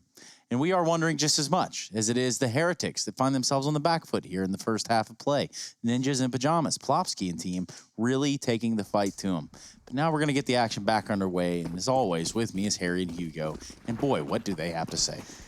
Wow, Trace, thank you very much. Yes, you know, this game thus far, it's been delivering in a lot of ways. And, you know, some of these ways have been beautiful indeed.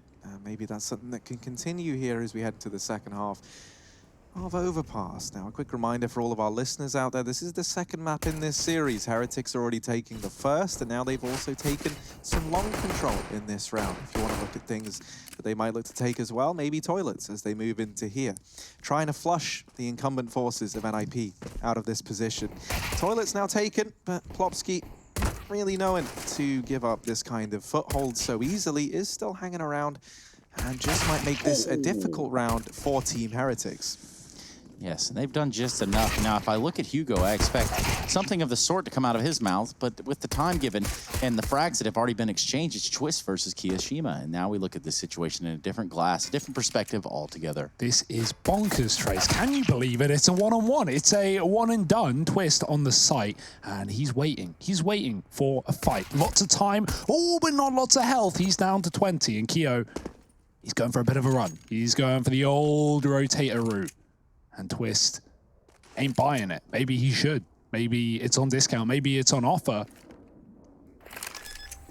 Even Kyo doesn't believe it. No one trusts anyone at this point. But the plant will come through, and Twist will go down. Well, the truth is out there, as my friend Fox Mulder once said. It's just something from a past life of mine. Nonetheless, Twist versus Kiyashima. 27 HP, 1 smoke, 1 kit. And a B-bomb site to retake, and of course it's going to be easy.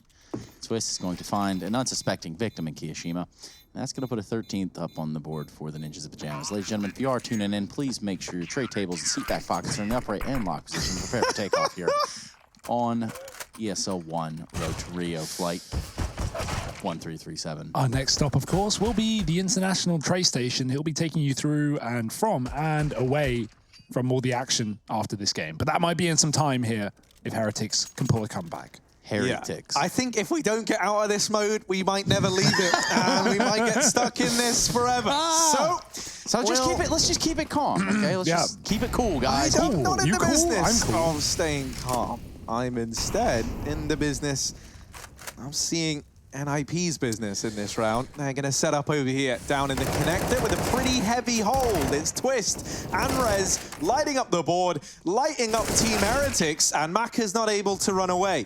This leaves Kiyashima in a 1v5 to try and keep the dream alive. Now, that is a very big ask of just one man, and this bomb is under NIP control. No one really being calm. Harry is more about being loud and proud, if you couldn't tell by what we're wearing. He did, of course, dress us. Well, not manually, just financially. I got my robot to do it, of course, my drone. I did it earlier on, and it was tricky. But it worked. And Kyo here. He's loving a look, isn't he? He is, man. He's enjoying himself. He's on a little tour. You know, it's not often you get to play in the park when you're a grown man, as Kyo is. And here he is giving it his best shot. Now, we've seen him. He went down the slide. He went on the swings. Now he's going to go for a picnic with some pals. It's going to be Twist there to butter his bread for him. We're going to continue on the path that is the Ninjas of Pyjamas. 14-3, ladies and gentlemen. Of course, your in-flight service provided by Hugo Byron. That's right. I'll be bringing the trolley with snacks in just a moment. At the end of this map, it may be closer than we desire. 14-3 to NIP with Vertigo around the corner. That's our next stop. We will be taking a layover, Trace. It's only going to be a couple of hours. Quick refuel. I've got to find a different travel agency because this is a shitty flight plan. Yeah, direct flights only for Mr. Saranthus. He is only here for the first class affair. 3 layovers in this one. Yeah. Let's see. Where are we looking to end up? Heretics, they've reached cruising altitude in this round as they move over here towards middle. They've got a bit of a foothold secured. They're radioing in to air traffic control. They're getting the go-ahead now for takeoff towards this A-bomb site. Kyo waiting outside of B, gonna start to fall away and look to rejoin the rest of the squad. So this A play about to come in. And, well, 2 players here to try and answer the call on the NIP side. But the Heretics, of course, can expect a little bit of turbulence here on their approach, which is what they're going to get now. Rez is waiting for him at long, and he's going to find one with that FAMAS. Only one, of course. Ooh. And there's a headshot to be had there from a Deagle of Maka as well. So all suddenly, runway looks clear, but that is a deception. Yeah, is it liftoff or is it not? That's the question here. NIP want to put a spanner in the works. They want to take out the tires from underneath this jet. And it's going fast. It's speeding into the site. Nivera with 1. He's going to get traded. Lekr in the smoke. He can't find a fight. He's blind, but he's still putting up kills. Looking for a third. Will be denied. And it's up to Plopsky to make this one happen. Dropping the bomb with 20 seconds. That creates a problem. Maka going up on the truck. Plopsky looking the wrong way. He's got the read, though. Timing is everything, and he's made the call. He's going around the bank. Plopsky... I mean, 10 seconds, Maka needs to plant. If Plopsky doesn't give him the fight here, if he spots him, he could just hide. He could just tuck in. He's won the round. He may have just hit us on that point. He did. Whether you like it or not, Hugo B. Byron. Well, Maka certainly doesn't like it at all. Well, Maka's does sound delicious right now, but that round probably would have tasted a lot better for the Heretics.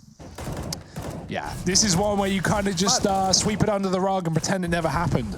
All this talk about planes has got me thinking that if Na'Vi ever wanted to start an airline company, they should call it Plain and Simple. And that would just be like a phenomenal, like, you know, that's real marketable, right? Like, yeah, it's just like a picture of him on the tail of the airplane. That would actually be incredible, right? Yeah, so let's Zeus is the pilot. Let's try and crowdfund that one. Yeah, why don't you go ahead and start that? Of course, you know, airlines, great thing to be investing in right now. Rez opening this round up with a kill down through mid. And this is the man advantage taken for an IP. A flying start in this round. And Nork now looking to move down here towards Shaw. Is he ready for a man tucked in? Keo tries to hide, and try is very much the operative word there. Nork doubles up somehow, some way. This game has not gone Heretics' way. And now it's Maka and Lucky in a 2-on-5 up against map point for NIP. Yeah, and Maka has a great position. He's going to beat both these players on the short side. He could get kills here, but they just turned around, and that doesn't get more unfortunate. Rez is looking, and Maka's got the kill. Not going to be ready for another man in the same position that you would think. Twist doesn't know if he's crossed. He can see a gap through that smoke. Oh, he's gambling with timing. He doesn't know. He's going to hide instead as opportunities are arising for him. On top of the box, he can't see it. Maka firing in from above. 2-on-3 here. There's still a chance. A smoke comes through. Team Heretics have the bomb site. The cabin has been pressurized, and Maka is going to push faster past it. Lucky in a 1-on-2. The bomb is planted for him in the bank, but he's low HP. So are they. Yeah, this round far from being in the bank itself for the Heretics. Even though they are low, there's still lethal Ninjas in Pyjamas that we've seen thus far. And on 18 HP, Lucky just can't seem to get away from talking to the teller long enough to pay attention to the loot that's in the site. Now, though, a different story on our hands. Knock is going to fall. Will he stick to defense again? Yes, he will. And easy does it for the Ninjas in Pyjamas, who 16-3 the Heretics here on the second map. We're going to Vertigo, baby. Woo!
like a fire in the eye of a hurricane.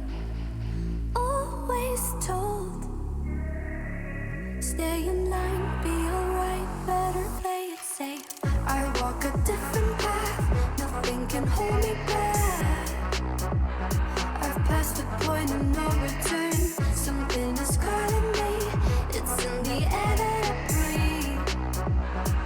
Bring me back to life again, dancing with my fear, burning with desire. We gon' take it to the edge, and come alive. Go to hell and back, just to feel the fire. We gon' turn up in this place, and come alive.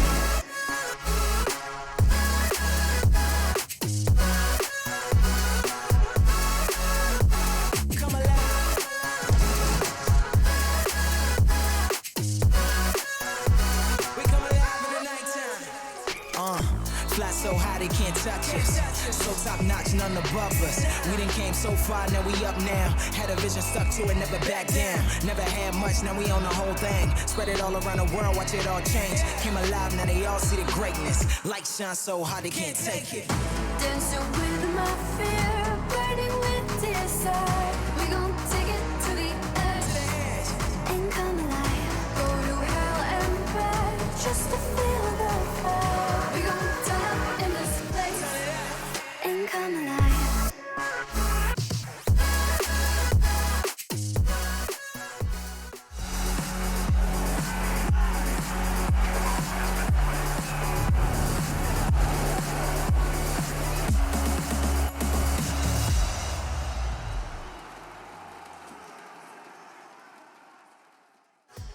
Well, the map was Overpass, and of course the victims here were the Heretics, who did pick up the first map of this series, but it is the Ninjas in Pyjamas. Now, look at these sleek frames that I'm wearing.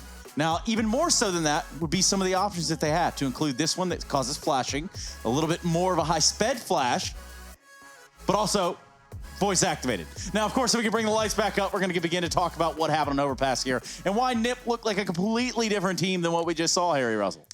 Yeah, you know, coming to the end of that Nuke game, right, NIP, they very much started to warm up into the swing of things, and you could feel it happening in the server, right? You look at someone like Nork, for example, who is sitting down bottom of the board, then in 2 rounds back-to-back, he gets 7 kills. Well, they carried that momentum across here into Overpass, and everyone was hitting their shots, everyone was looking good. And honestly, for Heretics, it felt like here on this map, they looked a little bit out of their depth, right? Yeah. NIP, this is a map that they know very, very well. It's one where everyone can be kind of relied upon to step up. I think it complements some of the tools that this NIP squad have. For example, you know, like things like double AWP potential, the fact that you've got a lot of players who can just create space on their own. And we saw that head over heels from a guy like Plopsky. He was looking stellar. 113 ADR. It felt like every gunfight he was taking, he was winning. He was always good for a kill in the round. And honestly, I think NIP owe a lot to him for the strong start that they had. Then we look at someone like Nork, as mentioned, didn't have the game of a lifetime back on Nuke, not till the very end. But here, he did bring the heat on Overpass. And it was just the case that it felt like we finally had all 5 players in the server for NIP.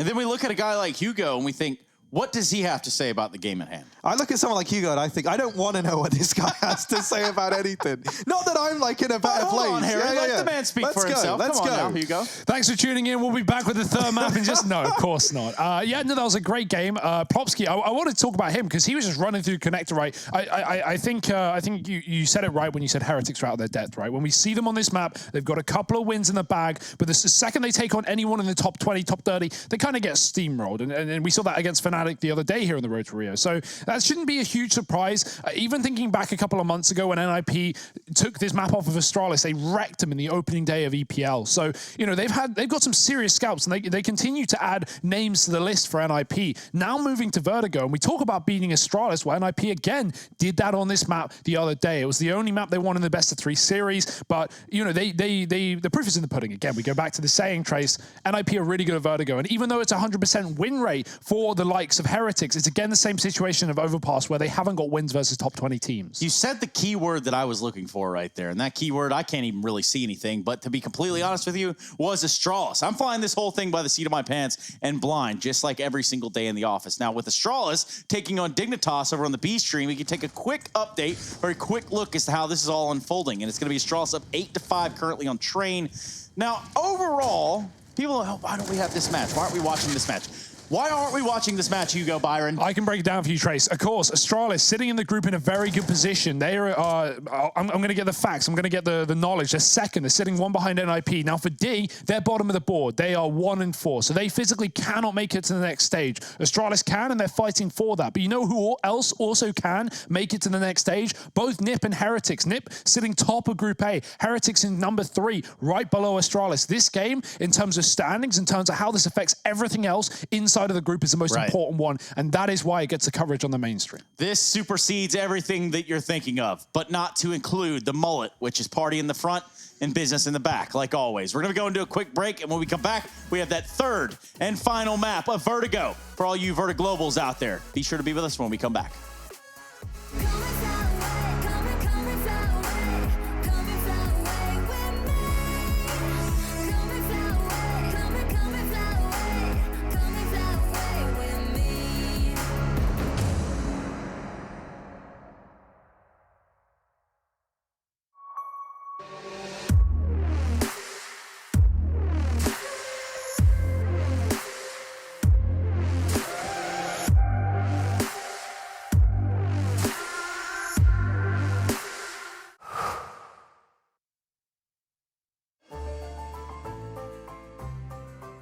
Son intelligence de jeu, même quand il avait 6-7 ans, c'était assez incroyable.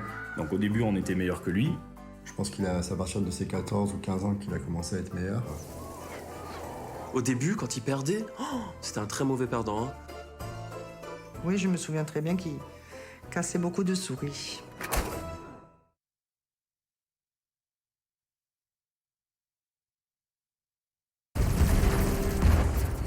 Everybody loves an underdog. Who needs to be liked? Mountain Dew Amp Game Fuel. Victory in a can. Last year, we took 2 lucky winners on a trip to Berlin and gave them the experience of a lifetime. This year, we can take you for a trip to Rio. Take part in a series of GG.bet contests for a chance to win awesome prizes and a trip to Rio. See details on the website.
Round the world and back again. Ready, let's go.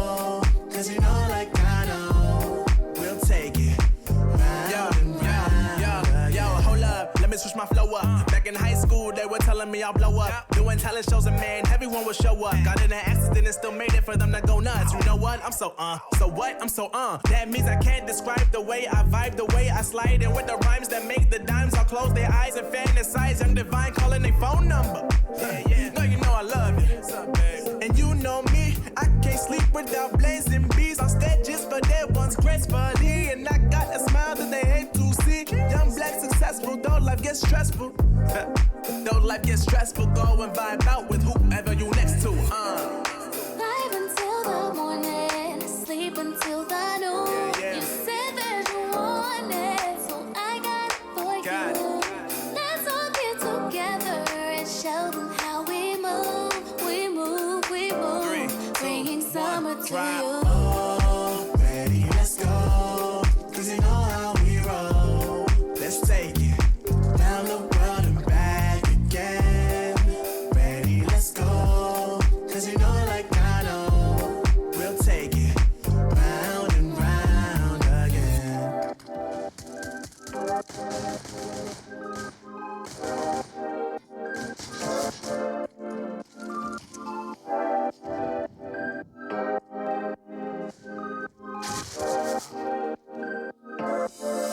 Oh, I see the signs and I see we're there.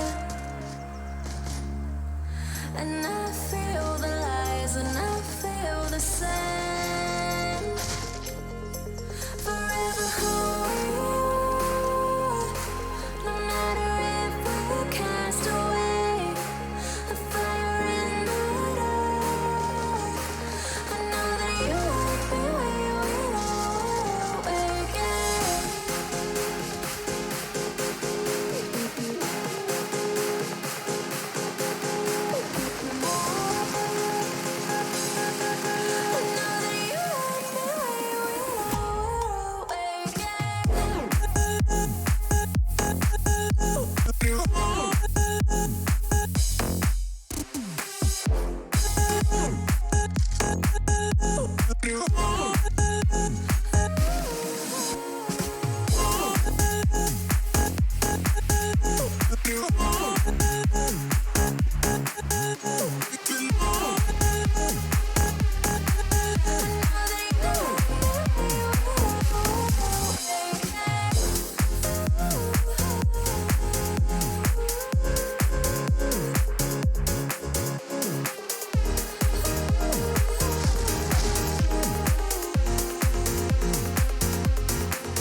Right from the start, I see the end. A world torn apart, but I know we're meant. Forever whole, no matter if we're cast away. A fire in the dark. I know that you won't be where we are again.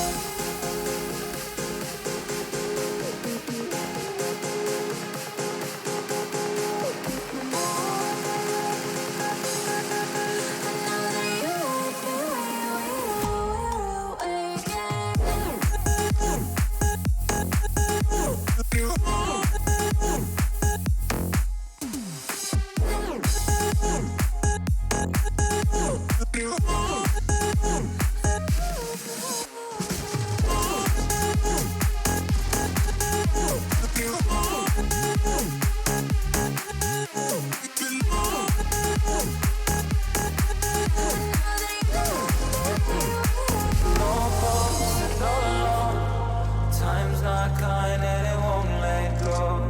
No thoughts left in my head.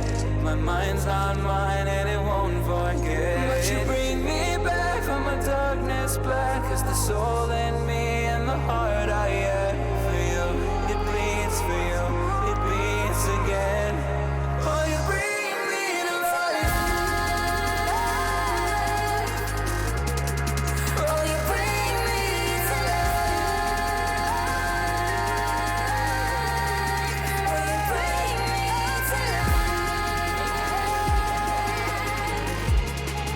Oh, you bring me to life.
feet in the night, chasing the night, chasing the night. Hotel rooms and city squares, champagne bottles, drum and snare. The sights and cities seem to fall away when you stay. Locked in love for a night or two, losing sleep just to get off you. Day to day you wanna stay out, chasing the night,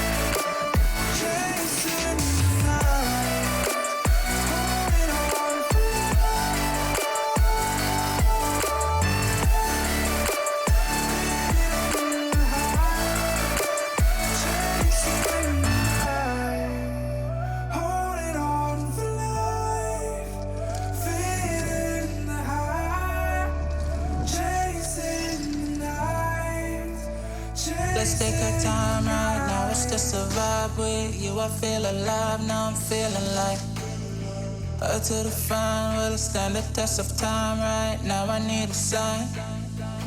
Tell me if it's over, come a little closer. We should take our time to think this damn thing over. Should we grow closer? Should this be over? My heart for your mind, probably we should start over.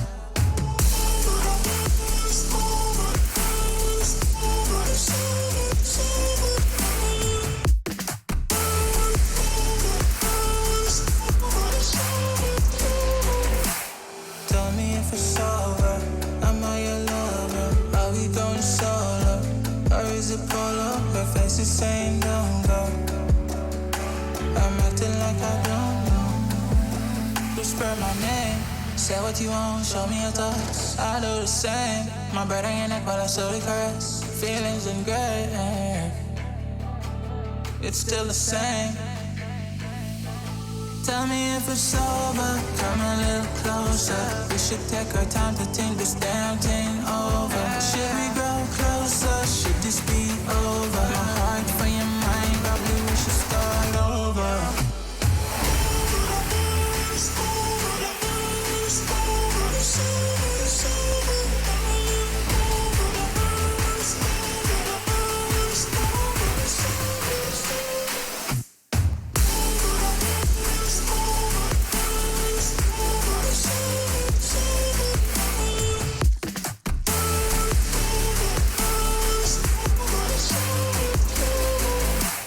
Tell me if it's over, am I your lover? Are we going solo?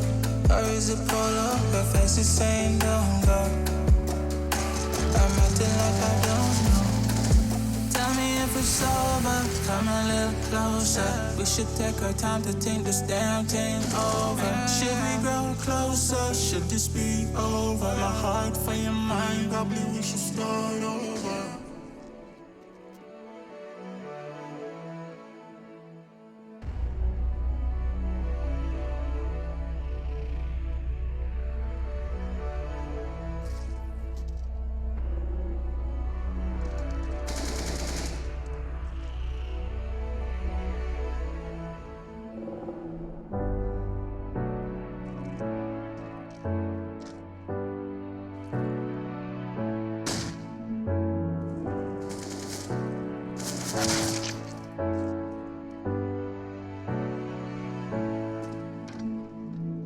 Seems like I can't get away from the hot sun.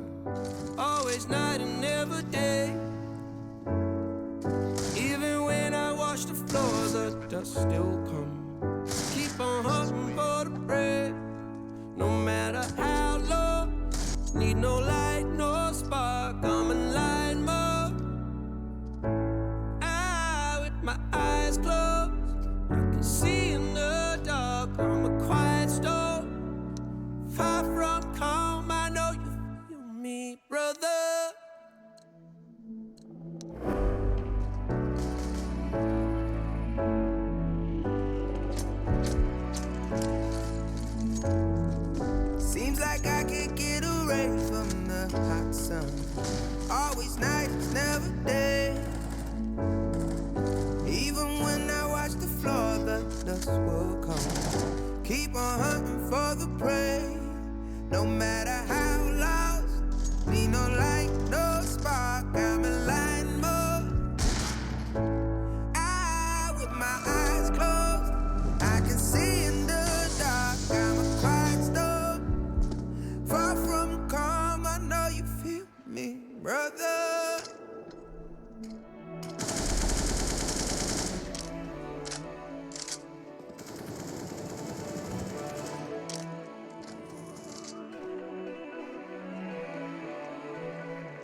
Lost that one.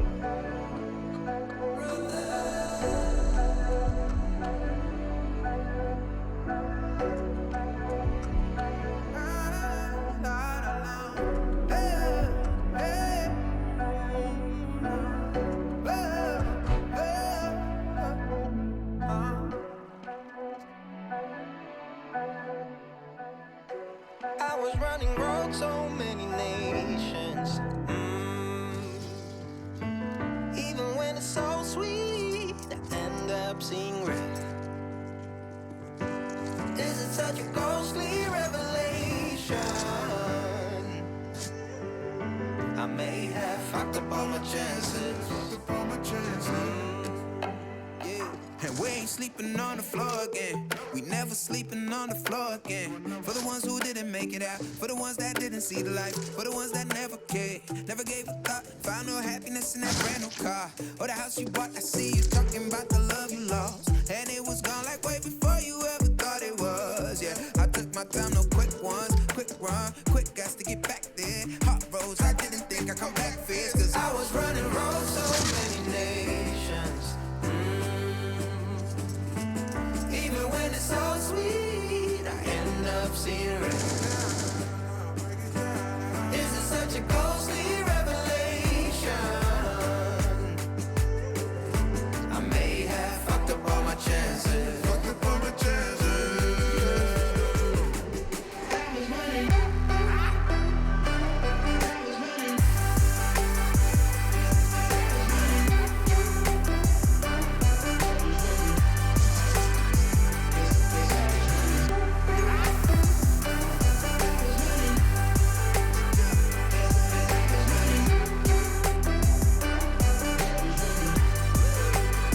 And we are never feeling cold again. And we are never feeling cold again. But I can't act like it's easy. It's hard to preach. Cause I've been burning trees and watching fall. If we cannot breathe out, we go forward. Sure, I was searching for cure. Fishing a little wildlife. And when I'm low on fuel, I'll still be running till my back broke. Halfway, lost hope and I'll check it. Hard roads, I didn't think I'd come back fast. Cause I was running roads so many nations. Even when it's so sweet, I end up seeing red. Is it such a ghostly revelation? I may have fucked up all my chances. Fucked up all my chances. Been around the globe, looked around, nothing fitted. Seen high and lows, but you won't even get it. Been around the globe, think it's time to admit it's not the end, but the road, and you won't even get it. Been around the globe, looked around, nothing fitted. Seen high and lows, but you won't even get it. Been around the globe, think it's time to admit it's not the end, but the road.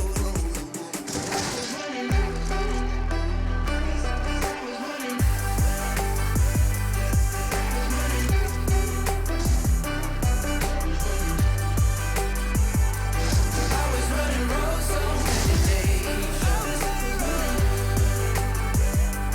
Even when it's so sweet, I end up seeing red.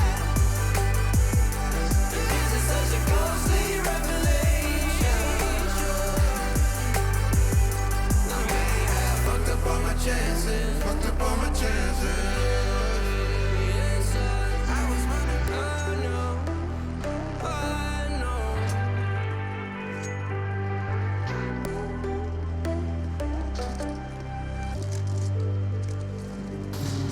Look into your eyes, I see the colors of your soul, and I recognize every single line, every single roadblock.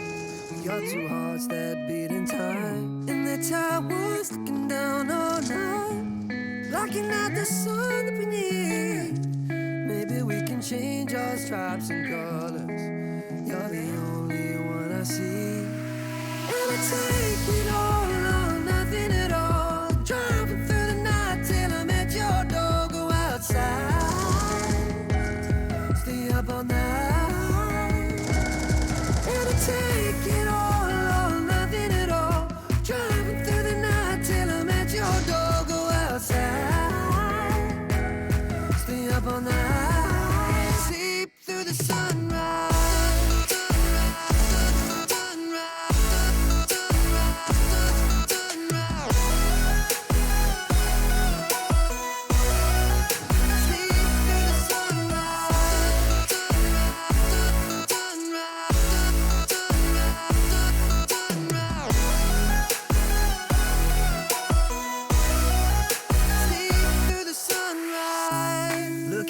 Past and I count the numbers of the dreams that I left behind.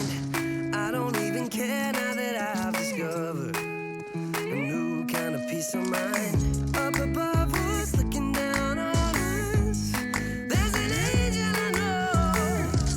We don't need to worry or discuss much. It's time for me to let go. I'll take it all or nothing at all. Driving through the night till I'm at your door. Stay up all night, sleep through the sunrise.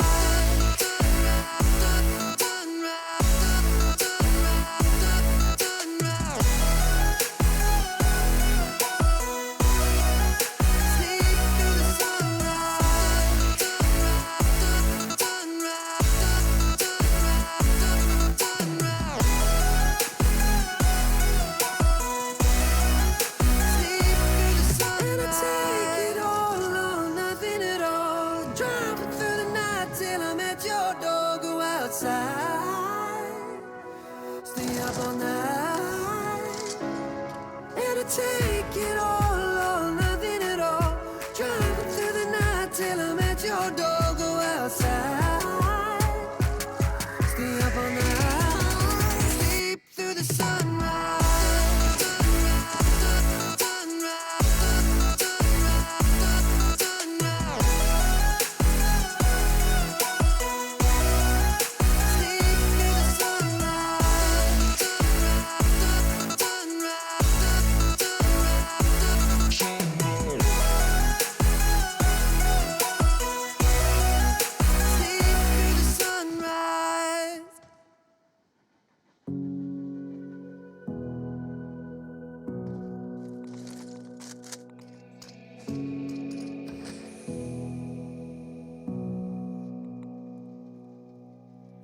Sitting on a bench, waiting for the time to pass, dreaming of what happens next.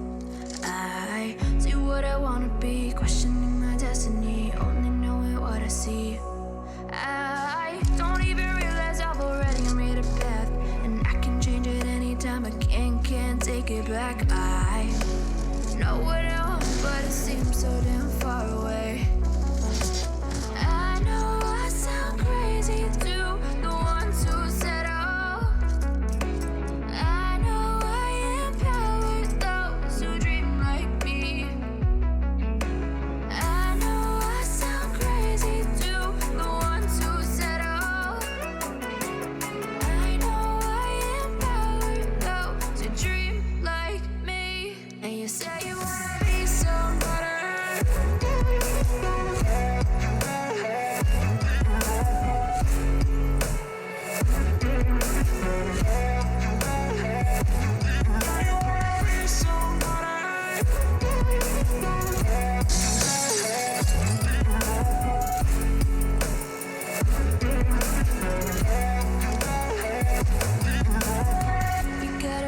then you better use it.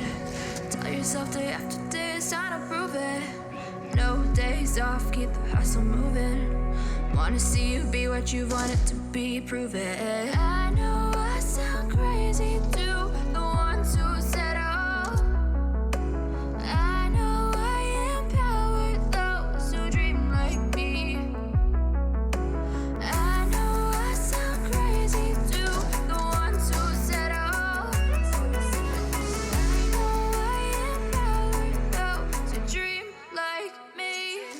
Say you wanna be somebody.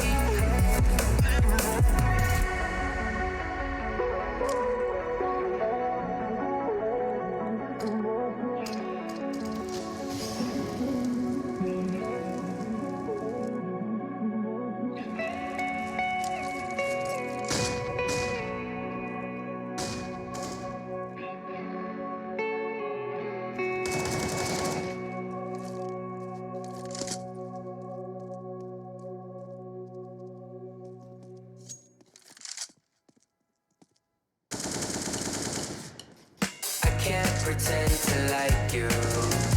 I hope you feel the same.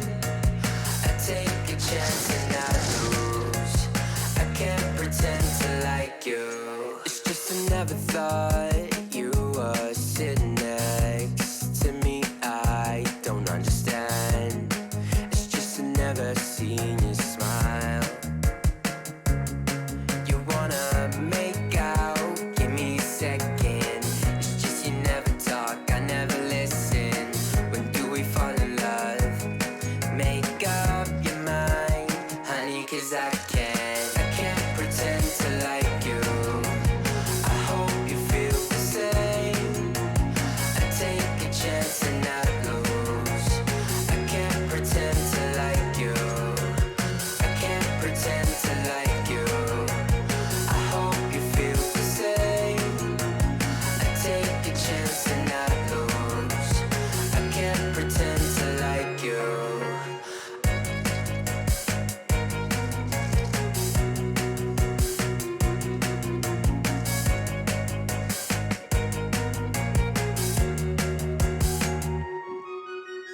You need a friend.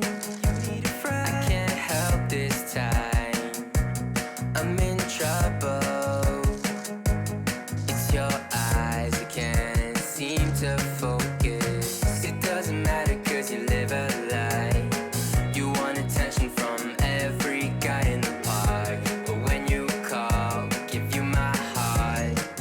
You rip it out. I can't pretend to like you. I hope you feel the same. I take a chance and not lose. I can't pretend to like you. I can't pretend to like you. I hope you feel the same. I take a chance and not lose. I can't pretend to like you. I can't pretend to like you. I hope you feel the same. I take a chance and not take a chance and I can't pretend to like you.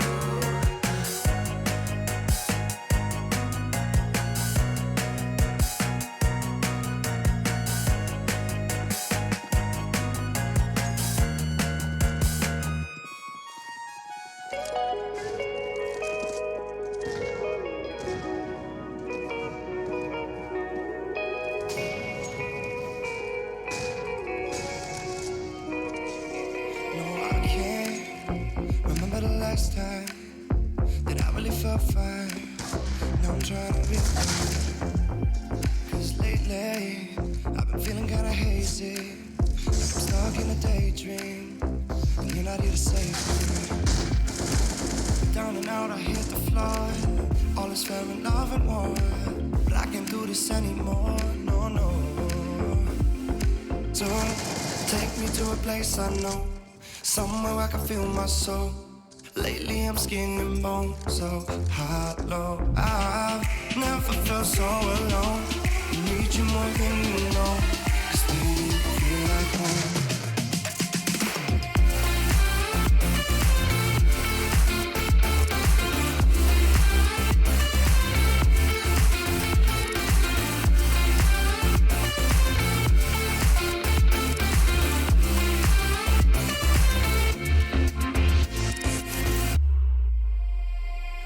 I've been reminiscing the late nights. We'd fall in love in the moonlight and break up at sunrise. Now I'm just thinking that we should go back to when we were. Hold each other and feel good. Down and out, I hit the floor. All is fair in love and war, but I can't do this anymore. No, no. Don't take me to a place I know, somewhere where I can feel my soul. Lately I'm skin and bone, so hollow. I've never felt so alone. I need you more than you know, 'cause baby you feel like home.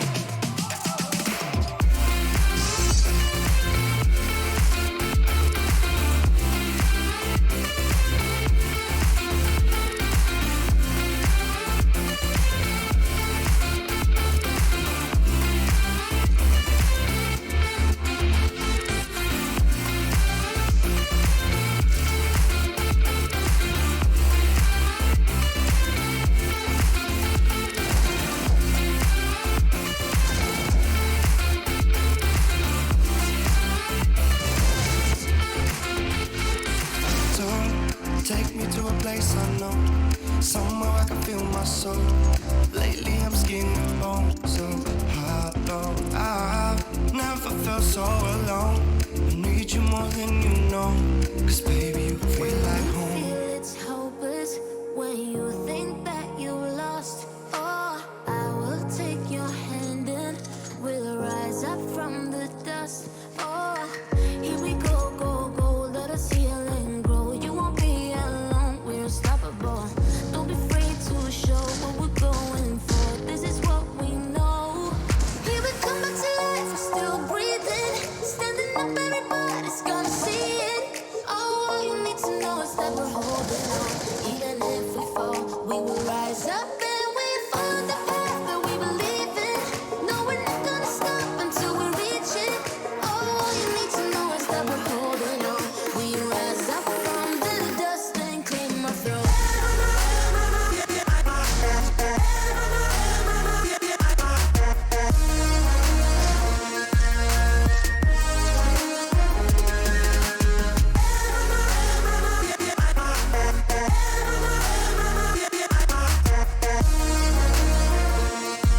We rise up from the dust and clean my throat. We all have our reasons why we are on this track. Oh, we all have our burdens, yeah, but we just keep on fighting and we never look back. Here we go, go, go, let us heal and grow. You won't be alone, we're unstoppable. Don't be afraid to show what we're going for. This is what we know. Here we come back to life, we're still breathing. Standing up, everybody's gonna see it. Oh, all you need to know is that we're holding on. Even if we fall, we will rise up and we follow the path that we believe in. No, we're not gonna stop until we reach it. Oh, all you need to know is that we're holding on. We rise up from the dust and clear my throat.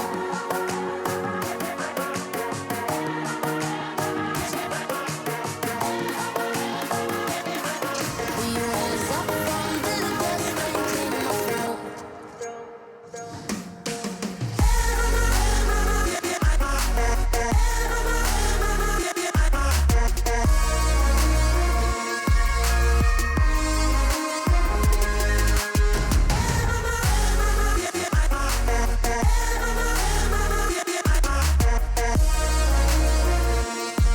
We rise up from the dust and clear my throat.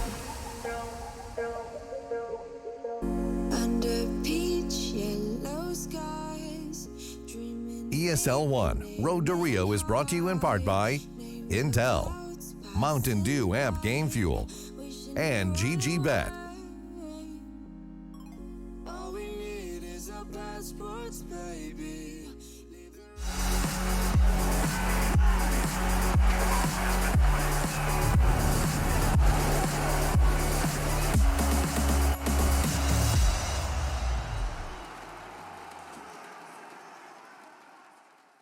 Oh, yeah. Anyway, it caught me a little off guard there. And also, so did the news of what's happening. I'm going to have to take these off for this. Actually, this is not going to go well at all. So what I want to tell you all is that we have reached a pinnacle crossroads in the evening, that some very bad news has to be delivered to you concerning this matchup. Now, there's a lot of bad things going on in the world, and this is not going to be the end of the world for you and I, but this matchup will not be played out here on the stream today because of a player's internet outage. Now, that would normally mean a whole slew of things going on the League Ops end, but I can assure you that they are working tirelessly to make sure that the reality is that this game gets finished. And finally, I've gotten that off, so that's good. But yes, the game will not be finished out. We will not be going to Vertigo between Heretics and the Ninjas of Pyjamas today. That game will get replayed or played later on, finished out even. That would be the last map of the series. Meanwhile, these guys still on their stuff and still doing what they do best. Yeah, really sad, actually. I wanted to know the conclusion. I wanted to know the end. I mean, Heretics, 100% win rate on Vertigo. We would have seen if that's finally going to get broken by the team that's been able to take down Astralis on this map. There are so many storylines, but unfortunately not played out on stream. It will still be played out, but another day, Trace. So not today. Yep, that is an unfortunate reality. And of course, Harry, he does have all the tunes, but what I want to do is tune you up to what matches and what results there are to catch up on. There's been an entire league worth of Counter-Strike, entire tournament worth of Counter-Strike even. And when we talk about these brackets, there's one man that's going to have all the noise, all of the sound. And of course, That's the only thing that really doesn't hurt when it hits you, you know? Sound, noise, music. Because when it hits, you feel no pain. And I'm feeling pain right now because I want to see these brackets. So what do you guys think? Something's funny? Okay, how about this? Walk me through it, Harry. Yeah, you know, we got Gen G moving on in, and then we also have 103 taking on the Team Liquid side. Team MB versus Cloud9 as well. And a bit of Furia Esports there to round out that bracket. You can see these guys are going to play head-to-head. They move in to those semi-finals and then the grand final as well. And the winners looking to bag themselves some RMR points, Trace. Yes, a very important time over there in the North American region for their brackets. Things are really getting down to the nitty-gritty. Speaking of nitty and gritty, we need to talk about the schedule for tomorrow. Again, that's three best of threes coming your way. Almost for free. Now, if I take a look at it, that's Na'Vi, that's Ints, that's Vitality Feature. We've also got a little bit of Envy Cloud9 there to close the day out. And boy, would I want to see nothing more than that, Hugo. Yes, indeed, Trace. Lots of NA stuff going on, but there's more on the B stream as well. We got Simon, we got VP, we got Fnatic, we got everyone. There's so many games, 3 streams, brackets now, playoffs for North America. We've been leading up to this for so long as well. And it's nice to have, you know, considering this is the road to Rio, more teams than ever. We got Gen G straight to those semifinals. We got Furia there as well. It's going to be a good day tomorrow, Trace. It's going to be a good day tomorrow. You know what, Hugo, since you're wearing the hat, why don't you go ahead and close us out down the stream right there. Thank you, ladies and gentlemen, for tuning in again. You got to wait till the shot's on you, man. Have you ever done this before? No, I actually haven't. It's almost like I'm not a desk host or an analyst, but we'll do our best. Thank you for tuning in today to the Road to Rio. This is ESL 1, and if you're looking for more Counter-Strike, we'll go nowhere else but here tomorrow. Same place, same time, all the Counter-Strike, me, Harry, Trace, the other 3, be there. Yeah!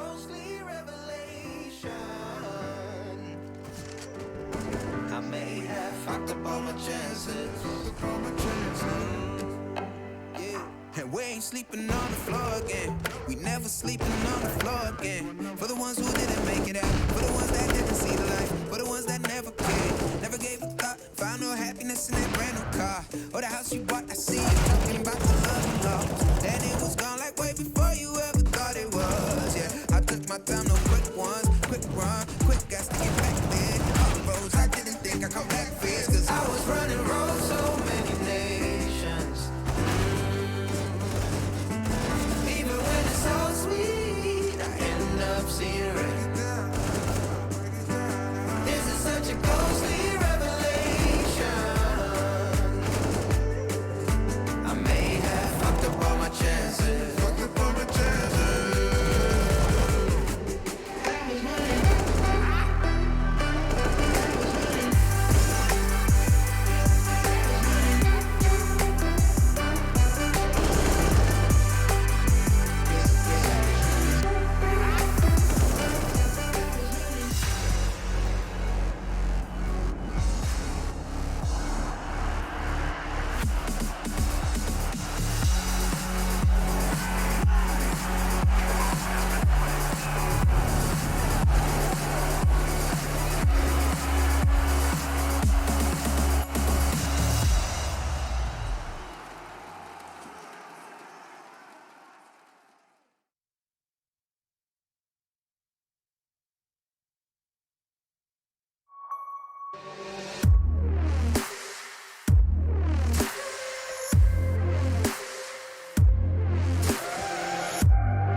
Son intelligence de jeu, même quand il avait 6-7 ans, c'était assez incroyable. Donc au début, on était meilleur que lui. Je pense c'est à partir de ses 14 ou 15 ans qu'il a commencé à être meilleur. Au début, quand il perdait, c'était un très mauvais perdant. Hein. Oui, je me souviens très bien qu'il cassait beaucoup de souris.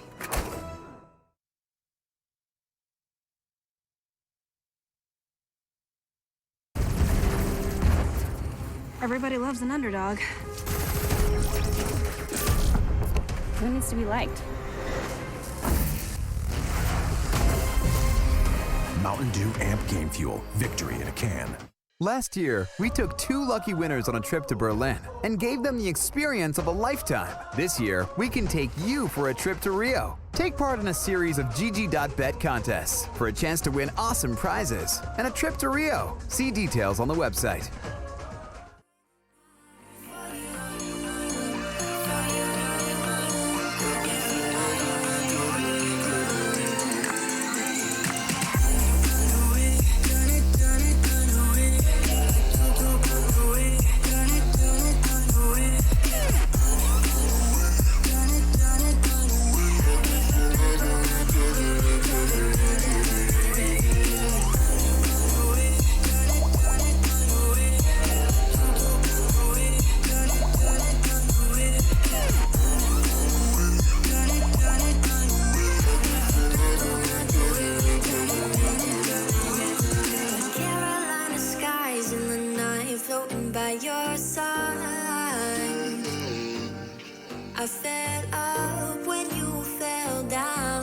stayed in flight.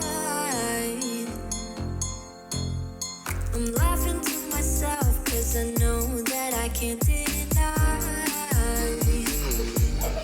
I can't find what you can't hide right inside my mind. What I do, what I do, what I do right now. What I do, what I do, what I do right now. For you, for you, with you.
Breathing in, breathing out. There's no more room for any doubt.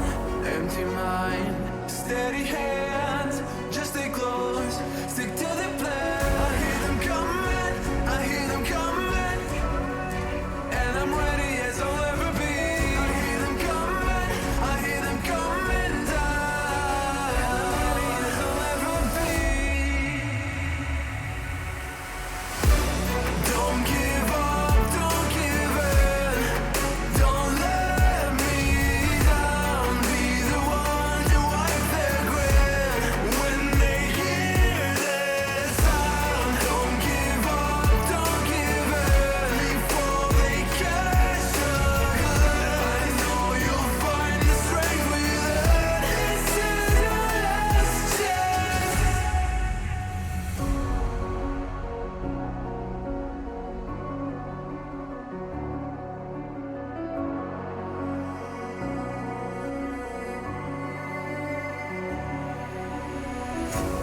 This is it, this is not a drill. Hold nothing back, it's sure to kill. In this leap of faith that you're in me true. You stand alone, but I'll watch over you. The clock is ticking, the clock is ticking. A single second could mean everything. Time is running, the time is running out.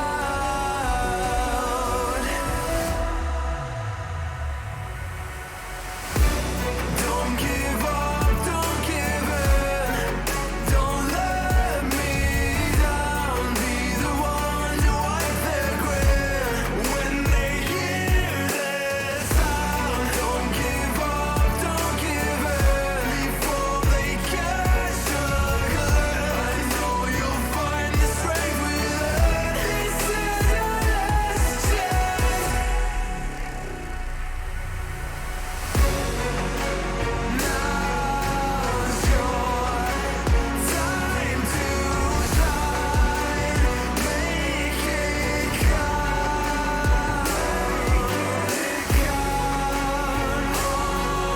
Honor our sacrifice. And now this is your last chance.